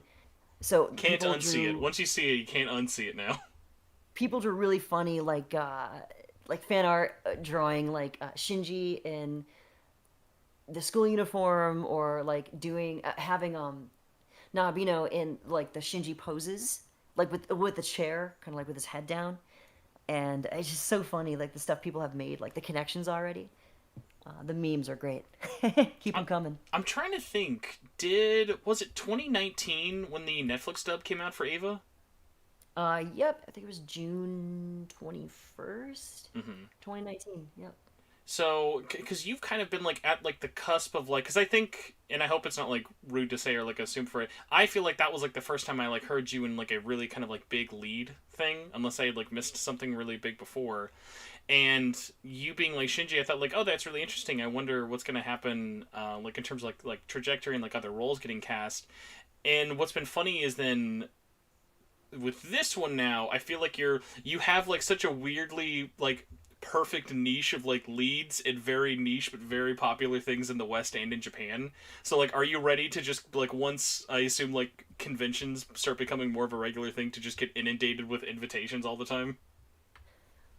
They've kind of already started to come a little bit. I'm not really much of a convention goer, but I do want to meet more fans, and SMT fans specifically, because SMT fans have been very, very nice, very kind to me online, and many, many seasoned veterans in the series have helped me and watched me play SMT3 and helped me get through stuff. And I'm just I'm sorry guys, I suck at this, the puzzles, or if I'm lost in a dungeon or something, and they're no, it's okay, it's a tough game, and this part's really tough. I got stuck in the Rubik's Cube of death for 4 hours. Oh yeah. You know what I'm talking about. And yes. Yeah, and they're watching me and help me get through, and I'm you guys rock. You guys are super cool and very chill, down to earth, and just happy. And really, I'm just excited that fans of SMT have been waiting for this game for 6 years, 7 years, are finally going to get it tomorrow, or I guess the next 2 days, or I guess a week if you're in Canada. But, it's a lot of asterisks next to it. It's listen, that's why it's we're doing the pre-launch. That's why I was I don't want to do it when Japan has it. Conditions may apply. Yeah, exactly. It's gonna be listen, it's just, it'll be here eventually. Just no copies are out there. Yeah, so it's very cool that a lot of you guys are getting it after so long, and you're very excited for it. And for me, it's something I'm just diving into and learning about for the first time. But for a lot of seasoned pros with the series, it's just so cool to see them tear it down. Because as a fan of so many games, die hard, I tear down games myself and I break them down. So it's so cool to see people do it with this one, and you love to see it. You love to see the die-hard gamers, because they really make the community. So props to all the SMT fans that are going to town on this and having a great time. Well, and actually, what's so crazy is all of this excitement, all of this energy, and all this kind of positivity we've had recently. It just hit me a week or something ago. It's this is literally just the tip of the iceberg. Obviously once it's out, it's not going to have that anticipation anymore, but this game is just going to then spawn another generation or another decade of people just talking about it, dissecting it, jumping into it. One of my favorite things is it's fun talking about the game before it's out, but like then once imagine like if you and me met up again a year from now, we both beat it, and we just wanted to like sit over and like kind of talk about like what that ending meant to you, or what this ending meant, or like why there's just a big old vagina monster in that boss, but God, it was so fun to fight. Yeah. Yeah, I mean, you know, it's definitely gonna spawn a lot of. It's gonna get a lot of younger audiences into the series. People who might not have played like 3 or even 4, because I think 4 came out in like what 2012, I think it was. It was 2013. Actually, a fun fact about 4. I had to remind someone of this recently. They were like, 4 sold. I was like, 4 sold really bad, and they were like, well, how do you know? Atlas went bankrupt after 4 came out. It was literally the last thing they released before Sega bought them. Oh, wow. So it's been 8 years since 4, and like many things have changed, even though like the scope and the scale of everything has been so different, because obviously 3 is probably more graphically intensive and more technically impressive than even 4 or Apocalypse, and now we're kind of going back into the thing of like, okay, this is on a new thing of hardware, fancy new Unreal Engine, and just one of those things of like, okay, it's got all the things lined up for its success. It just has to come out and everyone has to love it. So just make sure when it comes out, everyone loves it and doesn't criticize it. I think people are gonna love this game because you know, it feels like DDS, it feels like 3, only a lot more modern. There's just so many more. I mean, you know, those games were so long ago, but it keeps the same feel. Playing 3 and 5, and then going to DDS is like, oh my God, I recognize these. That's crazy that like it's all in the same. You know, it's all in the same games. They keep a lot of the same things the same to make it feel familiar, and you know, to make it like it's in the same world, which is really cool. I love it. It's really cool to just see it unfold before my eyes, because I had no idea. You know, prior to like the end of May, I had no idea about any of this. All I saw was the E3 trailer, seeing the protagonist in 2020, going, wow, that's a cool looking character. I wonder who's going to voice that character. It's so funny is like normally a lot of that stuff is done really long in advance of before we see it. Like a good example is, if you remember that Nintendo Direct, Nocturne HD was announced right before that trailer for 5. Do you remember that? Would that have been 2020? Yeah, 2020 in July, they announced Nocturne HD, and then they showed that SMT5 trailer, and there was actually English in the Nocturne trailer. They had done Nocturne, I think, almost 9 or 10 months before the game had come out.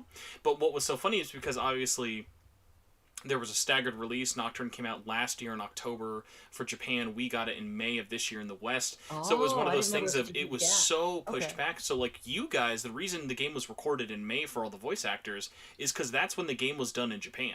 Like the game was wrapped. Like they completed it from beginning to end that far in advance, because if they wanted to do the worldwide release, they needed to give that 6-month window for Atlas West to translate it so they could all be done in time.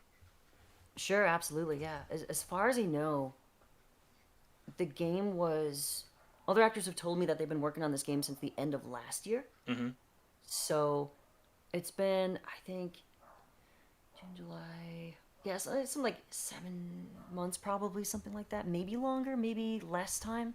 But, you know, they've been working on SMT5 for a good while. And, you know, I was brought on, like, the last week of recording, like, it's just so fun. I would have totally thought it would have been the opposite. I would have thought, you know what, let's knock this up, let's get it out of the way first and everything. So it's so funny to think that you kind of ended everything off, let alone the last one to record, but also like kind of like it's always hard to like kind of stress the importance of even like a nameless protagonist, you know? Like it matters, but I think on paper it's easy for some people just to think of like, oh, we'll just save it to the end, you know?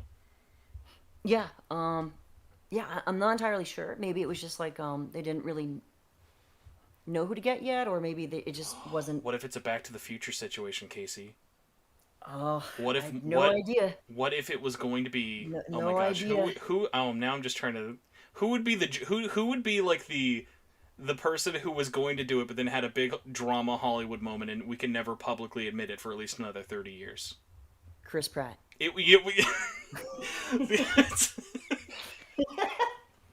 I'm now trying to No, think. I have I'm no trying idea. to think how Chris Pratt would actually do.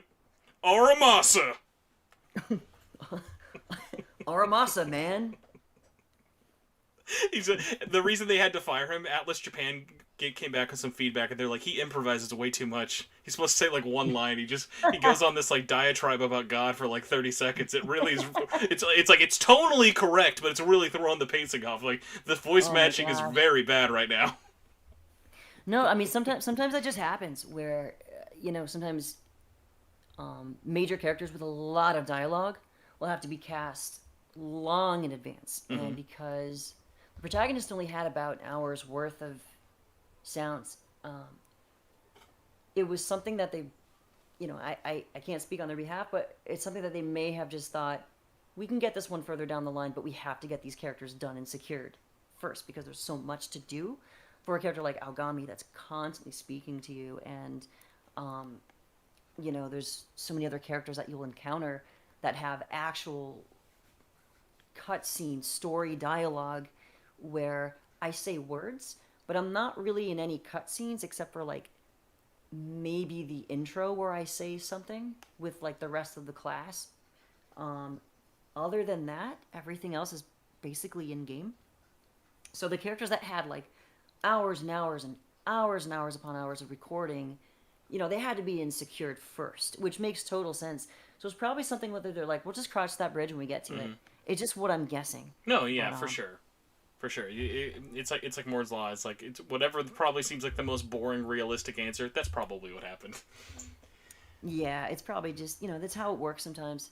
But, it's totally cool because I got to do it, which I would have never imagined in a million years. So it's still mind-blowing that I had the chance to do this, and I didn't even have to audition, which was just like, wow, I was chosen to do this without even, and approved without, you know what I mean? It's just like, wow, that's really cool. Yeah, that's got to be like kind of an interesting like. Wild. Is it like a mixture? Like, is it? What would you say? Is it more feel like an honor, or does it almost add more pressure when you got a role without auditioning? Of like, okay, they know I can do it, but do I know I can do it? I know I can do it. My director for Ava told me when I felt like I couldn't do Ava, she told me, you can do it even if you feel like you can't. And that stuck with me for like 2.5, almost 3 years at this point. So I was thinking that a lot doing this, going, oh gosh, it's a protagonist, it's just a lot of efforts, and I've done them before. But I was like, wow, there's a lot of pressure on this one. This is definitely a very big, beloved series that I gotta get right. So I'm thinking, oh gosh, I hope I can do this, and I hope I do it justice. You guys have killed it. I've commented on this before. I've never in my entire like time with this franchise seen so much universal excitement for the English dub of anything that Atlas has put out like this before. It's very much of like, it's usually before launch. It's like, I don't know, a little weary, like I'm not sure how it could be. Like, maybe they got these people we don't like or something. But, like, everyone I have talked to, it's like, oh, yeah, I love this, love this, love this. Like, it's either interesting because it's not what we're expecting or what we have heard, like, from the trailers and stuff. Everyone's just eating it up. So, like, and especially I'm, like, 50-plus something hours into the game. Like, you all have absolutely killed it. Thank you so much. No, it's definitely outside the box casting. Only, like I said, there's some actors I've never even heard of that I think some of them might do on camera type stuff, or some are either just like kind of breaking into this more, and they killed it because I'm just listening and going, I don't even know who these guys are, but they're so great. And it's so outside the box that like it's just great casting choices that it's very fitting. It sounds really good. It's different from what you'd expect, and I think a lot of people have already come to appreciate that, and they will as they get further into the game, because I'm not super far into it, but from everything I've heard, it's freaking dynamite, and I'm really excited for people to hear this. If you get any chance, any downtime on Saturday, please pull Sean aside or get him to tell everyone. Just have him explain as much detail as humanly possible about his time voicing erotica. That's just all you should ask him about. He's just... I brought him in with like, oh, you're a voice actor I have not heard of before. Let's bring you in, like, and that man if he never told anyone he voice acted, he could have a bajillion other stories, and he is just a delight to be around. And what's so funny about this too, especially now, is like with you guys, and I'm gonna have Ryan on the show at some point as well, and hopefully like everyone else is like, I'm just so excited to have an excuse to kind of interview all of you guys and get the community to interact with you all as well.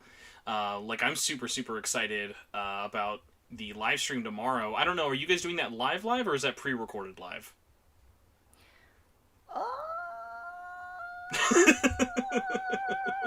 Well, you just have to wait and see. It's okay. My favorite are the ones of like, we're doing it in a Zoom call, but you don't know when this Zoom call took place. Maybe not.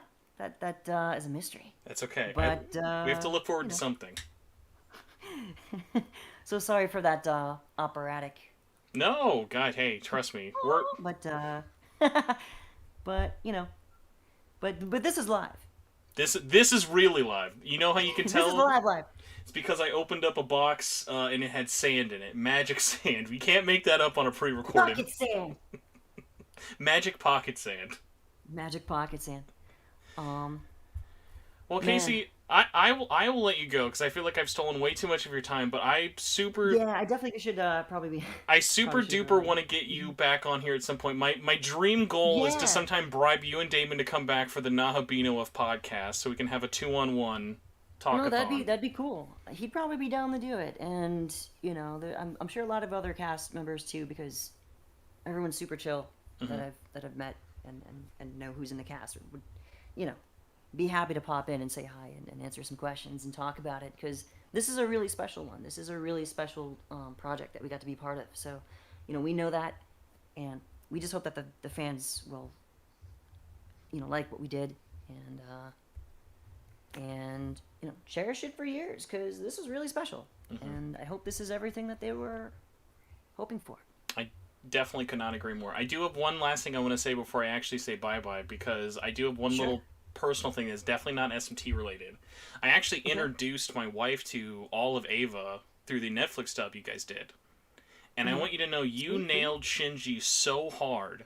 And the way I knew that you did it like perfectly in our interpretation is on that last episode, not end of Ava, but in the television's finale, where it's pretty much just you having to monologue that whole time in a room by yourself.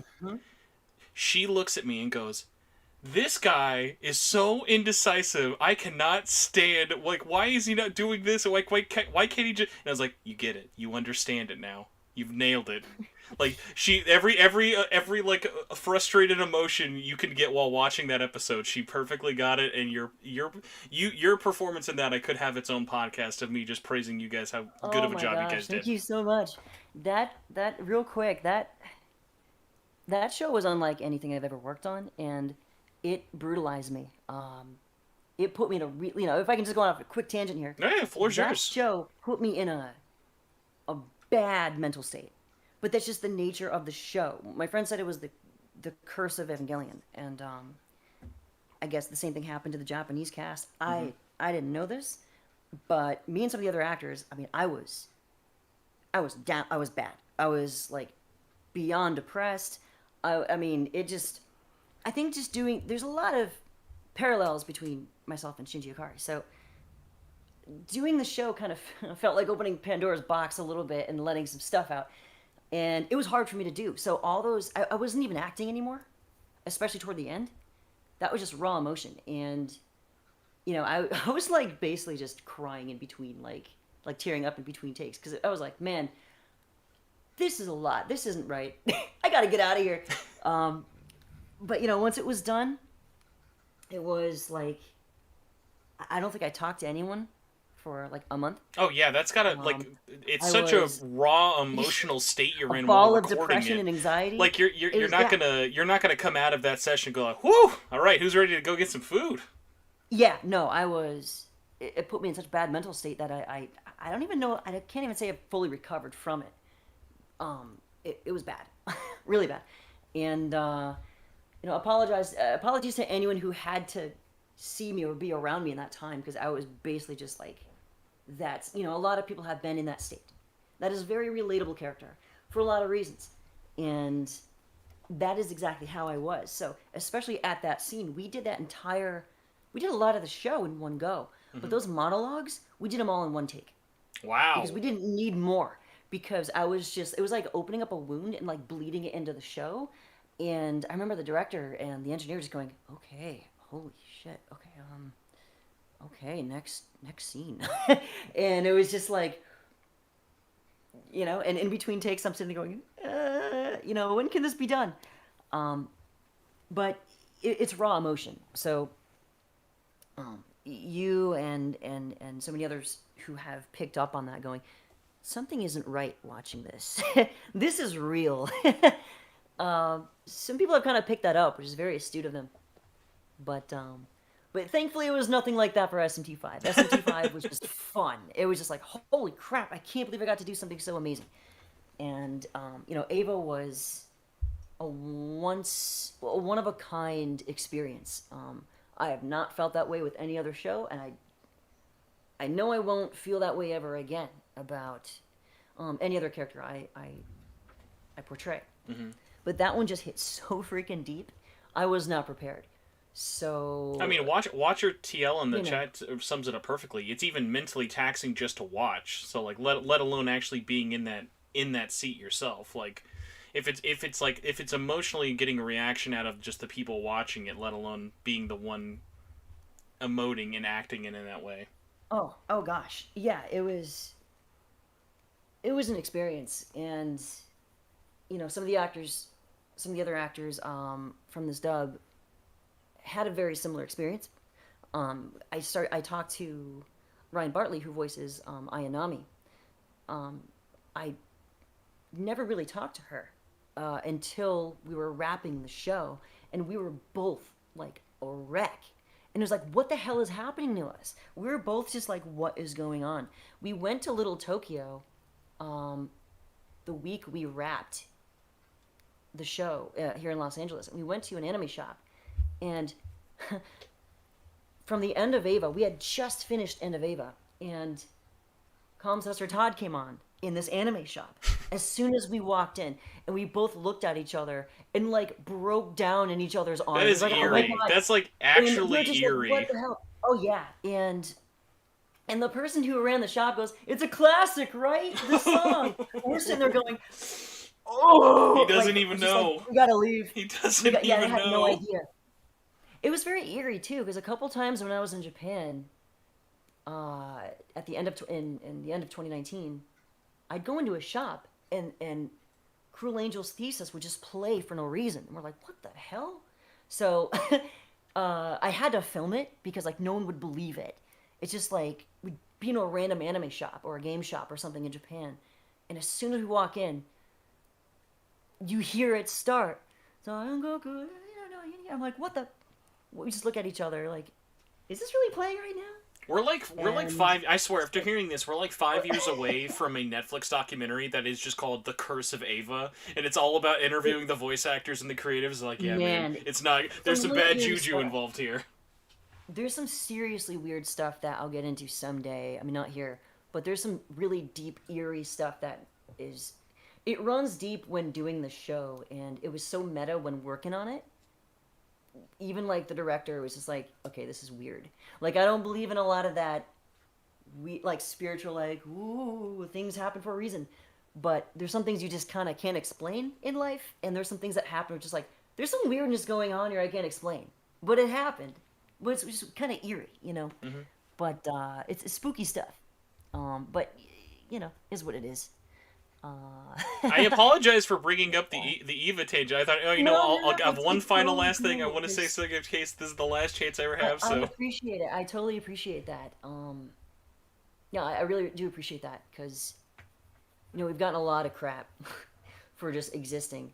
Having this dub being done. So it's nice to have people sit down and appreciate it. Yeah, I mean, even people in the chat, it's been nice just them listening to you, or they're like, oh, I'll go check it out now, or oh, I should go. Yeah, I'm looking at the comments in the chat, and you guys are all amazing. Thank you guys so much for just being so awesome and supportive, and oh my gosh, it's overwhelming, but it's just over, like, I want to, like, tear up, because, like, between SMT5 support and Ava love, it's just, like, you guys are amazing, and even if you guys are playing SMT in Japanese. I'll be playing it in both because I've been learning Japanese for a few years, and even some of you guys I see in the chat will be playing it in Japanese.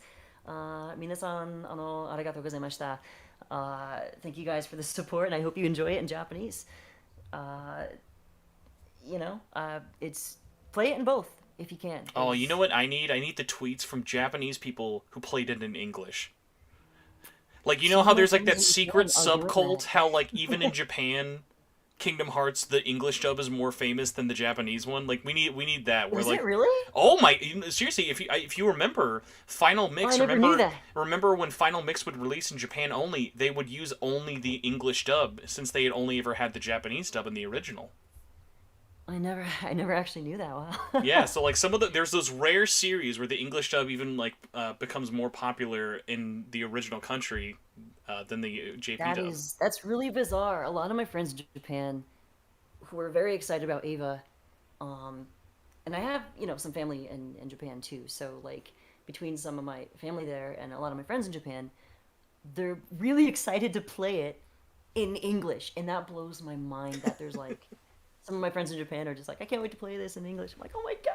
Like they're gonna be playing it in both, but it's still just so surreal to me that it's just an honor. It's just a huge honor because the Japanese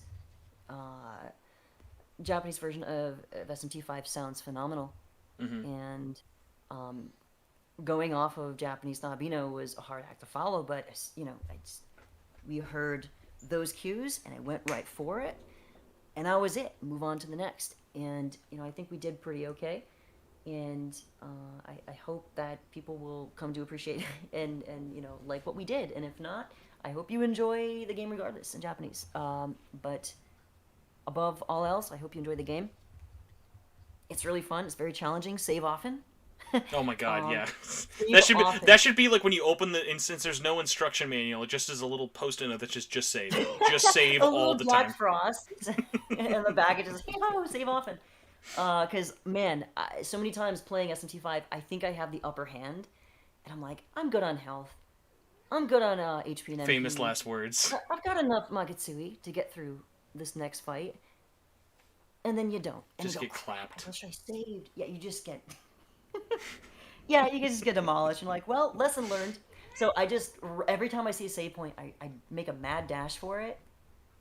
I just avoid all the demons because I don't want to take any chances, even if it's like. If you've been playing for 20, 30, 40 minutes to an hour and you haven't saved, it's painful. You start to get that feeling of, oh god, I'm playing a dangerous game right now. I really need to save this. And that was my bad when I didn't realize I didn't save for about an hour, and I forgot it didn't autosave, and I came across a boss going, oh shit. Uh-oh. So I didn't really know how to beat it yet, and I'm trying out without any spoilers. I'm just trying to on the boss. I'm like, what's it weak against? And I'm trying all this stuff out before I can even have a chance to do it. This is when I was still on normal mode, not even before I switched to casual. I was dead within like 20 seconds. And I'm like, well, that sucked. And I'm like, let me go back to my save point. Oh. And then the Curb Your Enthusiasm theme just starts playing. Yeah. So I got the SMT experience.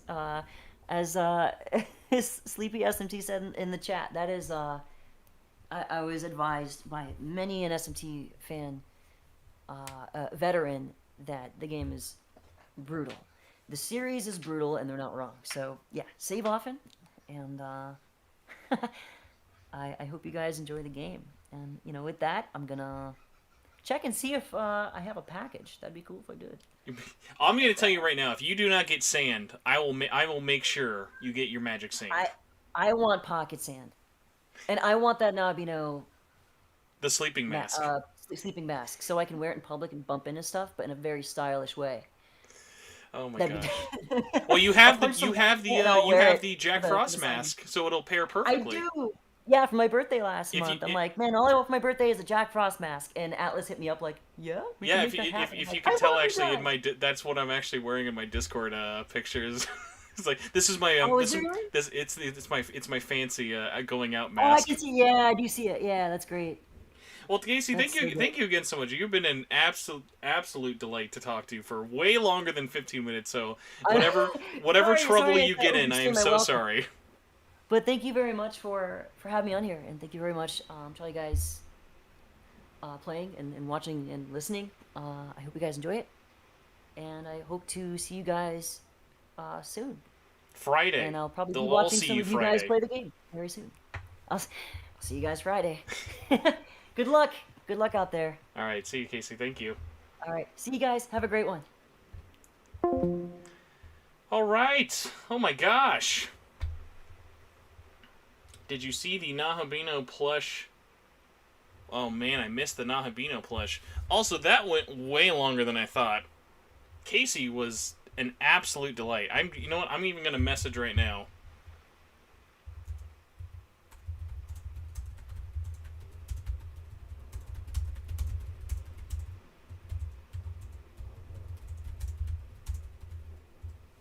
All right.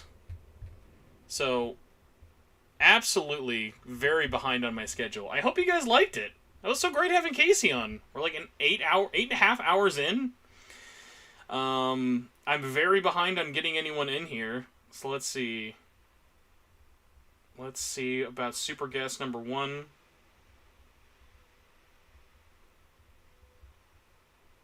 I haven't even done like a town hall thing for this. That what's so funny is like I'm almost like tempted just to like clip out the Casey thing and just put it up on the podcast feed, because it was like that was just a super solid like hour of getting to know somebody. Casey in the chat, you're so awesome. Thank you so much.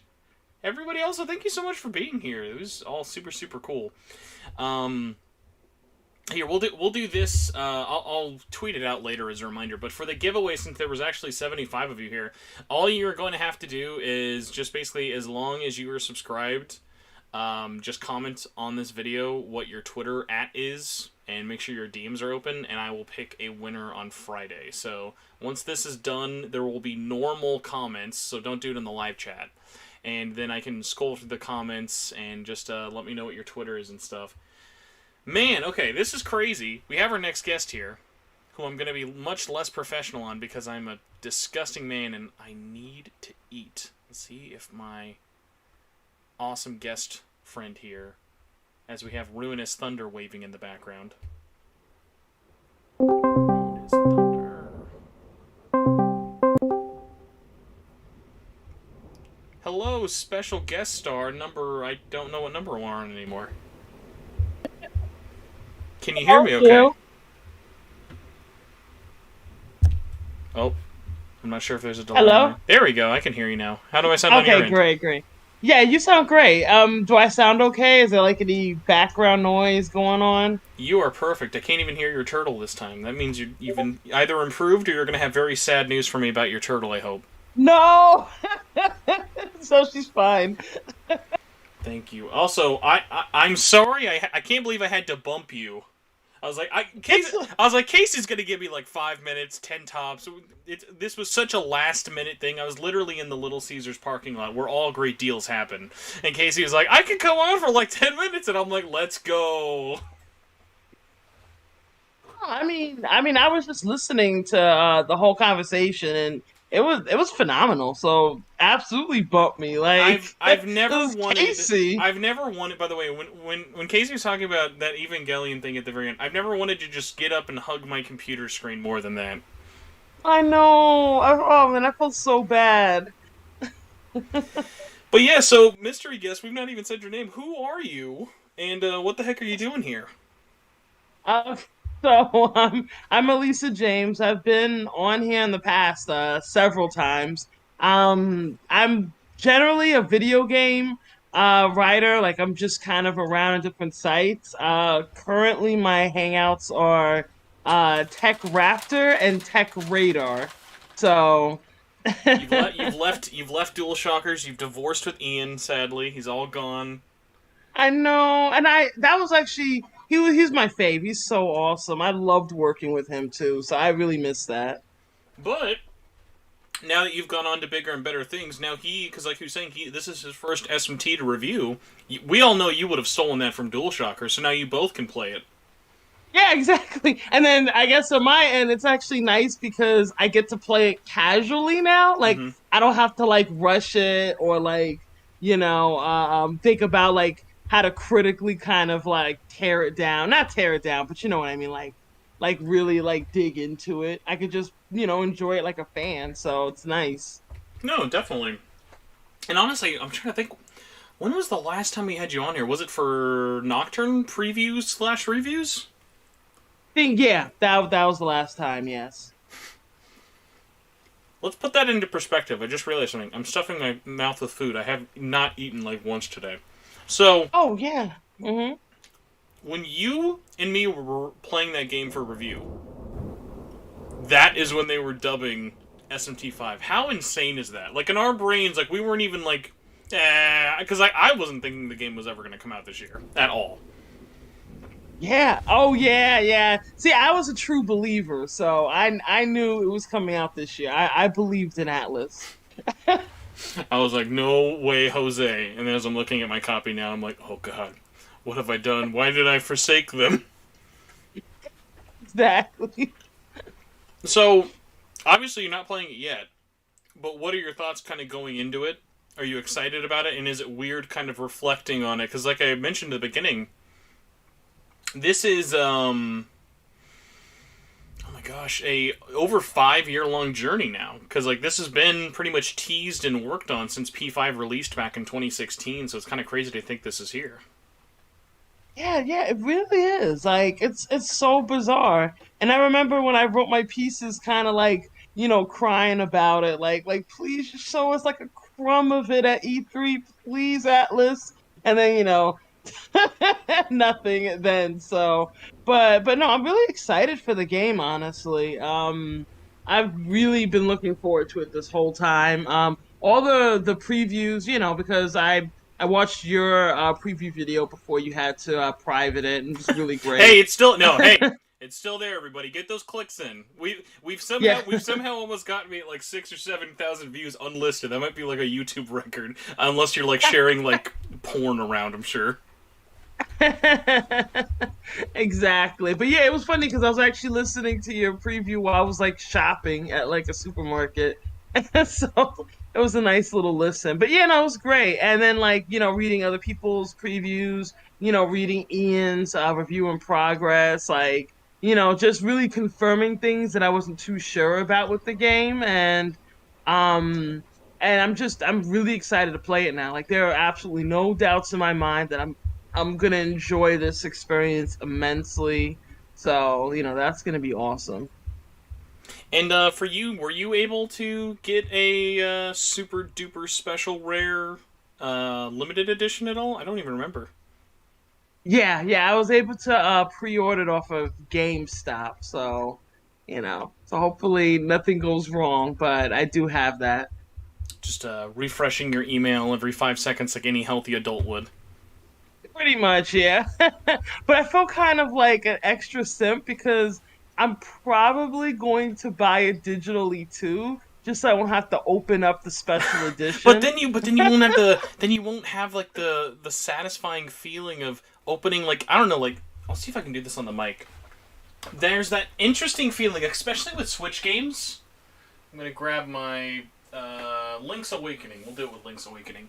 When you just put your fingers between the case hole and you just do this, you just open that steelbook up. It gives me all the inappropriate endorphins.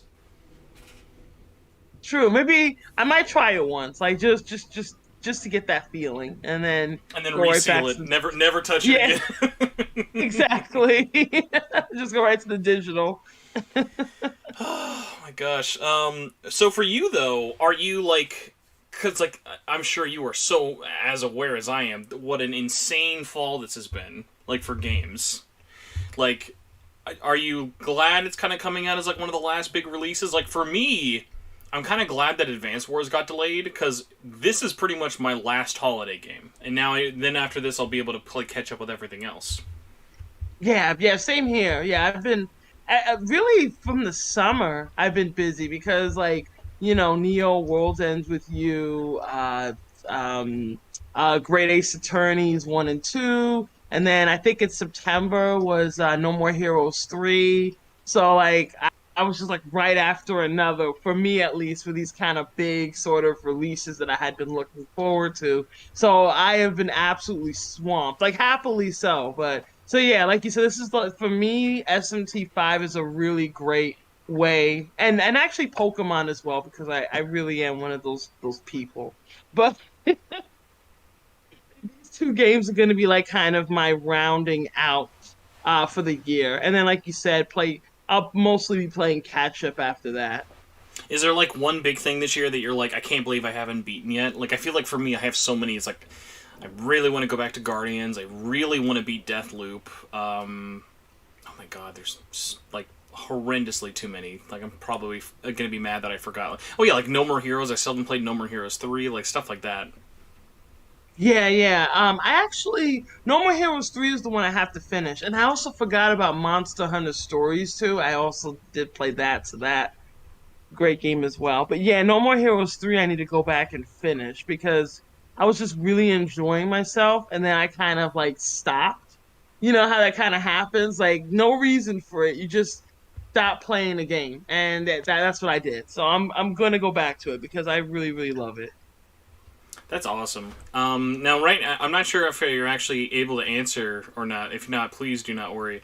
Are you able to say what the heck your preview event was? Because I'm like, it's like November. What are you going to a preview event for today? Oh yeah, no. Unfortunately, I want to tell you I can't. Like they even in the email when they apologized for it, they were like, "Yeah, you still can't tell anyone." I'm gonna make it up what it is, and it's gonna be the most New York stereotype thing ever, because you can't confirm or deny it. You went on a preview event to check out Marvel's Avengers Spider-Man DLC, and they showed you an exclusive theatrical showing early of No Way Home, I think, or Far From Home. No, Far From Home was the last one. No Way Home. There you go. So you just broke all the Spider-Man embargoes today. Exactly. I'm gonna get an email from like they're gonna send you an email. And they're gonna be like, "Are you the one who leaked the Tobey Maguire pictures? Were you the one who leaked the Daredevil?" Exactly. Oh my god. But yeah, but I can't wait though. I'm definitely gonna once I'm actually clear to say anything, I'm gonna make sure I announce that, because I'm actually really excited for it. Mm-hmm. Are you able to talk about the kind of seminally spooky? Oh my god, that's another game I gotta play. I gotta go. I have a review code for Fatal Frame, and I'm very excited to actually get back to that, even though it was not Halloween. But are you able to say that your spooky game you're reviewing? Oh yeah, actually I put the review out already. I actually reviewed Corpse Party 2021. So I'm trying to think now. So this would be the PC version on consoles that originally was a PSP game, correct? Yeah. Although I would say it's more based on the PSP version, because from what I was looking at, the PC version looked like it had redrawn art, and like the font was a bit different and whatnot. So this port now looks a bit more loyal to like the PSP version, at least to me. So and then yeah. Did you know? I gotta repost this to YouTube one day sometime. But there is a really interesting connection actually between Lotus Juice and the series, either creator or composer for Corpse Party, where at his birthday, Lotus Juice actually made him a song, and he played a little bit of it for me when I interviewed him like 4 or 5 years ago, something crazy like that. Oh wow, yeah, I didn't know that. That's really awesome. So, by the way, let me tell you, hosting, trying to eat, and also seeming like I'm being an active participant in this conversation we're really testing me here. But I hope this 8.5 hour long live stream is not a complete disaster. No, it's been great. I've literally been listening to it like the whole time, like the whole day. It's just been nothing but this live stream, and I've been having a blast. You did a really great job. What's really crazy though is like, it was funny. I didn't even know that the media or like influencer box or whatever the heck you call it was coming today. I just knew that like I explicitly told people, because I bought the Nocturne one because I missed out on that because I'm very unpopular, and I asked Atlas, I said, listen, if you can send me this is going to be great. If not, I will just buy it from one of your employees. God knows that you think Atlas employees want sand? I will buy sand from them. I am very serious about my stupid obsession, because it's like that's like eBay gold if you like had a dumb idiot like me. Like if I saw here you go SMT5 branded sand, $50, I'd be like, I don't know, man, that's just orange sand. But then at the same time, I'm like, it's pretty good though.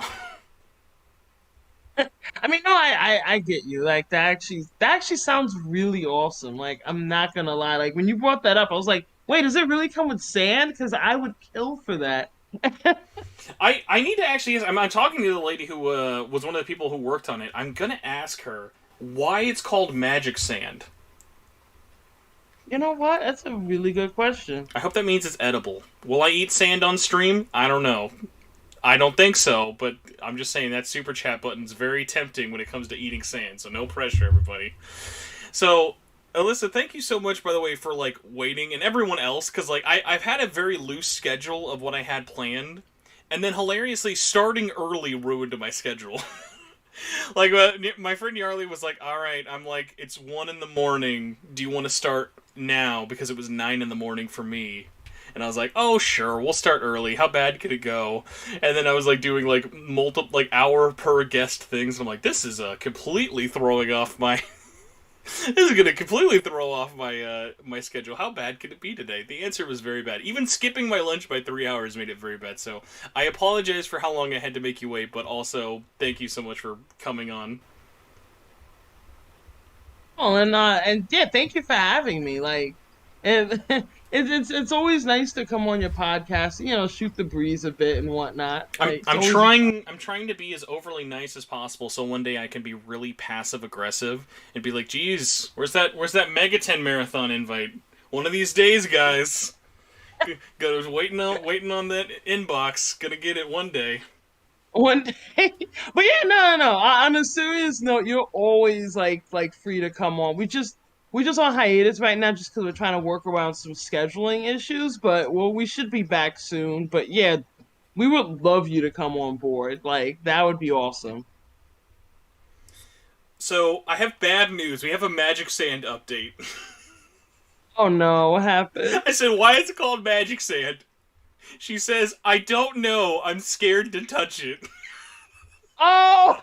To which I'm now just gonna go, should I eat it? Question mark.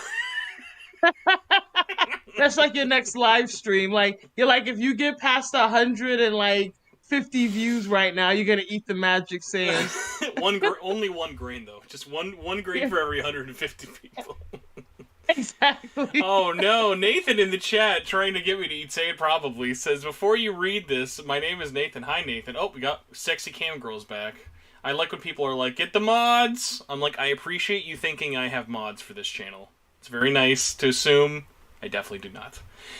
Nathan says, just wanted to pop in and say hi to everyone. I'm having a really good week, and I hope you're all having a great week too. Nathan so much! Wow. Aww. Nathan, thank you so much. You did not need to super chat that, but I super appreciate it. So thank you for not making me eat sand, and even more thank you for the kind message. And I'm glad you're having a good week, and I'm glad somehow, by some insane by some insane milestone, I've had averaged concurrently around 100 people for 8.5 hours, and I should not have. Let's be honest. I should not have had this many people here. Well, I mean, I think it makes sense. I mean, you're really like a huge member of the community, and like a lot of people really enjoy your content, and we see that. Like, look at how many guests you're able to scoop up today. I mean, including freaking Casey, so that was awesome. Oh my gosh! But yeah, the entire cast has just been so fun. Like not only interacting with online, but it's just been so cool. Like just watching how they've kind of taken to the role just through like the reception of fans and everything, which has been so nice.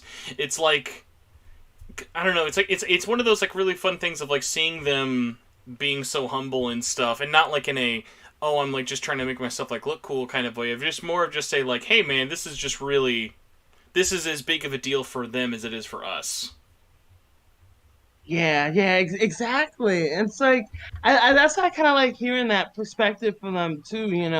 How that kind of feels like having such like great like supportive fans and getting into a franchise like a series that way. Like how Casey was saying how they were never into SMT before, and now they're really actually playing this game. They're experiencing it with the fans. Like they're having tons of fun. Like it's really awesome to see kind of like that duality. It's really nice. So for you, by the way, when you actually get the game, have you like kind of thought about what you're gonna do, like build wise? Any sort of like plans of like just sort of play it by ear, or any actual kind of expectations? I'm probably gonna go with a physical build, just because like I was already super impressed with like how the physicals looked in the game. But I'm gonna see like how the game plays out and balance. But yeah, so most likely physical build. Everything else, like you said, I'll just play by ear and see how that works out. Mm-hmm. What about you? Actually, did you ever say if you were doing a? So normally I do physical, and what was so funny about this one is that I went magic just totally by chance.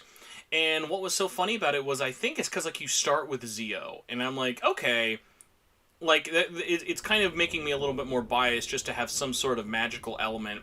And it was going to do more damage having magic boosted right away as opposed to physical, in my opinion. And obviously this game is like the do whatever you want. Like, you can literally make any kind of team you want. Like we were joking about earlier, the way the essences and stuff works, like you could just have a literal meme team. You could have all the meme demons and they could just be like absolute powerhouses. Like, so if you're not someone who wants to get rid of like something like an Alice or a Mothman or even like a Mara, you can just keep them and keep changing their abilities, changing their skills, and just really making as crazy of a team and monsters as you want.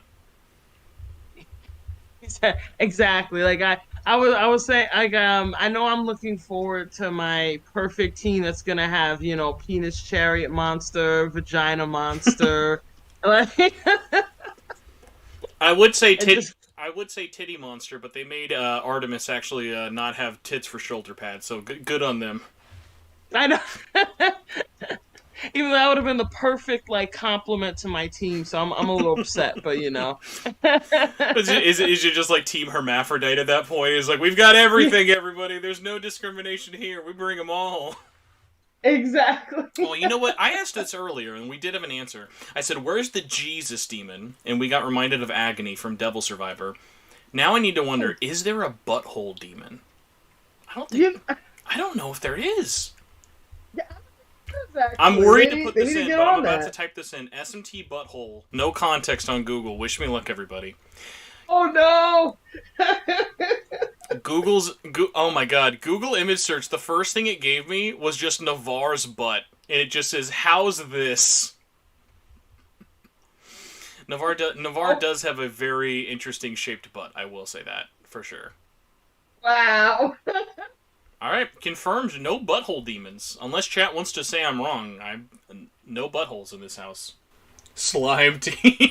Imagine, like, the commitment it would take to just power through this game with nothing but slimes. Oh my gosh. That would be an amazing challenge. Now I want to see it. Yeah, this game is going to be really, really fun to just watch people play, talk about different teams and builds, and just how crazy and everything it's going to get. I'm super duper excited about it. I think I'm going to try and filter a couple more people out. Did you have anything else you wanted to hit, or what can I do before we promote the crap out of you and all your writings? I don't think I had anything else, unless there was anything else you wanted to ask me before I, skedaddle. Do you want to take over? Can you just host for like the next 6 hours? Do you want to just do that for me? So you see about that hangs up. No, here's my last actual question. I need a real turtle update. How's the turtle doing? Oh yeah, she's doing great. She's well, I'm actually moving next week, so that's gonna be a little annoying because I gotta drain the tank and wrap it up, and then put her in a little mini tank to carry with me while they move her big tank. Well, you know what's gonna happen is you're going to be moving her in a comically small fishbowl. And while you're walking across the streets of New York, you'll trip on a blind man's leg or something, and a green pile of ooze will be by the sewer grates where your turtle will fall, and then you will have raised a Teenage Mutant Ninja Turtle now. Oh my god.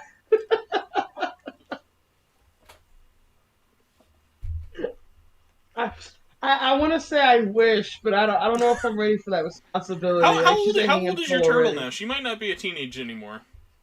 Oh yeah, no, she's not. She is actually like 3 years younger than me. Like I'm 32, so she's like 20. You are Oh my god. 32? Yeah, I'm 32.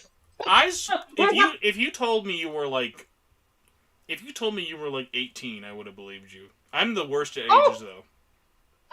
No, I get that a lot. A lot of people think I'm like way younger than I am, and it's like no. But yeah, she's like three. She's literally 3 years younger than me. So, and she's still doing well. So she's going to be middle-aged Mutant Ninja Turtles. Exactly. Living her best. She'll she'll definitely outlive me. I know that. Also, chat, I appreciate when looking for butthole demons, one of you gave me Orcus, who's just a wall. He's just a castle wall with a hole in it. We're not counting holes as buttholes. This has to be specifically, like, a rectal area, but I appreciate you for trying. Someone tried hard to get me that recommendation, so Jade, thank you very much. A hole, like a waffle hole in it, so he's a glory hole demon? Oh, I didn't even think of that. Yeah, where's the glory hole? And we have a toilet demon. We're very close to a glory hole demon. We're getting into some dangerous territory here. So I'm gonna let you go and try to filter in a couple other guests that will maybe spend an hour or so talking. But thank you so much for coming on. Thank you so much for waiting and making this stream just a weird, disgusting mess, but I love it. Yes, I'm always glad to lend my services. You've left your mark on history now with this stream. Whatever this is, it's this. Exactly. Now everyone will remember glory hole and butthole demon. So, you know, living our best life. Exactly. Oh my gosh! Have a good rest of your night and happy almost SMT Day. Yeah, thank you. You too. And I guess just as a plug, you can see me at like on my Twitter account. That's mainly when I'm active. So that's A James 347.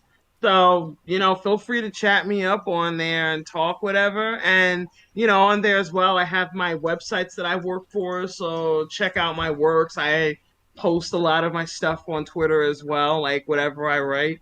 So yeah. That's pretty. Oh, and then of course my two podcasts as well, Mega 10 Marathon I mentioned earlier, and the other one is Combo Chain, which is a general JRPG podcast. So yeah, definitely check those out as well. Thanks so much. No, thank you so much for coming on. Have a good rest of your night, okay?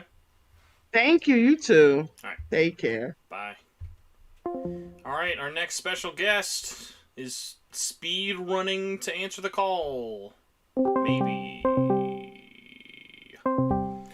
Resident lover of Fatal Frame Maiden of Blackwater. Here he is. Filthy, can you hear me? I can hear you. What's up? Wait, am I calling you by your real name or your biblical name, or what am I calling you? If you have a biblical name for me, I will be amazed. What's the biblical name? Harry Pussy. Nah. What's up, Spencer? How are you doing? I would have thought you would have gone Sphincter. I wouldn't have thought you went to HP. Sphincters aren't cute. Oh, hell yeah, we got the bots. Webcamschat.com. Let's go. Hot girls and boys. Dude, oh, fuck yeah. I love half of those. We are thirsty. Well, I like hot. I like that at least. So, Filthy, how are you doing today? You're on the precipice of a big day. Oh, yeah? Oh, yeah, Veterans Day. Yeah, I agree. Shout outs to the veterans. Can you believe that they had the audacity to release SMT5 on the holiest of days? Yeah, I don't know. It sounds like a stolen valor, if you ask me. How long have you been doing this? What time did you start? We are now at 8 hours and 50 minutes as of this.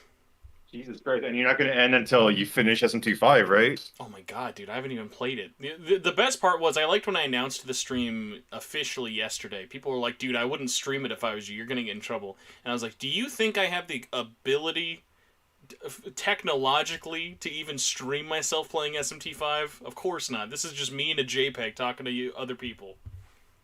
Oh yeah, yeah. You should have just like aimed a phone at your. Oh, never mind. Yeah. Lively. No, we should have done Lively gameplay stream. Beam.pro, yeah. Facebook gaming, let's go. Actually, no, that's a real thing now. I used to joke about Facebook gaming being a thing, but it's actually real now. There's Facebook gaming partners, dude. You joke about it. One day, Marky Zuckerberg might be coming out to you, say, "You want to join the metaverse? Here's a contract." Yeah, I'm good.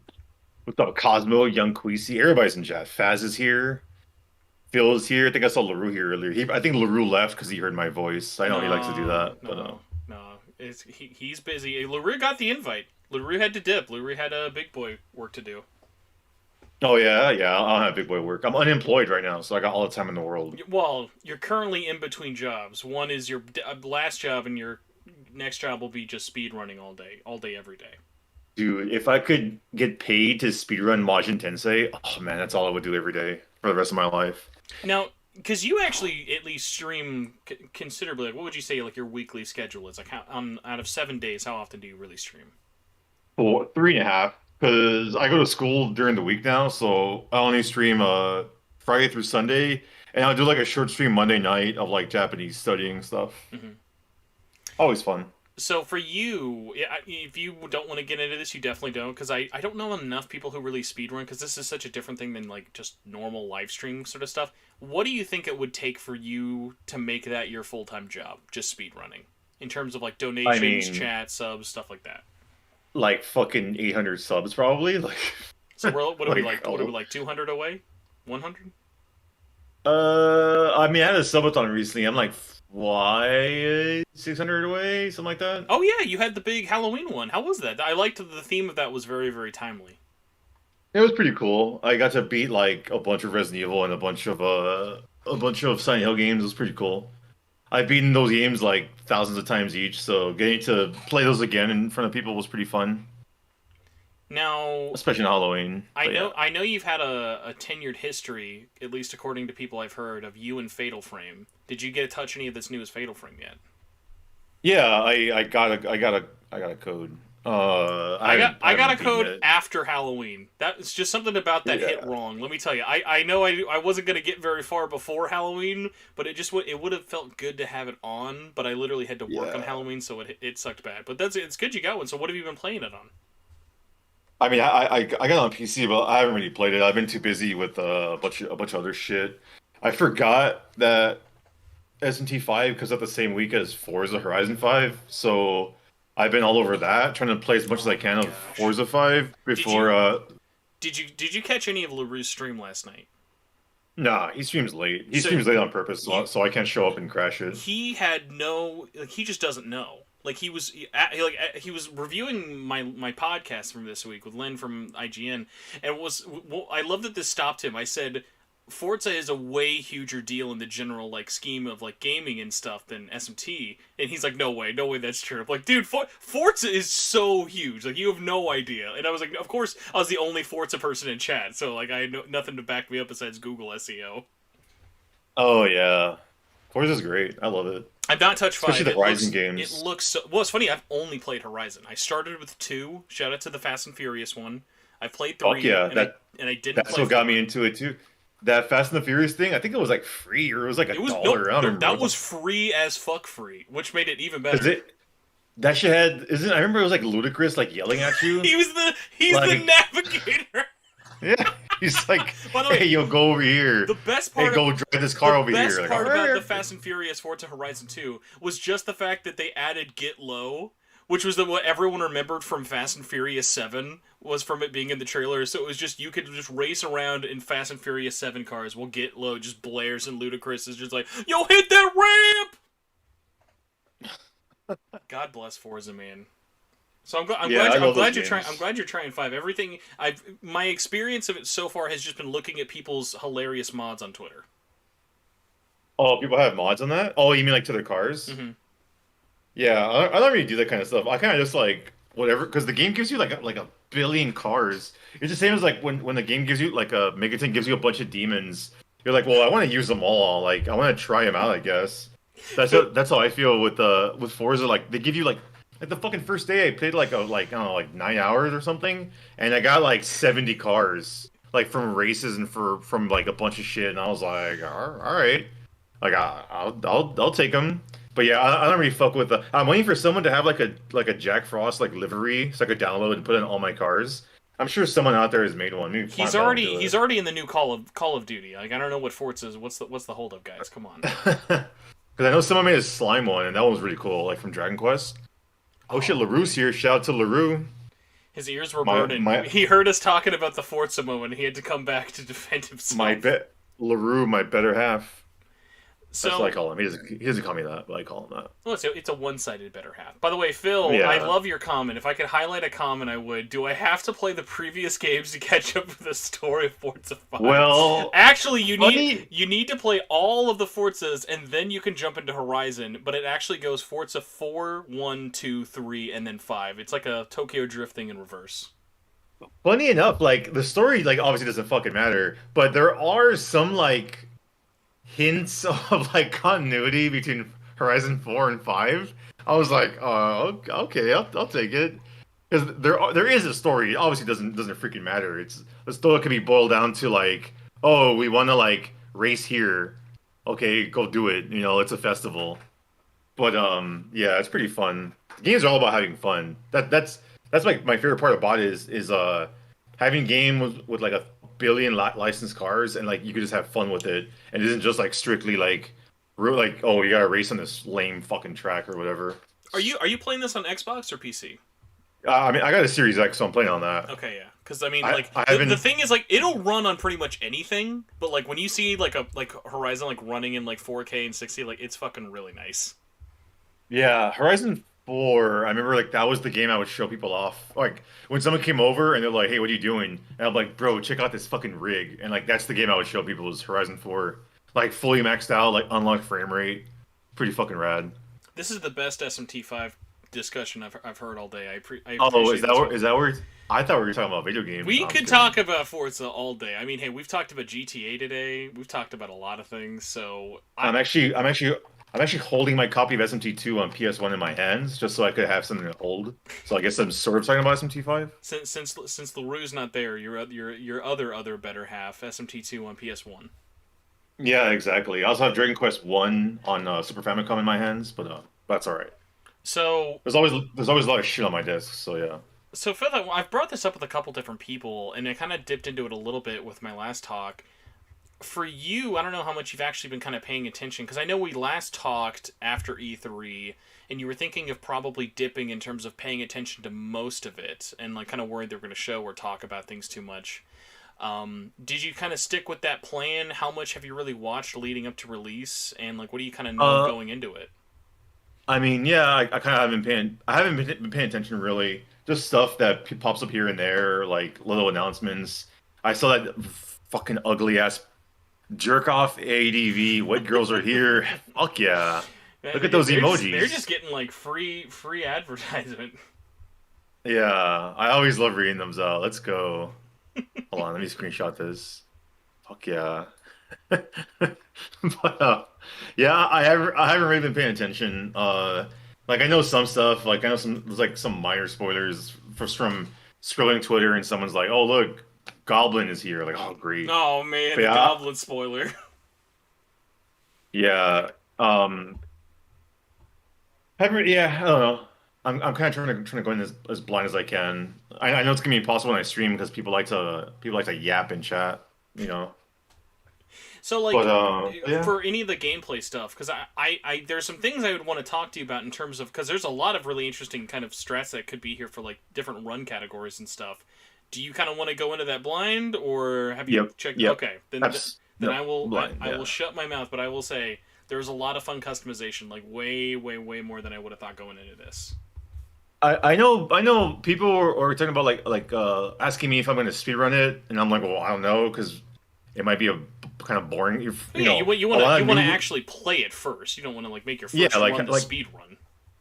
Yeah, but even then, like even if the game ends up being like really fun, there's no guarantee that it's gonna be a fun speed run. It might just be like because I feel like some like I just finished a Nocturne speed run the other day, and like even though like it's fun to beat Nocturne in one sitting, like most of the run is like kind of boring. Like there's no cool tech, you know what I mean? There's Yeah, like some cool there's a things, but not difference that really. I think a lot of people don't know unless you've tried speedrunning games or of different types of games for sure. Like, there is a very big difference. Like, there's a Grand Canyon of difference between a fun game and a fun game to speedrun. Because sometimes Yes. the more you speedrun a game, the more unfun you will find that game to be. Yeah, like you don't want the speedrun, especially for long JRPGs. You don't want the speedrun to just be you sitting there and like you're just playing the game like optimized. Like you're not doing cool shit. Like older speedruns, like especially like SNES era like JRPGs. There's always cool shit you do.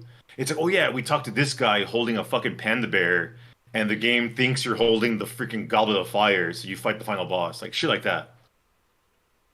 Newer games don't really tend to have that. It's like, oh, just beat the game in like 13 hours, I guess. LOL, that's a speed run. The one thing that I'm curious about after like playing my initial run is I'm really curious. Just I want to jump into New Game Plus and see how much just a no frills.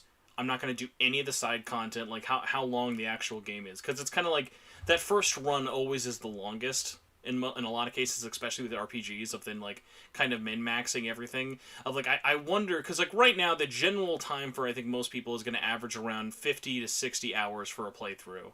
And I'm wondering then, like, once you kind of like get more familiar with everything, I wonder like how kind of short that's going to get locked down to. Like, if it's gonna, is it going to get to 30? Like, what's going to like kind of be there for it? So I'm really just kind of curious where a lot of things are going to come here, not only from speed running, but I was talking with Nyarly about this earlier. Of like, there's a lot of fun challenges you can give yourself in this game, like more than I think in even other SMT games. Yeah. Also, I just read the message from Dark Lord Liam. Like, yeah, that's kind of what I'm talking about. Is like Metroid, you could just Metroid, you could it's a fun game to play, and also the way the game is structured, it's very easy to sequence break and like do cool tech and stuff. It's just the nature of JRPGs like aren't necessarily always like the best things to speedrun, are always like very long. A Yeah, lot of numbers it's you like gotta why memorize. I don't find a lot of speedruns fun, with the exception of like the rare Dragon Quest or Final Fantasy. But like I love Kingdom Hearts speedruns, but that's obviously a lot more of like an action RPG kind of run.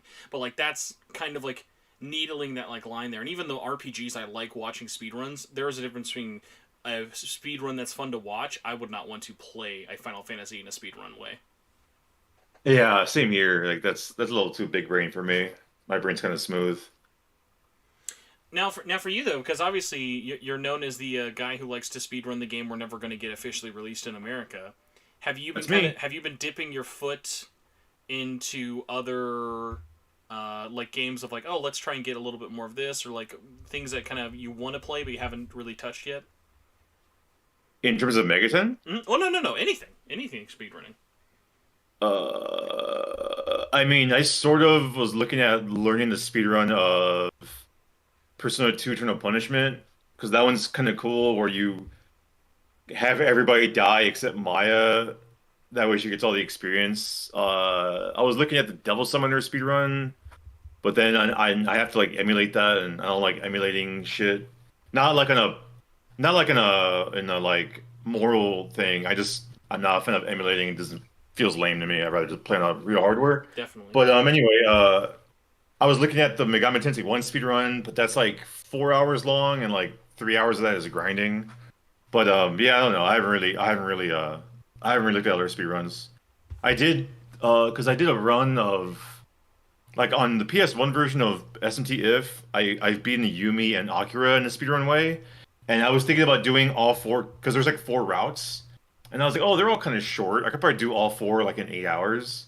And I was looking at that, and I was kind of writing down like the logistics, but I was like, oh, like there's too much like you could have the first two routes go well, and then the third route you're struggling to find a goblin because you need a goblin pretty badly, and if you spend too much time looking for him, you run out of mag, so you got to reset. And it's like I'm all right. That's why I just ended up doing Nocturne. I was gonna learn a True Demon Ending speedrun on hard, but I kind of ran out of time because I enrolled in school and then I was like, oh, I can't learn that run before SMT5 coming out, so I just learned normal any percent, which is still like 8-9 hours. I'll probably come back to that depending how SMT5 goes. Like, because for all I know, I might beat SMT5 once, like in a month, and be like, okay, that game was all right. I don't really want to play it again. Just And then throw I'll it, be back. throw it away. Never touch it again. Yeah, I mean, yeah, you never know. Like I'm pretty sure that's not going to be the case with me, but like legit, you never know. Like I could probably play it and be like, I don't know, this not fitting. I'm not really feeling this game. The same way I felt with Apocalypse, where like I beat Apocalypse and I was like, okay, I beat that game. I'm never touching it again. Like it went in the case. It's on my shelf. But yeah, I'm pretty sure that won't be the case with SMT5 because I know I'm gonna be roped into speedrunning it because I know someone's gonna be like, "Oh, I have a run that's 20 hours," and we're gonna be like, "Well, that's stupid. I could do it," and then that's kind of how everything goes. So, kind of going into like talking about like other things for it, or like, actually no, I want to go back to sort of talking about like SMT runs specifically. If you're curious about, is there something you might be worried would make running 5 fun if you had like kind of like anything like you might be like, oh, I don't want them to do this, or something like this would be dumb. SMT5? Yeah, like, is there anything like you'd be like, God, I really hope they don't do this? like for speedrunning or Yeah, outside yeah. of speedrunning? No, yeah, just as a speedrunning specifically. Oh man, long. I mean, I don't want to say unskippable cutscenes because that kind of comes with the territory. Oh no, dude, you can skip them all. Yeah, because SMT5, I mean, Nocturne, you have to like hold triangle and match 2 buttons. Like SMT1, you kind of just, I mean, I don't know. I can't really think of like stuff. I guess the DLC needs to be like a very easily like Nocturne, the DLC you could just like tick off in the menu. Like basically, like the only thing I would be annoyed is if the DLC like you can't just easily avoid. Like because like if you play New Vegas, I guess you could do you. I'm not sure how the console versions of like New Vegas are, but like on the PC version of New Vegas, I remember when I first played it, like as soon as you get to like the first like the second town, the small town, you get like all those guns and shit. And it's like, oh, here's the the big dick Superman gun. Oh, hot girls and boys, let's go. I love hot girls and You boys. said the big dicks in New Vegas, and that just brings the bots coming. Same big dicks brings in the boss. Yeah, I'm gonna keep saying it then. But like stuff like that, because I know Nocturne, you could easily just like not go to the menu and you won't see the DLC. Scramble, you could just tick it off. But yeah, I mean, I don't know. I just hope it's fun in both the speedrun setting and not. Mm-hmm. I will say, hot girls and boys. I will say, in terms of like technical performance and stuff for it, it's been actually really surprised me how speedy it is. Like one of my biggest worries was, especially with like larger 3D kind of RPGs and stuff. I don't know how many like kind of contemporary ones you would have played, but like it's so easy for them to like to be so focused on making a super pretty or super realistic looking game, and then it's so much taxing on the engine or the menus alone like are chugging. When it's like, dude, if I'm gonna be hopping in and out of these menus for 50 hours, like I don't want this menu to be lagging. Yeah, like imagine if like, oh, it overheats docked, you have to play it undocked or some shit. Definitely not the case. I am like too spoiled from this game of like I played it on handheld, I played it on docked, and then I went, I'm never gonna play this handheld again. Which is funny because the performance has been great every time I've tested it. It's just that's a testament to how good it looks on a big TV. Yeah, I feel that. Hopefully, I mean, yeah, I don't know. Also, when does the game unlock for me? Because does it Are you digitally unlock pre-ordered? it? Yeah, someone yeah. Is it 9 p.m. Pacific or is it noon? So Hot girls and boys. you're preloaded and everything, right? You have it downloaded? Yeah. So preload should start your West Coast time, so 9 p.m. tomorrow for you. Okay, I actually might stream it then. I was gonna wait till Friday mornings. I thought it was gonna be midnight. No, because Nintendo as long as there is the pre-download, they'll do it automatically at midnight. There are some cases where games aren't preload, and then it's like, well, whenever the fuck the eShop updates. So in that situation, you'll be all good to go. Especially like the Switch, because like compared to like actually all 3 consoles are kind of bad for download speeds. Like the freaking Series X download's kind of slow compared to like things on PC. Do you play on PS5? I'll have a PS5. So PS5, I will say, this is the longest in a year of owning it now, almost a year exactly of owning it. I have had no download speed problems. This is like the fastest console download speed I've ever had. That actually like lived up to my internet I'm paying for miraculously. I remember the fucking Xbox One was real bad, and even the PS4. The PS4 people be like, "Oh yeah, you need to fucking put it in like start the download, then put in rest mode, then go leave." It's like, well, what? Why can't I just sit here and let it download? The Vita was fucking faster. Well, yeah. I mean, Shouts to the Vita. Exactly. It's right here next to me. It's really weird. It's just next to the Switch. I will say, I mentioned this when we last talked. Of like, Vita is my daily player. I've not touched my Vita once since I got SMT5. So let that be a testament to how fucking addicting that thing is. Damn. You heard it here first. SMT5 is better than the Vita. I want that. If that's not a back of the box quote in some backwaters country, I don't know what's gonna be. What other better crest do you need? The best thing, the closest thing I could say is I'm holding my Game Boy Advance SP right now, but I don't have my Vita around me. Is it the backlit one though? Like the extra backlit? Yeah. I actually usually play off my Game Boy Color, but I'm running out of batteries, so I gotta stop. I start using the Game Boy Advance. As a lover of Dragon Quest, I need your opinion on Dragon Quest 1 and 2 on Game Boy Color. What about it? I mean, I'm playing them. I love it. I'm playing. I mean, what do you ask? No, is like, it good? yeah. What is your thoughts on that game? Because that's one of those ones that like anytime I hear Dragon Quest fans talk about it, it's usually like, it's an airport. I mean, I like it more than the fucking Super Famicom version of 1. Oh, well, because I'm actually playing. I think the music in Game Boy Color Dragon Quest I think is better. I was gonna say I mean, at least for me, I prefer the Game Boy version because like the font is easier to read. But that's because obviously I'm playing in Japanese. Because I found it real cheap in Japanese or whatever. But yeah, I think it's pretty cool. I think if you can get your hands on a copy of Dragon Quest Game Boy, it's probably the best. I don't want to say the best version, but it's definitely better than the official like Switch fucking version and like the phone version. Terrible. Ugh. Well, I mean, to be fair, you did just say the same version twice. I will say, yeah, I'm a little salty that Square Enix cucked us with Dragon Quest XI on PS4. You know what I mean? Why? Do you remember if you beat Dragon Quest XI on PlayStation 4 in Japan, you got a downloadable version of Dragon Quest 1 for free? Yep.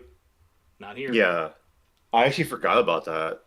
Because I had Dragon Quest on Steam when it came out here, and that's how I beat it. 11 at least. But yeah, that would have been pretty cool. But is it just that cell phone version? That same one?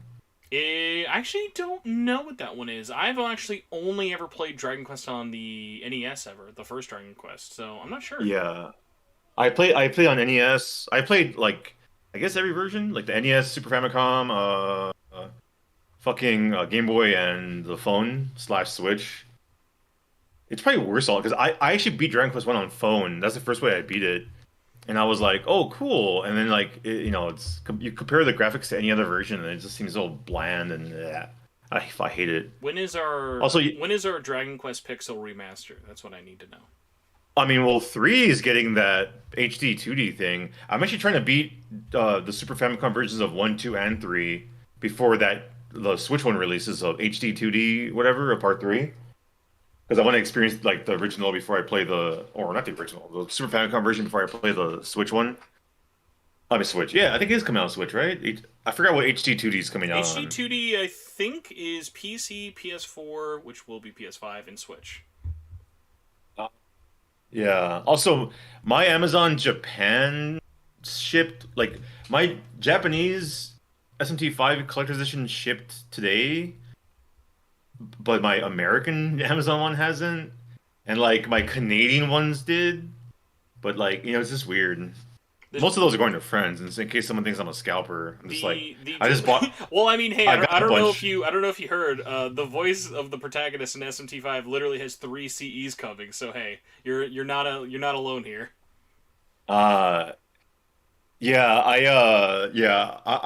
I'm keeping the Japanese one, and all the American ones I'm gonna either sell to friends or I'm gonna give one to my girlfriend. Do you That's want? Do you want like a? I don't know if you've actually seen pictures of both or like kind of compared them. Yeah, I'm weirdly in the I have. camp of I think this is a rare case of the Western one is way better than the JP one. Like just the shirt alone does not make up for the tinier box and the presentation. Like I think us getting the hardcover art book is nice. You could maybe. I mean, no, honestly, like, I'm just like, I'm not a huge sucker, because do you have the collector's edition from Nocturne?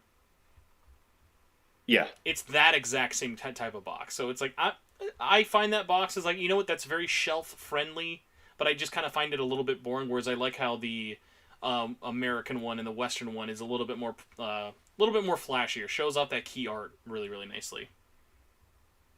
Hmm. Yeah, I don't know. We'll see. Also, damn, I know this works on freaking YouTube. Hmm. That's cool. Um, yeah, I don't know. I was actually before I got on this call with you, I was talking to my friend about Metroid Dread because I'm gonna pirate that, or I already did. I'm just waiting for the jig to get here to hack my Switch. And so I was like, oh, I kind of want the Metroid Dread like collector's edition, but I wouldn't mind one without the game. You know what I mean? So I was actually browsing like different listings of Metroid without the game, but it has other stuff. You know what I mean? Just get that empty steelbook. Yeah, the empty steel book, like the actual booklet. I don't know. It looks cool. I think the whole thing looks cool. I just don't really have any need for the game because I kind of already have it.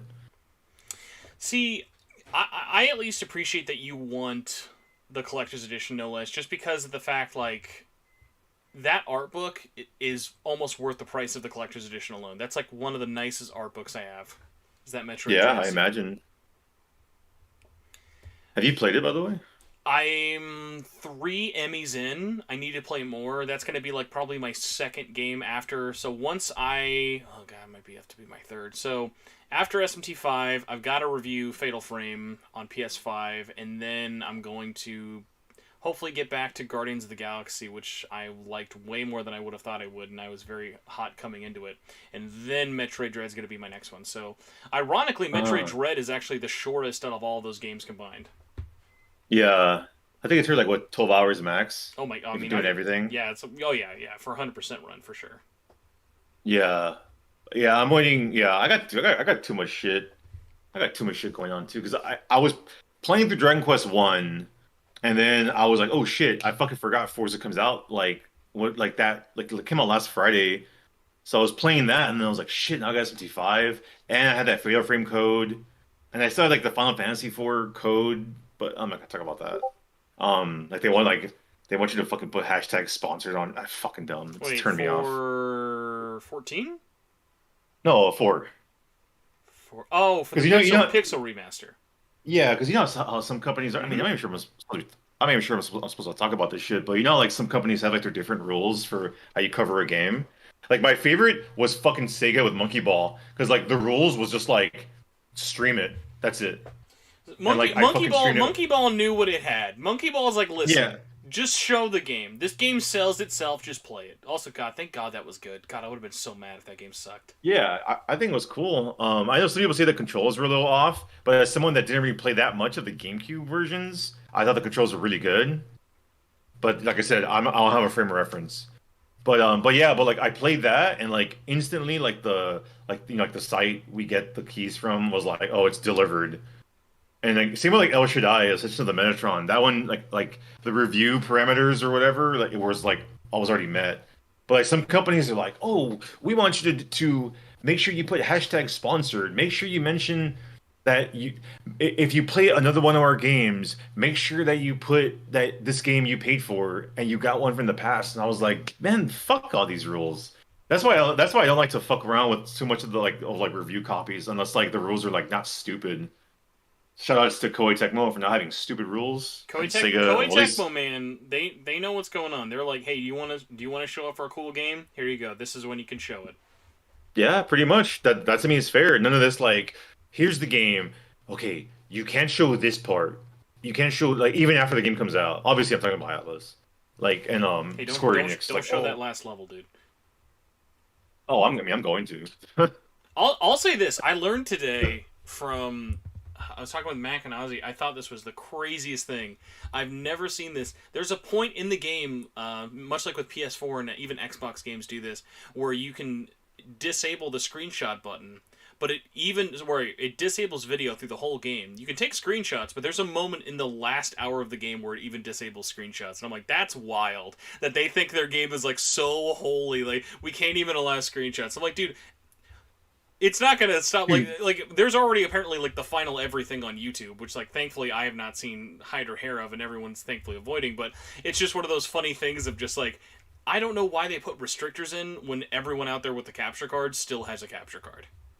Dude, it fucking pissed me off with Danganronpa V3 because like you can't, like 90% of that game you can't take a screenshot, and I was like, what the fuck? I had to take my old phone has all those screenshots or pictures I took of the screen because I couldn't. Were you Because that was playing before I had on? a capture card. Were you playing on PS4? PS4? That's weird Yeah. because actually you can screenshot. I think it's because you could. I played it on Vita, and you can play all of it on Vita, screenshot and everything. That's because they never actually had the ability to limit you from screenshots, with the exception of when you're loading a game.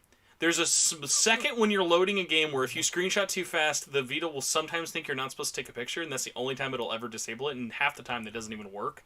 So that's really funny. But no, I relate to that very hard because I had a lot of times of playing through Danganronpa, I'd be like, this is a stupid image. I want to have a screenshot of this because like that game has just so many dumb little screen cap moments. Yeah, because after the first trial, you can't as soon as the first trial ends, it's like, oh, you can't share video, and I'm like, who cares? Like if someone wants spoiler, like even like it pissed me.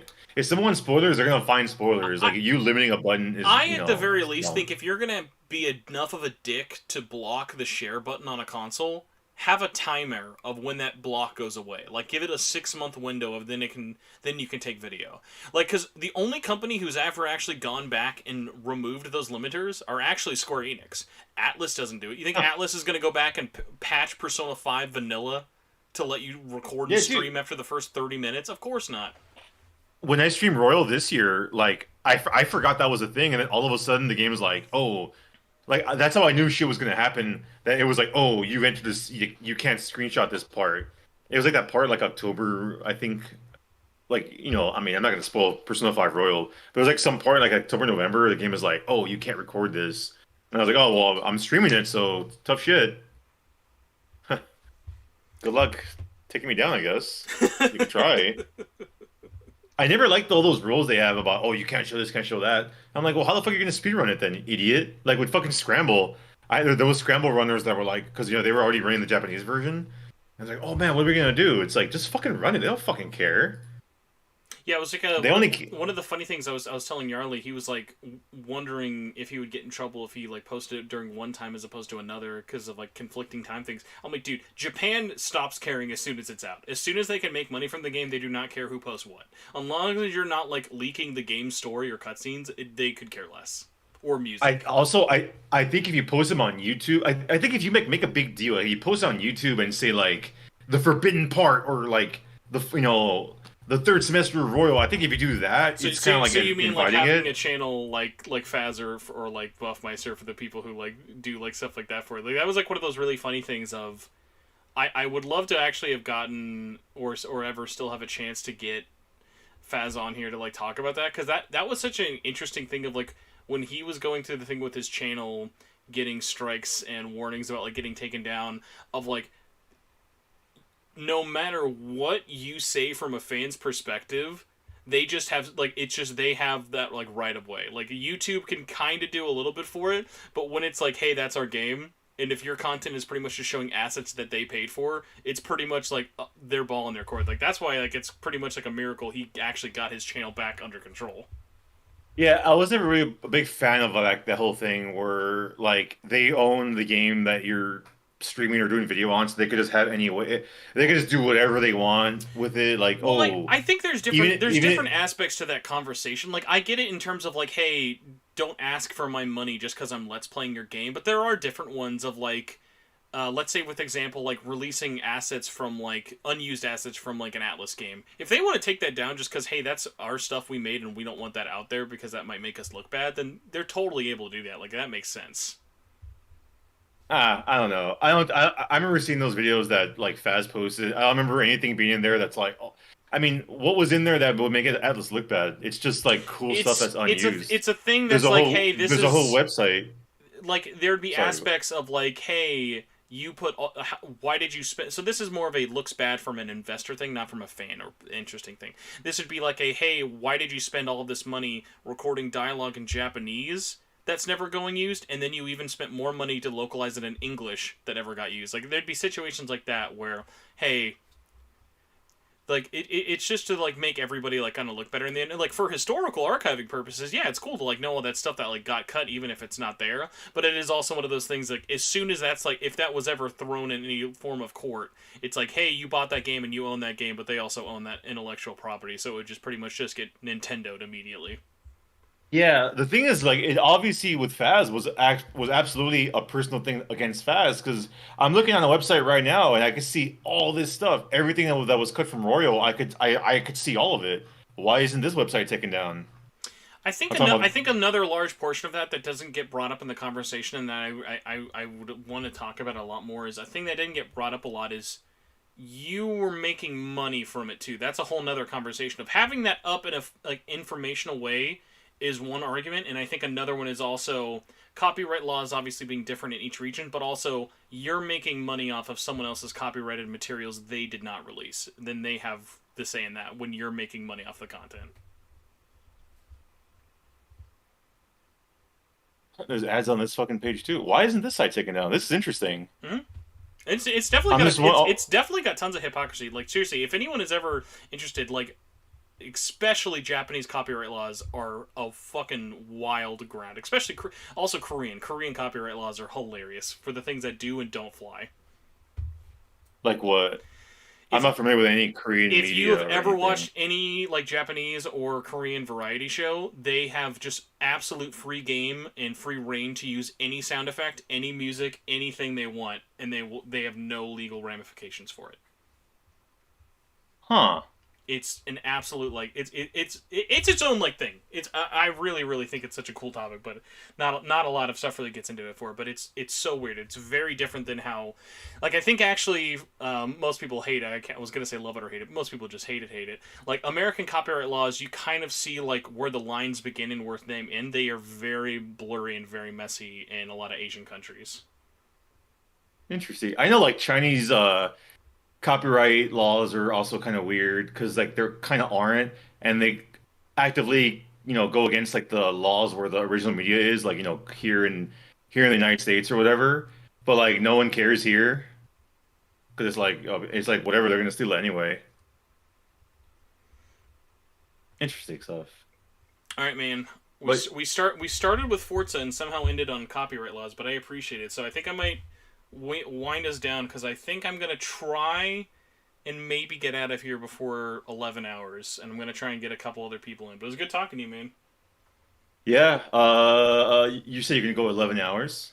I'm hoping to not go 11 hours. I mean, yeah. I mean, I don't know. I feel because I thought your thing was gonna start late, so when you told me 8 hours, I'm like, damn, this dude's. You might as well go all out, make it like a whole thing. My original plan was start at noon, and then Nyarly was like, "Hey, dude, it's 3 a.m. Can I go early?" And I'm like, "Sure." How much will I regret this later? The ramifications I'm sure I'll find tomorrow at my day job where I do a lot of talking. But it was good getting to talk to you, man. So where can people find you, by the way, in case they don't know who the heck you are and where you stream stuff? I mean, they could follow me on, I don't know, if you Google Filthy Blossomer, you could scroll through some hate websites. You probably find me somewhere on Twitch there. Twitter, Filthy Blossomer, I guess. OnlyFans.com/HarryPussyGood. That's me. No, that's actually not me. Don't actually look that up. There might be someone with that name. If there is, please let me know. I'll probably sub to them too. Right now. Yeah. It's open. That's probably the person that was in your chat earlier. That bot. Give him time. They'll be here soon. All right, man. Well, yeah. It was a good one. Have a good one. Thanks. All right. Thanks for having me on. Everyone have a nice day. Everyone make sure you pirate the Nocturne DLC, the SMTV DLC, and have a nice night. Take it easy, man. Bye.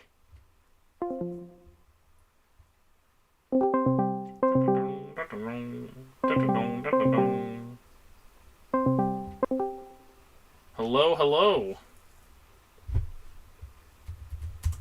god, my ping's so bad. See, I've noticed. Now you don't have to dox yourself. For whatever reason, explicitly, like Asian countries, I had okay luck with. America, no problem. For whatever reason, like Europe and Australia, really weird and bad ping on Discord. Is this a usual thing? So the ping is bad because, at least in Australia, because I'm so far away from everybody else, right? And it's got to send the message so far from me. Like the ping is just going to be really high, in terms of connecting these two countries. Because it happens basically to Australia everywhere except like Southeast Asia and New Zealand, obviously. So, yeah, there you go. So, thank you about the Australia intro. I do appreciate that. I probably should have had you introduce yourself first. Mystery person, who are you and what are you besides Australian? What am I besides Australia? Well, nothing much. My name is Rose Unleashed. I am a clown. I like to call myself a clown. And I like Shin Megami Tensei. I also like a bunch of other things, but, you know, people know me for liking Shin Megami Tensei. At the moment. I used to be an esports player, and I used to be a game developer. That's like it almost feels like a backwards trajectory. Like, not even like it's a bad thing. It's like, okay, I started playing games, then esports, then I made games. Like, so I have to ask then, what was the game dev like? What on earth was the esport? And then how did you land at Megaton? So, first, I was a game developer. Like, first, I went to university, and I studied to be a game developer. I'm from Melbourne in Australia. I'm from Victoria, where the game industry in Australia basically only is because our government cut funding to it, so it's very underpaid and overworked. And I went into the industry as a junior programmer. They expected way too much out of me, and I was just like, nah, see ya. Can't do this. Especially for the pay I was getting, which was lower. Like, it was like the bare like minimum wage for like a huge job at the time in this country, and the cost of living in Australia is way too high. So I was just like, I can't do this for the rest of my life. So I quit.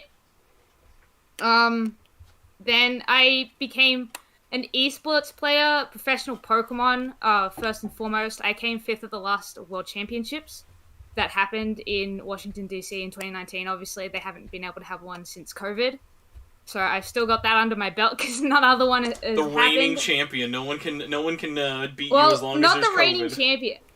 I am the reigning like Oceania champion. I placed highest in my region, but I'm not the world champion by any means. I got a little bit thrashed in the finals, especially because actually somebody was screaming at me on stage when that happened, and I hated that. I couldn't concentrate at all. But I also play League of Legends. I'm not like in the Oceanic pro scene. I'm not that good at it at all. I'm like high gold, low platinum. I'm diamond in TFT after playing for a week, but I don't know if I want to go pro with League at all. I just like it. And then I decided to stop playing Pokemon for a bit because I actually got bullied out by the Australian community of the scene, and I decided to make a YouTube channel and talk about Shin Megami Tensei, because at the time I was just like, I don't know what to talk about. I'm just going to make a video about SMT, and then I got roasted for playing Persona 5 first. Well, luckily for you, that's the last time that's ever happened and will ever happen on the internet regarding Persona 5. So you're in a... It's all uphill from here. Look, yeah, I guess so in terms of Persona 5. Me just getting roasted in general, no, that happens every day. So how long, for anyone out there who may not know your channel here, I'll try and actually be a good host, and I will link your channel in the chat for everyone who is curious. So what's that process been like since you've been kind of focusing more attention on it and whatnot? It's actually been pretty stressful as of late, because not only do I have to deal with like coming up with an idea, first of all, which is always hard because I don't know what my viewers want from me. I don't know if they want me to talk about like something serious or they just want me to be a clown. And judging by my latest videos, they kind of want me to be a clown, so I'm just going to be a clown for now. Well, I mean, you've but- got a solid 9-hour-long video of the Iceberg for Megaton game, so everyone should definitely check that out first. Oh yeah. I'm explaining like everything in that. It's like going into absolute depth. You gotta watch it. Then, so my. By the way, video I process just is- realized this now. This shows how bad of a Pokemon fan I am. I literally just realized that's what your avatar is. It's a fucking Pokemon. It's not. My avatar's name's Yosuke Fudo. My Resident Unleashed. He is my own character. Oh, okay. So I feel He has less his bad own then. backstory. He's like part of his own plot, and he's my own character. Now, how long until we get this person part of like the like, you know, some like people who make YouTube videos are like there's like a lore, like a secret lore world behind all my videos, the secret like subtle storyline of all of them interconnecting. When do we introduce this OC? I don't I don't know at all. I mean, I'm writing a story, but it's got nothing to do with Mr. Fudo. Not yet. But yeah. So let me take a look here for it while we're kind of looking at everything. So you've been doing this for like 2 years, I assume, unless you've deleted any channel like videos or anything. I actually started YouTube when I was 11. Believe it or not, I was 11. Now I'm 22. Believe it or not, Thank I'm you for saving me 22. asking that question. So I started when I was 11. I was still in primary school. For those who are overseas, in Australia we only have primary school and high school. Primary school is like year 0 to year 6, and then high school is year 7 to year 12. We don't have a middle school. So when I say high school, I could have been 12 or I could have been 17. Mm-hmm. So when I was 11, I was still in primary school, and I went to a computer class, and my teacher's just like, we're going to learn how to use Windows Movie Maker, and I was just like, oh my god. I put pictures to Team Dark's theme, This Machine, from Sonic the Hedgehog, and then I went home and did the exact same thing on my computer, and then I uploaded it to YouTube. I was just like, look at me! Mom, look at what I'm doing! And my parents just didn't give a shit. Excuse me, I'm gonna need to find that video as soon as humanly possible. Where can you direct me to this, please? This channel no longer exists. Darn it. All my old YouTube channels don't exist anymore. A little bit later, I started a YouTube channel called Silver vs. Bowser, where I literally just posted Sonic the Hedgehog stuff. And I actually made it to 100,000 subscribers, believe it or not, on that channel. Is the channel deleted? Yeah. Because I was bullied at school a lot, and people at school found out about it, and I was just like, oh, man. Yeah, I'm kicking myself now. I'm absolutely kicking myself in the leg. But, like, that channel was really low quality. I was just, like, posting, like, really random Sonic videos, and because, like, at that point on YouTube, like, nobody really used it as much as they do now, I guess. People were just like, oh, cool Sonic video. And I was recording them with my camera at like 240p so I could record more on my camera. It was so bad. And people were just like, oh, I can't get enough of this 13-year-old playing Sonic game. There was no commentary. There was just like noise from my dad's TV in the background. My god. Well, talk about humble and interesting beginnings for the good lord. Okay, so then let's skip ahead to the year 2021. SMT is about to be here. Are you excited? Are you reviewing it? Are you waiting like the rest of us? What's your situation? I didn't get a review copy at all. Yell at Nintendo. I don't like digital copies. Just keep yelling at Nintendo and they'll ship you one. I'm sure that's how it works. No. Gabmew, I was talking to Gabmew, and she's just like, you can get a review copy from Alice. Here's the PR person you can talk to. And I'm just like, I don't like digital games. I hate them. I'm not gonna do it. I also hate digital games, and this is one of the funny things about me that I don't know of anyone else who does this. I'm like the only reviewer I've ever met that does this because this is a very dumb thing to do. I buy every game I review. which does not make a lot of financial sense, but always makes me feel like when I'm reviewing it, like I've still put my money into it, because it's always hard, you know? Like, it's easy to say, well, I know what $60 is worth, so I can assume that this is what it would be like for me. Whereas, like, hey, I have dumped, like, $190 into this game. I'm very aware. Oh, yeah. I don't judge you for that. I honestly, if I got a review copy, I'd still buy the game. Mm-hmm. Yeah, well, I mean, also, because, like, as a probably physical collector, like I assume you are, having a digital library is, it's like dipping milk and white bread together. Like, it's just, like, why am I here? What am I doing? Oh, no, you said a trigger word for me, bread. Oh, no. Like, when I was sitting, I know this is a tangent, but when I was in the US in 2019, Washington, D.C. for the Pokemon World Championships, I landed at, like, 2 a.m., and I was just like, oh, it's like, about, like, I don't know, like, 9 a.m. or something? I don't know, it would be, no, that's Europe. It would be, like, dinner time, I guess. It'd be, like, afternoon dinner-ish, and I was just like, I was there with my partner, and I just turned to him and I was just like, I'm hungry.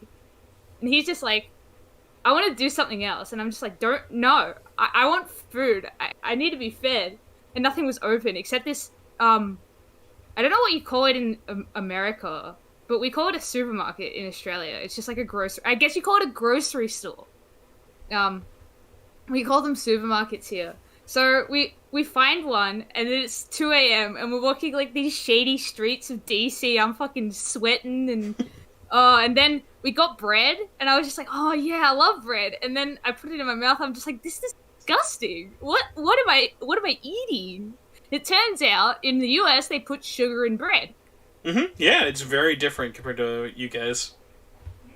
We don't have sugar in our bread, and I'm just like, I can't eat this anymore. It's full of sugar. I love that I've somehow discovered, like, we've had some weird tangents on this, oh god, 9 hour and 40 minute long live stream. Bread was not one I expected to come up.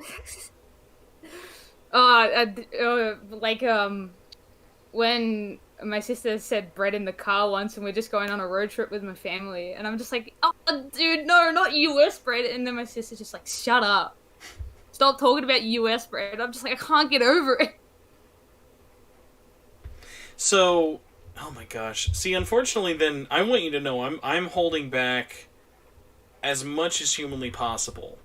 Like, seriously, as much as humanly possible to not make this just be another hour of me talking to you about Digimon Survive, because I would greatly like to talk to you about Digimon Survive. Oh god, Digimon Survive. Oh, I want that game to come out so bad, but, like, as a game developer, I still feel like there's not been a delay where I'm like, this is bad. All the delays I've been like, I trust you guys. I trust you. They literally bloody got the game, made it, and then got handed another engine, and the higher-ups were just like, do it again. And they're like, what? And they're like, do it again. They're like, what? And so they're doing it again. And then they're just like, oh, this game is delayed, and the fans are just like, why? Wasn't it, like, finished? And they're like, oh, sorry, guys, we have to do it again. Because it's in a different engine now. And I don't know why they made the engine switch. Like, they haven't, like, revealed why they made the engine switch. Do you remember off the top of your head what it was on and what it was going? It wasn't on Unity still, was it? So, it was in it, I'm pretty sure it was, like, on an in-house engine, the same as, like, Cyber Sleuth. The same in-house engine as that. I can actually tell you why they made Digimon World Next Order in Unity, if you want to know that. I do know that one. That's only because I have a hilariously large amount of knowledge about that game. A, because it was a Vita game, and I'm a Vita insane man. But B, because I spend way too much time with Digimon knowledge. But I love that story. But no, I'm curious. So you do know what the new engine is or not? They're working. I'm pretty sure they're working on Unreal Engine 4 now. Mm-hmm. But I'm pretty sure that the original engine was their in-house engine that they probably used for Cyber Sleuth and whatnot. But the problem with that engine was it didn't have much access to porting it to other systems, so maybe that's why. Because if you remember, they weren't even the ones who ported it to Switch and PC. That was actually outsourced to another company. Yeah, and what's funny, what I always like laugh about this one, like the port was such a hard thing for them to get even running on Switch that the Vita version has runs in a better consistency than the Switch one, which is absolutely mental. Porting things to the Switch is the hardest thing to do. Period. People, a lot of people don't understand how game development works, and I made a joke about this in my Persona fans, the port beggar. They're just they can. I was cringing while I was writing that script. They can just copy and paste it and put it on the Switch, and it's just no, that's not how it works. That's never how it works. They have to if they copy and paste it and try and put it on the Switch, it's going to break because the code that already exists doesn't know how to handle it being docked and not docked, and it sounds shouldn't it work just fine, just switch between the states. But a lot of programmers have been dealing with when it switches between the states, their code breaks for some reason and nobody knows why. And I've not only experienced this myself, but I've also heard this from other Australian developers, at least. I can't say globally, but they were really complaining about making games on Switch, and ultimately just tried not to do it. So a lot of Switch games actually will end up being ports being outsourced to people who can do it, because it's really difficult. Yeah, I mean, that's why you see people like Panic Button getting so many jobs, not because, I mean, they are really talented at what they do for porting, but it's hey, there's a difference now in the world we live in of devs, Switch devs, port houses, and Switch port houses, because they all can't be one and the same. That's why even another one people don't know about it is Atlas didn't port Catherine to Switch. That was actually done by a super, super tiny company in Japan who did actually a really good job. I think it was, if I'm not mistaken, it was 13 people ported that entire game over with very few concessions. So it's it's one of those things of it can happen. It's just something that usually takes a lot of issue. I will say this though, talking about ports, because I do like to pop this on every now and then. Whenever they do have the chance, SMT5 is going to be an insanely easy and an insanely gorgeous Switch game. Sorry, an insanely gorgeous PC game. Because the way that they developed the engine with Unreal and the way that they've been using it and everything I've seen, especially with my knowledge and time I've spent in Unreal 4, it's they're ready. As soon as they might as well have a port to PC button for that.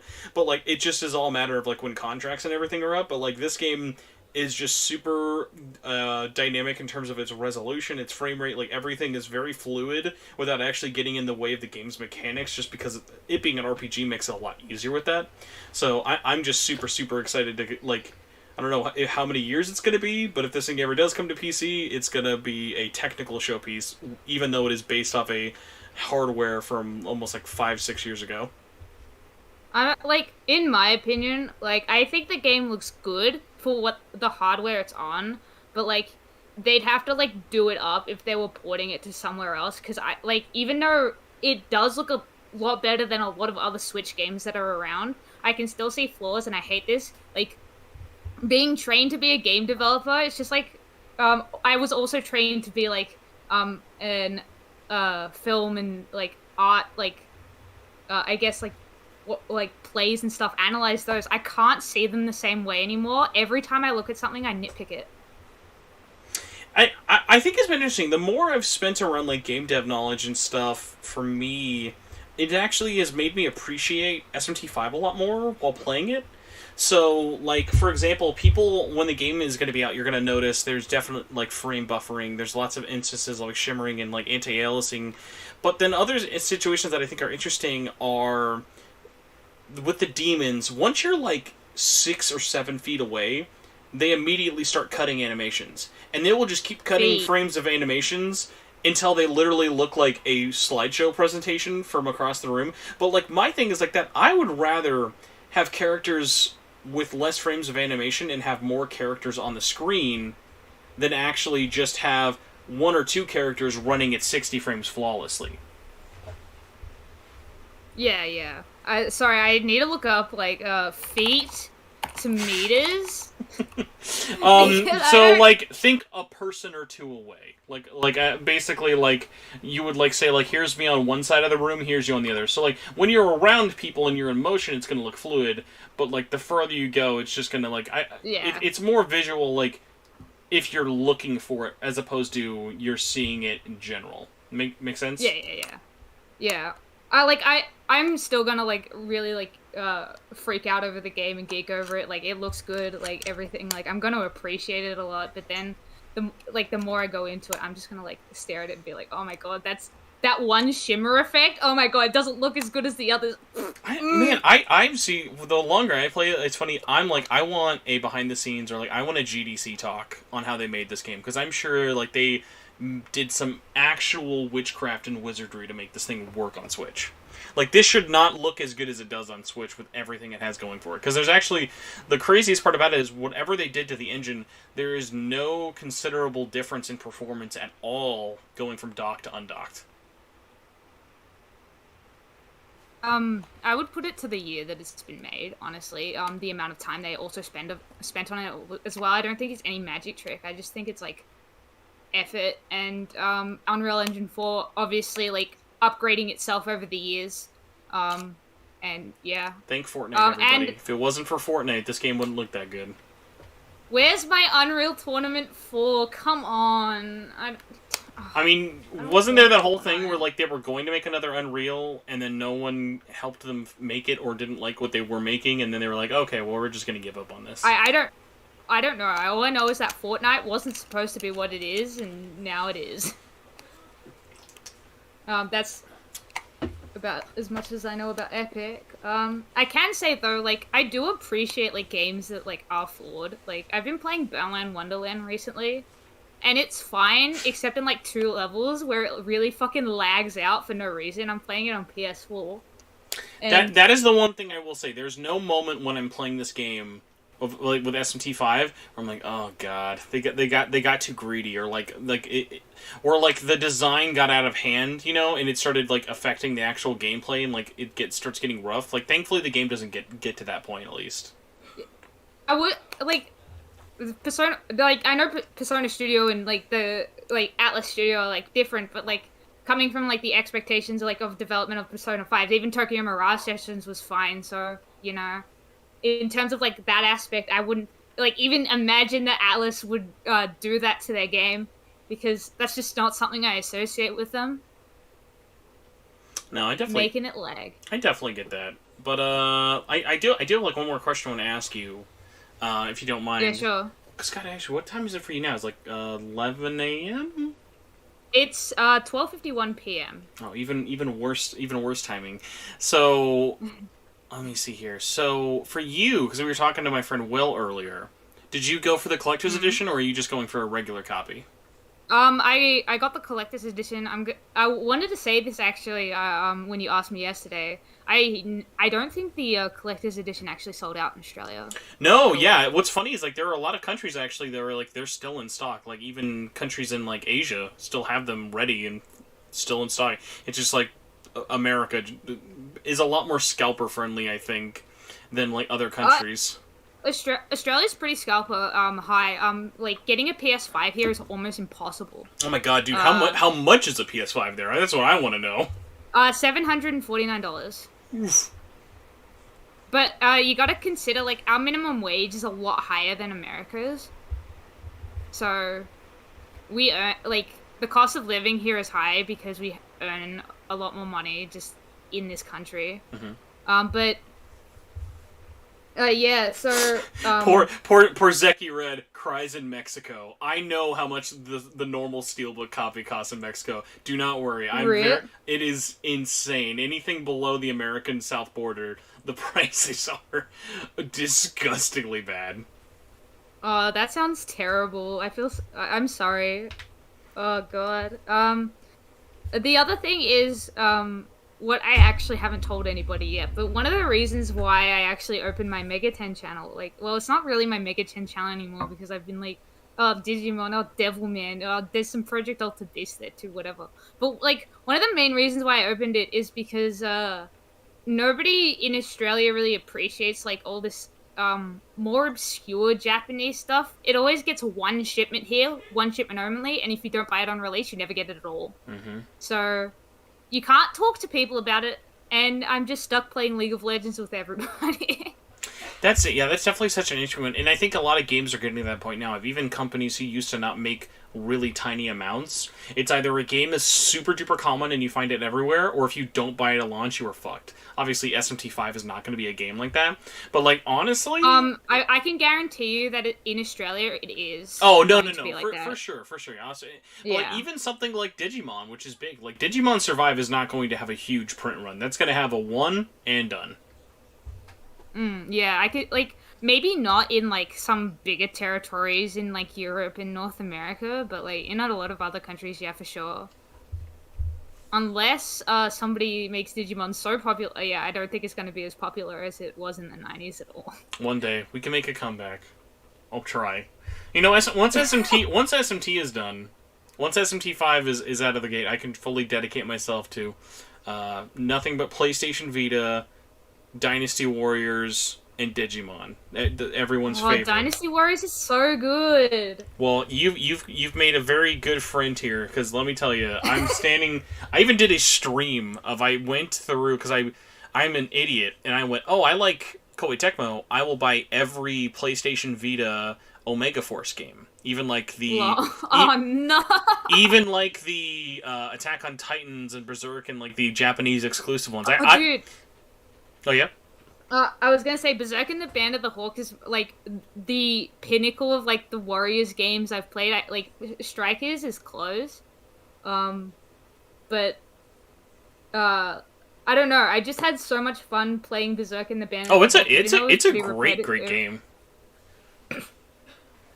But no, like the funny thing is, like I even like went for like the weird ones, like how they did Toukiden and even like Shin Dynasty Warriors, like basically like the Fire Emblem like tactical one. And then I went, you know what's fun? I should do this all over again on hard mode. And then I thought, let's buy every Omega Force game on PlayStation 4, which is then even larger than the PlayStation Vita one. So I now own every one of those from Dynasty Warriors 8 to Strikers, but no, Samurai Warriors 5 is now the current one, and then I'm have to buy Dynasty Warriors 9 Empires, but that's fine. But no, it was one of those funny things, because like that's a series for me that I already love, and I had a big, I grew up on them, had a break when I was growing up, and then as I started reviewing games, was playing them a lot more, because God knows there's like barely any people really online who talk about those like in a serious way. And the other thing that's really fun is like that's like me and my wife love playing those games in co-op, and those games are like just perfect, like, couch co-op games. Has the internet, like... Okay, cut out for me a little bit there. Way to go, Australian internet. Am I still here? Yo, you're still here. But no, Okay. I was just simping over my dumb Warriors addiction. No, it is completely fine to simp over your favorite games. Like, I have all the ones on, like, PlayStation 3. So I have, like, the Gundam ones, the Fist of the North Star. I was gonna say, ones, do you like... have Fist of the North Star too? We only got one. We didn't get two over here. I got the second one, but it's in Japanese, so I'm just, like, mashing buttons, not understanding what's on the screen. You know what? For Fist of the North Star, especially 2, I think you'll be okay. Oh. Yeah. Don't call out, but anyone out there, don't sleep on Dynasty Warriors Gundam Reborn. That's such a great game that everyone forgot. Yeah. Yeah. Well, that is not where I thought this conversation would go, but man, thank you so much for letting me steal you on here and talk about everything. It's actually, I was actually thrilled that somebody asked me to do something with them, because I just sit there and go, does anybody know that I exist? Like, or am I just like stuck in Australia by myself? So this is my not so kept secret of I want to work with everybody all the time on everything, because since I do this as not only like a weekly podcast, but also I try and do at least like weekly videos and stuff, I'm pretty much always doing this as like a one-man show. And like I get that I related a lot to your thing of always trying to wonder what I want to do on my channel, but then on top of that, I always have that deadline I give myself of every week to do something podcast related. And even something funny like this of like, this isn't even like podcast. This isn't even like going to be my video thing of the week. This is just something crazy I wanted to try and do to sort of make a celebration of the release of it for it. And it's just been so funny of like, kind of leaning into that and learning different things. Even though I've been doing this for 9.5 years now at this point, almost 10, one of the things that one of the things I never really get out of is I'm always the one who has to come to other people to ask, because I just know I'm never going to be that person. Someone's going to come up to me and be like, do you want to work together? It's like, no, I have to be the one to make it happen, otherwise it's never going to happen. Yeah, I get that, but like I unfortunately have anxiety, so it's really hard for me personally to just be like, hey, I would, honestly, I would not have ever guessed that based on this conversation. No, I have pretty severe anxiety. I have to like prep myself for literally everything I do. That's why when I read your comment and reply to it, like if I'm doing that on YouTube or even Twitter, that's like a huge thing for me, because I've actually had to mute everything, because I have, like, even last night, I had a really bad dream where, like, everybody was disliking my content. I just felt like deleting it all, so I just deleted my channel. Like, unfortunately, that's just how life has treated me. So, well, I hope it gets better from here at least. Are you feeling like there's still a chance? There's still a light at the end of the tunnel.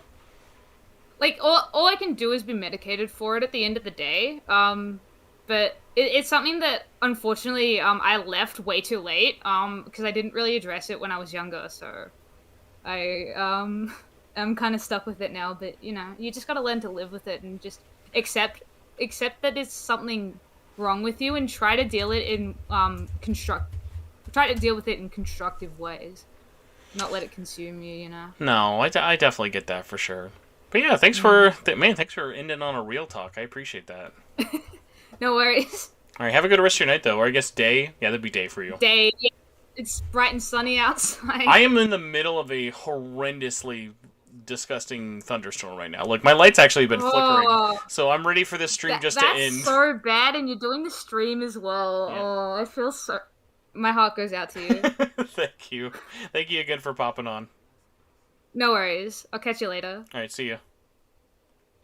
All right, guys. I have our next guest coming on. Hopefully it's Kat, I think. We're at 10 hours of this non-stop streamathon, marathon, telethon, SMT5 pre-launch party. I am so glad that you guys have just been here in chat all day. If you guys want, and you guys don't mind sharing, can you guys, like, at me in the chat? Like, just do at Spencer, and just say, like, what have you been doing while listening to this? I'm very interested to be like, what have you guys been doing while I've just been doing this all day? This has just been my entire day, so I'm really kind of interested. Oh my god, the Jag Man is here. Okay, Jag Ingus will be on next. I have to have my friend Kat has been waiting patiently, much like everyone else. I think we're gonna do this. Oh my gosh. Because I'm starting to run low on fumes. I've almost been doing this for like 12 hours. Let's do this. Let's do like 2 or 3 more guests, and I might wind it down. I'm sad I couldn't do a town hall, but I know I'm going to do a town hall once the game is out, and we can actually all talk about it. But I hope you all are enjoying this. I took a nap to the podcast for a bit, but mostly playing Golden. Waiting for SMT5, listening to while playing TF2, Judgment Side Cases, playing on Switch. Have no idea how to add my pretending to do graphic design. Thank you all so much. You guys are so awesome. Alright. Okay.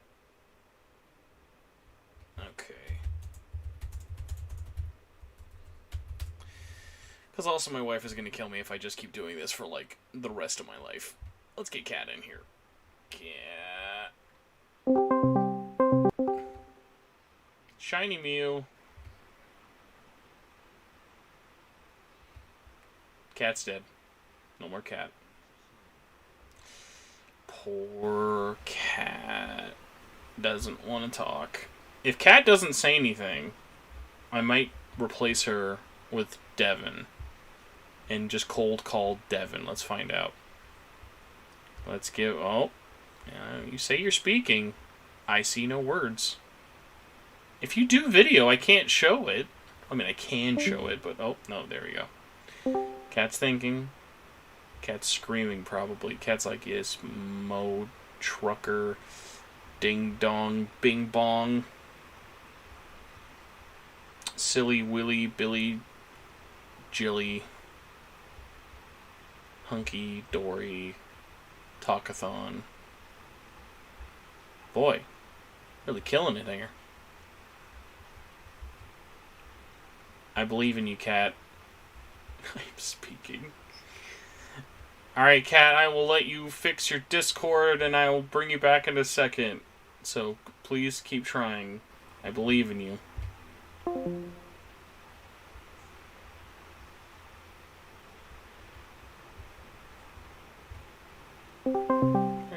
Oh, we'll try one more time real fast. How about now? No, dude. You gotta go to your audio settings. It's just not picking it up.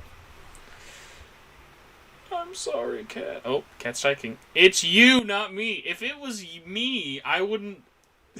There would be green around you talking. I'm aware how this works. You can't, it's you, not me. Okay, here. I'll do this because I'm a nice man. We're gonna do the world's best app for talking on video. Thank you, webcam girls. Oh my gosh, hide users from channel. How many spam channels can there be in one thing? It's always like the same ones that I've reported like every time. Oh boy. Oh, there you go. Hello. There is green. What do you mean? Cat, I've been doing this for 10 hours. I don't think it's me. Okay, here, we'll try this then. I'll call someone else. Well, here, no, I have an idea. Just, Cat, stay still. And hold on. Let's try the world's most energetic app for talking. Facebook Messenger. Jesus Christ, this is going bad.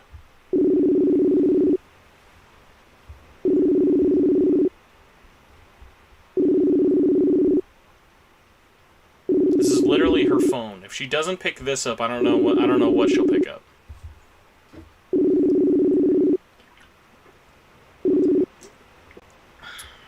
I didn't even have Messenger up, man.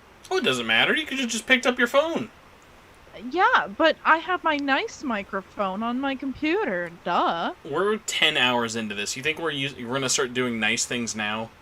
I always do nice things. What are you talking about? That's true. Okay, well, either way, hi, Kathleen, Mewy of Cats. Damn. Excuse you. What happened? My name is Catriel. Duh. Catriel. My second favorite VTuber to come on here. Second favorite? What, did Devin come on already? No, just because Devin beat you first. So, I'm starting...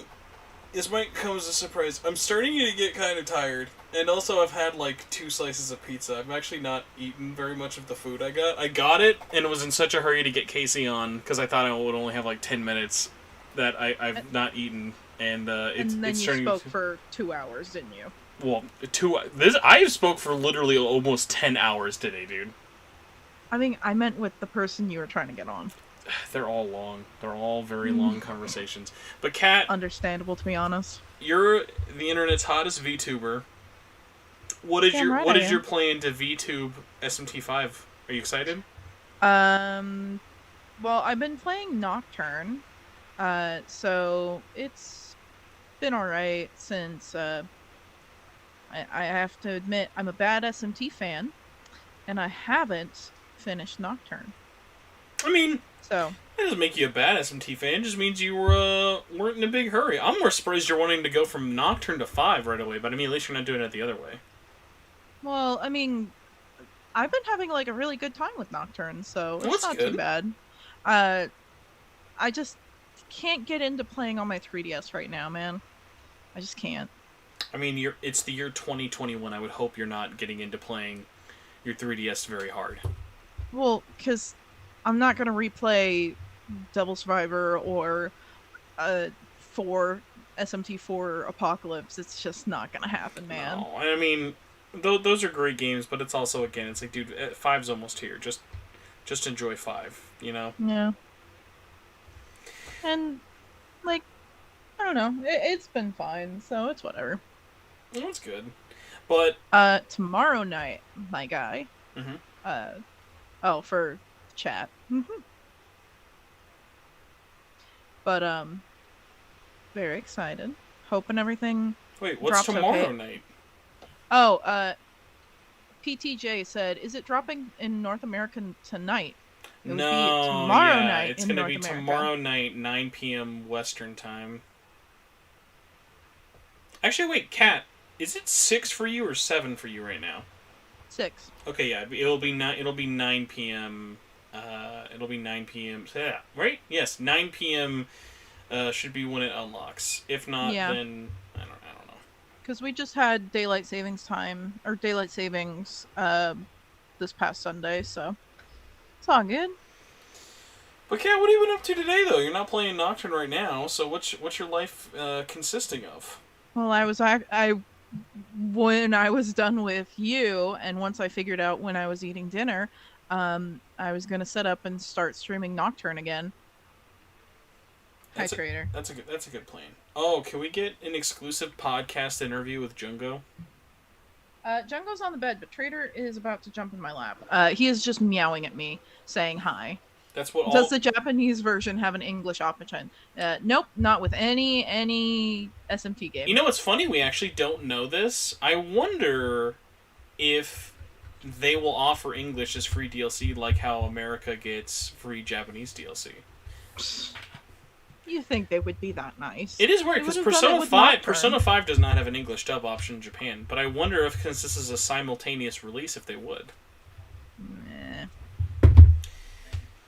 Oh my They're gosh. all a bunch of fuddy-duddies. Fuddy-duddies? Yes. God bless fuddy-duddies. Have you been enjoying the new SMT5 AR filter, by the way? It's pretty good. Sorry, I don't use stupid things. You're not an Instagram person, huh? Oh no, not in the slightest.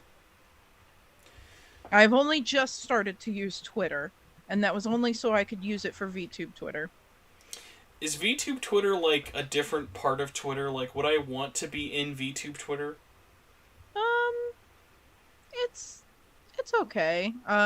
There's like some drama every like week or two of somebody being outed as a pedophile or just a piece of shit. I'm like trying like to any think other of this Twitter, right I now. I'm think. like really like racking my brain. Like, what would? How do you out a VTuber as being a pedophile? That's the real question. DMs get posted, and somebody says something, or they find out that that's all I'm saying.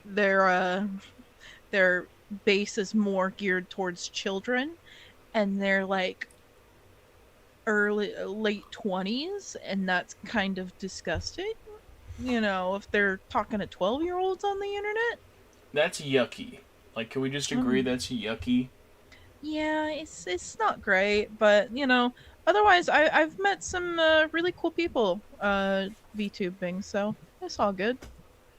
Probably, Dozier says probably like Black Twitter, but for VTubers, I imagine. So today I've just discovered apparently Black Twitter is a thing. So thank you, Dozy Bear. I'm learning new things every day. It has been a thing for a very, very long time. How do you not know that? I don't know if you've seen me, maybe seen the videos of me with the face mask and scarves on. There's like white, and then there's like, I'm real white. And I'm like, I'm real white, guys. Like, I'm really, really white. Bruh, I've known you for fucking ages. Shit, the first time I met you was like, what? 7 years ago.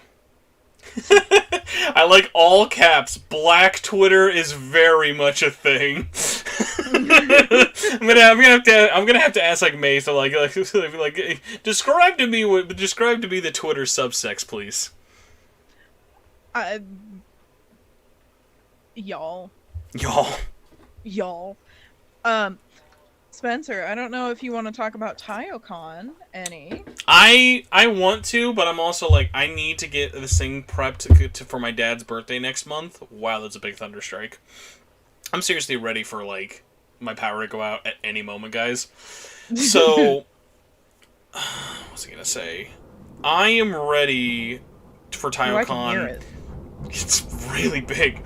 I'm ready for TaioCon. I just need to get this thing booked and everything for California next month for my dad. And then once that's all done, then I'll be more than fine. I'm just basically waiting on one more like paycheck to come in, and then I'll be able to just kind of get all booked at the same time. I just don't want to plan one trip when I know I should be putting my money and attention towards my father's birthday. Yeah, that makes sense.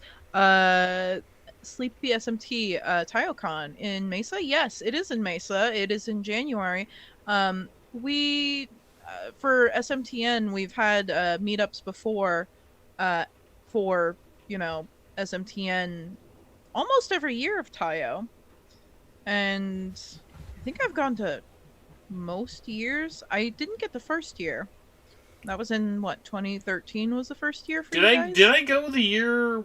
No, we both went the first time together, correct? Where you met me, Drew, and Patrick? Yeah, but wasn't that the second year of the meetup, or was that... I just remember the first year I went, I know I ran into Drew and Patrick. I think you were there as well, because that was the year Persona Q had already come out, right? Yeah, I remember going. I remember going in, like, 2014?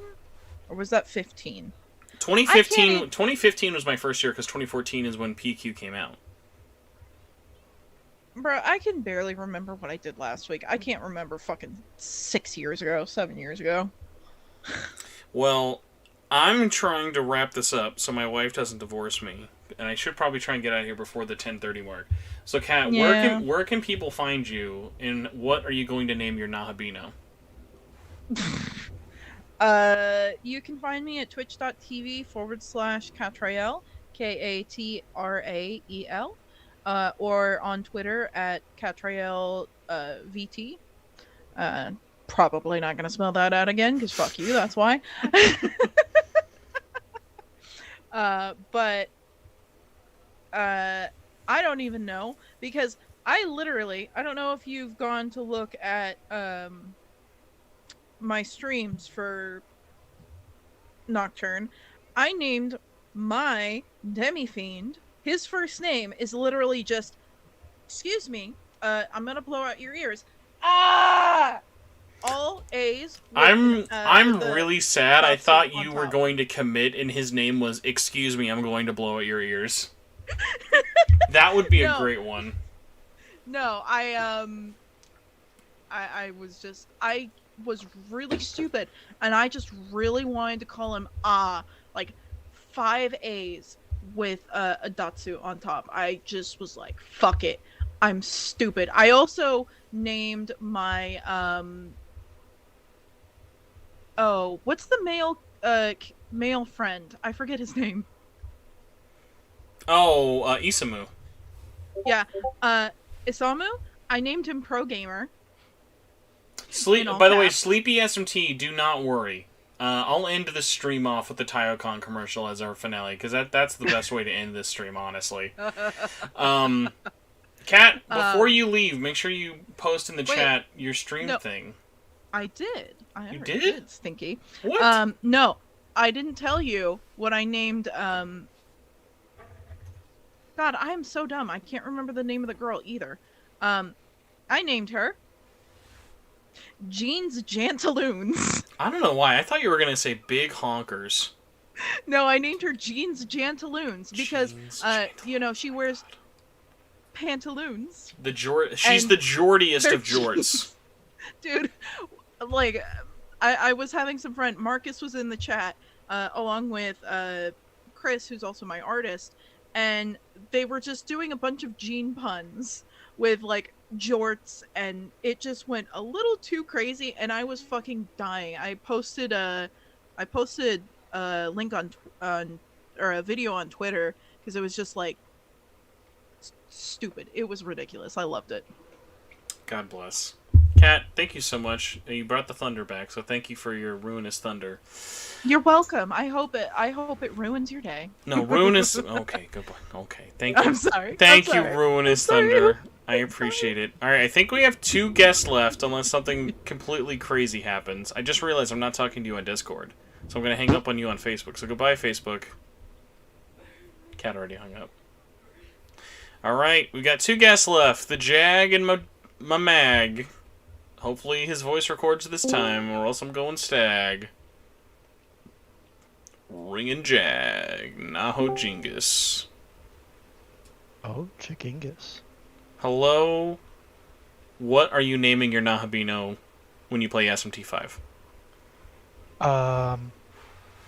For some reason, I just was trying to think of like random like Japanese names to just kind of put together. I don't know why. I mean, we have a canon name for Nahobino now, so I don't know why you're waiting. Oh, you mean Ah? No. That's right. First name is Casey now. Casey Nahobino is the full name. Casey Nahobino. They were already named Nahobino, so they were born to be Nahobino. Mm-hmm. Makes perfect sense. But yeah, somehow I just came out with the name fucking Keitaro Shinkawa. I mean, better. I mean, could be. At least you're not Jim Hikawa. Then it would have rhymed. Maybe I should just do it just because. I don't know why. Just for some reason, I wanted to use the name Shinkawa. I guess I was thinking of the Metal Gear artist or something. Oh yeah, Yoji Shinkawa. I don't know. It just sounded cool to me. That is funny. So, man, thank you so much for waiting. Although I don't know if you actually have been checking any of this stream or if you just got off work. What has your day been? I've been popping in on like my work breaks and stuff whenever I can. Basically, does this just seem like the ramblings of a madman at this point? That's the only thing I can assume. I don't even. I'm surprised you've even been going this long. If I'm being honest, I mean, I know you're about to crash right now, but I actually no. I would love to crash. I need to eat. I bought a pizza. I've only had like two pieces of breadsticks. Man, go eat some pizza. I mean, I gotta heat it up at this I don't point, care. guys. That's fair enough. Oh boy. So for you though, I gotta ask: do we have what's the CE sitch? Do we have a CE coming? Has it shipped? Are you robbing me for it? Do you want my magic sand?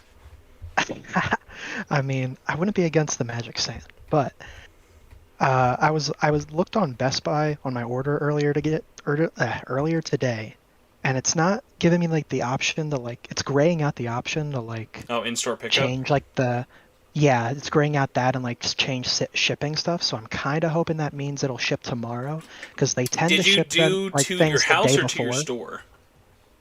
To my house. Okay, yeah, that means it's already shipped. So yeah, it'll have shipped today, and you'll get the tracking number tomorrow. Because I just like coming home and from work and then my new game is just there. That's like the one thing. There's a couple things I really miss since I work from home now. The fact that I am always home for packages is actually pretty fucking sweet. Like the fact that I just open the door like, oh, because I used to hate that feeling of I'm at work and I knew a package was stuck in my front door. Oh yeah. Sometimes I wish I could work from home. I'd probably have no motivation to do any actual work, but you know, it is what it is. I'm trying to decide currently if this counts as work. I'll let chat decide. I don't actually know if this counts as work. It's like cutting out what you just said right now. Oh, I said I'm not actually sure if this classifies as work, so we'll find out. And also, Chris from the Crowcast asked, how many hours are we up to now? We are now at 10 hours, 21 minutes, and 38 seconds.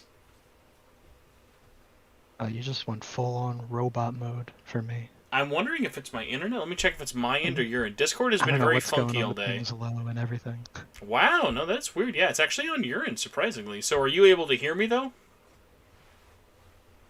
It's getting slightly better now. I'm able to tell what you're saying more, but you're still kind of robotic. I don't know what just happened. The best part about this is the stream is still crystal clear. Robotic. I don't know what the hell's going on. Jag, in case the thunderstorm tries to kill me and the ruinous thunder crashes on me and I die instantly tonight, oh, there you go. You get it one more time. Can you hear me again? Can you hear me? Okay. I might have to type this out. This might be the internet saying, buddy, you've used me all day. Leave me alone. I'm going to do a Jag check. We might get on to our last person.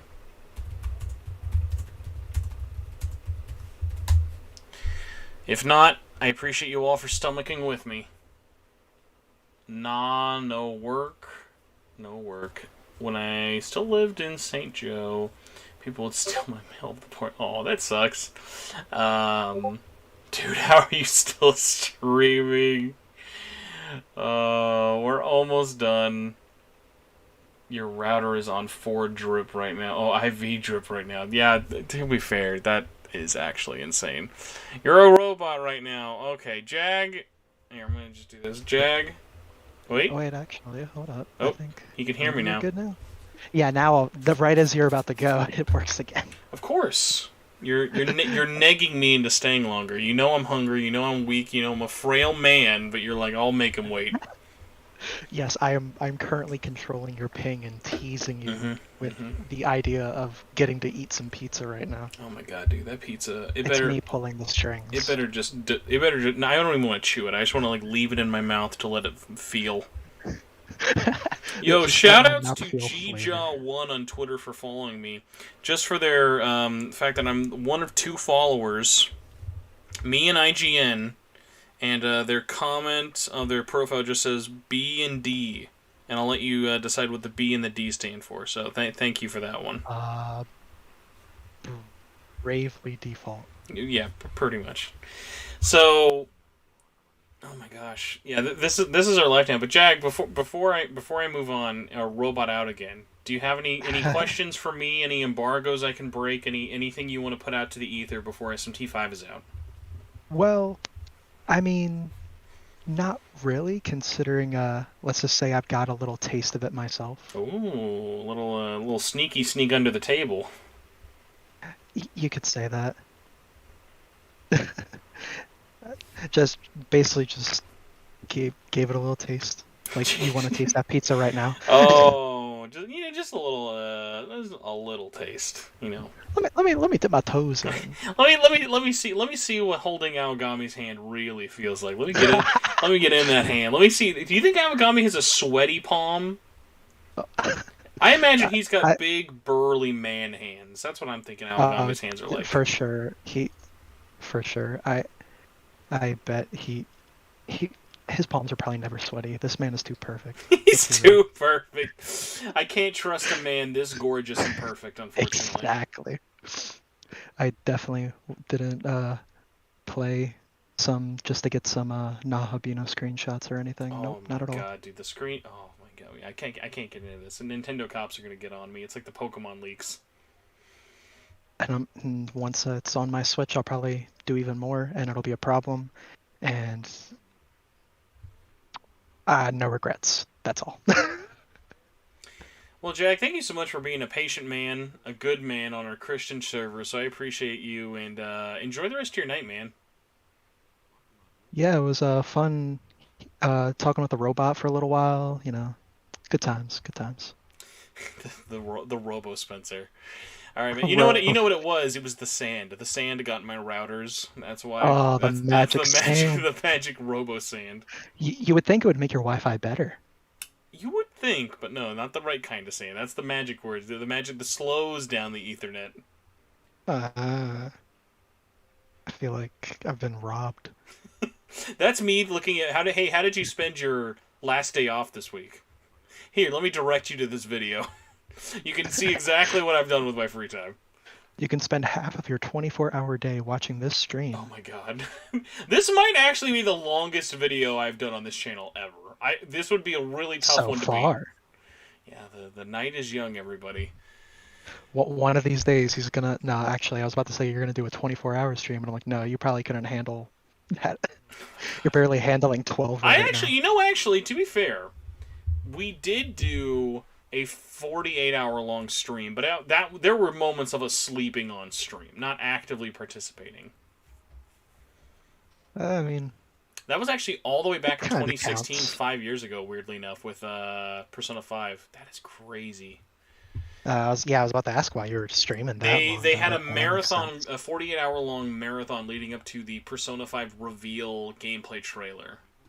Okay. All right, my Arizona Iced Tea is telling me it's time for our last guest, so thank you, Jag. Enjoy your night. And You enjoy your pizza, sir. I have to get to it before I can enjoy it, but I appreciate you. I appreciate you appreciating my pizza, so thank you.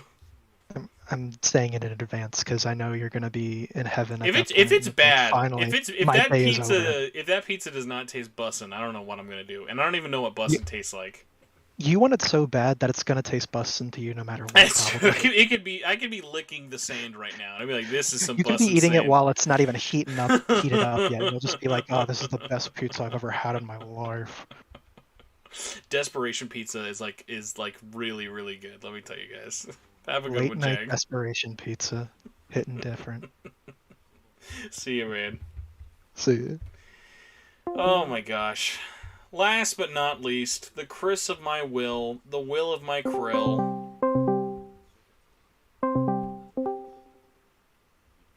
Is this Mr. Christopher Krillcast? Discord better work, man. We're on the last call. Don't do me like this.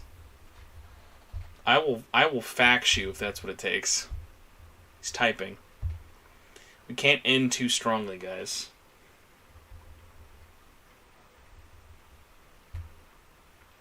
He's thinking. He's waiting. I see no movement on his end. We're ending this stream hard and solid, everybody. Fixing my mic. That's okay. I appreciate the hype.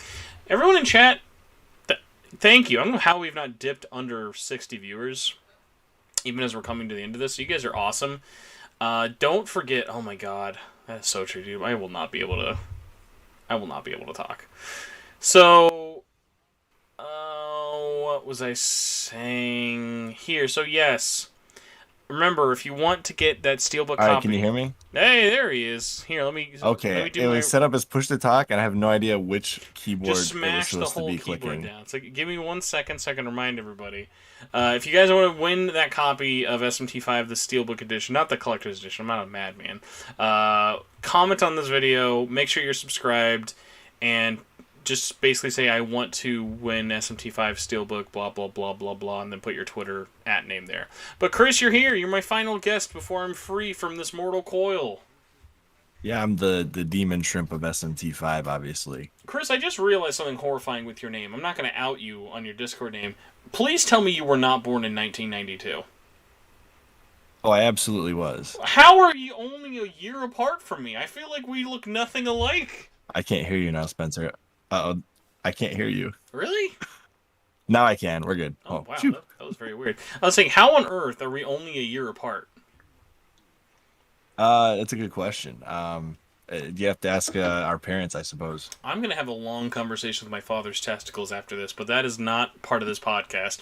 Chris, this is the first time you've been on this channel, unfortunately, in way too long.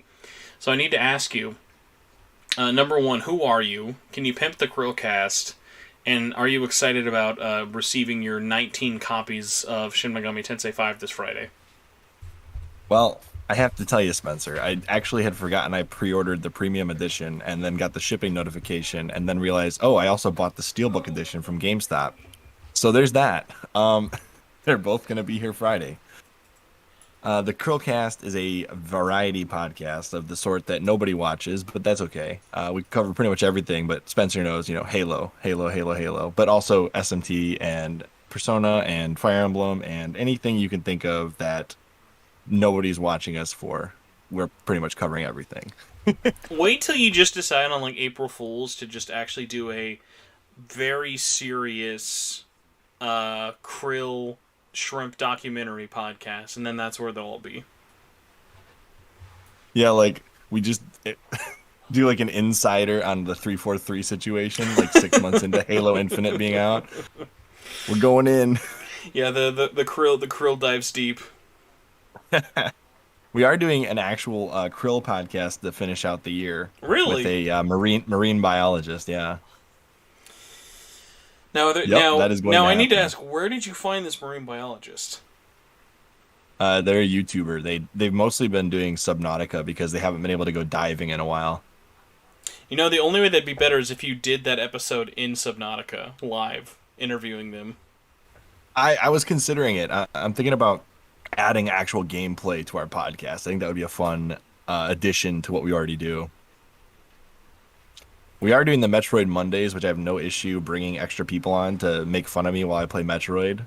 But See, I'm thinking about extending that to other games too. I feel so bad about Metroid, dude. I want to play Metroid Dread so bad, but I know it can wait. Like, I've waited this long for Metroid, you know, that I'm like, it's okay. I can push it back for a couple other games. Like, I'm not gonna get story spoilered for Metroid, but like I could be for Guardians. I definitely could be for SMT5, you know? That's fair. I mean, Metroid is kind of one of those games where you have to look for the story. There's not everybody talking about it online. Like with SMT or Persona, any of those type of games, like everybody's discussing the story. Metroid Dread, you could pretty much get by with nobody spoiling that game. Mm-hmm. So for you though, do you have a plan in terms of playing it? I mean, you're an actual adult, unlike me. That whole year difference, I'm like, you have an actual like person to like look after and whatnot. So for you, are you like thinking I'm gonna play this maybe like an hour or two a night? Am I gonna marathon this on my days off? Like, where are you at? I'm a mostly night gamer. Like around 10 p.m. to like 1 a.m. is usually my gaming time. So like I'll probably be doing this game at least 2-3 days a week, 3 hours at night. Okay, yeah, you'll make super solid progress by then. And actually, one of the nice things is, unlike most RPGs, I haven't actually said this very much, but this game has an incredibly fast-paced opening in terms of like it gets you into the action really quickly, and like it does a really good job of not wasting your time until like you're getting into the gameplay. Okay, so if I like SMT4, am I gonna like this one? Oh yeah, this makes SMT4 look like a snail's race. Got the tortoise and the hare, all right. No, exactly like 100%. I'm wondering like what I can't wait for is then I wonder, because I'm sure there will be some people who just like aren't a fan of it. I'm wondering like what those people's like kind of hiccups are. I can kind of assume some things that it might be, but then there are other ones where I'm like I just don't know what like people would be like mad at this game for, but I can see little things that I know people would be annoyed at this thing for.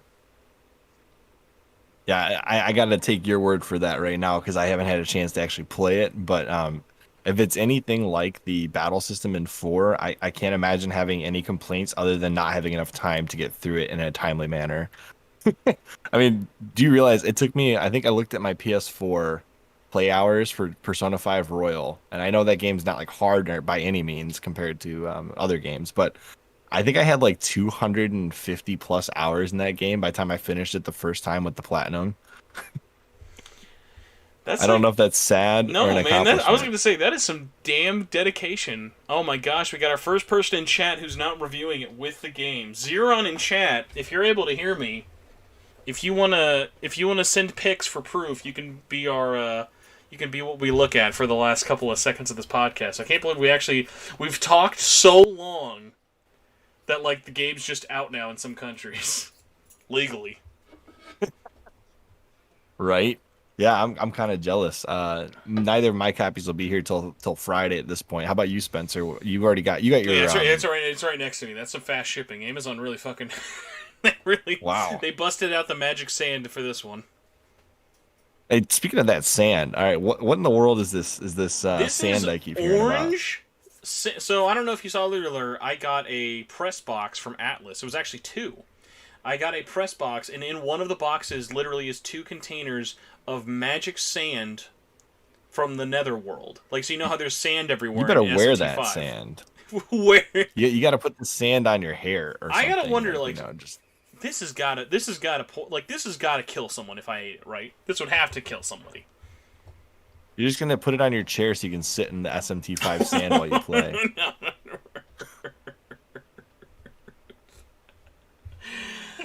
Oh my god. I can already tell this might be the most talking I have done consistently in a very, very long time. And I'm so ready for this to actually just kill me tomorrow, and my wife just to go, I told you. Shouldn't have talked that long. Why you do that? I'm like, you were right, baby. Why didn't I listen to you? I'm a fool. I'm just here to keep you from dying, Spencer. All right. That's No, where we're at. you're the last person here, so clearly you're gonna hear me. You're gonna hear me die. You're gonna be the first one. Just gonna go full blown. Oh shoot, I forgot which. The dad of my brain has lost it tonight. Okay, the dad that actually dies in Persona 5 Royal. I cannot think of his name off the top of my head. Oh, Haru's dad? Haru's dad. Yeah, you're gonna go full Haru's dad tonight. Yeah, I'm gonna really Akumara my way through the end of this podcast. By the way, oh my god, I will bring this sand. I will bring this sand with me to every live meetup. I'll be like, do you want to touch the sand? This is gonna be a thing now. Like, this is gonna be something I like. You think I'm gonna fucking throw this sand away? No way, Jose. Just put a little bit in your socks, and you'll be walking across the same land as Nahobino. Oh my god, dude, Zeron is dedicated. Zeron got it. It's at Zeron's house. But he's like, I gotta wait for it to sanitize. I would be licking this thing open. If I had my collector's edition in front of me, I'd be like, get it over here. I'm gonna open this thing with my fucking teeth. Also, Twist. Hey, speaking of which, Twist, who calls us out for spoilers. A, I would count that as spoilers if that was actually part of the story that's good. And B, the game literally introduces him as a character who dies before you know who that character is. So I doubly don't feel bad. Yeah, the other thing that I wanted to bring up is my Metroid Dread Special Edition is still sitting sealed on my shelf because I haven't decided what I'm doing with it yet. I opened it and you went, all right, I never need to open this now.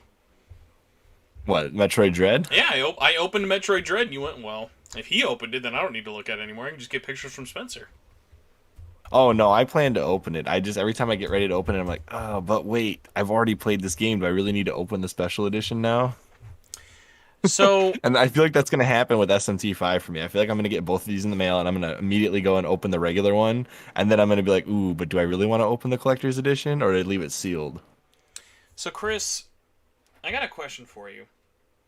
Oh my gosh, how do you feel? What's your question, how do you feel Spencer? about cringe content? What kind of cringe content? Like cringe musical commercial content. Ooh, I actually have an idea for a cringe musical thing that I might do later tonight. I better hear an update for this. So, we're gonna end this stream with a teaser of hopefully the next time people can touch my magic sand. But before I do that, I need you to tell everyone where they can find you because we need to bump those numbers up. I'm gonna actually put this in stream as well, but give us the Crowcast bump, please. Where should we be? Where's the most advantageous for you, for us to find you? Generally speaking, YouTube is. Our numbers have been kind of off this week. I'm thinking it's because there's so many games coming out. They're like too busy playing games to watch our podcast or our where's news. your Endwalker update? Come on, man. My Endwalker For Final Fantasy it's 14? youtube.com. Oh, yeah, you're right. I should have had that. But youtube.com/thekrillcast will find you. Will find you. You will find us there. That's where you will find us. It's youtube.com/THECHRILLCAST, right as Spencer put it in the chat. You know what? I'm doubling up so I can then pin it while I'm ending this episode. Did you accidentally put a space? No, it's good. Okay, the link worked. Never mind. God damn it, Spencer! I think I only you... accept adequate marketing, not bad marketing. No. I saw you had pinned the Casey comment earlier, and you were actually talking to somebody else at the time when I money chatted you and said, "Hey, tell Casey we said." I was like, man, how delayed is he listening to this? I was pretty far behind. You had it pinned. Okay, it's not my fault. No, listen. I actually was like, this is a sloppy boy, right? This is the Sloppy Joe podcast. Sloppy Joe, I like it. It's the Sloppy Spencer. Hey, so question for you. Yeah, what's up? When I boot up this game on Friday, because it's going to get booted up on Friday, probably while I'm playing Fable co-op with Will. What should be the first thing that I do besides obviously click new game? Start a game and just like treat that opening area like the opening island in Breath of the Wild. Like, you know that little tutorial island of like, there's no rush. Explore, check everything out, dip your feet in everything, kind of make sure you learn all the systems, and just use that little area to just kind of really get grips with the game, because it feels weird with how much platforming and running around there is, and it definitely takes a little bit of getting used to it first. Platforming? There's a lot of platforming in this game. You've got me very intrigued now. This game, man, it fucking hits different. It hits different, let me tell you. Yeah, because they had that minimal, what I would call minimal platforming in Persona 5. So now I'm very interested in what this platforming will look like. Nahobino is a million times more a Phantom Thief than Joker is. Joker doesn't even have a jump button. He's a fake Phantom Thief. Honestly, I kind of wish they'd give like one of these protagonists a skateboard for navigating around the map. Sounds like you need to buy Lost Judgment, because that game has a skateboard. Or a longboard. I would accept a longboard or a Segway. I don't think. Let's just I have don't like think Japanese culture is a rich ready protagonist. I don't think Japanese culture is ready for the longboard yet. I think they're just now getting into skateboards. Yeah, you're probably right about that. Or rollerblades. I would accept rollerblades too, or a bike. Actually, a bike might be even more. You know, I mean, they had bikes in the original Pokemon games. You know. I want the motorcycle from the ending of Shenmue 1. That's what I would like in all video games, please. If they could put a motorcycle in Breath of the Wild, then, you know, anything. The sky's the limit. That's a really good point, actually. Oh, look, somebody's got you. He can jump in Strikers. Where is he jumping in Strikers? Oh, that is true. I will say Strikers has more platforming than SMT5, probably. Yeah, it probably does.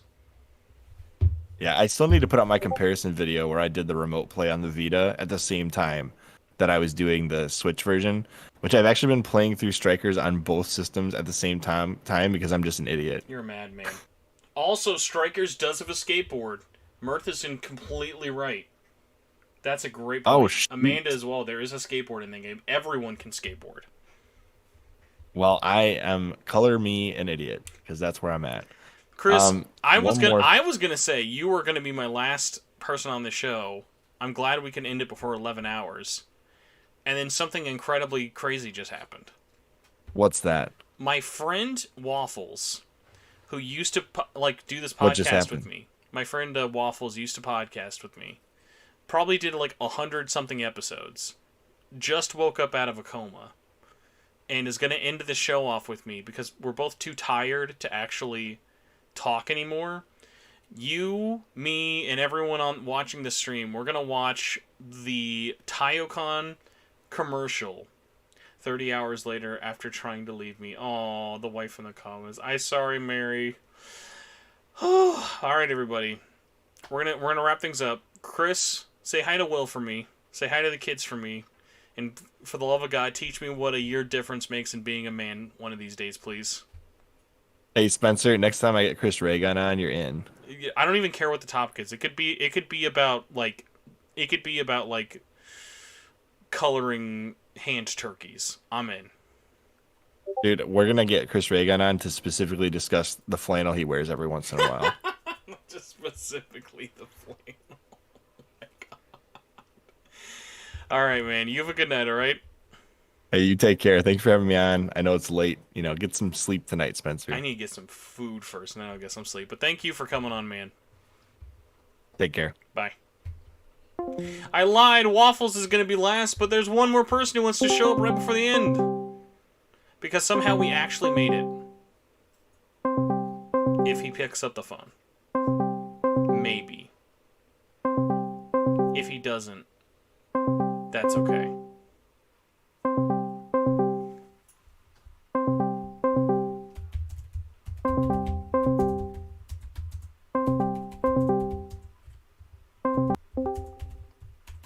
Damn it, right as I was about to message. I was literally about to be like, I'm literally about to sign off.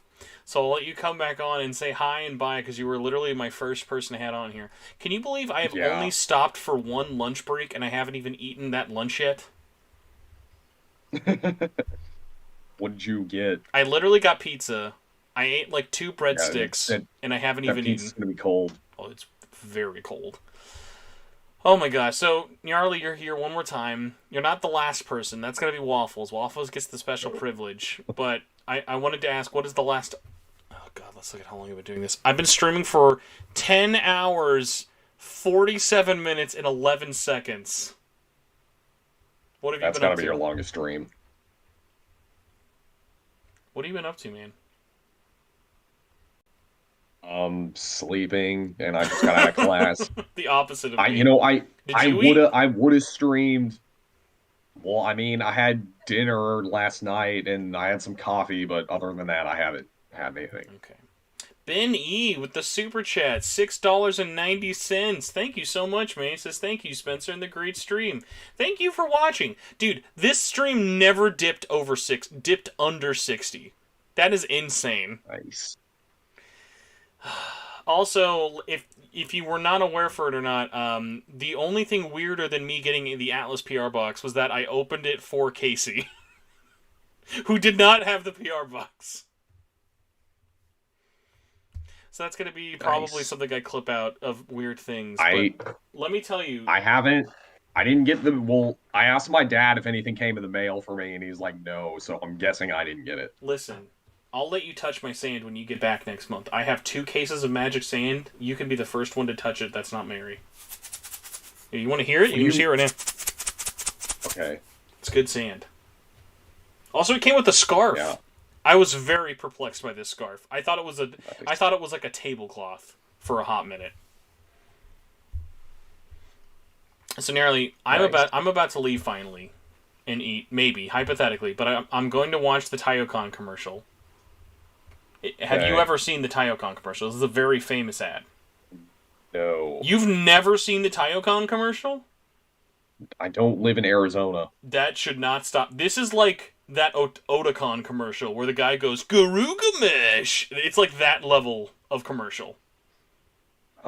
So, pull up the stream. I'm going to hang up on you. I'm going to have Waffles watch it with me live, and then we're going to leave. But do you want to say anything before anyone leaves? Oh, sorry, before the stream ends. You got to be the first, and you can be one of the last. Well, I'm going to be uploading my video tonight, or I guess morning for everyone else. We've literally had people like from all over like on this stream. In terms of people, I don't even know what everyone's time zone is right now. It's kind of insane. Yeah. Well, I imagine a lot of them are from Europe. By the way, you did not tell me... sorry, I forgot actually who Sleepy was. And Sleepy made me like full on just stop, and I was like, what the fuck? Because Sleepy just out of nowhere in chat went, you once played Linkin Park in the car with Sleepy. Do you want to add to this story at all? Do you remember this, playing Linkin Park? Yeah, that was when we were on our way to Anime Midwest. Was that this year? Yeah, that was this year. That's so funny. Oh my gosh. And yeah, we played Linkin Park. We also played some Tokyo Mirage Session soundtracks. It better have been unironically. And a bunch of other music that I listened to when I was like 13. Alright, before we leave, Ozzy has a question for you. Are we doing an Arizona meetup? Important question. I mean, I'm going to go to Taiyokan, so if I do, then yeah, probably. Alright, everybody, you heard it here first. Arizona meetup. Bring your sand. Only magic sand acceptable. Alright, Nyarly, Yeah. I'm gonna go pass out and dive in now. If I do get the package, I'll bring mine. I messaged... Yeah. I don't even want the box. I just want the sand. Can you give me the sand, please? Okay, I'll give you the sand. No. That's what you need to tell Atlas. Say, I don't want the box. I just want the sand. Just give me your extra container of magic sand. Okay.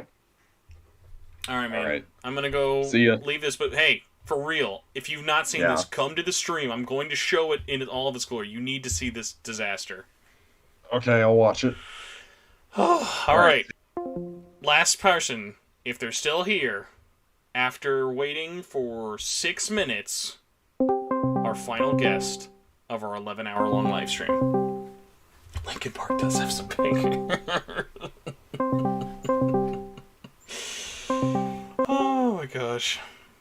Hello. Waffles, no pressure. I have been streaming all day, and you're the last person on the stream. Oh, hello. audience. Also, would you like to guess how long I've been streaming?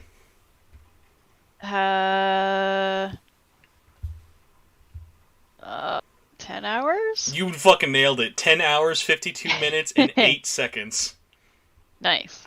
So we're going to end this by saying happy launch day / almost launch day for SMT5.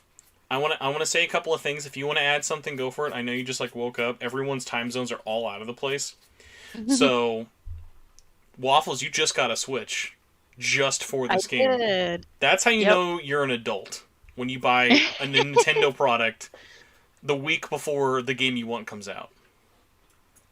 Yeah. Also, oh, sorry, what? Oh, I was gonna say, I think I did like pretty much the exact same thing for SMT4. I was like, well, I'll get a Switch for this game, and it was just shortly before it came out. Or not a Switch, a 3DS. Can you believe that was 8 years ago when SMT4 came out? Time is fake. Time is an illusion in a flat circle. Yep. So, how are you liking your Switch so far? You got the rare Pokemon Switch Lite. Well, the rare new Pokemon Pearl Switch Lite. There's a lot of them. Yeah, it's pretty cool. I haven't really done much with it. A lot of Miitopia. I've noticed your Miitopia numbers are going up. Like a little bit. I do kind of miss like the the feeling of the system having like more to it, just on board, I guess, like the 3DS did. Like there was that fucking menu is bare bones. Yeah, trust me, 5 years after launch, that ain't changing. Yeah, and it doesn't have like all the what is it, the Mii Plaza or whatever. I just thought that was really cute. Did you go to the world's saddest themes section? If you go to themes in the option, you're like, oh, cool, black or white. Daring today. I mean, I'm glad they have a dark theme. That's true. At least. Our little baby eyes can't handle the bright lights too long. Nope. You've missed some things since you've been asleep. I somehow was lucky and dumb enough to get Atlas to mail me the PR box for SMT5. Oh, nice. You think that's weird? I opened it live on camera. You think that's weird? I opened it live while the voice of the protagonist for SMT5 watched me on oh my god. That's awesome. It came with, no shit, a face mask. Like, sorry, not face mask, a eye mask. So if you put, like, you know how those, like, little things you put when you're sleeping? Yeah. It's that, but it's Nahobino's, like, glowing, like, yellow eyes, and it's, like, all silver and foily. That's an interesting choice. There's some pictures. I will send you some pictures, let me tell you. Actually, I might be able to, I think it might still be copy paste. Oh, it's not, but I can find it in a second. It came with some pens. There's a logo for the school, Amanazako pen, a scarf that I thought was just a tablecloth for way too long.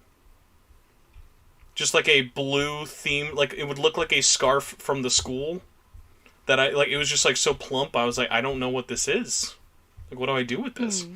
And the piece to resist. Oh, there is a school like notebook. Like if you like, the little like beige orangish looking book he uses in like the opening, like when we see him like kind of closing that book, walking. You've probably seen it, but like aren't remembering. Probably vaguely. Yeah, it's like it came with like a journal that looks like that. And I shit you not, they included sand from the world of sandy, post-apocalyptic Tokyo. Huh. And here's a picture of me wearing that scarf and the eye mask, holding up I shit you not, it's called Magic Sand. Oh my god. It looks like fucking like mac and like box mac. It does look like box cheese. I asked the lady who put the box together, I said, is it safe to eat? And she says, I don't know. I'm too scared to even touch it. And I'm like, that's not a good sign. Powdered cheese food product. Powdered toast man. Alright, so let's take a look here. I'm going to share something to you that hopefully doesn't fuck us up. We are ending this with the Taiocon. We are sharing this with the Taiocon, blah blah blah, commercial. Do you remember this commercial? We watched this on the podcast years ago. Oh, is Waffles dead? Waffles is here. I'm watching the screen. Okay. Do you remember the Taiyokan commercial? I remember there having been a commercial. So we're ending things off because we were talking about Taiyokan, and I was like, you know what? Let's end things with Taiyokan. Why not? Red Star 2613, you just got your game. Everyone, by the way, when you get your copy of the game, like seriously, please at me on Twitter at SMT Network. I want to see everyone's copy of the game. I don't even care if it's like a normal, not Steelbook edition. I just want to see it. So, Waffles. We're going to watch the Taiyokan commercial. I'm scared. You should be scared. And depending on how bad we remember it being, we might even watch the second one, but that I'm not sure about. So do you see the video load screen? Yeah. All right, everyone, hold on to your horses. Oh. You can't watch this without the sound. That's a mandatory. Anime, cosplay, gaming. Oh yeah, you can find. Oh them God, at I remember this. Taiyokan in Mesa. It's just like a mini Japan. Oh yeah, come geek with us. I said Taiyokan in Mesa. You went here. You went to this place, Waffles. Hi. I did. You heard me. Come geek. Masquerades, cute maids, hot guests. We got it. You want it, you'll find it. It's just like a mini Japan. Hi. You heard me. Oh God. In Mesa. It's just like It hasn't aged better. I thought it might have gotten better with age. Bands, dating games. Oh yeah. You can find them at the Taiyo. We talking about Taiyokan in Mesa. Fuck. It's just like Oh my God. like a mini Japan. Hi. Don't stop. Let's make Yeah, this because a this is date. the epitome Come of on now. Japan. Hare, Yukai. Let's do this dance. To the Hare, Yukai. Let's make this a dance. Taiyokan in Mesa. It keeps you from failing. It's just like a mini Japan. Check it out now. Otaku. No, like this no, now. put your ass away. Taiyokan in Mesa. It's just like a mini Japan.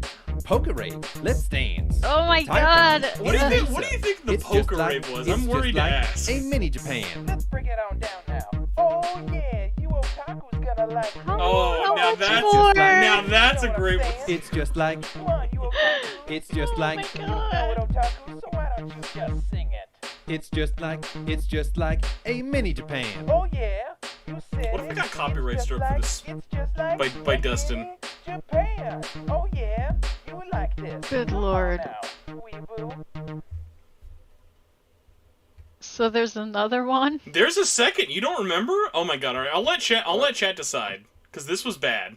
Oh no, chat's like actually losing their mind.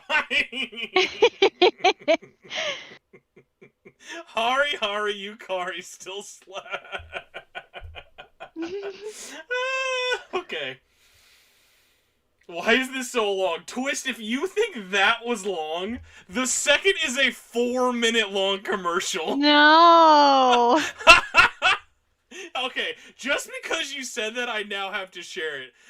You think the second one was long? No. Also, the worst part about the second one, it's a parody. Do you know what song it's a parody of? I guess I'll find out. Do you remember Rebecca Black? Oh. Magma. Oh. I'm sad.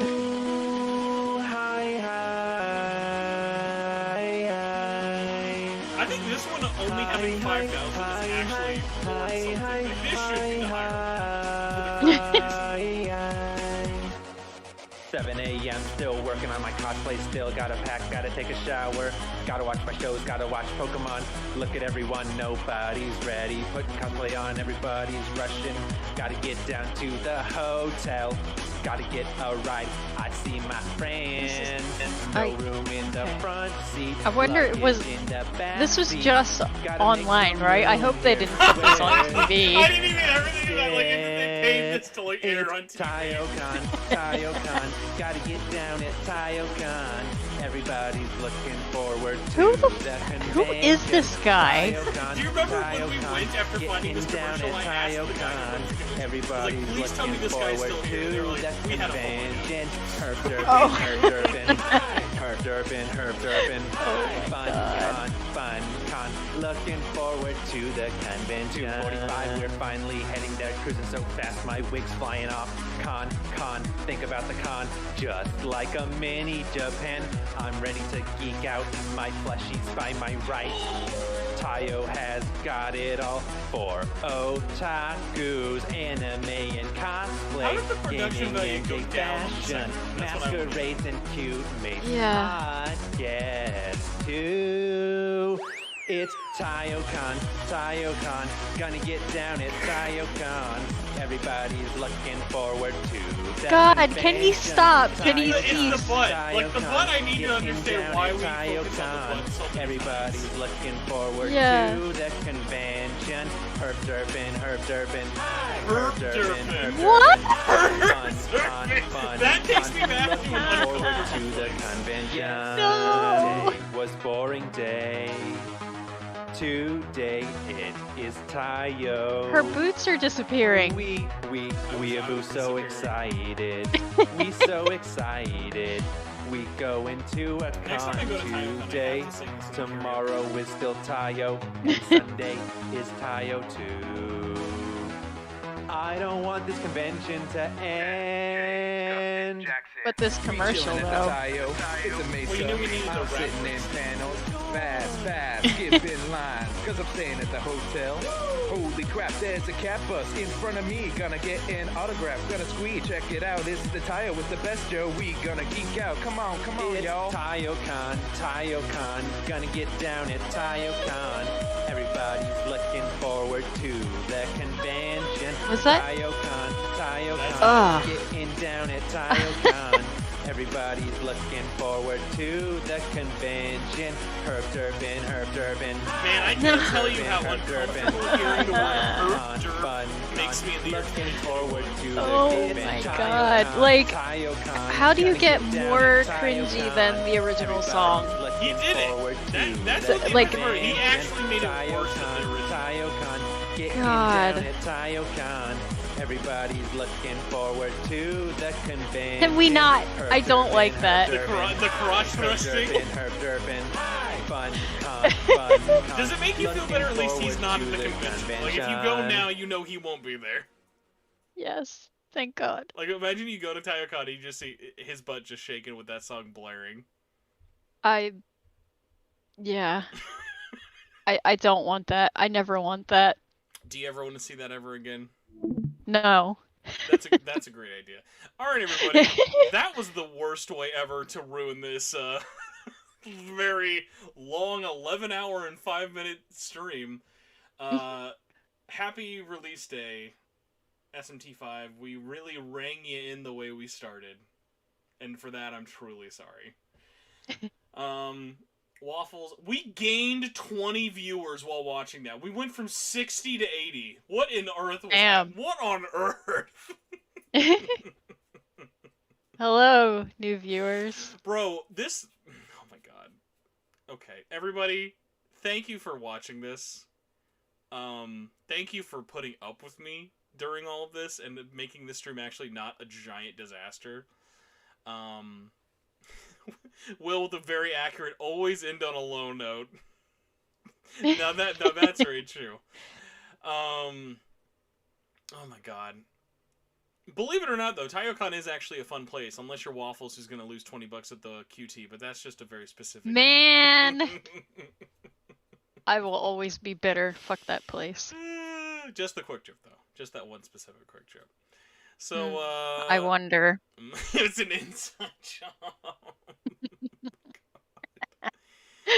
Oh my god! All right, everybody. They knew. Thank They you, knew thank about you so Wawa. much. They did. The waffles. The waffles. Wawa Wyvoy. Oh my god. So yeah, everybody, enjoy the game. Tweet at me if you get the game. Don't forget, if you are watching this video and it's not live, if you want to win a copy of SMT5 with the Steelbook, just comment below, I want the Steelbook, maybe something else, and then put your Twitter, so that way I also make sure you're subscribed. Yeah. Thank you all for watching this. I love that you guys are like, this was a great stream. I feel like this was like one of my most memorable streams I've ever done, and also at the same time one of the weirdest streams I've ever done. And Waffles, are you glad you only had to suffer 10 minutes as opposed to 11 hours? I mean, kind of feel bad for for passing out on the couch, but dude, you are I so don't know. good. Like, I lost complete track of the schedule. Like, every time I was like, we got it, push back lunch, don't worry, we got it. It was just like, it was too, it's too easy. Like, you know how I am, I can just talk forever. Mm-hmm. And then putting that without a time frame limit is just a deadly combination. Alright, but I for real gotta stop talking, or else I think I'm actually gonna die. Also, I have to pee, like, really bad. I might have had to pee for, like, the last 3 hours. I don't know. Waffles, would you like to tell anyone where they can find you, what you're doing, or where you're drawing cute show drawings that you probably thought I didn't see? Oh god. I mean, you can you can find me at Worst Cat Boy on Twitter. Do you live up to that name? My cat boy does, at least. Your Catboy is still after all. He is still the #1 Show Me Nizuki fan. Yep. By the way, what was one of the things I was gonna say? Oh my god, I'm really like, how am I seriously? How and why are we gaining people? It's 10 o'clock at night. Are they just like, this is it? This is the prime time to come into this stream. Oh my god. Okay, I'm gonna stop talking. Thank you all for watching. Waffles, thank you for making this ending very, very fun. Krillcast, thank you for reminding us that the Taiyokan song works if you replace Papa John's. That's not something I'll never unhear now. And yeah, I'm gonna go back and not play SMT5. I'm literally just going to sit, be next to my wife, hold her hand, eat some pizza, and try not to lose my voice tomorrow for work. So goodbye, everybody. Bye-bye.